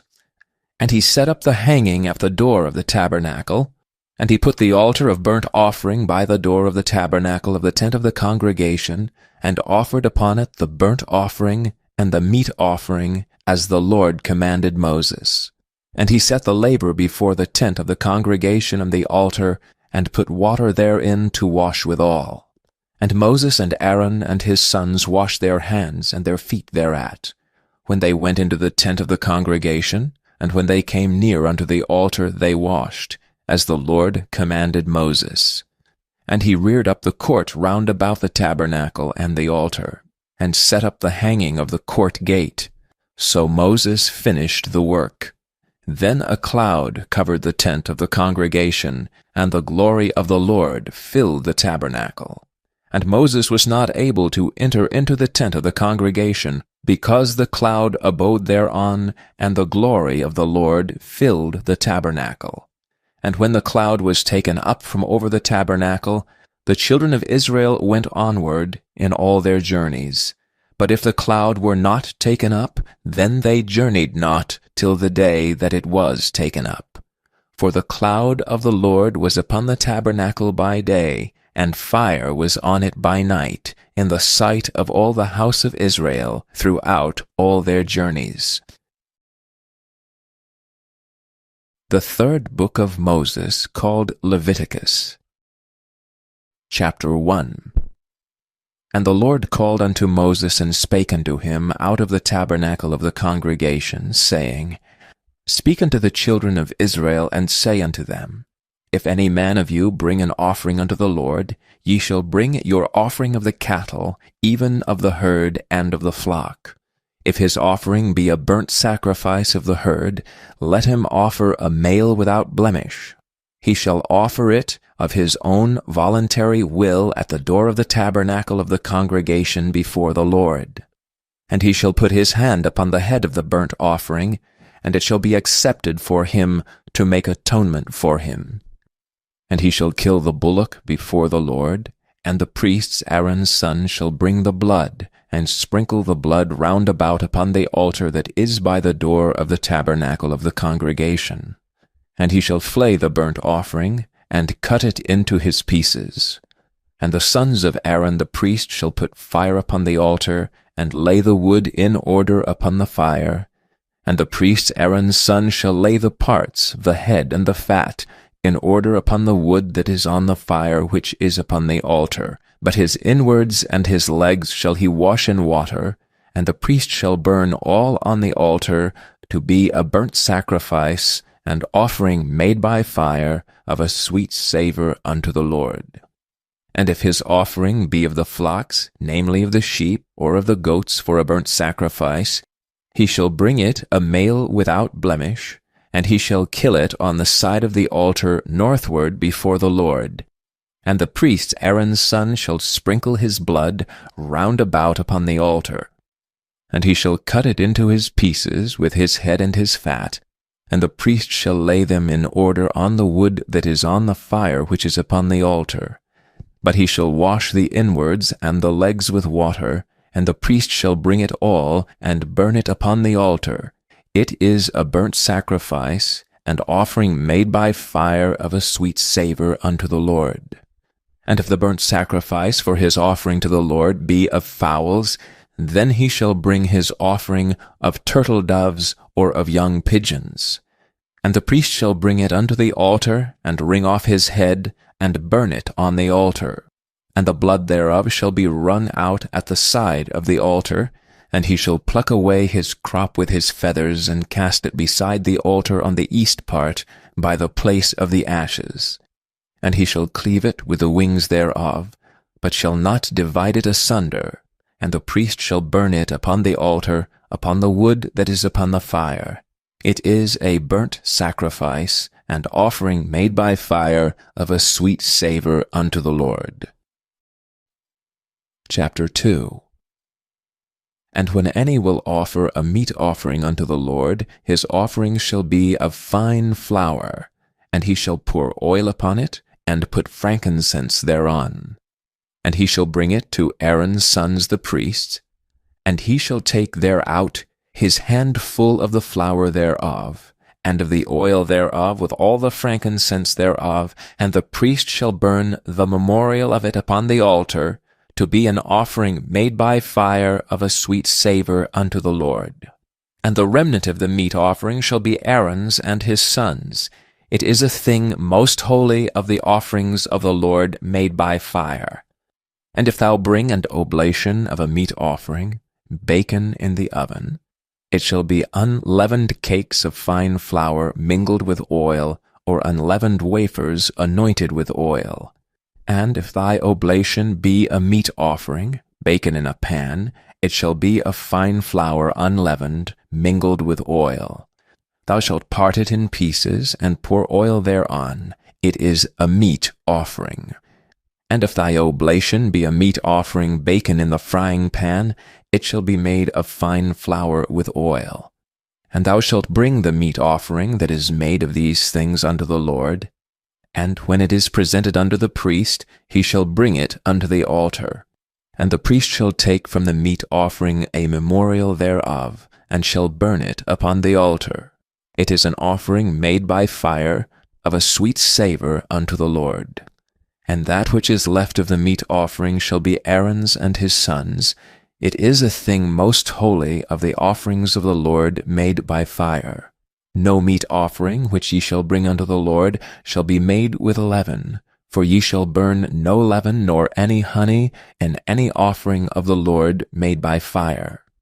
As for the oblation of the firstfruits, ye shall offer them unto the Lord, but they shall not be burnt on the altar for a sweet savour. And every oblation of thy meat offering shalt thou season with salt, neither shalt thou suffer the salt of the covenant of thy God to be lacking from thy meat offering. With all thine offerings thou shalt offer salt. And if thou offer a meat offering of thy firstfruits unto the Lord, thou shalt offer for the meat offering of thy firstfruits green ears of corn, dried by the fire, even corn beaten out of full ears. And thou shalt put oil upon it, and lay frankincense thereon. It is a meat offering. And the priest shall burn the memorial of it, part of the beaten corn thereof, and part of the oil thereof, with all the frankincense thereof. It is an offering made by fire unto the Lord. Chapter 3. And if his oblation be a sacrifice of peace offering, if he offer it of the herd, whether it be a male or female, he shall offer it without blemish before the Lord.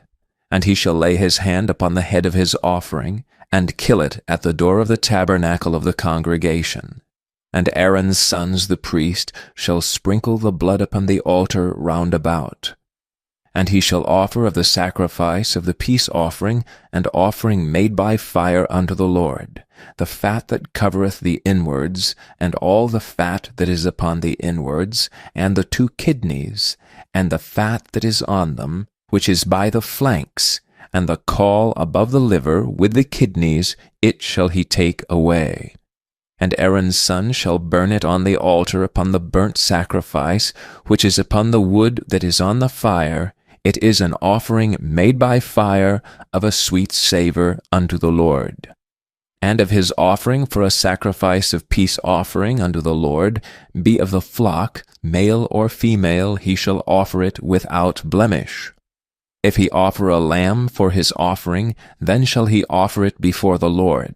And he shall lay his hand upon the head of his offering, and kill it before the tabernacle of the congregation. And Aaron's son shall sprinkle the blood thereof round about upon the altar.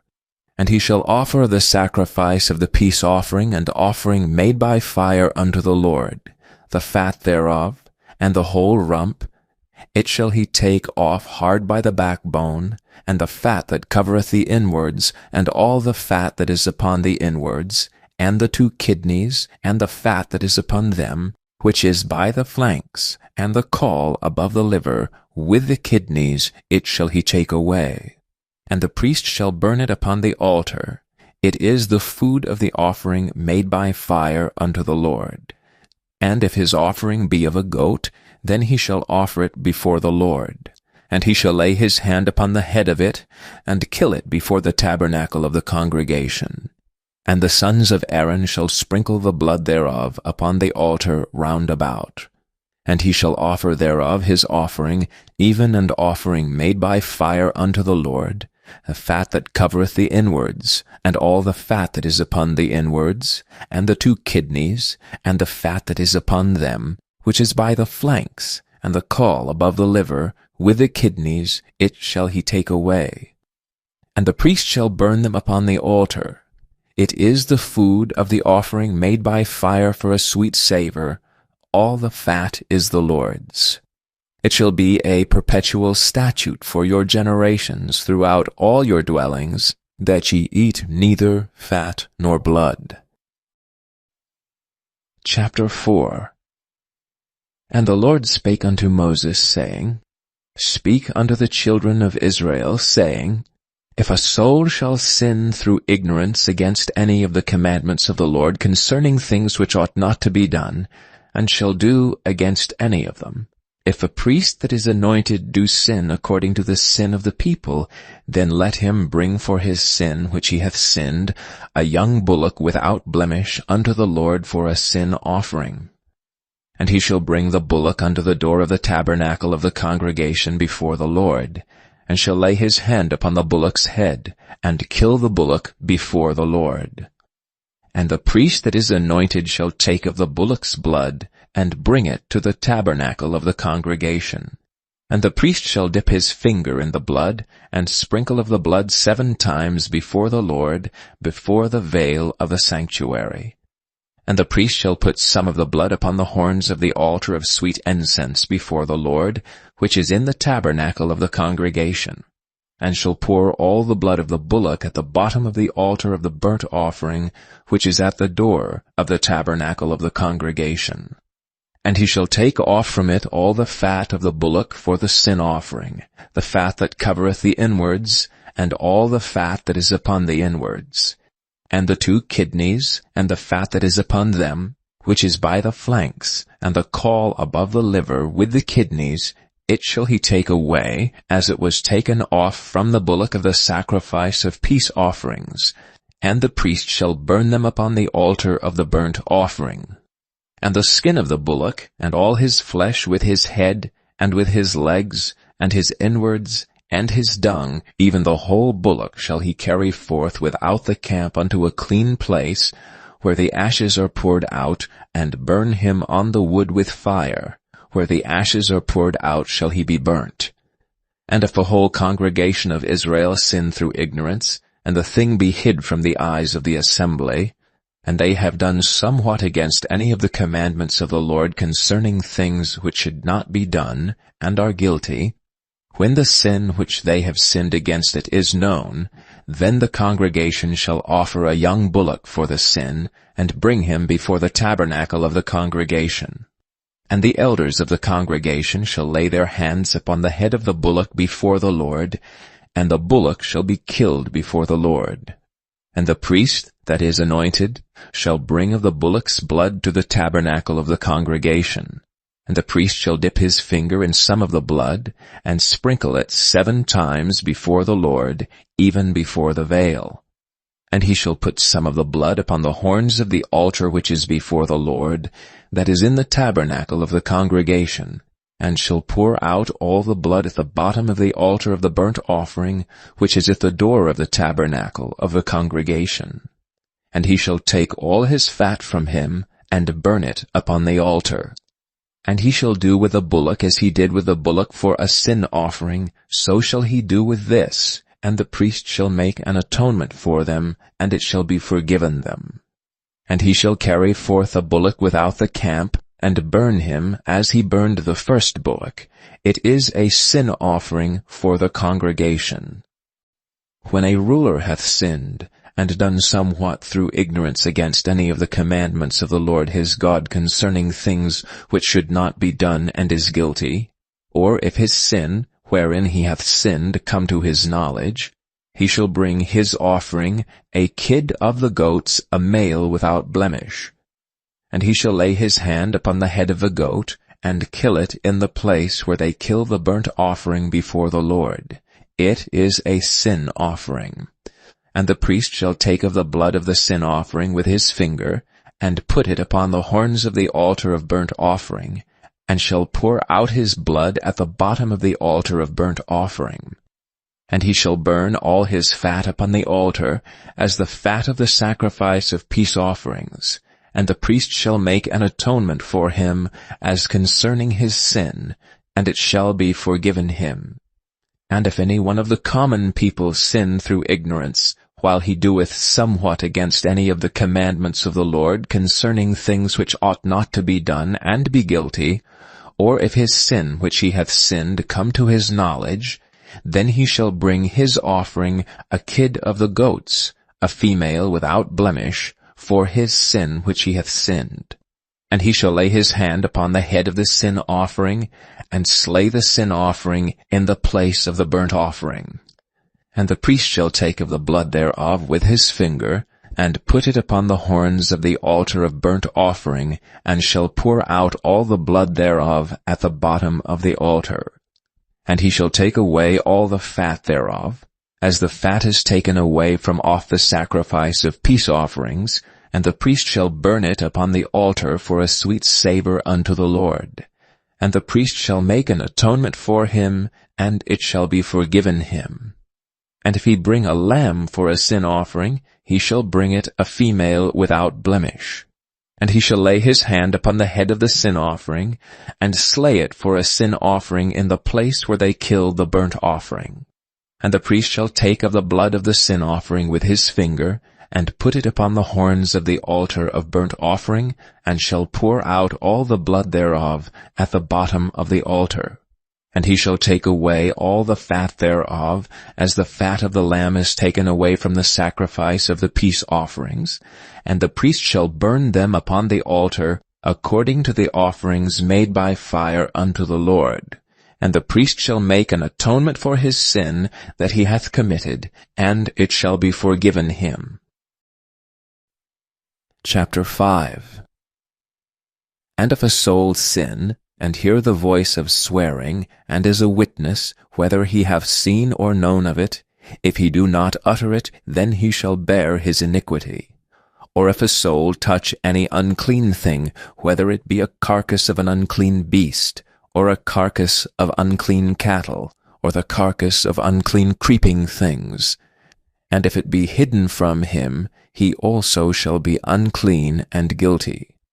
Or if he touch the uncleanness of man, whatsoever uncleanness it be, that a man shall be defiled withal, and it be hid from him, when he knoweth of it, then he shall be guilty. Or if a soul swear, pronouncing with his lips to do evil, or to do good, whatsoever it be that a man shall pronounce with an oath, and it be hid from him, when he knoweth of it, then he shall be guilty in one of these. And it shall be, when he shall be guilty in one of these things, that he shall confess that he hath sinned in that thing. And he shall bring his trespass offering unto the Lord for his sin which he hath sinned, a female from the flock, a lamb or a kid of the goats, for a sin offering, and the priest shall make an atonement for him concerning his sin. And if he be not able to bring a lamb, then he shall bring for his trespass which he hath committed 2 turtle doves, or 2 young pigeons unto the Lord, one for a sin offering, and the other for a burnt offering. And he shall bring them unto the priest, who shall offer that which is for a sin offering first, and wring off his head from his neck, but shall not divide it asunder, and he shall sprinkle of the blood of the sin offering upon the side of the altar, and the rest of the blood shall be wrung out at the bottom of the altar. It is a sin offering. And he shall offer the second for a burnt offering, according to the manner, and the priest shall make an atonement for him for his sin which he hath sinned, and it shall be forgiven him. But if he be not able to bring 2 turtle doves or 2 young pigeons, then he that sinneth shall bring for his offering the 10th part of an ephah of fine flour for a sin offering. He shall put no oil upon it, neither shall he put any frankincense thereon, for it is a sin offering. Then shall he bring it to the priest, and the priest shall take his handful of it, even a memorial thereof, and burn it on the altar, according to the offering made by fire unto the Lord. It is a sin offering. And the priest shall make an atonement for him as touching his sin that he hath sinned in one of these, and it shall be forgiven him. And the remnant shall be the priest's as a meat offering. And the Lord spake unto Moses, saying, If a soul commit a trespass, and sin through ignorance in the holy things of the Lord, then he shall bring for his trespass unto the Lord a ram without blemish out of the flocks, with thy estimation of shekels of silver, after the shekel of a sanctuary, for a trespass offering. And he shall make amends for the harm that he hath done in the holy thing, and shall add the 5th part thereto, and give it unto the priest. And the priest shall make an atonement for him with the ram of the trespass offering, and it shall be forgiven him. And if a soul sin, and commit any of these things which are forbidden to be done by the commandments of the Lord, though he wist it not, yet is he guilty, and shall bear his iniquity. And he shall bring a ram without blemish out of the flock, with thy estimation for a trespass offering unto the priest, and the priest shall make an atonement for him concerning his ignorance wherein he erred, and wist it not, and it shall be forgiven him. It is a trespass offering. He hath certainly trespassed against the Lord. Chapter 6. And the Lord spake unto Moses, saying, If a soul sin, and commit a trespass against the Lord, and lie unto his neighbor in that which was delivered him to keep, or in fellowship, or in a thing taken away by violence, or hath deceived his neighbor, or hath found that which was lost, and lieth concerning it, and sweareth falsely, in any of all these that a man doeth, sinning therein, then it shall be, because he hath sinned and is guilty, that he shall restore that which he took violently away, or the thing which he hath deceitfully gotten, or that which was delivered him to keep, or the lost thing which he found, or all that about which he hath sworn falsely. He shall even restore it in the principal, and shall add the 5th part more thereto, and give it unto him to whom it appertaineth, in the day of his trespass offering. And he shall bring his trespass offering unto the Lord, a ram without blemish out of the flock, with thy estimation for a trespass offering unto the priest. And the priest shall make an atonement for him before the Lord, and it shall be forgiven him for anything of all that he hath done, and trespassing therein. And the Lord spake unto Moses, saying, Command Aaron and his sons, saying, This is the law of the burnt offering. It is the burnt offering because of the burning upon the altar all night unto the morning, and the fire of the altar shall be burning in it.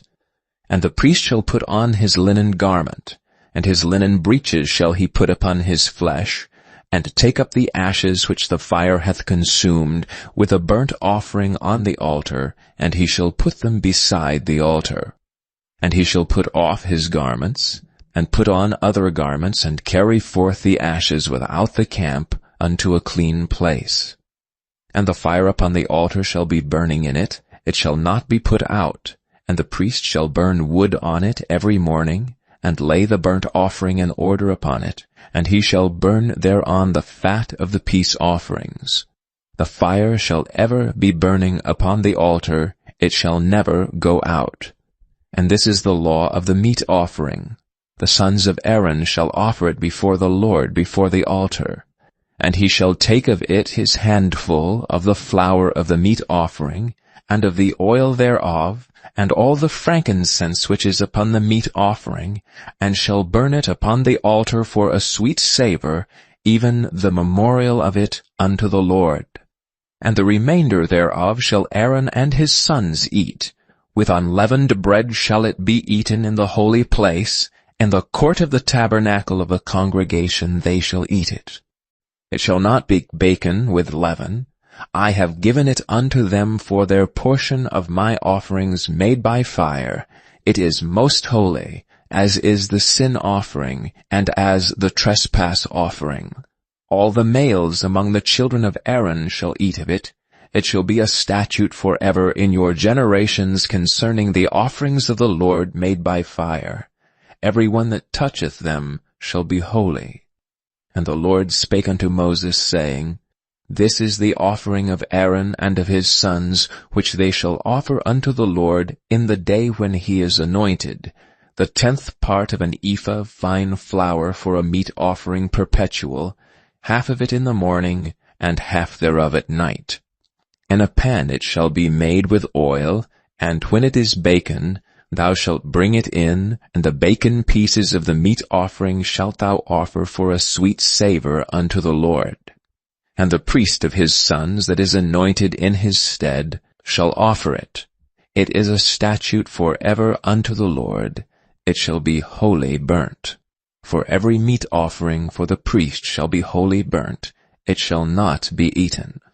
And the Lord spake unto Moses, saying, Speak unto Aaron and to his sons, saying, This is the law of the sin offering. In the place where the burnt offering is killed shall the sin offering be killed before the Lord. It is most holy. The priest that offereth it for sin shall eat it. In the holy place shall it be eaten, in the court of the tabernacle of the congregation. Whatsoever shall touch the flesh thereof shall be holy. And when there is sprinkled of the blood thereon upon any garment, thou shalt wash that whereon it was sprinkled in the holy place. But the earthen vessel wherein it is sodden shall be broken.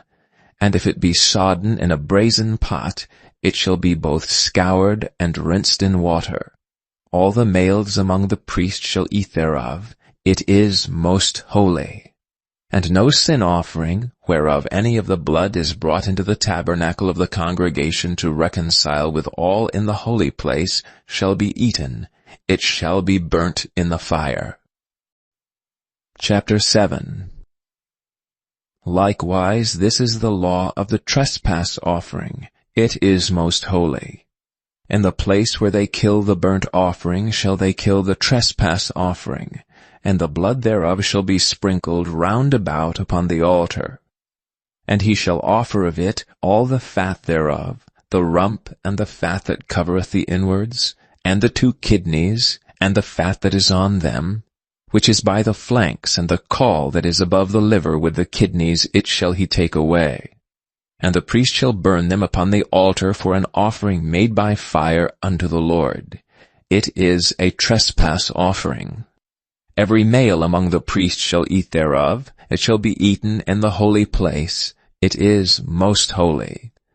As the sin offering is, so is the trespass offering. There is one law for them. The priest that maketh atonement therewith shall have it. And the priest that offereth any man's burnt offering, even the priest shall have to himself the skin of the burnt offering which he hath offered. And all the meat offering that is baken in the oven, and all that is dressed in the frying pan, and in the pen shall be the priest's that offereth it. And every meat offering mingled with oil and dry shall all the sons of Aaron have, one as much as another. And this is the law of the sacrifice of peace offerings which he shall offer unto the Lord. If he offer it for a thanksgiving, then he shall offer with the sacrifice of thanksgiving unleavened cakes mingled with oil, and unleavened wafers anointed with oil, and cakes mingled with oil of fine flour fried. Besides the cakes, he shall offer for his offering leavened bread with the sacrifice of thanksgiving of his peace offerings. And of it he shall offer one out of a whole oblation for an heave offering unto the Lord, and it shall be the priest that sprinkleth the blood of the peace offerings. And the flesh of the sacrifice of his peace offerings for thanksgiving shall be eaten the same day that it is offered. He shall not leave any of it until the morning. But if the sacrifice of his offering be a vow, or a voluntary offering, it shall be eaten the same day that he offereth his sacrifice, and on the morrow also the remainder of it shall be eaten. But the remainder of the flesh of the sacrifice of the third day shall be burnt with fire. And if any of the flesh of the sacrifice of his peace offerings be eaten at all on the third day, it shall not be accepted, neither shall it be imputed unto him that offereth it. It shall be an abomination, and the soul that eateth of it shall bear his iniquity. And the flesh that toucheth any unclean thing shall not be eaten. It shall be burnt with fire. And as for the flesh, all that be clean shall eat thereof. But the soul that eateth of the flesh of the sacrifice of peace offerings, that pertain unto the Lord, having his uncleanness upon him, even that soul shall be cut off from his people. Moreover, the soul that shall touch any unclean thing, as the uncleanness of man, or any unclean beast, or any abominable unclean thing, and eat of the flesh of the sacrifice of peace offerings, which pertain unto the Lord, even that soul shall be cut off from his people. And the Lord spake unto Moses, saying, Speak unto the children of Israel, saying, Ye shall eat no manner of fat, of ox, or of sheep, or of goat, and the fat of the beast that dieth of itself, and the fat of that which is torn with beasts, may be used in any other use, but ye shall in no wise eat of it. For whosoever eateth the fat of the beasts, of which men offer an offering made by fire unto the Lord, even the soul that eateth it shall be cut off from his people.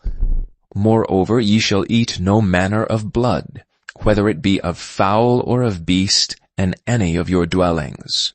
Whatsoever soul it be that eateth any manner of blood, even that soul shall be cut off from his people. And the Lord spake unto Moses, saying, Speak unto the children of Israel, saying, He that offereth the sacrifice of his peace offering unto the Lord shall bring his oblation unto the Lord of the sacrifice of his peace offerings.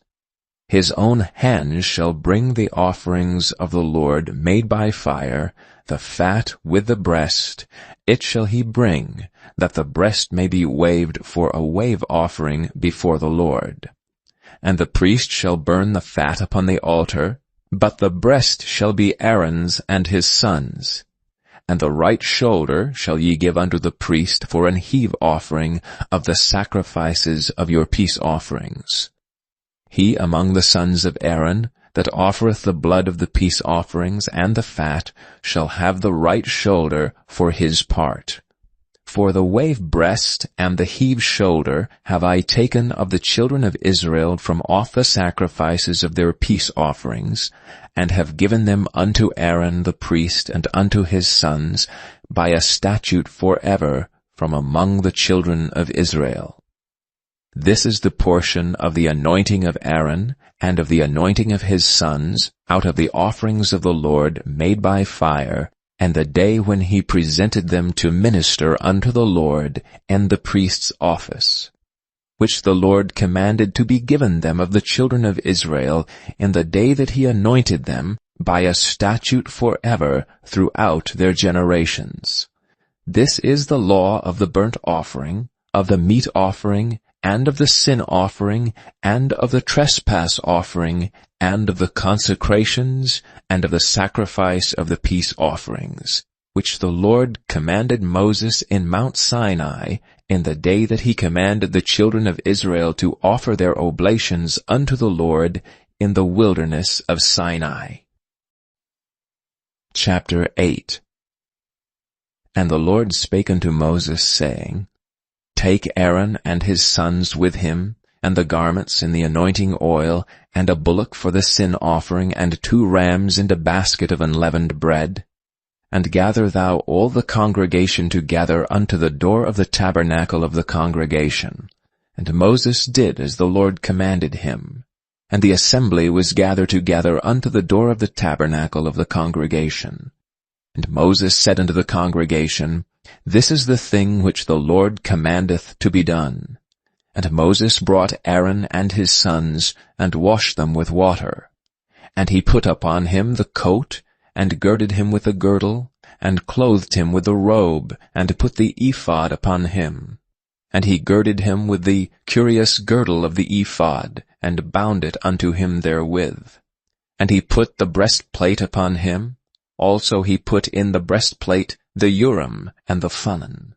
And he put the mitre upon his head, also upon the mitre, even upon the forefront, and he put the golden plate, the holy crown, as the Lord commanded Moses. And Moses took the anointing oil, and anointed the tabernacle, and all that was therein, and sanctified them. And he sprinkled thereof upon the altar 7 times, and anointed the altar and all his vessels, both the laver and his foot, to sanctify them. And he poured the anointing oil upon Aaron's head, and anointed him, to sanctify him. And Moses brought Aaron's sons, and put coats upon them, and girded them with girdles, and put bonnets upon them, as the Lord commanded Moses. And he brought the bullock for the sin offering, and Aaron and his sons laid their hands upon the head of the bullock for the sin offering. And he slew it, and Moses took the blood, and put it upon the horns of the altar round about with his finger, and purified the altar, and poured the blood at the bottom of the altar, and sanctified it to make reconciliation upon it. And he took all the fat that was upon the inwards, and the caul above the liver, and the 2 kidneys in their fat, and Moses burned it upon the altar. But the bullock and his hide, his flesh, and his dung he burnt with fire without the camp, as the Lord commanded Moses. And he brought the ram for the burnt offering, and Aaron and his sons laid their hands upon the head of the ram. And he killed it, and Moses sprinkled the blood upon the altar round about. And he cut the ram into pieces, and Moses burnt the head, and the pieces, and the fat. And he washed the inwards and the legs in water. And Moses burnt the whole ram upon the altar. It was a burnt sacrifice for a sweet savor, and an offering made by fire unto the Lord, as the Lord commanded Moses. And he brought the other ram, the ram of consecration. And Aaron and his sons laid their hands upon the head of the ram. And he slew it, and Moses took of the blood of it, and put it upon the tip of Aaron's right ear, and upon the thumb of his right hand, and upon the great toe of his right foot. And he brought Aaron's sons, and Moses put of the blood upon the tip of their right ear, and upon the thumbs of their right hands, and upon the great toes of their right feet. And Moses sprinkled the blood upon the altar round about. And he took the fat, and the rump, and all the fat that was upon the inwards, and the caul above the liver, and the 2 kidneys in their fat, and the right shoulder. And out of the basket of unleavened bread that was before the Lord, he took 1 unleavened cake, and a cake of oiled bread, and 1 wafer, and put them on the fat, and upon the right shoulder. And he put all upon Aaron's hands, and upon his sons' hands, and waved them for a wave offering before the Lord. And Moses took them from off their hands, and burnt them on the altar upon the burnt offering. They were consecrations for a sweet savor.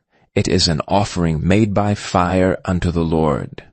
And Moses took the breast and waved it for a wave offering before the Lord. For of the ram of consecration it was Moses' part, as the Lord commanded Moses. And Moses took of the anointing oil, and the blood which was upon the altar, and sprinkled it upon Aaron, and upon his garments, and upon his sons, and upon his sons' garments with him, and sanctified Aaron, and his garments, and his sons' garments with him.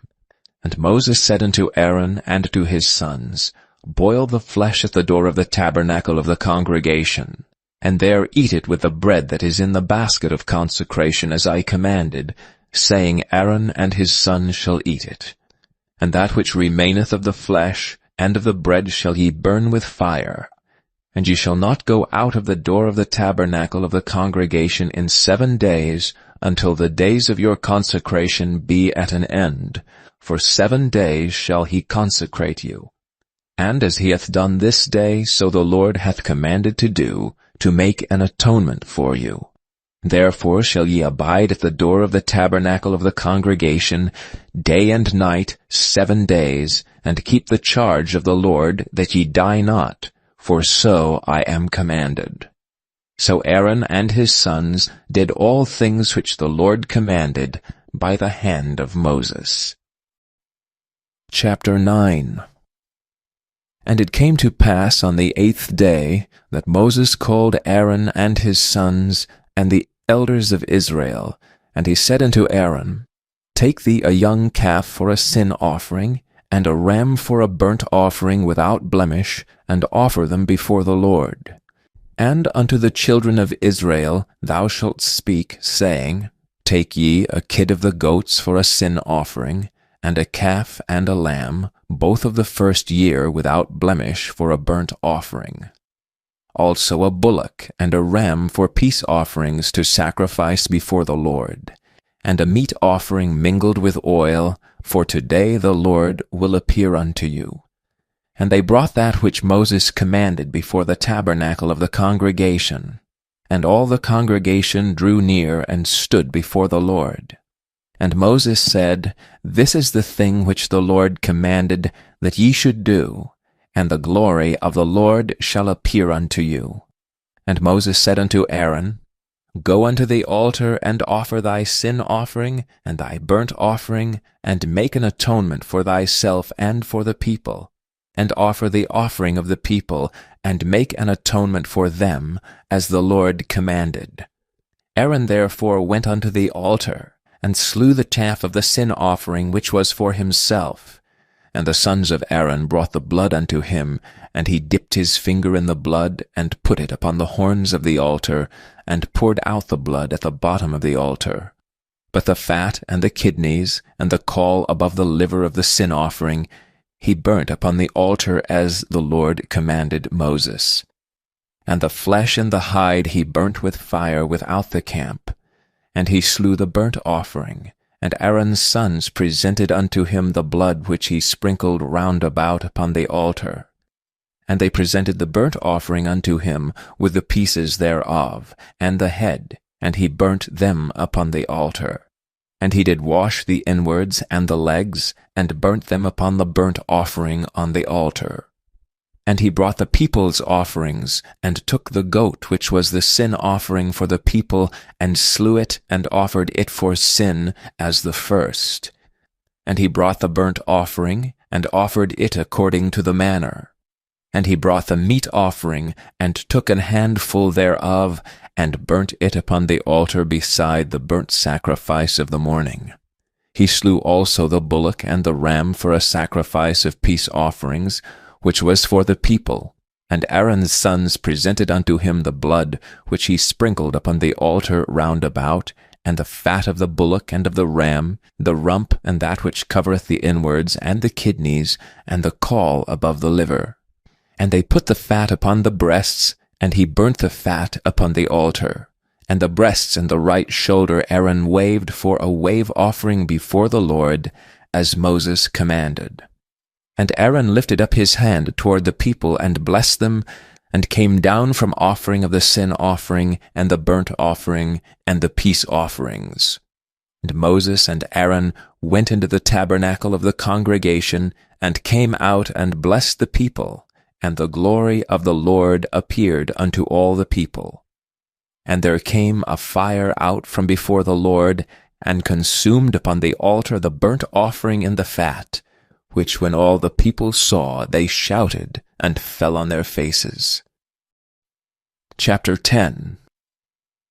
And Nadab and Abihu, the sons of Aaron, took either of them his censer, and put fire therein, and put incense thereon, and offered strange fire before the Lord, which he commanded them not. And there went out fire from the Lord, and devoured them, and they died before the Lord. Then Moses said unto Aaron, This is it that the Lord spake, saying, I will be sanctified in them that come nigh me, and before all the people I will be glorified. And Aaron held his peace. And Moses called Mishael and Elzapham the sons of Uzziel, the uncle of Aaron, and said unto them, Come near, carry your brethren from before the sanctuary out of the camp. So they went near and carried them in their coats out of the camp, as Moses had said. And Moses said unto Aaron, and unto Eleazar, and unto Ithamar his sons, Uncover not your heads, neither rend your clothes, lest ye die, and lest wrath come upon all the people. But let your brethren, the whole house of Israel, bewail the burning which the Lord hath kindled. And ye shall not go out from the door of the tabernacle of the congregation, lest ye die, for the anointing oil of the Lord is upon you. And they did according to the word of Moses. And the Lord spake unto Aaron, saying, Do not drink wine nor strong drink, thou nor thy sons with thee, when ye go into the tabernacle of the congregation, lest ye die. It shall be a statute for ever throughout your generations, and that ye may put difference between holy and unholy, and between unclean and clean. And that ye may teach the children of Israel all the statutes which the Lord hath spoken unto them by the hand of Moses.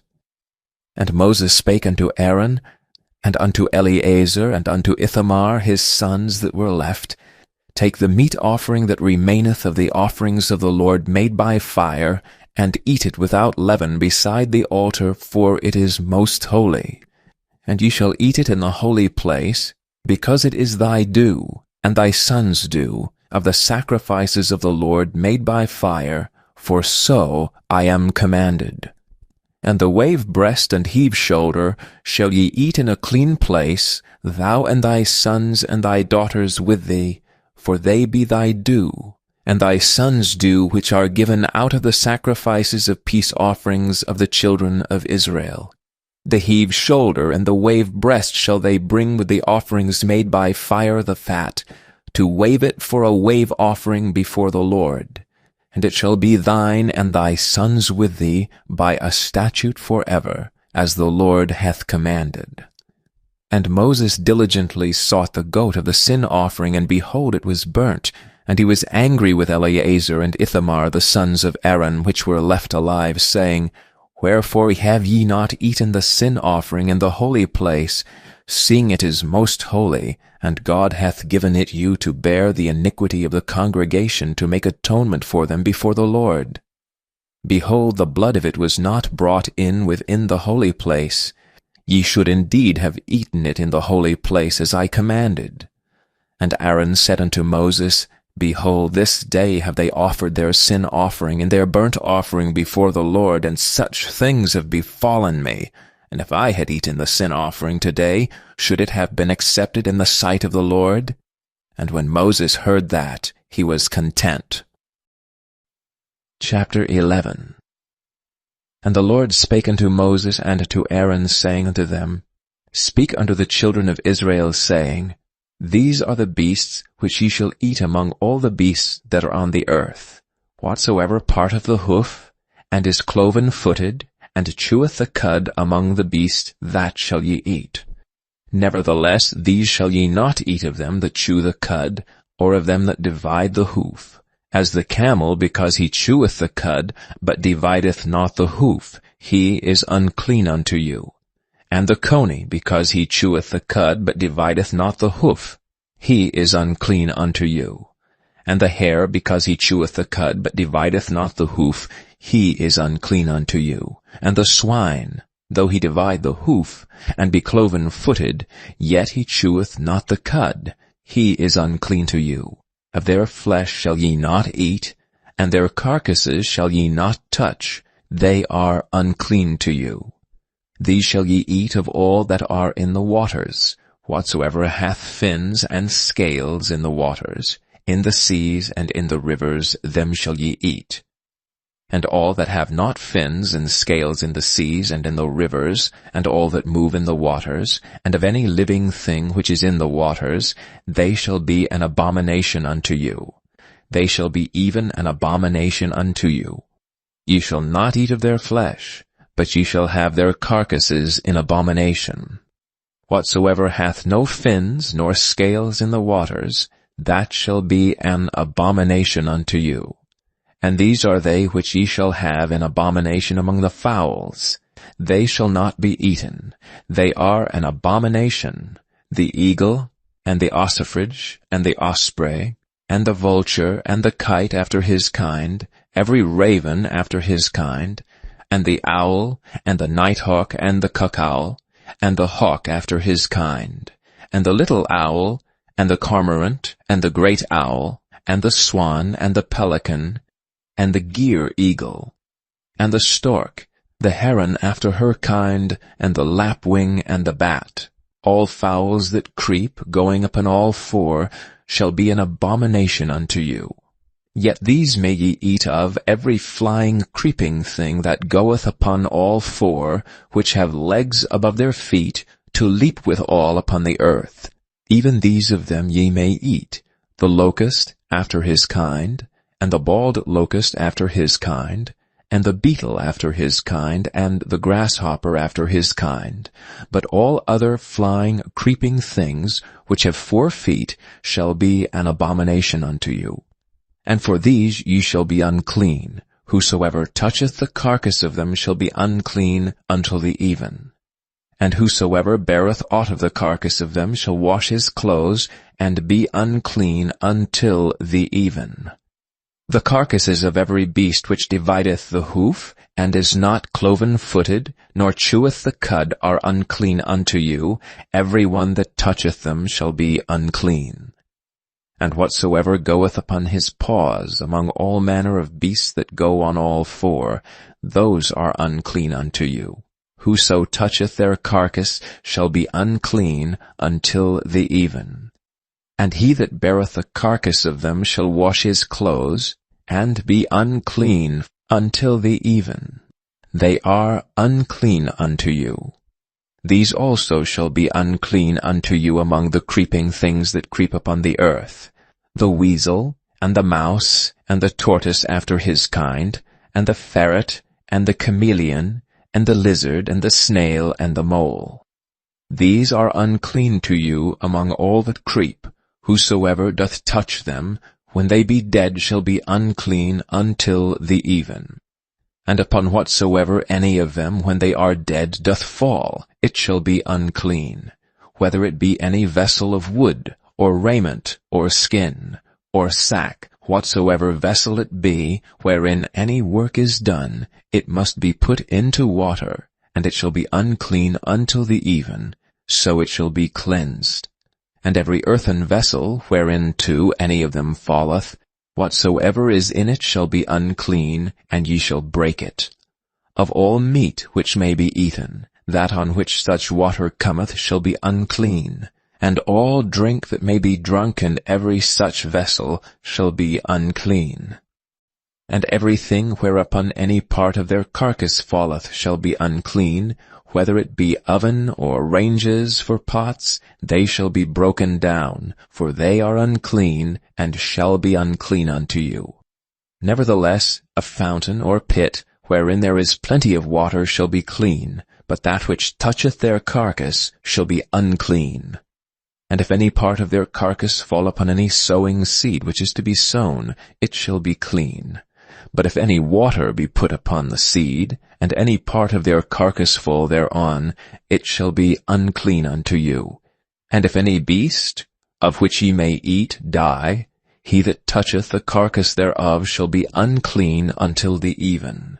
And he that eateth of the carcass of it shall wash his clothes, and be unclean until the even. He also that beareth the carcass of it shall wash his clothes, and be unclean until the even. And every creeping thing that creepeth upon the earth shall be an abomination, it shall not be eaten. Whatsoever goeth upon the belly, whatsoever goeth upon all four, or whatsoever hath more feet among all creeping things that creep upon the earth, them ye shall not eat, for they are an abomination.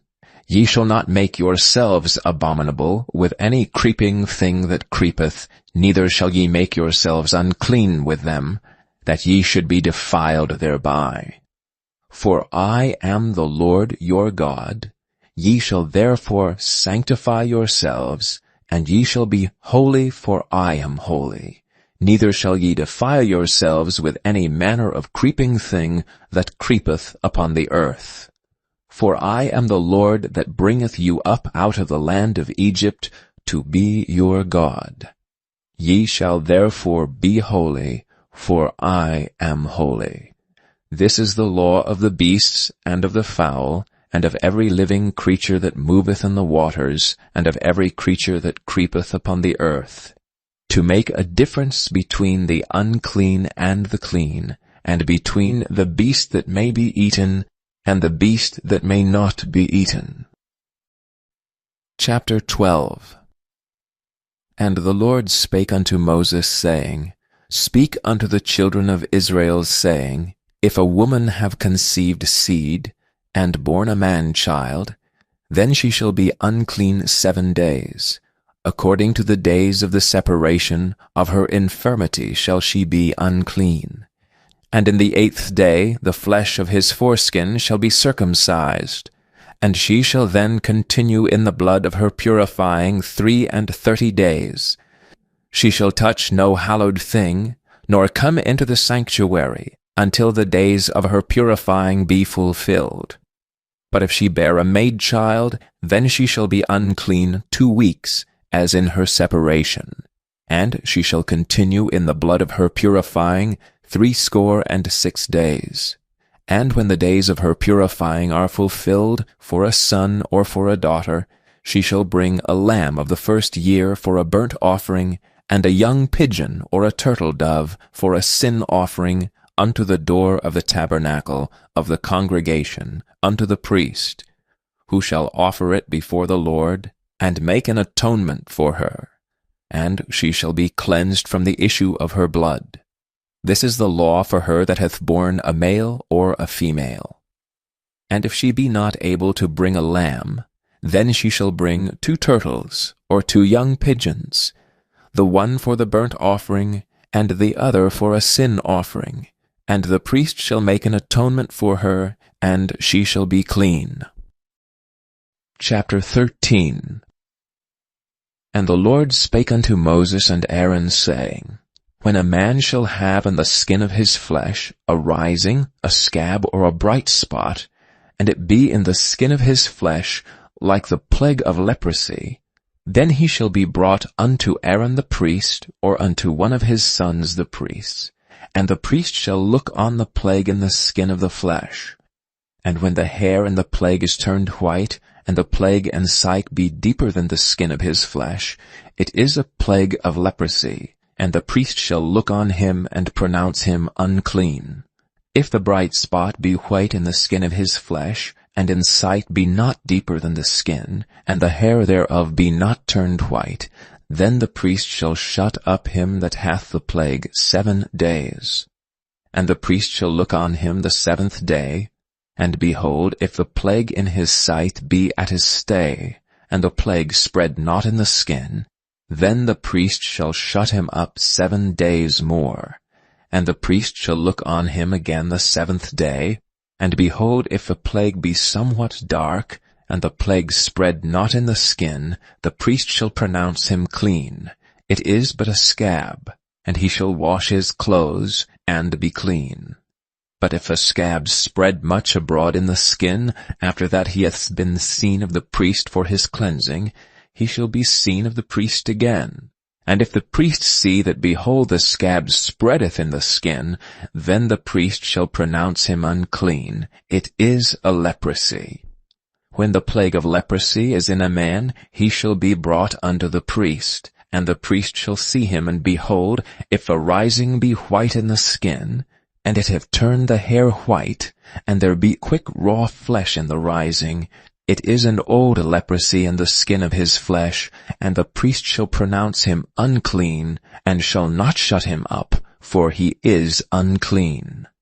And if a leprosy break out abroad in the skin, and the leprosy cover all the skin of him that hath the plague, from his head even to his foot, wheresoever the priest looketh, then the priest shall consider, and behold, if the leprosy have covered all his flesh, he shall pronounce him clean that hath the plague. It is all turned white, he is clean. But when raw flesh appeareth in him, he shall be unclean, and the priest shall see the raw flesh, and pronounce him to be unclean. For the raw flesh is unclean, it is a leprosy. Or if the raw flesh turn again, and be changed unto white, he shall come unto the priest, and the priest shall see him, and behold, if the plague be turned into white, then the priest shall pronounce him clean that hath the plague, he is clean. The flesh also, in which even in the skin thereof was a boil, and is healed, and in the place of the boil there be a white rising, or a bright spot, white and somewhat reddish, and it be showed to the priest, and if when the priest seeth it, behold, it be in sight lower than the skin, and the hair thereof be turned white, the priest shall pronounce him unclean. It is a plague of leprosy broken out of the boil. But if the priest look on it, and behold, there be no white hairs therein, and if it be not lower than the skin, but be somewhat dark, then the priest shall shut him up 7 days. And if it spread much abroad in the skin, then the priest shall pronounce him unclean. It is a plague. But if the bright spots stay in his place, and spread not, it is a burning boil, and the priest shall pronounce him clean. Or if there be any flesh in the skin, whereof there is a hot burning, and the quick flesh that burneth have a white bright spot, somewhat reddish or white, then the priest shall look upon it. And behold, if the hair in the bright spot be turned white, and if it be in sight deeper than the skin, it is a leprosy broken out of the burning. Wherefore the priest shall pronounce him unclean. It is the plague of leprosy. But if the priest look on it, and behold, there be no white hair in the bright spot, and it be no lower than the other's skin, but be somewhat dark, then the priest shall shut him up 7 days. And the priest shall look upon him the 7th day, and if it be spread much abroad in the skin, then the priest shall pronounce him unclean. It is the plague of leprosy. And if a bright spot stay in his place, and spread not in the skin, but it be somewhat dark, it is a rising of the burning, and the priest shall pronounce him clean, for it is an inflammation of the burning. If a man or woman have a plague upon the head, or the beard, then the priest shall see the plague, and behold, if it be in sight deeper than the skin, and there be in it a yellow thin hair, Then the priest shall pronounce him unclean. It is a dry scall, even a leprosy upon the head or beard. And if the priest look on the plague of the scall, and behold, it be not in sight deeper than the skin, and if there is no black hair in it, then the priest shall shut him up that hath a plague of the scall 7 days. And in the 7th day the priest shall look on the plague, and behold, if the scall spread not, and there be in it no yellow hair, and the scall be not in sight deeper than the skin, he shall be shaven, but the scall shall he not shave, and the priest shall shut him up that hath the scall 7 days more. And in the 7th day the priest shall look on the scall, and behold, if the scall be not spread in the skin, nor be in sight deeper than the skin, then the priest shall pronounce him clean, and he shall wash his clothes, and be clean. But if the scall spread abroad much in the skin after his cleansing, then the priest shall look on him, and behold, if the scall be spread in the skin, the priest shall not seek for yellow hair, he is unclean.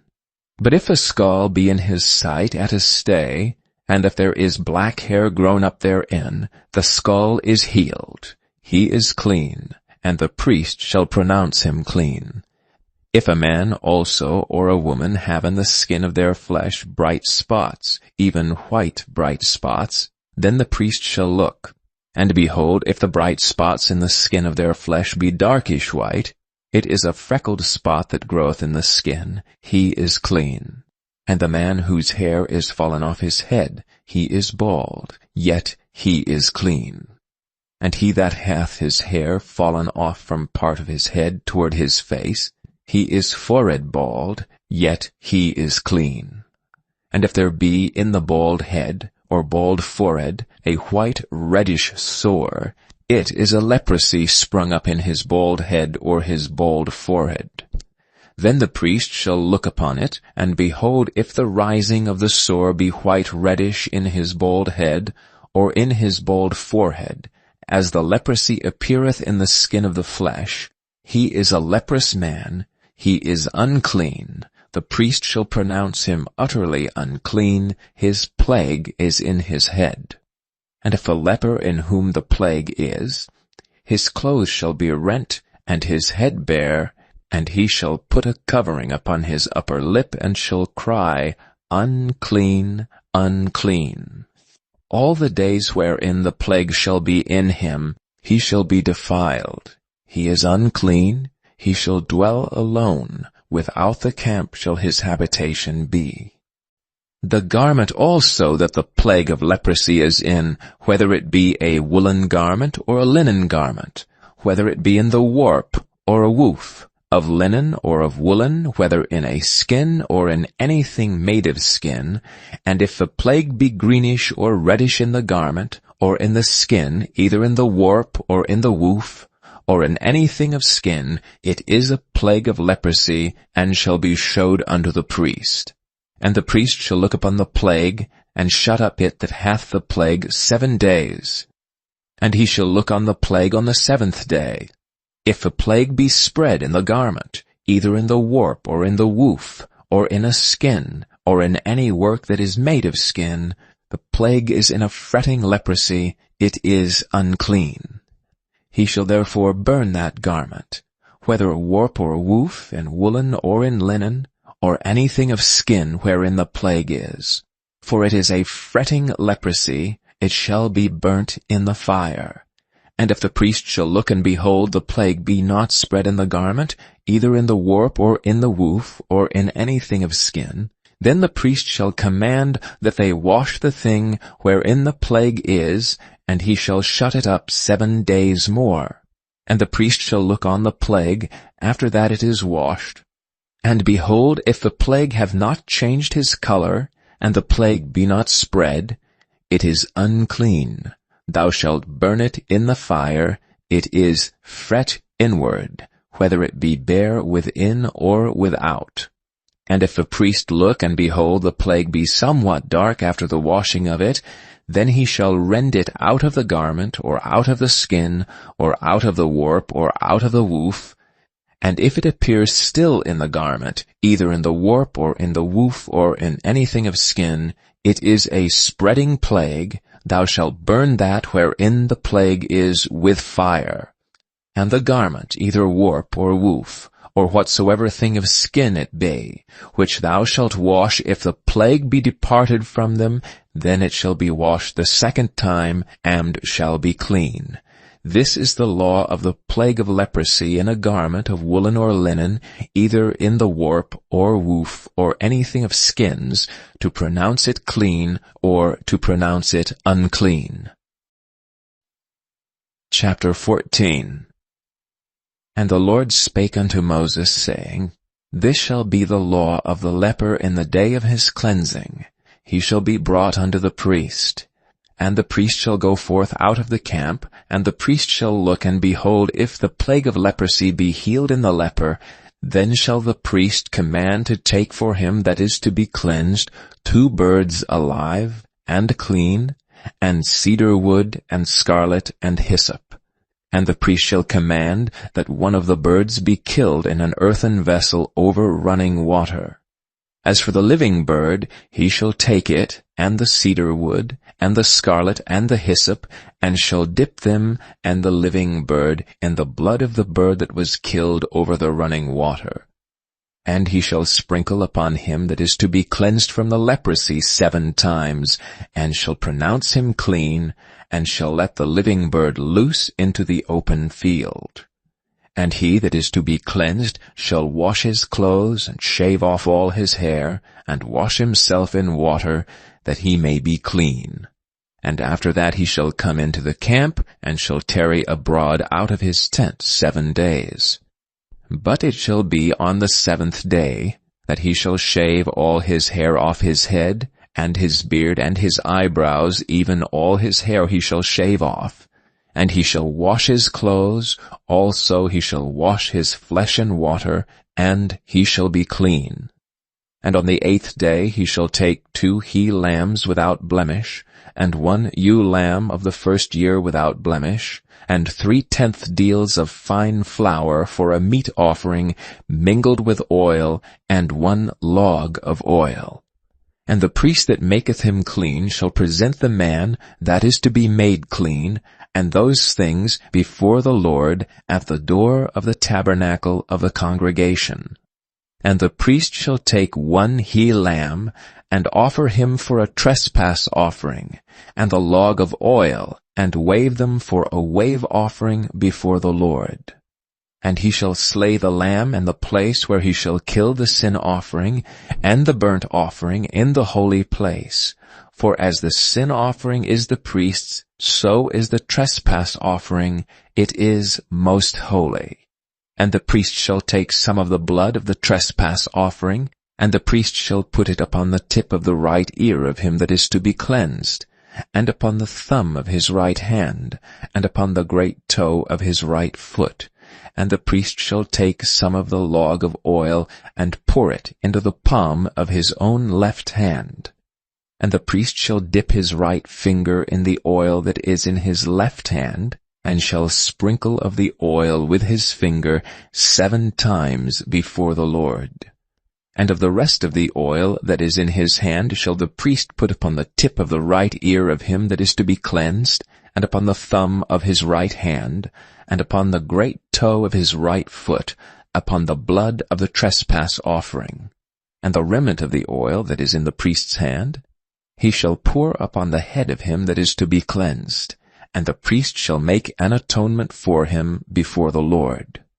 And the priest shall offer the sin offering, and make an atonement for him that is to be cleansed from his uncleanness, and afterward he shall kill the burnt offering. And the priest shall offer the burnt offering and the meat offering upon the altar, and the priest shall make an atonement for him, and he shall be clean.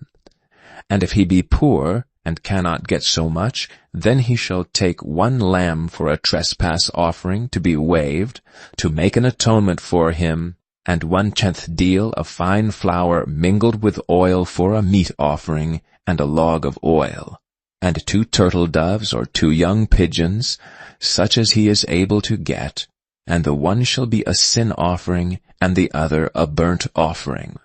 And he shall bring them on the 8th day for his cleansing unto the priest, unto the door of the tabernacle of the congregation before the Lord.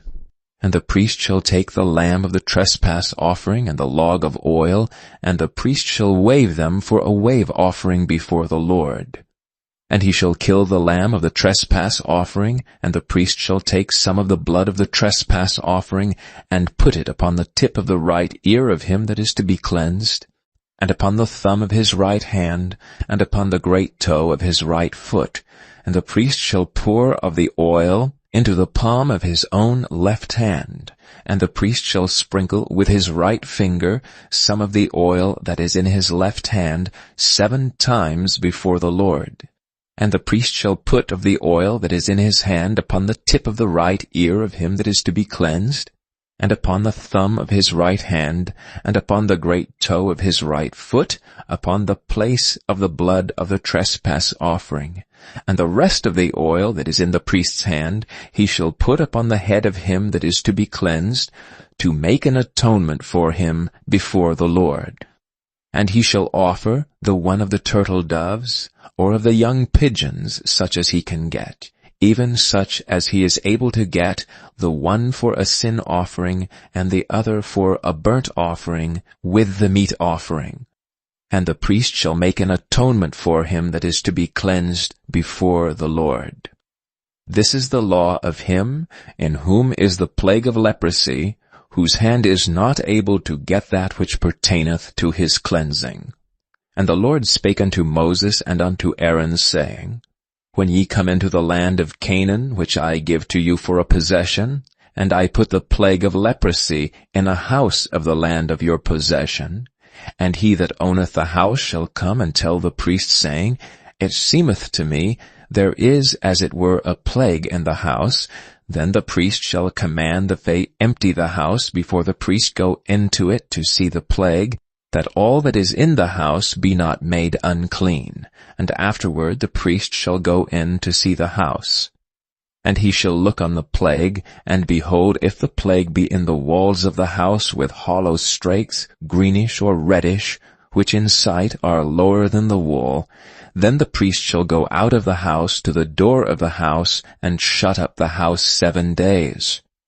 And the priest shall come again the 7th day, and shall look, and behold, if the plague be spread in the walls of the house, then the priest shall command that they take away the stones in which the plague is, and they shall cast them into an unclean place without the city.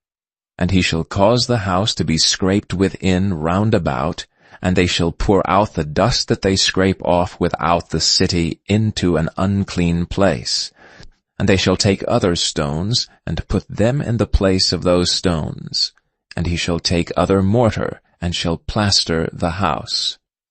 And if a plague come again, and break out in the house, after that he hath taken away the stones, and after he hath scraped the house, and after it is plastered, then the priest shall come and look, and behold, if the plague be spread in the house, it is a fretting leprosy in the house, it is unclean. And he shall break down the house, the stones of it, and the timber thereof, and all the mortar of the house, and he shall carry them forth out of the city into an unclean place. Moreover, he that goeth into the house, all the while that is shut up shall be unclean until the even. And he that lieth in the house shall wash his clothes, and he that eateth in the house shall wash his clothes. And if the priest shall come in and look upon it, and behold, the plague hath not spread in the house, after the house was plastered, then the priest shall pronounce the house clean, because the plague is healed. And he shall take to cleanse the house 2 birds, and cedar wood, and scarlet, and hyssop, and he shall kill the one of the birds in an earthen vessel over running water. And he shall take the cedar wood, and the hyssop, and the scarlet, and the living bird, and dip them in the blood of the slain bird, and in the running water, and sprinkle the house 7 times. And he shall cleanse the house with the blood of the bird, and with the running water, and with the living bird, and with the cedar wood, and with the hyssop, and with the scarlet. But he shall let go the living bird out of the city into the open fields, and make an atonement for the house, and it shall be clean. This is the law for all manner of plague of leprosy and scall, and for the leprosy of a garment, and of a house, and for a rising, and for a scab, and for a bright spot, to teach when it is unclean, and when it is clean. This is the law of leprosy. Chapter 15. And the Lord spake unto Moses and to Aaron, saying, Speak unto the children of Israel, and say unto them, When any man hath a running issue out of his flesh, because of his issue, he is unclean. And this shall be his uncleanness in his issue, whether his flesh run with his issue, or his flesh be stopped from his issue, it is his uncleanness. Every bed whereon he lieth that hath the issue is unclean, and everything whereon he sitteth shall be unclean. And whosoever toucheth his bed shall wash his clothes, and bathe himself in water, and be unclean until the even. And he that sitteth on anything whereon he sat that hath the issue shall wash his clothes, and bathe himself in water, and be unclean until the even. And he that toucheth the flesh of him that hath the issue shall wash his clothes, and bathe himself in water, and be unclean until the even. And if he that hath the issue spit upon him that is clean, then he shall wash his clothes, and bathe himself in water, and be unclean until the even. And what saddle soever he rideth upon that hath the issue shall be unclean. And whosoever toucheth anything that was under him shall be unclean until the even. And he that beareth any of these things shall wash his clothes, and bathe himself in water, and be unclean until the even. And whomsoever he toucheth that hath the issue, and hath not rinsed his hands in water, he shall wash his clothes, and bathe himself in water, and be unclean until the even. And the vessel of earth that he touched, which hath the issue, shall be broken, and every vessel of wood shall be rinsed in water. And when he that hath an issue is cleansed of his issue, then he shall number to himself 7 days for his cleansing, and wash his clothes, and bathe his flesh in running water, and shall be clean. And on the 8th day he shall take to him 2 turtle doves, or 2 young pigeons, and come before the Lord unto the door of the tabernacle of the congregation, and give them unto the priest. And the priest shall offer them, the one for a sin offering, and the other for a burnt offering. And the priest shall make an atonement for him before the Lord for his issue.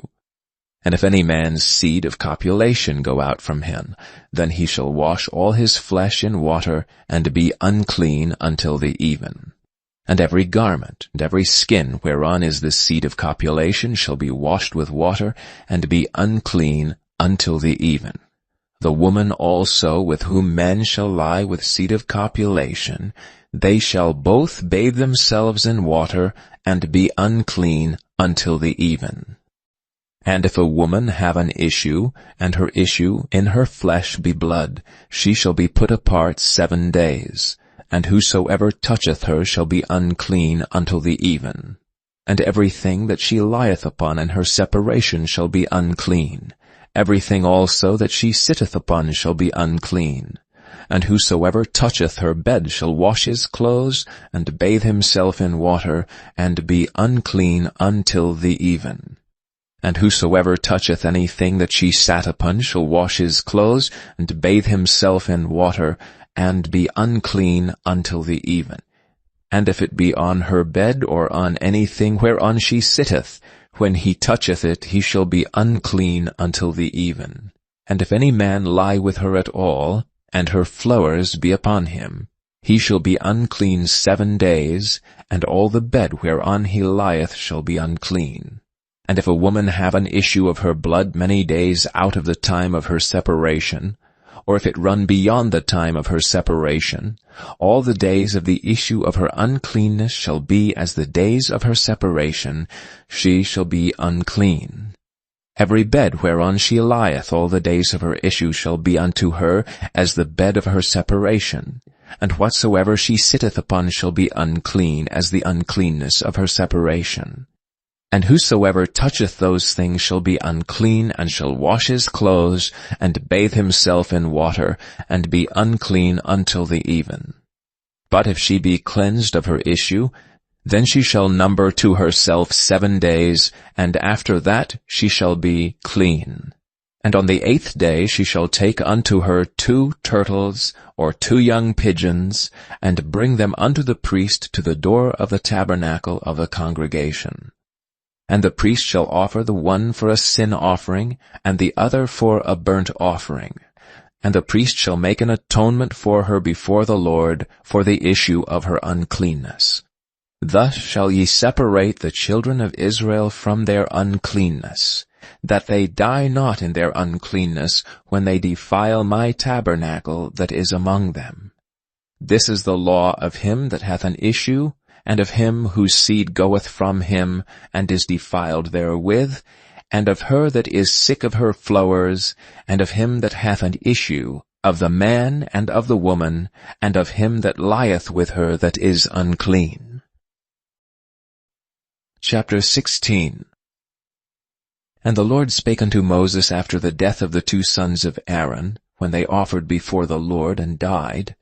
And the Lord said unto Moses, Speak unto Aaron thy brother, that he come not at all times into the holy place within the veil before the mercy seat, which is upon the ark, that he die not. For I will appear in the cloud upon the mercy seat. Thus shall Aaron come into the holy place, with a young bullock for a sin offering, and a ram for a burnt offering. He shall put on the holy linen coat, and he shall have the linen breeches upon his flesh, and shall be girded with a linen girdle, and with a linen mitre shall he be attired. These are holy garments, therefore shall he wash his flesh in water, and so put them on. And he shall take of the congregation of the children of Israel 2 kids of the goats for a sin offering, and 1 ram for a burnt offering. And Aaron shall offer his bullock of the sin offering, which is for himself, and make an atonement for himself and for his house. And he shall take the 2 goats, and present them before the Lord at the door of the tabernacle of the congregation. And Aaron shall cast lots upon the 2 goats, 1 lot for the Lord, and the other lot for the scapegoat. And Aaron shall bring the goat upon which the Lord's lot fell, and offer him for a sin offering. But the goat on which the lot fell to be the scapegoat shall be presented alive before the Lord, to make an atonement with him, and to let him go for a scapegoat into the wilderness.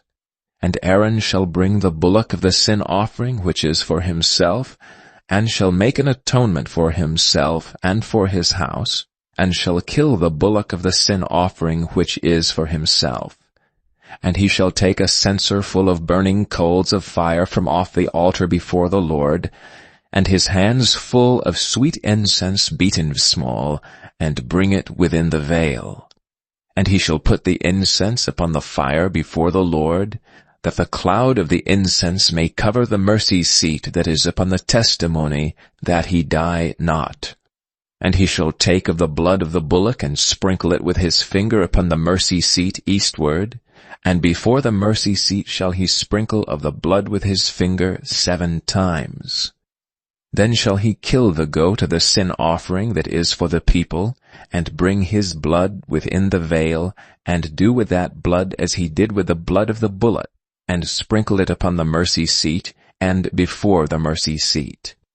And he shall make an atonement for the holy place, because of the uncleanness of the children of Israel, and because of their transgressions and all their sins, and so shall he do for the tabernacle of the congregation that remaineth among them in the midst of their uncleanness.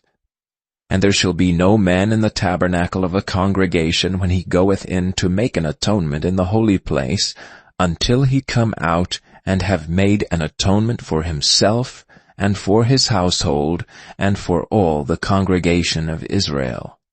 And he shall go out unto the altar that is before the Lord, and make an atonement for it, and shall take of the blood of the bullock, and of the blood of the goat, and put it upon the horns of the altar round about. And he shall sprinkle of the blood upon it with his finger 7 times, and cleanse it, and hallow it from the uncleanness of the children of Israel. And when he hath made an end of reconciling the holy place, and the tabernacle of the congregation, and the altar, he shall bring the live goat. And Aaron shall lay both his hands upon the head of the live goat, and confess over him all the iniquities of the children of Israel, and all their transgressions and all their sins, putting them upon the head of the goat, and shall send him away by the hand of a fit man into the wilderness.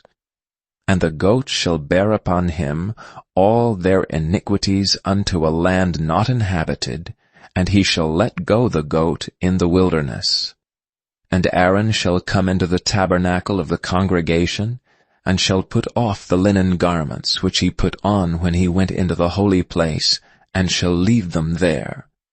And he shall wash his flesh with water in the holy place, and put on his garments, and come forth, and offer his burnt offering and the burnt offering of the people, and make an atonement for himself and for the people. And the fat of the sin offering shall he burn upon the altar. And he that let go the goat for the scapegoat shall wash his clothes, and bathe his flesh in water, and afterward come into the camp.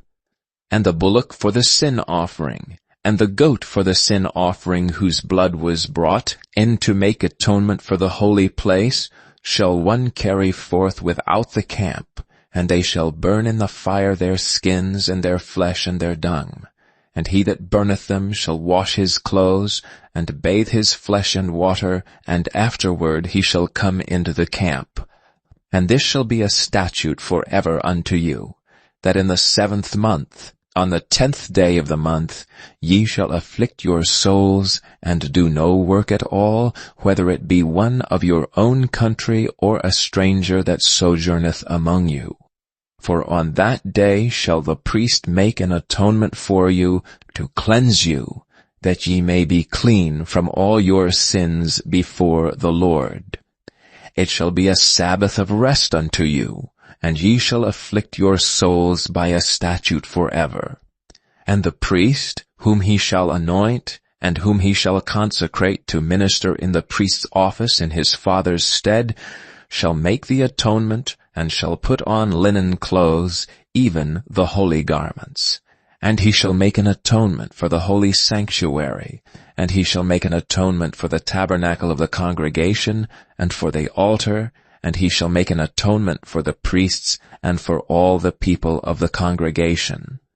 And this shall be an everlasting statute unto you, to make an atonement for the children of Israel and all their sins once a year. And he did as the Lord commanded Moses. Chapter 17. And the Lord spake unto Moses, saying, Speak unto Aaron, and unto his sons, and unto all the children of Israel, and say unto them, This is the thing which the Lord hath commanded, saying, What man soever there be of the house of Israel that killeth an ox, or lamb, or goat in the camp, or that killeth it out of the camp, and bringeth it not unto the door of the tabernacle of the congregation, to offer an offering unto the Lord before the tabernacle of the Lord, blood shall be imputed unto that man.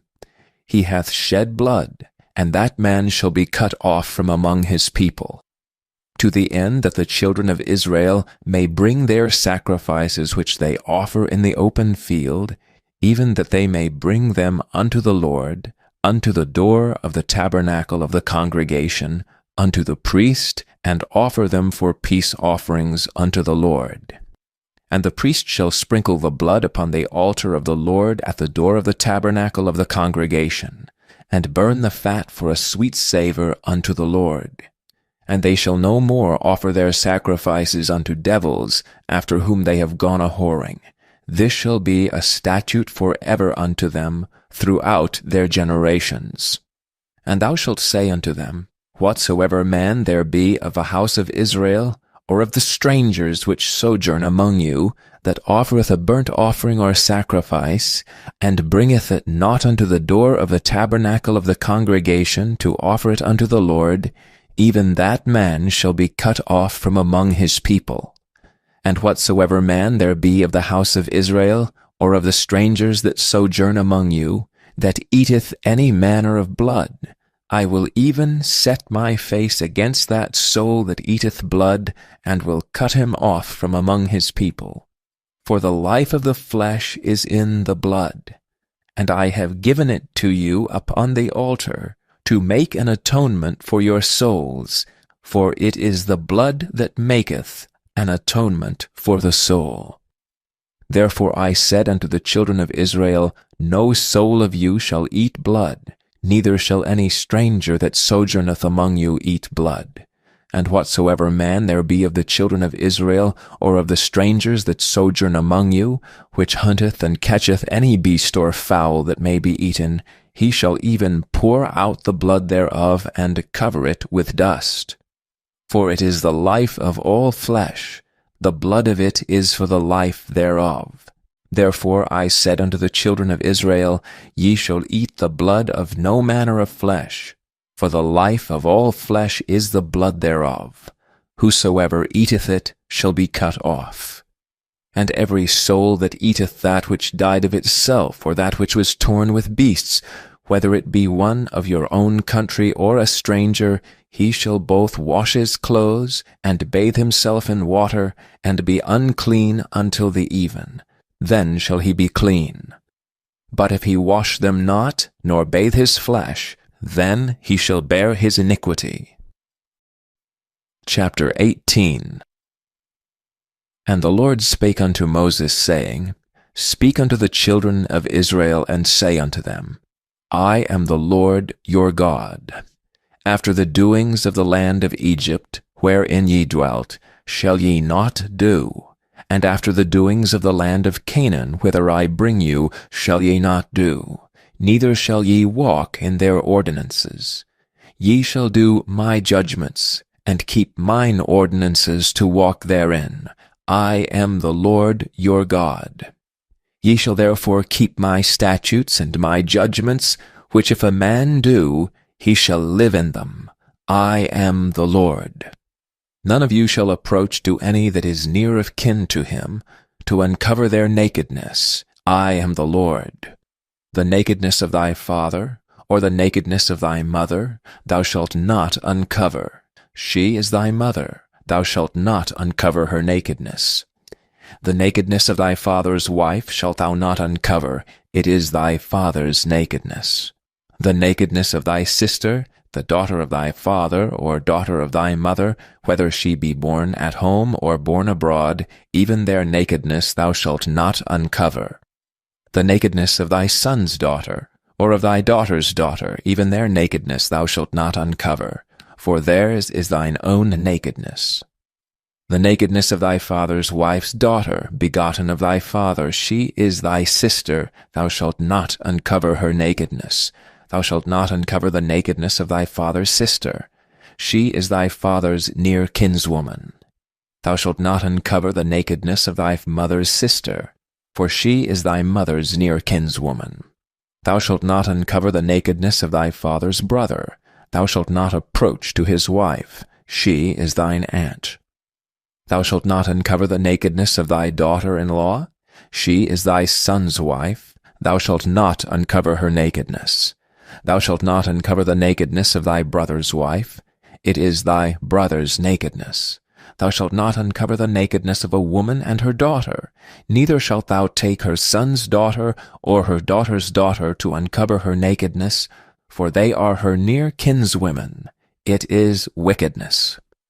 Neither shalt thou take a wife to her sister to vex her, to uncover her nakedness beside the other in her lifetime. Also thou shalt not approach unto a woman to uncover her nakedness, as long as she is put apart for her uncleanness. Moreover, thou shalt not lie carnally with thy neighbor's wife, to defile thyself with her. And thou shalt not let any of thy seed pass through the fire to Molech, neither shalt thou profane the name of thy God. I am the Lord. As with womankind, it is abomination. Neither shalt thou lie with any beast to defile thyself therewith, neither shall any woman stand before a beast to lie down thereto. It is confusion. Defile not ye yourselves in any of these things, for in all these the nations are defiled which I cast out before you, and the land is defiled.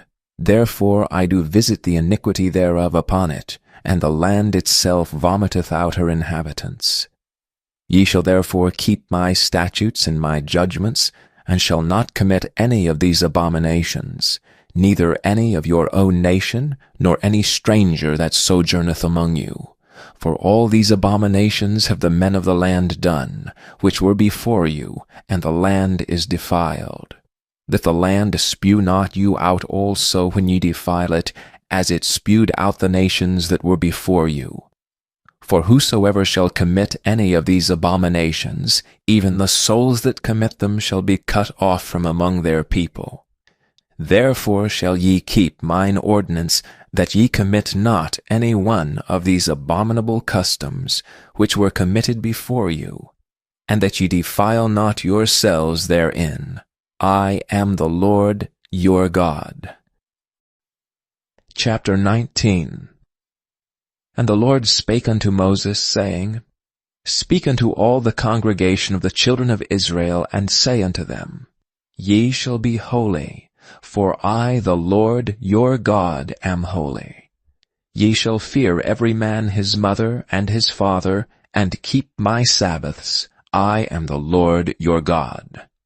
Turn ye not unto idols, nor make to yourselves molten gods. I am the Lord your God.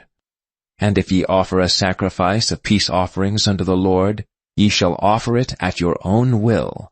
It shall be eaten the same day ye offer it, and on the morrow, if aught remain until the third day, it shall be burnt in the fire. And if it be eaten at all on the third day, it is abominable. It shall not be accepted. Therefore every one that eateth it shall bear his iniquity, because he hath profaned the hallowed thing of the Lord, and that soul shall be cut off from among his people. And when ye reap the harvest of your land, thou shalt not wholly reap the corners of thy field, neither shalt thou gather the gleanings of thy harvest. And thou shalt not glean thy vineyard, neither shalt thou gather every grape of thy vineyard. Thou shalt leave them for the poor and stranger. I am the Lord your God. Ye shall not steal, neither deal falsely, neither lie one to another.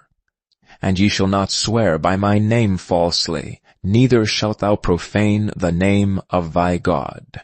I am the Lord.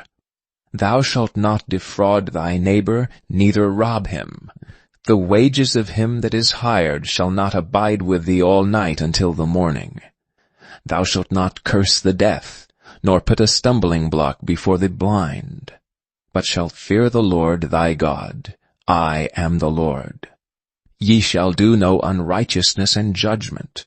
Thou shalt not respect the person of the poor, nor honor the person of the mighty, but in righteousness shalt thou judge thy neighbor. Thou shalt not go up and down as a talebearer among thy people, neither shalt thou stand against the blood of thy neighbor. I am the Lord. Thou shalt not hate thy brother in thine heart. Thou shalt in any wise rebuke thy neighbor, and not suffer sin upon him. Thou shalt not avenge nor bear any grudge against the children of thy people, but thou shalt love thy neighbor as thyself. I am the Lord. Ye shall keep my statutes. Thou shalt not let thy cattle gender with a diverse kind. Thou shalt not sow thy field with mingled seed, neither shall a garment mingled of linen and woolen come upon thee. And whosoever lieth carnally with a woman, that is a bondmaid betrothed to an husband, and not at all redeemed, nor freedom given her, she shall be scourged. They shall not be put to death, because she was not free. And he shall bring his trespass offering unto the Lord, unto the door of the tabernacle of the congregation, even a ram for a trespass offering. And the priest shall make an atonement for him with the ram of a trespass offering before the Lord for his sin which he hath done, and the sin which he hath done shall be forgiven him. And when ye shall come into the land, and shall have planted all manner of trees for food, then ye shall count the fruit thereof as uncircumcised. 3 years shall it be as uncircumcised unto you. It shall not be eaten of. But in the 4th year all the fruit thereof shall be holy to praise the Lord withal. And in the 5th year shall ye eat of the fruit thereof, that it may yield unto you the increase thereof. I am the Lord your God. Ye shall not eat anything with blood, neither shall ye use enchantment, nor observe times. Ye shall not round the corners of your heads, neither shalt thou mar the corners of thy beard.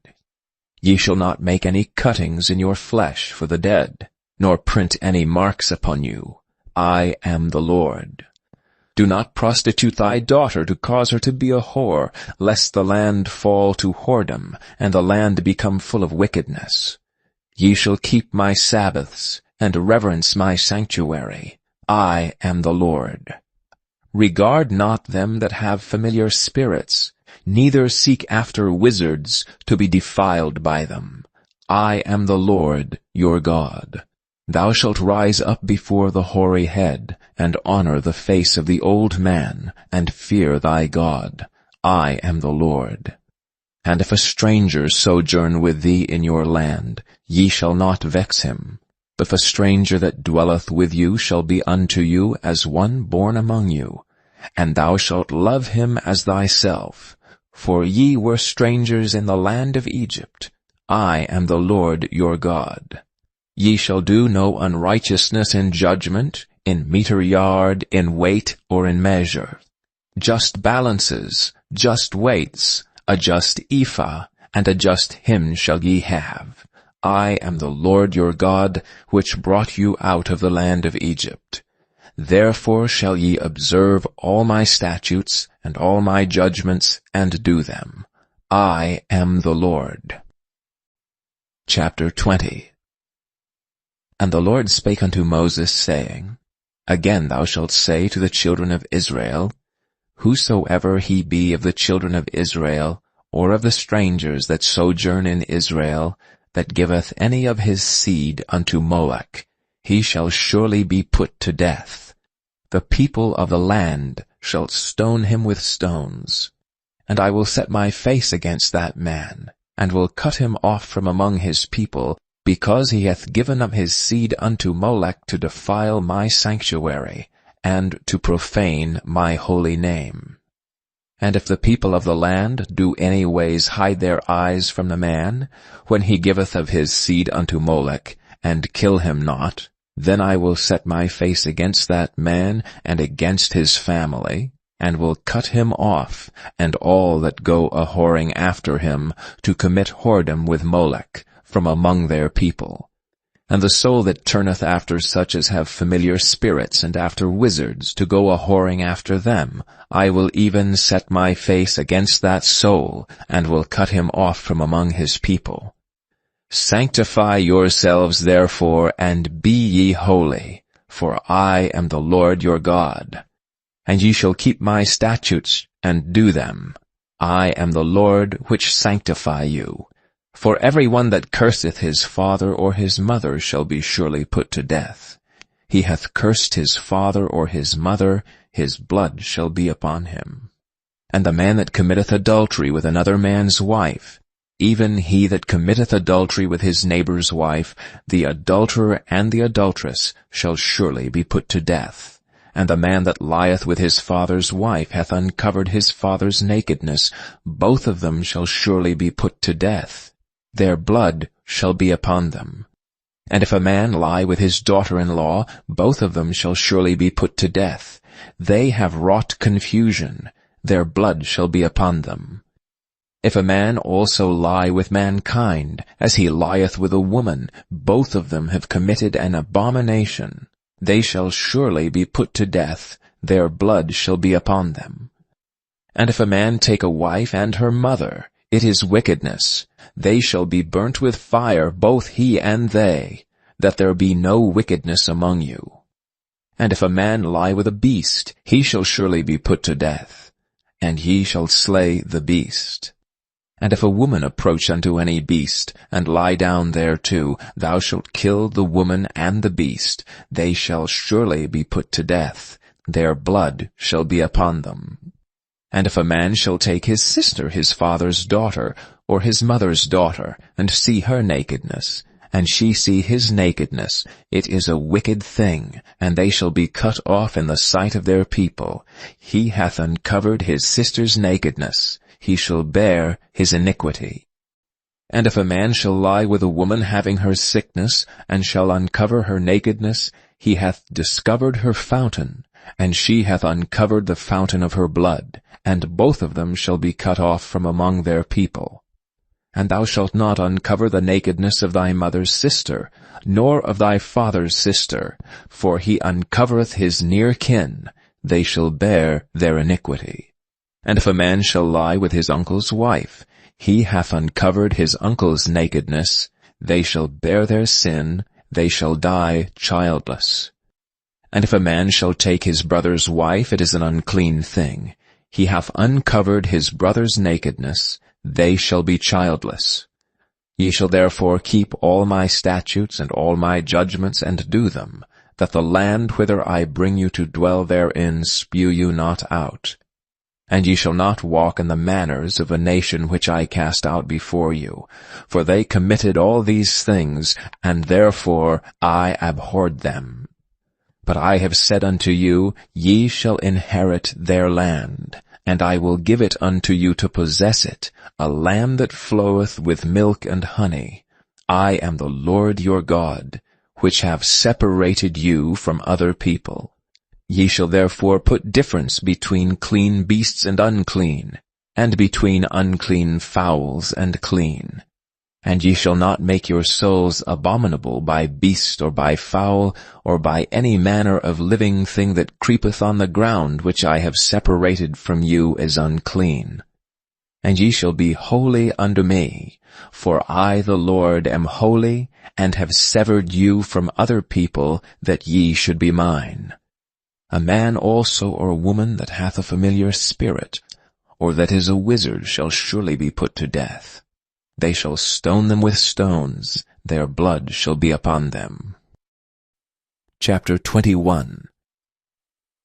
And the Lord said unto Moses, Speak unto the priests the sons of Aaron, and say unto them, There shall none be defiled for the dead among his people, but for his kin that is near unto him, that is, for his mother, and for his father, and for his son, and for his daughter, and for his brother, and for his sister a virgin, that is nigh unto him, which hath had no husband, for her may he be defiled. But he shall not defile himself, being a chief man among his people, to profane himself. They shall not make baldness upon their head, neither shall they shave off the corner of their beard, nor make any cuttings in their flesh. They shall be holy unto their God, and not profane the name of their God. For the offerings of the Lord made by fire, and the bread of their God they do offer. Therefore they shall be holy. They shall not take a wife that is a whore, or profane. Neither shall they take a woman, put away from her husband, for he is holy unto his God. Thou shalt sanctify him therefore, for he offereth the bread of thy God. He shall be holy unto thee, for I the Lord which sanctify you am holy. And the daughter of any priest, if she profane herself by playing the whore, she profaneth her father, she shall be burnt with fire. And he that is the high priest among his brethren, upon whose head the anointing oil was poured, and that is consecrated to put on the garments, shall not uncover his head, nor rend his clothes, neither shall he go into any dead body, nor defile himself for his father or for his mother. Neither shall he go out of the sanctuary, nor profane the sanctuary of his God. For the crown of the anointing oil of his God is upon him. I am the Lord. And he shall take a wife in her virginity. A widow, or a divorced woman, or profane, or an harlot, these shall he not take, but he shall take a virgin of his own people to wife. Neither shall he profane his seed among his people, for I, the Lord, do sanctify him. And the Lord spake unto Moses, saying, Speak unto Aaron, saying, Whosoever he be of thy seed and their generation, that hath any blemish, let him not approach to offer the bread of his God. For whatsoever man he be that hath a blemish, he shall not approach, a blind man, or a lame, or he that hath a flat nose, or anything superfluous, or a man that is broken-footed or broken-handed, or crook-backed, or a dwarf, or that hath a blemish in his eye, or be scurvy, or scabbed, or hath his stones broken. No man that hath a blemish of the seed of Aaron the priest shall come nigh to offer the offerings of the Lord made by fire. He hath a blemish. He shall not come nigh to offer the bread of his God. He shall eat the bread of his God, both of the most holy and of the holy. Only he shall not go in unto the veil, nor come nigh unto the altar, because he hath a blemish, that he profane not my sanctuaries. For I, the Lord, do sanctify them. And Moses told it unto Aaron, and to his sons, and to all the children of Israel. Chapter 22. And the Lord spake unto Moses, saying, Speak unto Aaron and to his sons, that they separate themselves from the holy things of the children of Israel, and that they profane not my holy name and those things which they hallow unto me. I am the Lord. Say unto them, Whosoever he be of all your seed among your generations, that goeth unto the holy things which the children of Israel hallow unto the Lord, having his uncleanness upon him, that soul shall be cut off from my presence. I am the Lord. What man soever of the seed of Aaron is a leper, or hath a running issue, he shall not eat of the holy things until he be clean.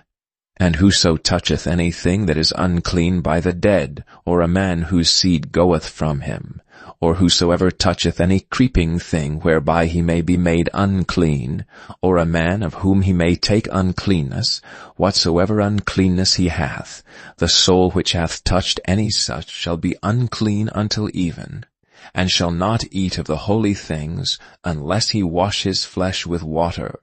And when the sun is down, he shall be clean, and shall afterward eat of the holy things, because it is his food.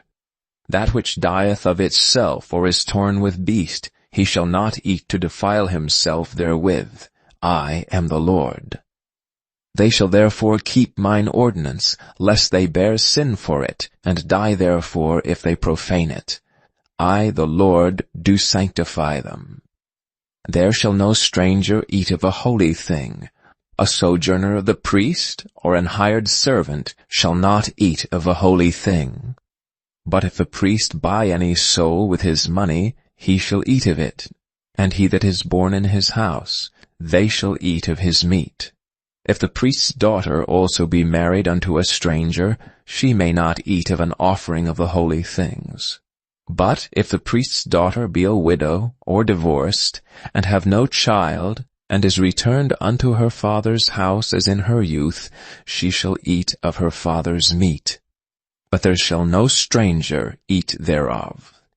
And if a man eat of the holy thing unwittingly, then he shall put the 5th part thereof unto it, and shall give it unto the priest with the holy thing. And they shall not profane the holy things of the children of Israel, which they offer unto the Lord, or suffer them to bear the iniquity of trespass when they eat their holy things, for I, the Lord, do sanctify them. And the Lord spake unto Moses, saying, Speak unto Aaron and to his sons and to all the children of Israel, and say unto them, Whatsoever he be of the house of Israel, or of the strangers in Israel, that will offer his oblation for all his vows and for all his freewill offerings which they will offer unto the Lord for a burnt offering, ye shall offer at your own will a male without blemish of the beeves, of the sheep, or of the goats. But whatsoever hath a blemish, that shall ye not offer, for it shall not be acceptable for you. And whosoever offereth a sacrifice of peace offerings unto the Lord, to accomplish his vow, or a freewill offering in beeves or sheep, it shall be perfect to be accepted. There shall be no blemish therein. Blind, or broken, or maimed, or having a wen, or scurvy, or scad, ye shall not offer these unto the Lord, nor make an offering by fire of them upon the altar unto the Lord. Either a bullock or a lamb that hath anything superfluous or lacking in his parts, that mayest thou offer for a freewill offering, but for a vow it shall not be accepted. Ye shall not offer unto the Lord that which is bruised, or crushed, or broken, or cut. Neither shall ye make any offering thereof in your land. Neither from a stranger's hand shall ye offer the bread of your God of any of these, because their corruption is in them, and blemishes be in them. They shall not be accepted for you. And the Lord spake unto Moses, saying, When a bullock or a sheep or a goat is brought forth, then it shall be 7 days under the dam, and from the 8th day and thenceforth it shall be accepted for an offering made by fire unto the Lord. And whether it be cow or ewe, ye shall not kill it and her young both in 1 day. And when ye will offer a sacrifice of thanksgiving unto the Lord, offer it at your own will. On the same day it shall be eaten up, ye shall leave none of it until the morrow. I am the Lord. Therefore shall ye keep my commandments and do them. I am the Lord. Neither shall ye profane my holy name, but I will be hallowed among the children of Israel. I am the Lord which hallow you, that brought you out of the land of Egypt to be your God. I am the Lord. Chapter 23. And the Lord spake unto Moses, saying, Speak unto the children of Israel, and say unto them, Concerning the feasts of the Lord which ye shall proclaim to be holy convocations, even these are my feasts. 6 days shall work be done, but the 7th day is the Sabbath of rest and holy convocation. Ye shall do no work therein. It is the Sabbath of the Lord in all your dwellings. These are the feasts of the Lord, even holy convocations, which ye shall proclaim in their seasons. In the 14th day of the 1st month at even is the Lord's Passover. And on the 15th day of the same month is the feast of unleavened bread unto the Lord. 7 days ye must eat unleavened bread. In the 1st day ye shall have an holy convocation. Ye shall do no servile work therein. But ye shall offer an offering made by fire unto the Lord 7 days. In the 7th day is an holy convocation. Ye shall do no servile work therein. And the Lord spake unto Moses, saying, Speak unto the children of Israel, and say unto them, When ye be come into the land which I give unto you, and shall reap the harvest thereof, then ye shall bring a sheaf of the firstfruits of your harvest unto the priest. And he shall wave the sheaf before the Lord, to be accepted for you. On the morrow after the Sabbath the priest shall wave it. And ye shall offer that day, when ye wave the sheaf, and he lamb without blemish of the 1st year for a burnt offering unto the Lord.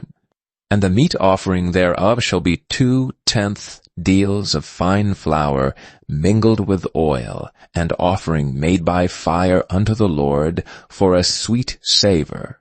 And the drink offering thereof shall be of wine, the 4th part of an hin. And ye shall eat neither bread nor parched corn, nor green ears, until the selfsame day that ye have brought an offering unto your God. It shall be a statute forever throughout your generations in all your dwellings. And ye shall count unto you from the morrow after the Sabbath, from the day that ye brought the sheaf of the wave offering, 7 Sabbaths shall be complete. Even unto the morrow after the 7th Sabbath shall ye number 50 days, and ye shall offer a new meat offering unto the Lord. Ye shall bring out of your habitations 2 wave loaves of 2/10 deals. They shall be of fine flour. They shall be baken with leaven. They are the firstfruits unto the Lord. And ye shall offer with the bread 7 lambs without blemish of the first year, and 1 young bullock, and 2 rams. They shall be for a burnt offering unto the Lord, with their meat offering and their drink offerings, even an offering made by fire of sweet savor unto the Lord. Then ye shall sacrifice 1 kid of the goats for a sin offering, and 2 lambs of the first year for a sacrifice of peace offerings. And the priest shall wave them with the bread of the firstfruits for a wave offering before the Lord, with the 2 lambs. They shall be holy to the Lord for the priest. And ye shall proclaim on the selfsame day, that it may be an holy convocation unto you. Ye shall do no servile work therein. It shall be a statute forever in all your dwellings throughout your generations. And when ye reap the harvest of your land, thou shalt not make clean riddance of the corners of thy field when thou reapest, neither shalt thou gather any gleaning of thy harvest. Thou shalt leave them unto the poor and to the stranger. I am the Lord your God. And the Lord spake unto Moses, saying, Speak unto the children of Israel, saying, In the 7th month, in the 1st day of the month, shall ye have a Sabbath, a memorial of blowing of trumpets, and holy convocation. Ye shall do no servile work therein, but ye shall offer an offering made by fire unto the Lord. And the Lord spake unto Moses, saying, Also on the 10th day of this 7th month there shall be a day of atonement. It shall be an holy convocation unto you, and ye shall afflict your souls, and offer an offering made by fire unto the Lord. And ye shall do no work in that same day, for it is a day of atonement, to make an atonement for you before the Lord your God. For whatsoever soul it be that shall not be afflicted in that same day, he shall be cut off from among his people. And whatsoever soul it be that doeth any work in that same day, the same soul will I destroy from among his people. Ye shall do no manner of work. It shall be a statute forever throughout your generations in all your dwellings. It shall be unto you a Sabbath of rest, and ye shall afflict your souls. In the 9th day of the month at even, from even unto even, shall ye celebrate your Sabbath. And the Lord spake unto Moses, saying, Speak unto the children of Israel, saying, The 15th day of this 7th month shall be the Feast of Tabernacles for 7 days unto the Lord. On the 1st day shall be an holy convocation. Ye shall do no servile work therein. 7 days ye shall offer an offering made by fire unto the Lord. On the 8th day shall be an holy convocation unto you. And ye shall offer an offering made by fire unto the Lord. It is a solemn assembly, and ye shall do no servile work therein. These are the feasts of the Lord, which ye shall proclaim to be holy convocations, to offer an offering made by fire unto the Lord, a burnt offering and a meat offering, a sacrifice and drink offerings, everything upon his day, beside the Sabbaths of the Lord, and beside your gifts, and beside all your vows, and beside all your freewill offerings, which ye give unto the Lord. Also in the 15th day of the 7th month, when ye have gathered in the fruit of the land, ye shall keep a feast unto the Lord 7 days. On the 1st day shall be a Sabbath, and on the 8th day shall be a Sabbath. And ye shall take you on the 1st day the boughs of goodly trees, branches of palm trees, and the boughs of thick trees and willows of the brook. and ye shall rejoice before the Lord your God 7 days. And ye shall keep it a feast unto the Lord 7 days in the year. It shall be a statute forever in your generations. Ye shall celebrate it in the 7th month. Ye shall dwell in booths 7 days.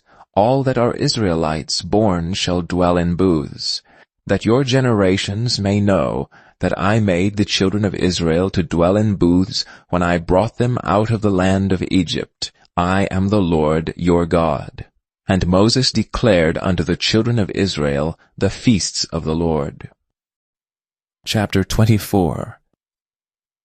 And the Lord spake unto Moses, saying, Command the children of Israel that they bring unto thee pure oil olive beaten for the light, to cause the lamps to burn continually.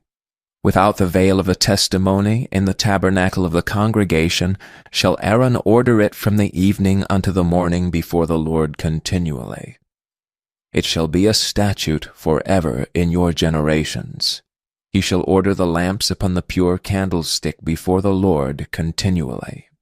And thou shalt take fine flour, and bake 12 cakes thereof. 2/10 deals shall be in 1 cake. And thou shalt set them in 2 rows, 6 on a row, upon the pure table before the Lord. And thou shalt put pure frankincense upon each row, that it may be on the bread for a memorial, even an offering made by fire unto the Lord. Every Sabbath he shall set it in order before the Lord continually, being taken from the children of Israel by an everlasting covenant. And it shall be Aaron's and his sons, and they shall eat it in the holy place. For it is most holy unto him of the offerings of the Lord made by fire by a perpetual statute. And the son of an Israelitish woman, whose father was an Egyptian, went out among the children of Israel, and this son of the Israelitish woman and a man of Israel strove together in the camp. And the Israelitish woman's son blasphemed the name of the Lord and cursed.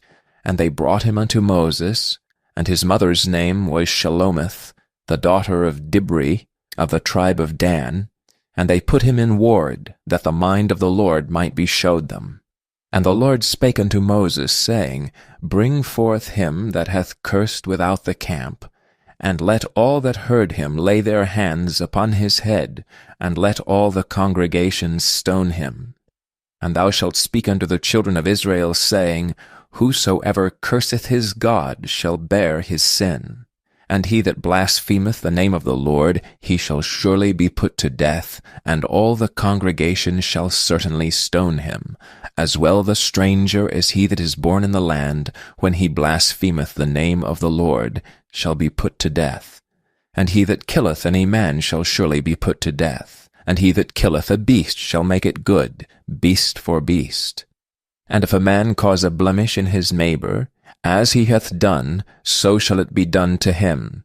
Breach for breach, eye for eye, tooth for tooth. As he hath caused a blemish in a man, so shall it be done to him again. And he that killeth a beast, he shall restore it. And he that killeth a man, he shall be put to death. Ye shall have one manner of law, as well for the stranger, as for one of your own country, for I am the Lord your God.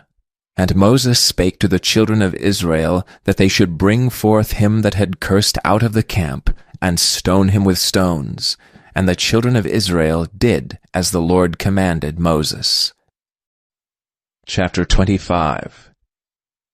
And the Lord spake unto Moses in Mount Sinai, saying, Speak unto the children of Israel, and say unto them, When ye come into the land which I give you, then shall the land keep a Sabbath unto the Lord. 6 years thou shalt sow thy fields, and 6 years thou shalt prune thy vineyard, and gather in the fruit thereof. But in the 7th year shall be a Sabbath of rest unto the land, a Sabbath for the Lord. Thou shalt neither sow thy field, nor prune thy vineyard. That which groweth of its own accord by thy harvest thou shalt not reap, neither gather the grapes of thy vine undressed, for it is a year of rest unto the land. And the Sabbath of the land shall be meat for you. for thee, and for thy servant, and for thy maid, and for thy hired servant, and for thy stranger that sojourneth with thee, and for thy cattle, and for the beasts that are in thy land, shall all the increase thereof be meat. And thou shalt number 7 Sabbaths of years unto thee, 7 times 7 years. And the space of the 7 Sabbaths of years shall be unto thee 49 years. Then shalt thou cause the trumpet of the Jubilee to sound on the 10th day of the 7th month, and the day of atonement shall ye make the trumpet sound throughout all your land. And ye shall hallow the 50th year, and proclaim liberty throughout all the land unto all the inhabitants thereof. It shall be a jubilee unto you, and ye shall return every man unto his possession, and ye shall return every man unto his family. A jubilee shall that 50th year be unto you. Ye shall not sow, neither reap that which groweth of itself in it, nor gather the grapes in it of thy vine undressed. For it is the jubilee, it shall be holy unto you. Ye shall eat the increase thereof out of the field. In the year of this jubilee ye shall return every man unto his possession.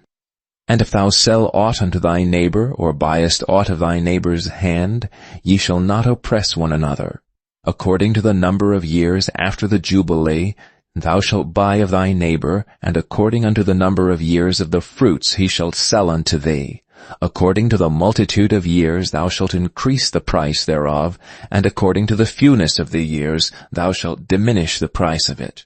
For according to the number of the years of the fruits doth he sell unto thee. Ye shall not therefore oppress one another, but thou shalt fear thy God, for I am the Lord your God.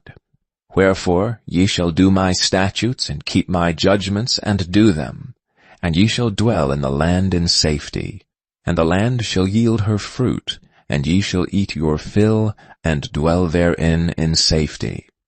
And if ye shall say, What shall we eat the 7th year? Behold, we shall not sow, nor gather in our increase.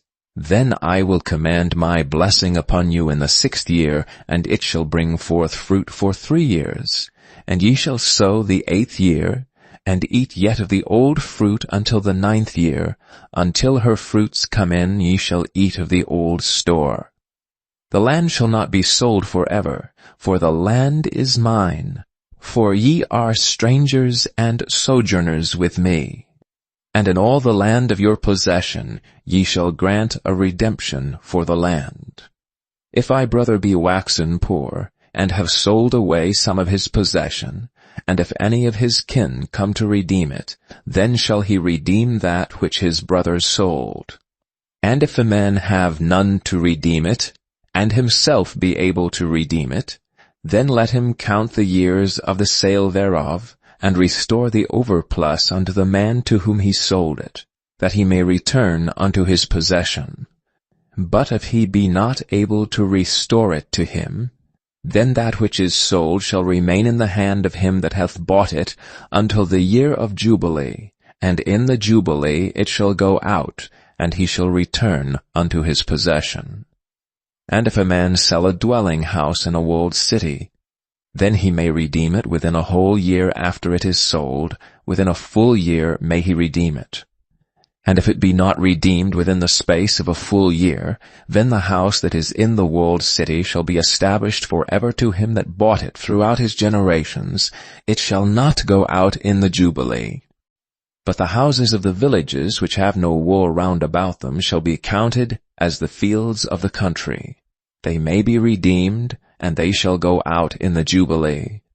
Notwithstanding the cities of the Levites, and the houses of the cities of their possession, may the Levites redeem at any time.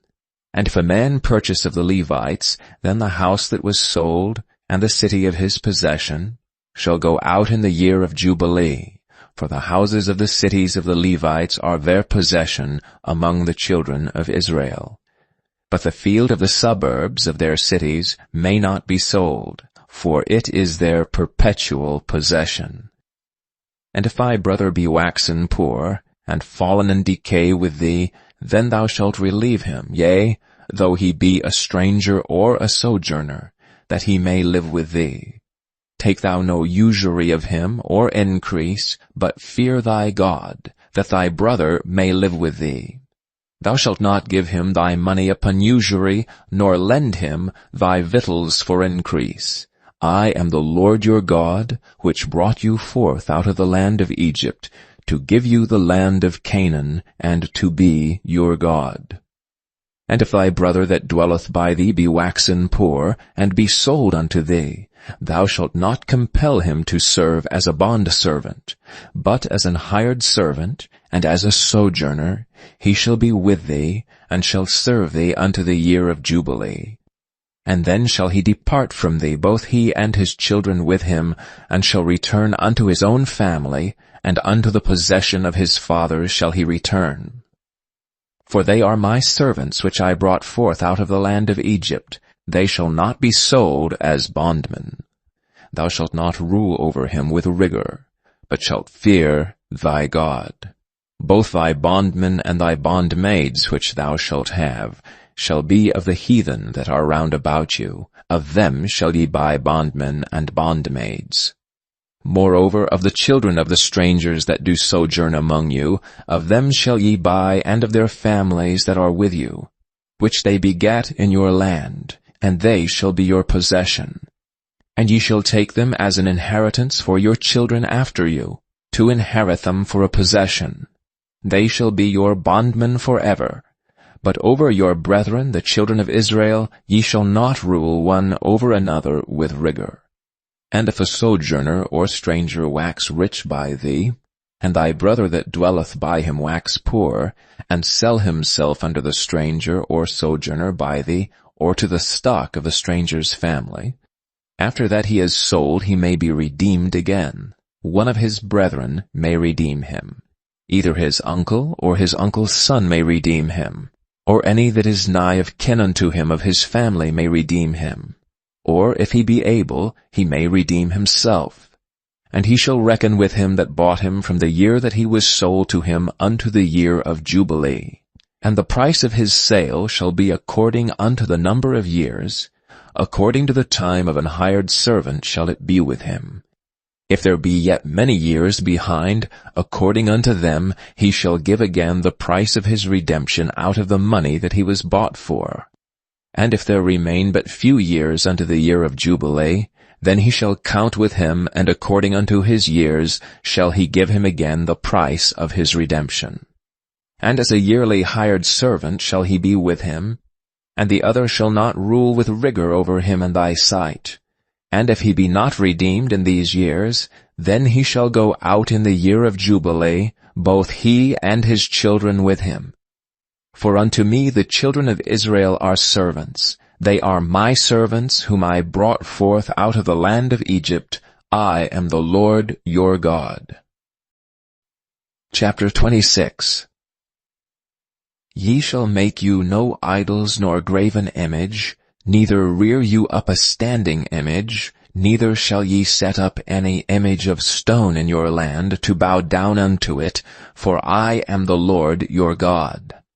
Ye shall keep my Sabbaths, and reverence my sanctuary. I am the Lord. If ye walk in my statutes and keep my commandments and do them, then I will give you rain in due season, and the land shall yield her increase, and the trees of the field shall yield their fruit. And your threshing shall reach unto the vintage, and the vintage shall reach unto the sowing time, and ye shall eat your bread to the full, and dwell in your land safely. And I will give you peace in the land, and ye shall lie down, and none shall make you afraid. And I will rid evil beasts out of the land, neither shall the sword go through your land. And ye shall chase your enemies, and they shall fall before you by the sword. And 5 of you shall chase 100, and 100 of you shall put 10,000 to flight, and your enemies shall fall before you by the sword. For I will have respect unto you, and make you fruitful, and multiply you, and establish my covenant with you. And ye shall eat old store, and bring forth the old because of the new. And I will set my tabernacle among you, and my soul shall not abhor you. And I will walk among you, and will be your God, and ye shall be my people. I am the Lord your God, which brought you forth out of the land of Egypt, that ye should not be their bondmen. And I have broken the bands of your yoke, and made you go upright. But if ye will not hearken unto me, and will not do all these commandments, and if ye shall despise my statutes, or if your soul abhor my judgments, so that ye will not do all my commandments, but that ye break my covenant, I also will do this unto you. I will even appoint over you terror, consumption, and the burning ague, that shall consume the eyes and cause sorrow of heart. And ye shall sow your seed in vain, for your enemies shall eat it. And I will set my face against you, and ye shall be slain before your enemies. They that hate you shall reign over you, and ye shall flee when none pursueth you. And if ye will not yet for all this hearken unto me, then I will punish you 7 times more for your sins. And I will break the pride of your power, and I will make your heaven as iron, and your earth as brass, and your strength shall be spent in vain. For your land shall not yield her increase, neither shall the trees of the land yield their fruits. And if ye walk contrary unto me, and will not hearken unto me, I will bring 7 times more plagues upon you according to your sins. I will also send wild beasts among you, which shall rob you of your children, and destroy your cattle, and make you few in number. And your highways shall be desolate. And if ye will not be reformed by me by these things, but will walk contrary unto me, then will I also walk contrary unto you, and will punish you yet 7 times for your sins. And I will bring a sword upon you, that shall avenge the quarrel of my covenant. And when ye are gathered together within your cities, I will send the pestilence among you, and ye shall be delivered into the hand of the enemy. And when I have broken the staff of your bread, 10 women shall bake your bread in 1 oven, and they shall deliver you your bread again by weight, and ye shall eat and not be satisfied. And if ye will not for all this hearken unto me, but walk contrary unto me, then I will walk contrary unto you also in fury. And I, even I, will chastise you 7 times for your sins. And ye shall eat the flesh of your sons, and the flesh of your daughters shall ye eat. And I will destroy your high places, and cut down your images, and cast your carcasses upon the carcasses of your idols, and my soul shall abhor you. And I will make your cities waste, and bring your sanctuaries unto desolation, and I will not smell the savor of your sweet odors. And I will bring the land unto desolation, and your enemies which dwell therein shall be astonished at it. And I will scatter you among the heathen, and will draw out a sword after you, and your land shall be desolate, and your cities waste. Then shall the land enjoy her Sabbaths, as long as it lieth desolate, and ye be in your enemy's land, even then shall the land rest, and enjoy her Sabbaths. As long as it lieth desolate, it shall rest, because it did not rest in your Sabbaths, when ye dwelt upon it. And upon them that are left alive of you, I will send a faintness into their hearts in the lands of their enemies, and the sound of a shaken leaf shall chase them, and they shall flee as fleeing from a sword, and they shall fall when none pursueth. And they shall fall one upon another, as it were before a sword, when none pursueth, and ye shall have no power to stand before your enemies. And ye shall perish among the heathen, and the land of your enemies shall eat you up. And they that are left of you shall pine away in their iniquity in your enemies' lands, and also in the iniquities of their fathers shall they pine away with them. If they shall confess their iniquity, and the iniquity of their fathers, with their trespass which they trespassed against me, and that also they have walked contrary unto me, and that I also have walked contrary unto them, and have brought them into the land of their enemies, if then their uncircumcised hearts be humbled, and they then accept of the punishment of their iniquity, Then will I remember my covenant with Jacob, and also my covenant with Isaac, and also my covenant with Abraham will I remember, and I will remember the land. The land also shall be left of them, and shall enjoy her Sabbaths while she lieth desolate without them. And they shall accept of their punishment of their iniquity, because they despised my judgments, and because their soul abhorred my statutes. And yet for all that, when they be in the land of their enemies, I will not cast them away, neither will I abhor them, to destroy them utterly, and to break my covenant with them. For I am the Lord their God.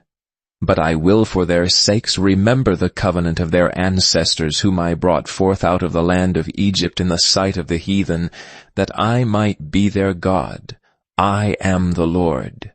These are the statutes and the judgments and laws, which the Lord made between him and the children of Israel in Mount Sinai, by the hand of Moses. Chapter 27. And the Lord spake unto Moses, saying, Speak unto the children of Israel, and say unto them, When a man shall make a singular vow, the person shall be for the Lord by thy estimation. And thy estimation shall be of the male from 20 years old, even unto 60 years old. Even thy estimation shall be 50 shekels of silver, after the shekel of the sanctuary. And if it be a female, then thy estimation shall be 30 shekels. And if it be from 5 years old, even unto 20 years old, then thy estimation shall be of the male 20 shekels, and for the female 10 shekels. And if it be from a month old, even unto 5 years old, then thy estimation shall be of the male 5 shekels of silver, and for the female thy estimation shall be 3 shekels of silver. And if it be from 60 years old and above, if it be a male, then thy estimation shall be 15 shekels, and for the female 10 shekels. And if he be poorer than thy estimation, then he shall present himself before the priest, and the priest shall value him. According to his ability that vowed shall the priest value him. And if it be a beast whereof man bring an offering unto the Lord, all that any man giveth of such unto the Lord shall be holy. He shall not alter it, nor change it, a good for a bad, or a bad for a good. And if he shall at all change beast for beast, then it and the exchange thereof shall be holy. And if it be any unclean beast, of which they do not offer a sacrifice unto the Lord, then he shall present the beast before the priest, and the priest shall value it, whether it be good or bad. As thou valuest it who art the priest, so shall it be. But if he will at all redeem it, then he shall add a 5th part thereof unto thy estimation. And when a man shall sanctify his house to be holy unto the Lord, then the priest shall estimate it, whether it be good or bad. As the priest shall estimate it, so shall it stand.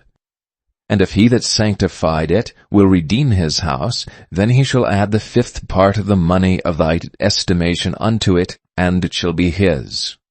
And if a man shall sanctify unto the Lord some part of a field of his possession, then thy estimation shall be according to the seed thereof. An homer of barley seed shall be valued at 50 shekels of silver. If he sanctify his field from the year of Jubilee, according to thy estimation it shall stand. But if he sanctify his field after the Jubilee, then the priest shall reckon unto him the money according to the years that remain, even unto the year of the Jubilee, and it shall be abated from thy estimation. And if he that sanctified the field will in any wise redeem it, then he shall add the 5th part of the money of thy estimation unto it, and it shall be assured to him. And if he will not redeem the field, or if he have sold the field to another man, it shall not be redeemed any more. But the field, when it goeth out in the Jubilee, shall be holy unto the Lord, as a field devoted. The possession thereof shall be the priest's. And if a man sanctify unto the Lord a field which he hath bought, which is not of the fields of his possession, then the priest shall reckon unto him the worth of thy estimation, even unto the year of the Jubilee. And he shall give thine estimation in that day as a holy thing unto the Lord. And in the year of the Jubilee the field shall return unto him of whom it was bought, even to him to whom the possession of the land did belong. And all thy estimation shall be according to the shekel of the sanctuary, 20 gerahs shall be the shekel. Only the firstling of the beasts which should be the Lord's firstling, no man shall sanctify it, whether it be ox or sheep, it is the Lord's. And if it be of an unclean beast, then he shall redeem it according to thine estimation, and add a 5th part of it thereto, or if it be not redeemed, then it shall be sold according to thy estimation. Notwithstanding, no devoted thing that a man shall devote unto the Lord of all that he hath, both of man and beast, and of the field of his possession, shall be sold or redeemed. Every devoted thing is most holy unto the Lord. None devoted which shall be devoted of men shall be redeemed, but shall surely be put to death. And all the tithe of the land, whether of the seed of the land or of the fruit of the tree, is the Lord's. It is holy unto the Lord. And if a man will at all redeem aught of his tithes, he shall add thereto the 5th part thereof. And concerning the tithe of the herd, or of the flock, even of whatsoever passeth under the rod, the 10th shall be holy unto the Lord. He shall not search whether it be good or bad, neither shall he change it. And if he change it at all, then both it and the change thereof shall be holy, it shall not be redeemed. These are the commandments which the Lord commanded Moses for the children of Israel in Mount Sinai. The 4th book of Moses, called Numbers. Chapter 1. And the Lord spake unto Moses in the wilderness of Sinai, in the tabernacle of the congregation, on the 1st day of the 2nd month in the 2nd year after they were come out of the land of Egypt, saying, Take ye the sum of all the congregation of the children of Israel, after their families, by the house of their fathers, with the number of their names, every male by their polls. From 20 years old and upward, all that are able to go forth to war in Israel, thou and Aaron shall number them by their armies. And with you there shall be a man of every tribe, every one head of the house of his fathers. And these are the names of the men that shall stand with you. Of the tribe of Reuben, Elizur the son of Shedeur. Of Simeon, Shelumiel the son of Zurishaddai. Of Judah, Nashon the son of Amminadab. Of Issachar, Nethaneel the son of Zuar. Of Zebulun, Eliab the son of Helon. Of the children of Joseph, of Ephraim, Elishama the son of Amminahud. Of Manasseh, Gamaliel the son of Pedazur. Of Benjamin, Abidan the son of Gideoni. Of Dan, Ahiezer the son of Amminashaddai. Of Asher, Pagiel the son of Ochran. Of Gad, Eliasaph the son of Duel. Of Naphtali, Ahira the son of Enan. These were the renowned of the congregation, princes of the tribes of their fathers, heads of thousands in Israel. And Moses and Aaron took these men, which are expressed by their names. And they assembled all the congregation together on the 1st day of the 2nd month, and they declared their pedigrees after their families, by the house of their fathers, according to the number of the names, from 20 years old and upward, by their polls. As the Lord commanded Moses, so he numbered them in the wilderness of Sinai. And the children of Reuben, Israel's eldest son, by their generations, after their families, by the house of their fathers, according to the number of the names, by their polls, every male from 20 years old and upward, all that were able to go forth to war, those that were numbered of them, even of the tribe of Reuben, were 46,500. Of the children of Simeon by their generations, after their families, by the house of their fathers, those that were numbered of them according to the number of the names, by their polls, every male from 20 years old and upward, all that were able to go forth to war, those that were numbered of them, even by the tribe of Simeon, were 59,300.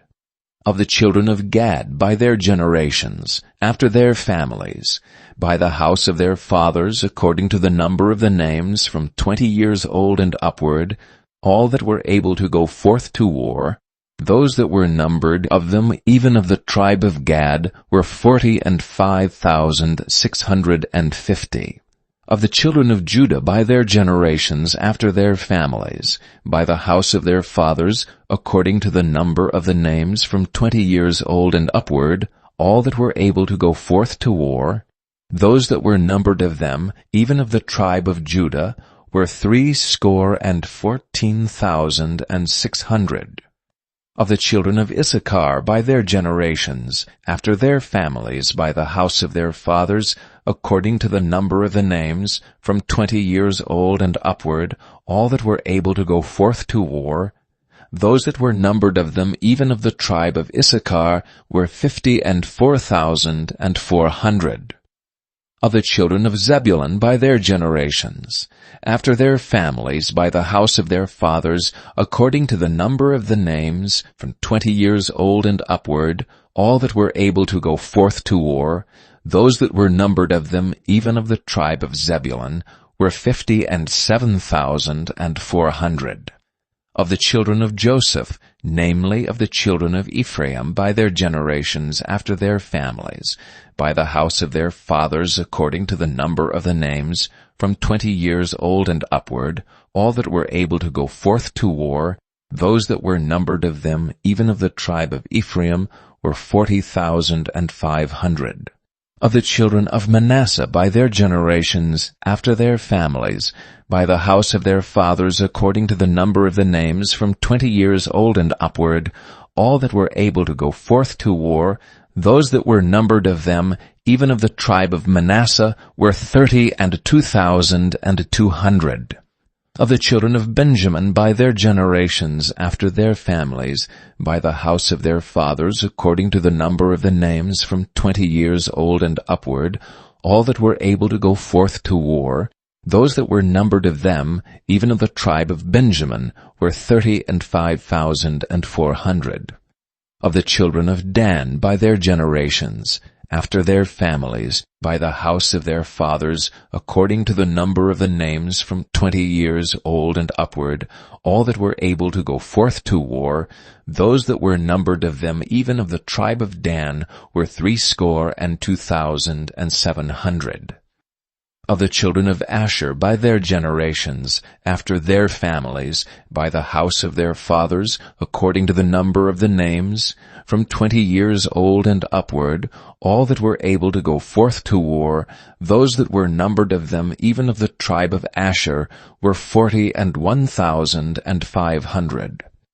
Of the children of Naphtali throughout their generations, after their families, by the house of their fathers, according to the number of the names, from 20 years old and upward, all that were able to go forth to war, those that were numbered of them, even of the tribe of Naphtali, were 53,400. These are those that were numbered, which Moses and Aaron numbered, and the princes of Israel, being 12 men, each one was for the house of his fathers. So were all those that were numbered of the children of Israel by the house of their fathers, from 20 years old and upward, all that were able to go forth to war in Israel, even all they that were numbered were 600,000 and 3,550. But the Levites, after the tribe of their fathers, were not numbered among them. For the Lord had spoken unto Moses, saying, Only thou shalt not number the tribe of Levi, neither take the sum of them among the children of Israel, but thou shalt appoint the Levites over the tabernacle of testimony, and over all the vessels thereof, and over all things that belong to it. They shall bear the tabernacle, and all the vessels thereof, and they shall minister unto it, and shall encamp round about the tabernacle. And when the tabernacle setteth forward, the Levite shall take it down, and when the tabernacle is to be pitched, the Levite shall set it up, and the stranger that cometh nigh shall be put to death. And the children of Israel shall pitch their tents, every man by his own camp, and every man by his own standard throughout their hosts. But the Levite shall pitch round about the tabernacle of testimony, that there be no wrath upon the congregation of the children of Israel. And the Levite shall keep the charge of the tabernacle of testimony. And the children of Israel did according to all that the Lord commanded Moses, so did they. Chapter 2.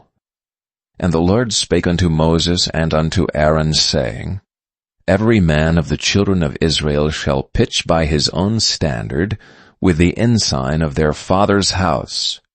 Far off about the tabernacle of the congregation shall they pitch. And on the east side, toward the rising of the sun, shall they of the standard of the camp of Judah pitch throughout their armies. And Nahshon the son of Amminadab shall be captain of the children of Judah. And his host and those that were numbered of them were 14,600. And those that do pitch next unto him shall be the tribe of Issachar. And Nethaneel the son of Zuar shall be captain of the children of Issachar. And his host and those that were numbered thereof were 54,400. Then the tribe of Zebulun. And Eliab the son of Helon shall be captain of the children of Zebulun. And his host and those that were numbered thereof were 57,400. All that were numbered in the camp of Judah were 100,000 and fourscore thousand and 6,400 throughout their armies. These shall first set forth. On the south side shall be the standard of the camp of Reuben, according to their armies. And the captain of the children of Reuben shall be Elizur the son of Shedeur. And his host and those that were numbered thereof were 46,500. And those which pitch by him shall be the tribe of Simeon. And the captain of the children of Simeon shall be Shelumiel, the son of Zurishaddai.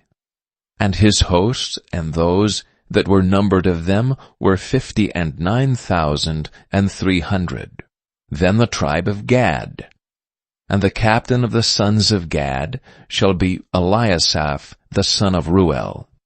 And his host and those that were numbered of them were 45,650.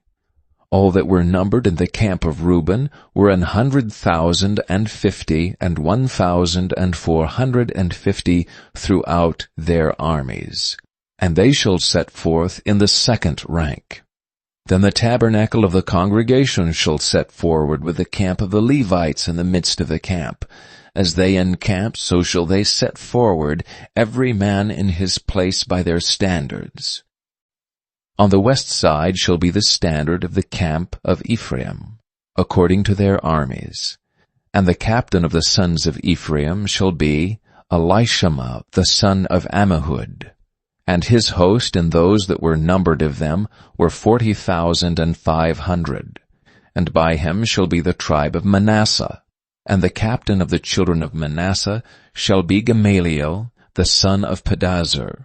And his host and those that were numbered of them were 32,200. Then the tribe of Benjamin. And the captain of the sons of Benjamin shall be Abidan, son of Gideoni. And his host and those that were numbered of them were 35,400. All that were numbered of the camp of Ephraim were 100,000 and 8,100 throughout their armies, and they shall go forward in the third rank. The standard of the camp of Dan shall be on the north side by their armies, and the captain of the children of Dan shall be Ahiezer, the son of Ammishaddai. And his host and those that were numbered of them were 62,700. And those that encamp by him shall be the tribe of Asher. And the captain of the children of Asher shall be Pagiel, the son of Ochran.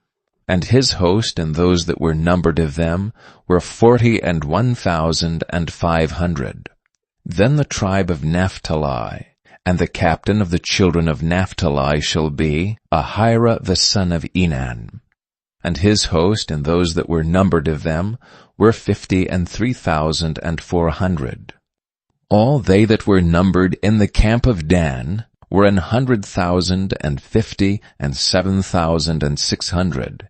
They shall go hindmost with their standards. These are those which were numbered of the children of Israel by the house of their fathers. All those that were numbered of the camps throughout their hosts were 600,000 and 3,550. But the Levites were not numbered among the children of Israel, as the Lord commanded Moses. And the children of Israel did according to all that the Lord commanded Moses. So they pitched by their standards, and so they set forward, every one after their families, according to the house of their fathers. Chapter 3. These also are the generations of Aaron and Moses in the day that the Lord spake with Moses in Mount Sinai. And these are the names of the sons of Aaron: Nadab, the firstborn, and Abihu, Eleazar, and Ithamar. These are the names of the sons of Aaron, the priests which were anointed, whom he consecrated to minister in the priest's office. And Nadab and Abihu died before the Lord when they offered strange fire before the Lord in the wilderness of Sinai, and they had no children. And Eleazar and Ithamar ministered in the priest's office in the sight of Aaron their father. And the Lord spake unto Moses, saying, Bring the tribe of Levi near, and present them before Aaron the priest, that they may minister unto him. And they shall keep his charge and the charge of the whole congregation before the tabernacle of the congregation, to do the service of the tabernacle. And they shall keep all the instruments of the tabernacle of the congregation, and the charge of the children of Israel, to do the service of the tabernacle. And thou shalt give the Levites unto Aaron and to his sons. They are wholly given unto him out of the children of Israel. And thou shalt appoint Aaron and his sons, and they shall wait on their priest's office, and the stranger that cometh nigh shall be put to death. And the Lord spake unto Moses, saying, And I, behold, I have taken the Levites from among the children of Israel, instead of all the firstborn that openeth the matrix among the children of Israel. Therefore the Levites shall be mine, because all the firstborn are mine. For on the day that I smote all the firstborn in the land of Egypt, I hallowed unto me all the firstborn in Israel, both man and beast, mine shall they be. I am the Lord. And the Lord spake unto Moses in the wilderness of Sinai, saying, Number the children of Levi after the houses of their fathers, by their families. Every male from a month old and upward shalt thou number them. And Moses numbered them according to the word of the Lord, as he was commanded. And these were the sons of Levi by their names: Gershon, and Kohath, and Merari. And these are the names of the sons of Gershon by their families: Libni, and Shimei. And the sons of Kohath by their families: Amram, and Izahar, Hebron, and Uziel. And the sons of Merari by their families: Malai, and Mushai.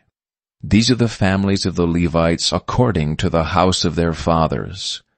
Of Gershon was the family of the Libnites, and the family of the Shemites. These are the families of the Gershonites.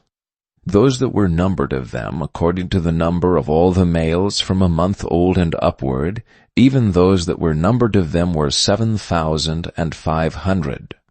The families of the Gershonites shall pitch behind the tabernacle westward. And the chief of the house of the father of the Gershonites shall be Eliasaph the son of Lael.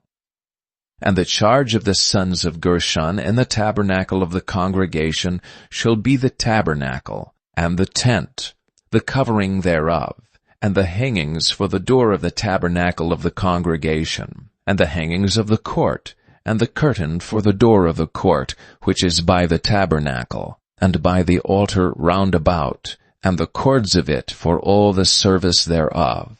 And of Kohath was the family of the Aramites, and the family of the Izaharites, and the family of the Hebronites, and the family of the Uzzielites. These are the families of the Kohathites. And the number of all the males from a month old and upward were 8,600, keeping the charge of the sanctuary. The families of the sons of Kohath shall pitch on the side of the tabernacle southward. And the chief of the house of the father of the families of the Kohathites shall be Elizaphan the son of Uzziel. And their charge shall be the ark, and the table, and the candlestick, and the altars and the vessels of the sanctuary, wherewith they minister, and the hanging and all the service thereof. And Eleazar the son of Aaron the priest shall be the chief over the chief of the Levites, and have the oversight of them that keep the charge of the sanctuary. Of Merari was the family of the Mahlites, and the family of the Mushites. These are the families of Merari. And those that were numbered of them, according to the number of all the males, from a month old and upward, were 6,200. And the chief of the house of the father of the families of Merari was Zuriel the son of Abihail. These shall pitch on the side of the tabernacle northward. And under the custody and charge of the sons of Merari shall be the boards of the tabernacle, and the bars thereof, and the pillars thereof, and the sockets thereof, and all the vessels thereof, and all that serveth thereunto, and the pillars of the court round about, and their sockets, and their pins, and their cords. But those that encamp before the tabernacle toward the east, even before the tabernacle of the congregation eastward, shall be Moses and Aaron and his sons, keeping the charge of the sanctuary for the charge of the children of Israel. And the stranger that cometh nigh shall be put to death. All that were numbered of the Levites, which Moses and Aaron numbered, at the commandment of the Lord, throughout their families, all the males from a month old and upward were 22,000. And the Lord said unto Moses, Number all the firstborn of the males of the children of Israel from a month old and upward, and take the number of their names. And thou shalt take the Levites for me, I am the Lord, instead of all the firstborn among the children of Israel, and the cattle of the Levites instead of all the firstlings among the cattle of the children of Israel. And Moses numbered as the Lord commanded him, all the firstborn among the children of Israel. And all the firstborn males by the number of names, from a month old and upward, of those that were numbered of them were 22,213. And the Lord spake unto Moses, saying, Take the Levites instead of all the firstborn among the children of Israel, and the cattle of the Levites instead of their cattle, and the Levites shall be mine, I am the Lord. And for those that are to be redeemed of the 213 of the firstborn of the children of Israel, which are more than the Levites, thou shalt even take 5 shekels apiece by the poll. After the shekel of the sanctuary shalt thou take them. The shekel is 20 gerahs. Thou shalt give the money wherewith the odd number of them is to be redeemed unto Aaron and to his sons. And Moses took the redemption money of them that were over and above them that were redeemed by the Levites. Of the firstborn of the children of Israel took he the money, 1,365 shekels, after the shekel of the sanctuary. And Moses gave the money of them that were redeemed unto Aaron and to his sons, according to the word of the Lord, as the Lord commanded Moses. Chapter 4. And the Lord spake unto Moses and unto Aaron, saying, Take the sum of the sons of Kohath from among the sons of Levi, after their families by the house of their fathers, from 30 years old and upward, even until 50 years old, all that enter into the host, to do the work of the tabernacle of the congregation. This shall be the service of the sons of Kohath in the tabernacle of the congregation, about the most holy things. And when the camp setteth forward, Aaron shall come, and his sons, and they shall take down the covering veil, and cover the ark of the testimony with it. and shall put thereon the covering of badgers' skins, and shall spread over it a cloth wholly of blue, and shall put in the staves thereof.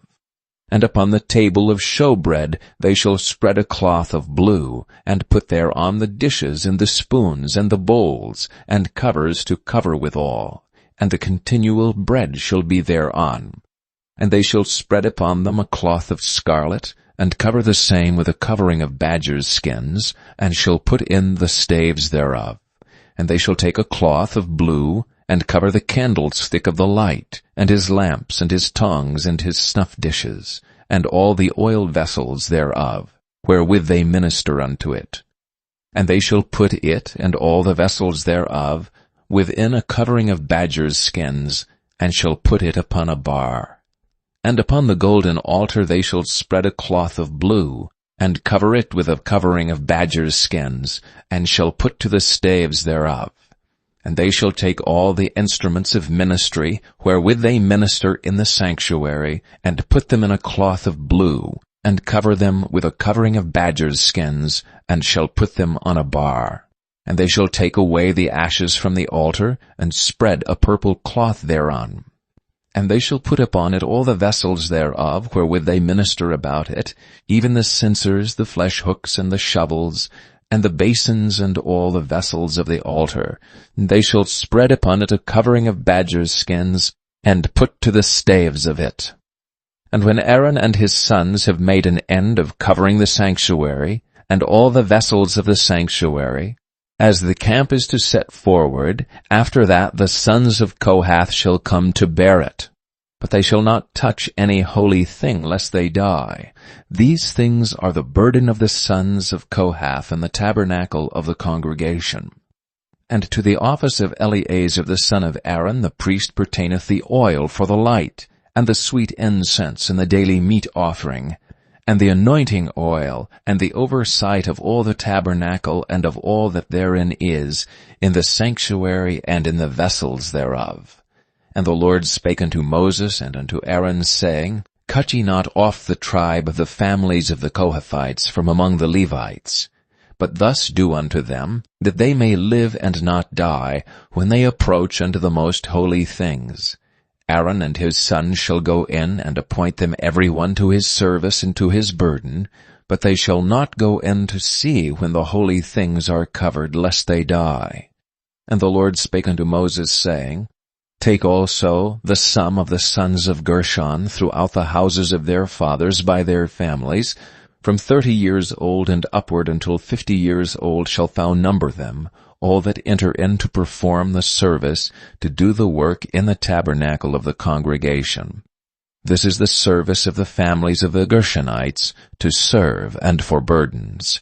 And they shall bear the curtains of the tabernacle, and the tabernacle of the congregation, his covering, and the covering of the badger's skins that is above upon it, and the hanging for the door of the tabernacle of the congregation, and the hangings of the court, and the hanging for the door of the gate of the court, which is by the tabernacle, and by the altar round about, and their cords, and all the instruments of their service, and all that is made for them, so shall they serve. At the appointment of Aaron and his sons shall be all the service of the sons of the Gershonites, in all their burdens and in all their service, and ye shall appoint unto them in charge all their burdens. This is the service of the families of the sons of Gershon in the tabernacle of the congregation, and their charge shall be under the hand of Ithamar the son of Aaron the priest. As for the sons of Merari, thou shalt number them after their families, by the house of their fathers. From 30 years old and upward, even unto 50 years old, shalt thou number them, every one that entereth into the service to do the work of the tabernacle of the congregation. And this is the charge of their burden, according to all their service in the tabernacle of the congregation. The boards of the tabernacle, and the bars thereof, and the pillars thereof, and sockets thereof, and the pillars of the court round about, and their sockets and their pins and their cords, with all their instruments, and with all their service, and by name ye shall reckon the instruments of the charge of their burden. This is the service of the families of the sons of Merari, according to all their service in the tabernacle of the congregation, under the hand of Ithamar, the son of Aaron the priest. And Moses and Aaron and the chief of the congregation numbered the sons of Kohathites after their families, and after the houses of their fathers, from 30 years old and upward, even unto 50 years old, every one that entereth into the service, for the work of the tabernacle of the congregation. And those that were numbered of them by their families were 2,750. These were they that were numbered of the families of the Kohathites, all that might do service in the tabernacle of the congregation, which Moses and Aaron did number, according to the commandment of the Lord by the hand of Moses. And those that were numbered of the sons of Gershon throughout their families, and by the house of their fathers, from 30 years old and upward, even unto 50 years old, every one that entereth into the service, for the work in the tabernacle of the congregation, even those that were numbered of them throughout their families by the house of their fathers, were 2,630. These are they that were numbered of the families of the sons of Gershon, of all that might do service in the tabernacle of the congregation, whom Moses and Aaron did number according to the commandment of the Lord. And those that were numbered of the families of the sons of Merari throughout their families, by the house of their fathers, from 30 years old and upward, even unto 50 years old, every one that entereth into the service for the work in the tabernacle of the congregation, even those that were numbered of them after their families, were 3,200. These be those that were numbered of the families of the sons of Merari, whom Moses and Aaron numbered, according to the word of the Lord by the hand of Moses. All those that were numbered of the Levites, whom Moses and Aaron and the chief of Israel numbered, after their families and after the house of their fathers, from 30 years old and upward, even unto 50 years old, every one that came to do the service of the ministry, and the service of the burden in the tabernacle of the congregation, even those that were numbered of them were 8,580. According to the commandment of the Lord they were numbered by the hand of Moses, every one according to his service, and according to his burden. Thus were they numbered of him as the Lord commanded Moses. Chapter 5. And the Lord spake unto Moses, saying, Command the children of Israel that they put out of the camp every leper, and every one that hath an issue, and whosoever is defiled by the dead.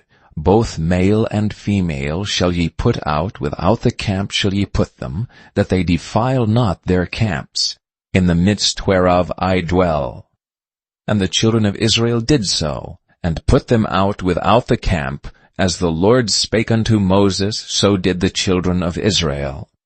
And the Lord spake unto Moses, saying, Speak unto the children of Israel, When a man or a woman shall commit any sin that men commit, to do a trespass against the Lord, and that person be guilty, then they shall confess their sin which they have done, and he shall recompense his trespass with the principal thereof, and add unto it the 5th part thereof, and give it unto him against whom he hath trespassed. But if the man have no kinsman to recompense the trespass unto, let the trespass be recompensed unto the Lord, even to the priest, beside the ram of the atonement, whereby an atonement shall be made for him. And every offering of all the holy things of the children of Israel, which they bring unto the priest, shall be his, and every man's hallowed thing shall be his. Whatsoever any man giveth the priest, it shall be his. And the Lord spake unto Moses, saying, Speak unto the children of Israel, and say unto them, If any man's wife go aside and commit a trespass against him, and a man lie with her carnally, and it be hid from the eyes of her husband, and be kept close, and she be defiled, and there be no witness against her, neither she be taken with the manner, and the spirit of jealousy come upon him, and he be jealous of his wife, and she be defiled, or if the spirit of jealousy come upon him, and he be jealous of his wife, and she be not defiled, Then shall the man bring his wife unto the priest, and he shall bring her offering for her, the 10th part of an ephah of barley meal. He shall pour no oil upon it, nor put frankincense thereon. For it is an offering of jealousy, and offering of memorial, bringing iniquity to remembrance. And the priest shall bring her near, and set her before the Lord. And the priest shall take holy water in an earthen vessel, and of the dust that is in the floor of the tabernacle the priest shall take and put it into the water. And the priest shall set the woman before the Lord, and uncover the woman's head, and put the offering of memorial in her hands, which is the jealousy offering. And the priest shall have in his hand the bitter water that causeth the curse. And the priest shall charge her by an oath, and say unto the woman, If no man have lain with thee, and if thou hast not gone aside to uncleanness, with another instead of thy husband, be thou free from this bitter water that causeth the curse. But if thou hast gone aside to another instead of thy husband, and if thou be defiled, and some man have lain with thee beside thine husband, then the priest shall charge the woman with an oath of cursing, and the priest shall say unto the woman, The Lord make thee a curse and an oath among thy people, when the Lord doth make thy thigh to rot, and thy belly to swell, and this water that causeth the curse shall go into thy bowels to make thy belly to swell and thy thigh to rot. And the woman shall say, Amen, Amen. The priest shall write these curses in a book, and he shall blot them out with the bitter water. And he shall cause the woman to drink the bitter water that causeth the curse, and the water that causeth the curse shall enter into her, and become bitter. Then the priest shall take the jealousy offering out of the woman's hand, and shall wave the offering before the Lord, and offer it upon the altar. And the priest shall take an handful of the offering, even the memorial thereof, and burn it upon the altar, and afterward shall cause the woman to drink the water. And when he hath made her to drink the water, then it shall come to pass, that if she be defiled and have done trespass against her husband, that the water that causeth the curse shall enter into her, and become bitter, and her belly shall swell, and her thigh shall rot, and the woman shall be a curse among her people. And if the woman be not defiled, but be clean, then she shall be free, and shall conceive seed. This is the law of jealousies, when a wife goeth aside to another instead of her husband, and is defiled. Or when the spirit of jealousy cometh upon him, and he be jealous over his wife, and shall set the woman before the Lord, and the priest shall execute upon her all this law. Then shall the man be guiltless from iniquity, and this woman shall bear her iniquity. Chapter 6. And the Lord spake unto Moses, saying, Speak unto the children of Israel, and say unto them, When either man or woman shall separate themselves to vow a vow of a Nazirite, to separate themselves unto the Lord, he shall separate himself from wine and strong drink, and shall drink no vinegar of wine or vinegar of strong drink, neither shall he drink any liquor of grapes, nor eat moist grapes or dried. All the days of his separation shall he eat nothing that is made of the vine tree, from the kernels even to the husk. All the days of the vow of his separation there shall no razor come upon his head, until the days be fulfilled, in the which he separateth himself unto the Lord. He shall be holy, and shall let the locks of the hair of his head grow. All the days that he separateth himself unto the Lord, he shall come at no dead body. He shall not make himself unclean for his father, or for his mother, for his brother, or for his sister when they die, because the consecration of his God is upon his head. All the days of his separation he is holy unto the Lord. And if any man die very suddenly by him, and he hath defiled the head of his consecration, then he shall shave his head in the day of his cleansing. On the 7th day shall he shave it. And on the 8th day he shall bring 2 turtles or 2 young pigeons to the priest, to the door of the tabernacle of the congregation. And the priest shall offer the one for a sin offering, and the other for a burnt offering, and make an atonement for him, for that he sinned by the dead, and shall hallow his head that same day. And he shall consecrate unto the Lord the days of his separation, and shall bring a lamb of the first year for a trespass offering. But the days that were before shall be lost, because his separation was defiled. And this is the law of the Nazarite: when the days of his separation are fulfilled, he shall be brought unto the door of the tabernacle of the congregation, and he shall offer his offering unto the Lord, 1 he-lamb of the first year without blemish for a burnt offering, and 1 ewe-lamb of the first year without blemish for a sin offering, and 1 ram without blemish for peace offerings, and a basket of unleavened bread, cakes of fine flour mingled with oil, and wafers of unleavened bread, anointed with oil, and their meat offering, and their drink offerings. And the priest shall bring them before the Lord, and shall offer his sin offering and his burnt offering. And he shall offer the ram for a sacrifice of peace offerings unto the Lord, with the basket of unleavened bread. The priest shall offer also his meat offering and his drink offering. And the Nazarite shall shave the head of his separation at the door of the tabernacle of the congregation, and shall take the hair of the head of his separation, and put it in the fire which is under the sacrifice of the peace offerings. And the priest shall take the sodden shoulder of the ram, and 1 unleavened cake out of the basket, and 1 unleavened wafer, and shall put them upon the hands of the Nazarite after the hair of his separation is shaven. And the priest shall wave them for a wave offering before the Lord. This is holy for the priest, with a wave breast and heave shoulder, and after that the Nazarite may drink wine.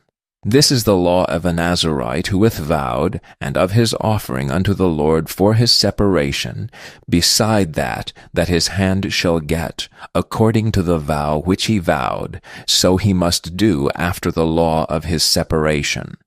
And the Lord spake unto Moses, saying, Speak unto Aaron and unto his sons, saying, On this wise ye shall bless the children of Israel, saying unto them, The Lord bless thee and keep thee.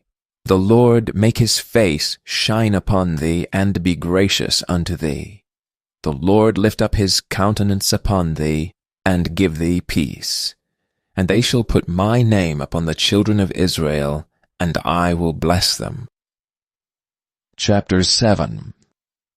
And it came to pass on the day that Moses had fully set up the tabernacle, and had anointed it and sanctified it, and all the instruments thereof, both the altar and all the vessels thereof, and had anointed them and sanctified them, that the princes of Israel, heads of the house of their fathers, who were the princes of the tribes, and were over them that were numbered, offered.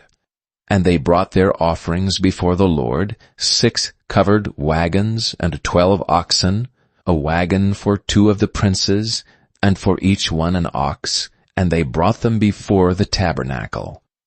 And the Lord spake unto Moses, saying, Take it of them, that they may be to do the service of the tabernacle of the congregation, and thou shalt give them unto the Levites, to every man according to his service.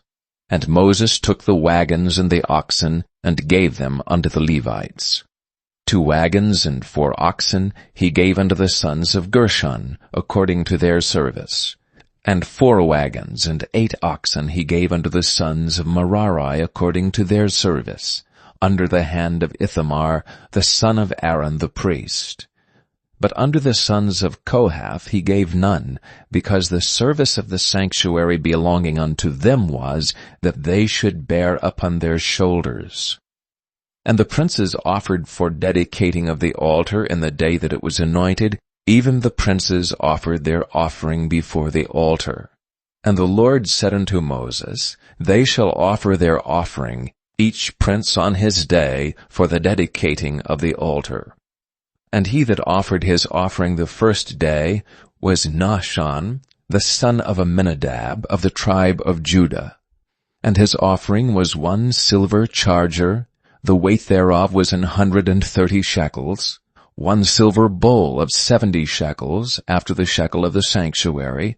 Both of them were full of fine flour mingled with oil for a meat offering. 1 spoon of 10 shekels of gold full of incense. 1 young bullock, 1 ram, 1 lamb of the first year for a burnt offering.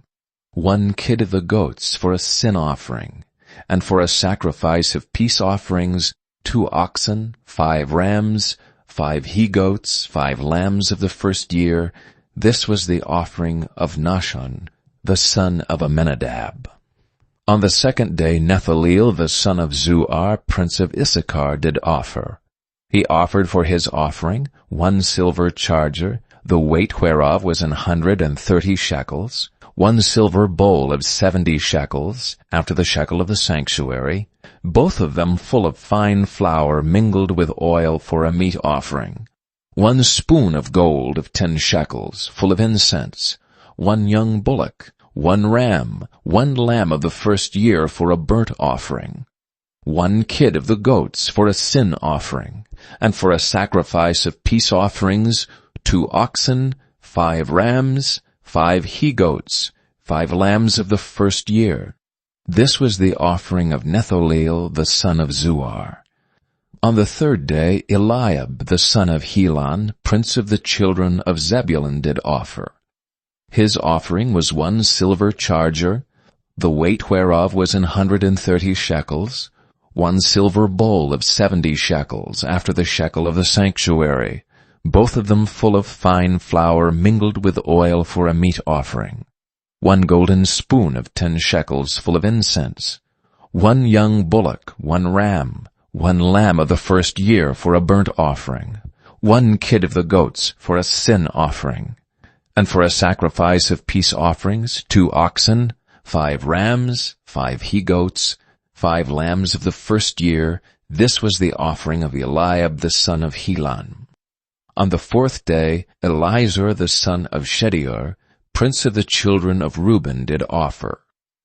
His offering was 1 silver charger of the weight of 130 shekels, 1 silver bowl of 70 shekels, after the shekel of the sanctuary, both of them full of fine flour mingled with oil for a meat offering. 1 golden spoon of 10 shekels full of incense. 1 young bullock, 1 ram, 1 lamb of the first year for a burnt offering. 1 kid of the goats for a sin offering, and for a sacrifice of peace offerings, 2 oxen, 5 rams, 5 he-goats, 5 lambs of the first year. This was the offering of Elizur the son of Shedeur. On the fifth day Shelumiel the son of Zurishaddai, prince of the children of Simeon, did offer. His offering was 1 silver charger, the weight whereof was 130 shekels, 1 silver bowl of 70 shekels, after the shekel of the sanctuary, both of them full of fine flour mingled with oil for a meat offering. 1 golden spoon of 10 shekels full of incense. 1 young bullock, 1 ram, 1 lamb of the first year for a burnt offering. 1 kid of the goats for a sin offering, and for a sacrifice of peace offerings, 2 oxen, 5 rams, 5 he-goats, 5 lambs of the first year. This was the offering of Shelumiel the son of Zurishaddai. On the sixth day Eliasaph the son of Deuel, prince of the children of Gad, offered. His offering was 1 silver charger of the weight of 130 shekels, a silver bowl of 70 shekels, after the shekel of the sanctuary, both of them full of fine flour mingled with oil for a meat offering. 1 golden spoon of 10 shekels full of incense. 1 young bullock, 1 ram, 1 lamb of the first year for a burnt offering. 1 kid of the goats for a sin offering. And for a sacrifice of peace offerings, 2 oxen, 5 rams, 5 he-goats, 5 lambs of the first year. This was the offering of Eliasaph the son of Deuel. On the seventh day Elishama the son of Ammihud, prince of the children of Ephraim, offered. His offering was 1 silver charger, the weight whereof was 130 shekels, 1 silver bowl of 70 shekels, after the shekel of the sanctuary, both of them full of fine flour mingled with oil for a meat offering. 1 golden spoon of 10 shekels full of incense, 1 young bullock, 1 ram, 1 lamb of the first year for a burnt offering, 1 kid of the goats for a sin offering, and for a sacrifice of peace offerings, 2 oxen, 5 rams, 5 he-goats, 5 lambs of the first year. This was the offering of Elishama the son of Ammihud. On the 8th day offered Gamaliel the son of Pedazur, prince of the children of Manasseh. His offering was 1 silver charger of the weight of 130 shekels, 1 silver bowl of 70 shekels after the shekel of the sanctuary, both of them full of fine flour mingled with oil for a meat offering, 1 golden spoon of 10 shekels full of incense, 1 young bullock, 1 ram, 1 lamb of the first year for a burnt offering, 1 kid of the goats for a sin offering, and for a sacrifice of peace offerings, 2 oxen, 5 rams, 5 he-goats, 5 lambs of the first year. This was the offering of Gamaliel, the son of Pedazur. On the 9th day, Abidan, the son of Gideoni, prince of the children of Benjamin, offered. His offering was 1 silver charger, the weight whereof was 130 shekels, 1 silver bowl of 70 shekels after the shekel of the sanctuary, both of them full of fine flour mingled with oil for a meat offering, 1 golden spoon of 10 shekels full of incense, 1 young bullock, 1 ram, 1 lamb of the first year for a burnt offering, 1 kid of the goats for a sin offering, and for a sacrifice of peace offerings, 2 oxen, 5 rams, 5 he-goats, 5 lambs of the first year. This was the offering of Abidan, the son of Gideoni. On the 10th day, Ahiezer, the son of Ammishaddai, prince of the children of Dan, offered. His offering was 1 silver charger, the weight whereof was 130 shekels, 1 silver bowl of 70 shekels after the shekel of the sanctuary, both of them full of fine flour mingled with oil for a meat offering, 1 golden spoon of 10 shekels full of incense, 1 young bullock, 1 ram, 1 lamb of the first year for a burnt offering, 1 kid of the goats for a sin offering, and for a sacrifice of peace offerings, 2 oxen, 5 rams, 5 he-goats, 5 lambs of the first year. This was the offering of Ahiezer, the son of Ammishaddai. On the 11th day, Pagiel, son of Ochran, prince of the children of Asher, offered.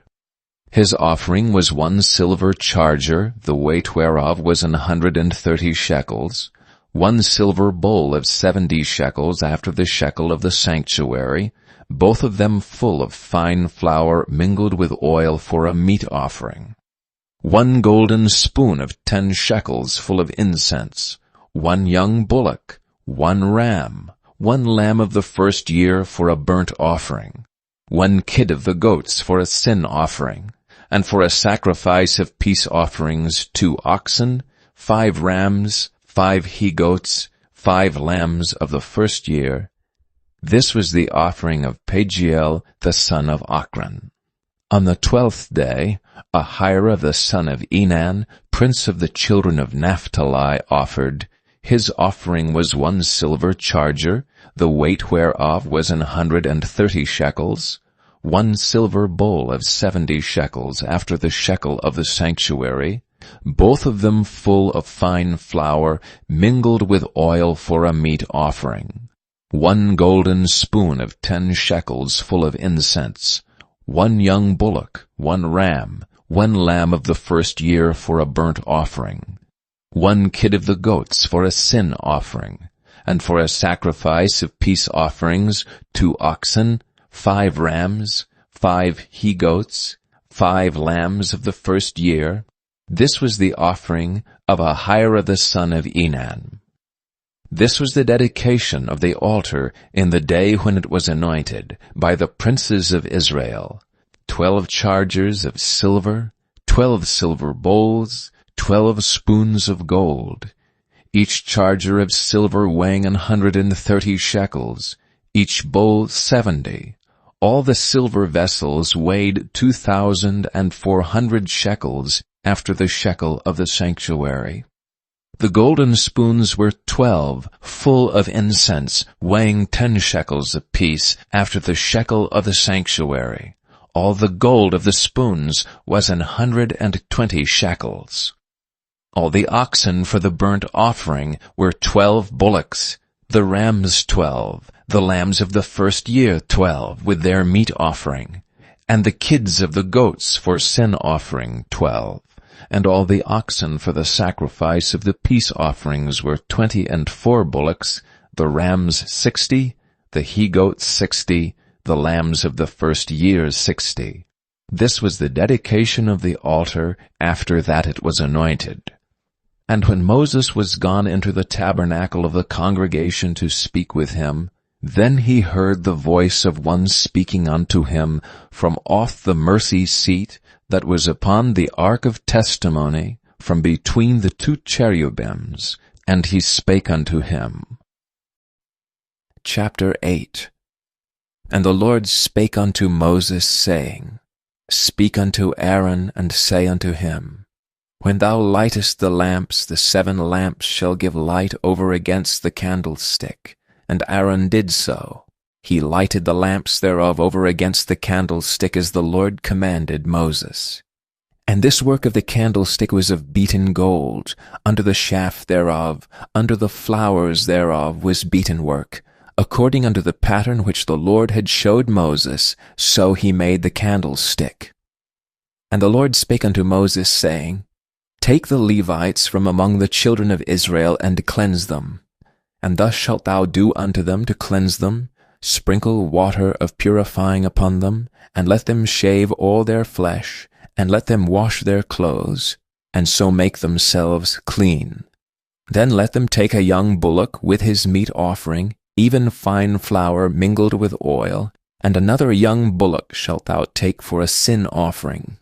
And thou shalt bring the Levites before the tabernacle of the congregation, and thou shalt gather the whole assembly of the children of Israel together, and thou shalt bring the Levites before the Lord, and the children of Israel shall put their hands upon the Levites. And Aaron shall offer the Levites before the Lord for an offering of the children of Israel, that they may execute the service of the Lord. And the Levites shall lay their hands upon the heads of the bullocks, and thou shalt offer the one for a sin offering, and the other for a burnt offering unto the Lord, to make an atonement for the Levites. And thou shalt set the Levites before Aaron and before his sons, and offer them for an offering unto the Lord. Thus shalt thou separate the Levites from among the children of Israel, and the Levites shall be mine. And after that shall the Levites go in to do the service of the tabernacle of the congregation, and thou shalt cleanse them, and offer them for an offering. For they are wholly given unto me from among the children of Israel. Instead of such as open every womb, even instead of the firstborn of all the children of Israel, have I taken them unto me. For all the firstborn of the children of Israel are mine, both man and beast. On the day that I smote every firstborn in the land of Egypt, I sanctified them for myself. And I have taken the Levites for all the firstborn of the children of Israel. And I have given the Levites as a gift to Aaron and to his sons from among the children of Israel, to do the service of the children of Israel in the tabernacle of the congregation, and to make an atonement for the children of Israel, that there be no plague among the children of Israel when the children of Israel come nigh unto the sanctuary. And Moses and Aaron and all the congregation of the children of Israel did to the Levites according unto all that the Lord commanded Moses concerning the Levites, so did the children of Israel unto them. And the Levites were purified, and they washed their clothes, and Aaron offered them as an offering before the Lord, and Aaron made an atonement for them to cleanse them. And after that went the Levites in to do their service in the tabernacle of the congregation before Aaron and before his sons. As the Lord had commanded Moses concerning the Levites, so did they unto them. And the Lord spake unto Moses, saying, This is it that belongeth unto the Levites. From 25 years old and upward they shall go in to wait upon the service of the tabernacle of the congregation. And from the age of 50 years they shall cease waiting upon the service thereof, and shall serve no more, but shall minister with their brethren in the tabernacle of the congregation, to keep the charge, and shall do no service. Thus shalt thou do unto the Levites touching their charge. Chapter 9.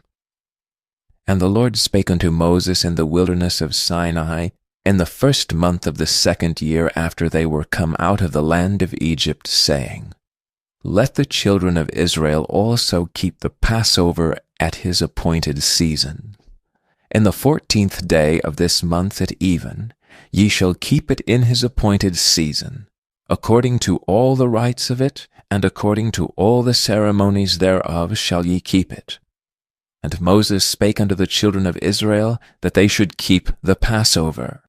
And they kept the Passover on the 14th day of the first month at even, in the wilderness of Sinai.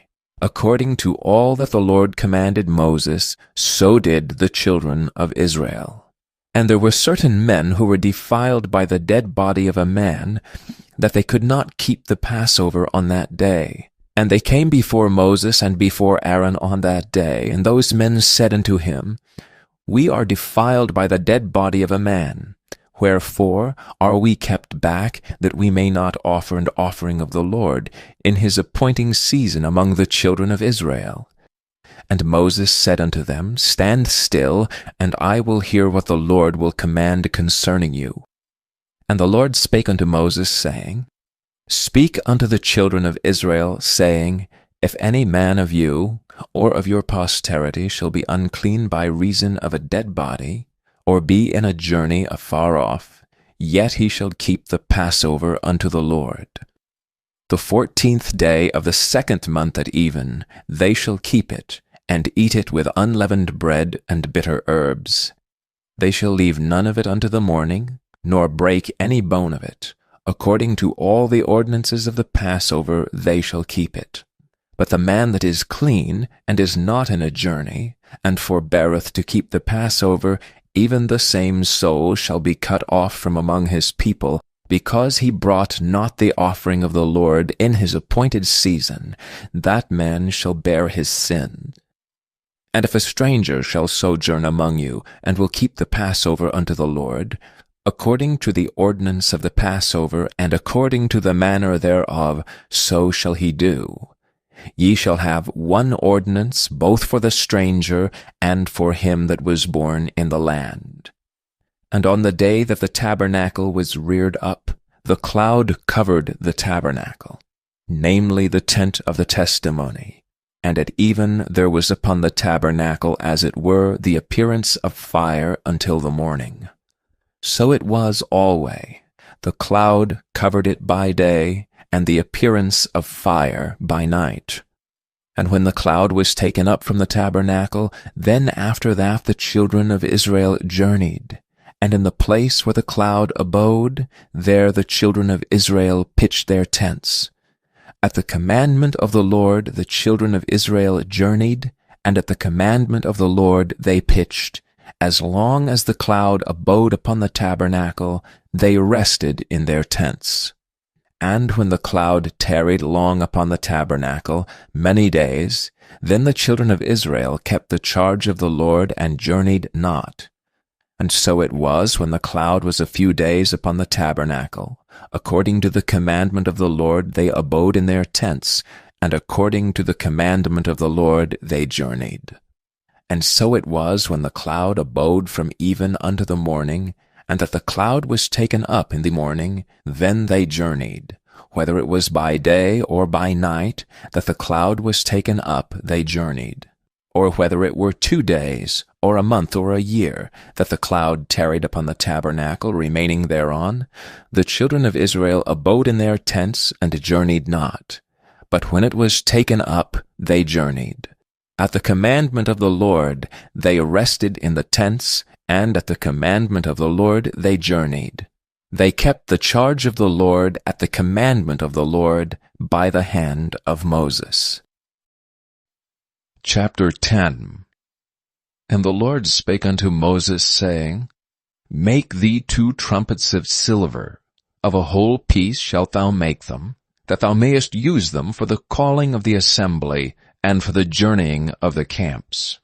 And when they shall blow with them, all the assembly shall assemble themselves to thee at the door of the tabernacle of the congregation. And if they blow but with 1 trumpet, then the princes which are heads of the thousands of Israel shall gather themselves unto thee. When ye blow an alarm, then the camps that lie on the east parts shall go forward. When ye blow an alarm the 2nd time, then the camps that lie on the south side shall take their journey. They shall blow an alarm for their journeys. But when the congregation is to be gathered together, ye shall blow, but ye shall not sound an alarm. And the sons of Aaron the priest shall blow with the trumpets, and they shall be to you for an ordinance forever throughout your generations. And if ye go to war in your land against the enemy that oppresseth you, then ye shall blow an alarm with the trumpets. And ye shall be remembered before the Lord your God, and ye shall be saved from your enemies. Also in the day of your gladness, and in your solemn days, and in the beginnings of your months, ye shall blow with the trumpets over your burnt offerings, and over the sacrifices of your peace offerings, that they may be to you for a memorial before your God.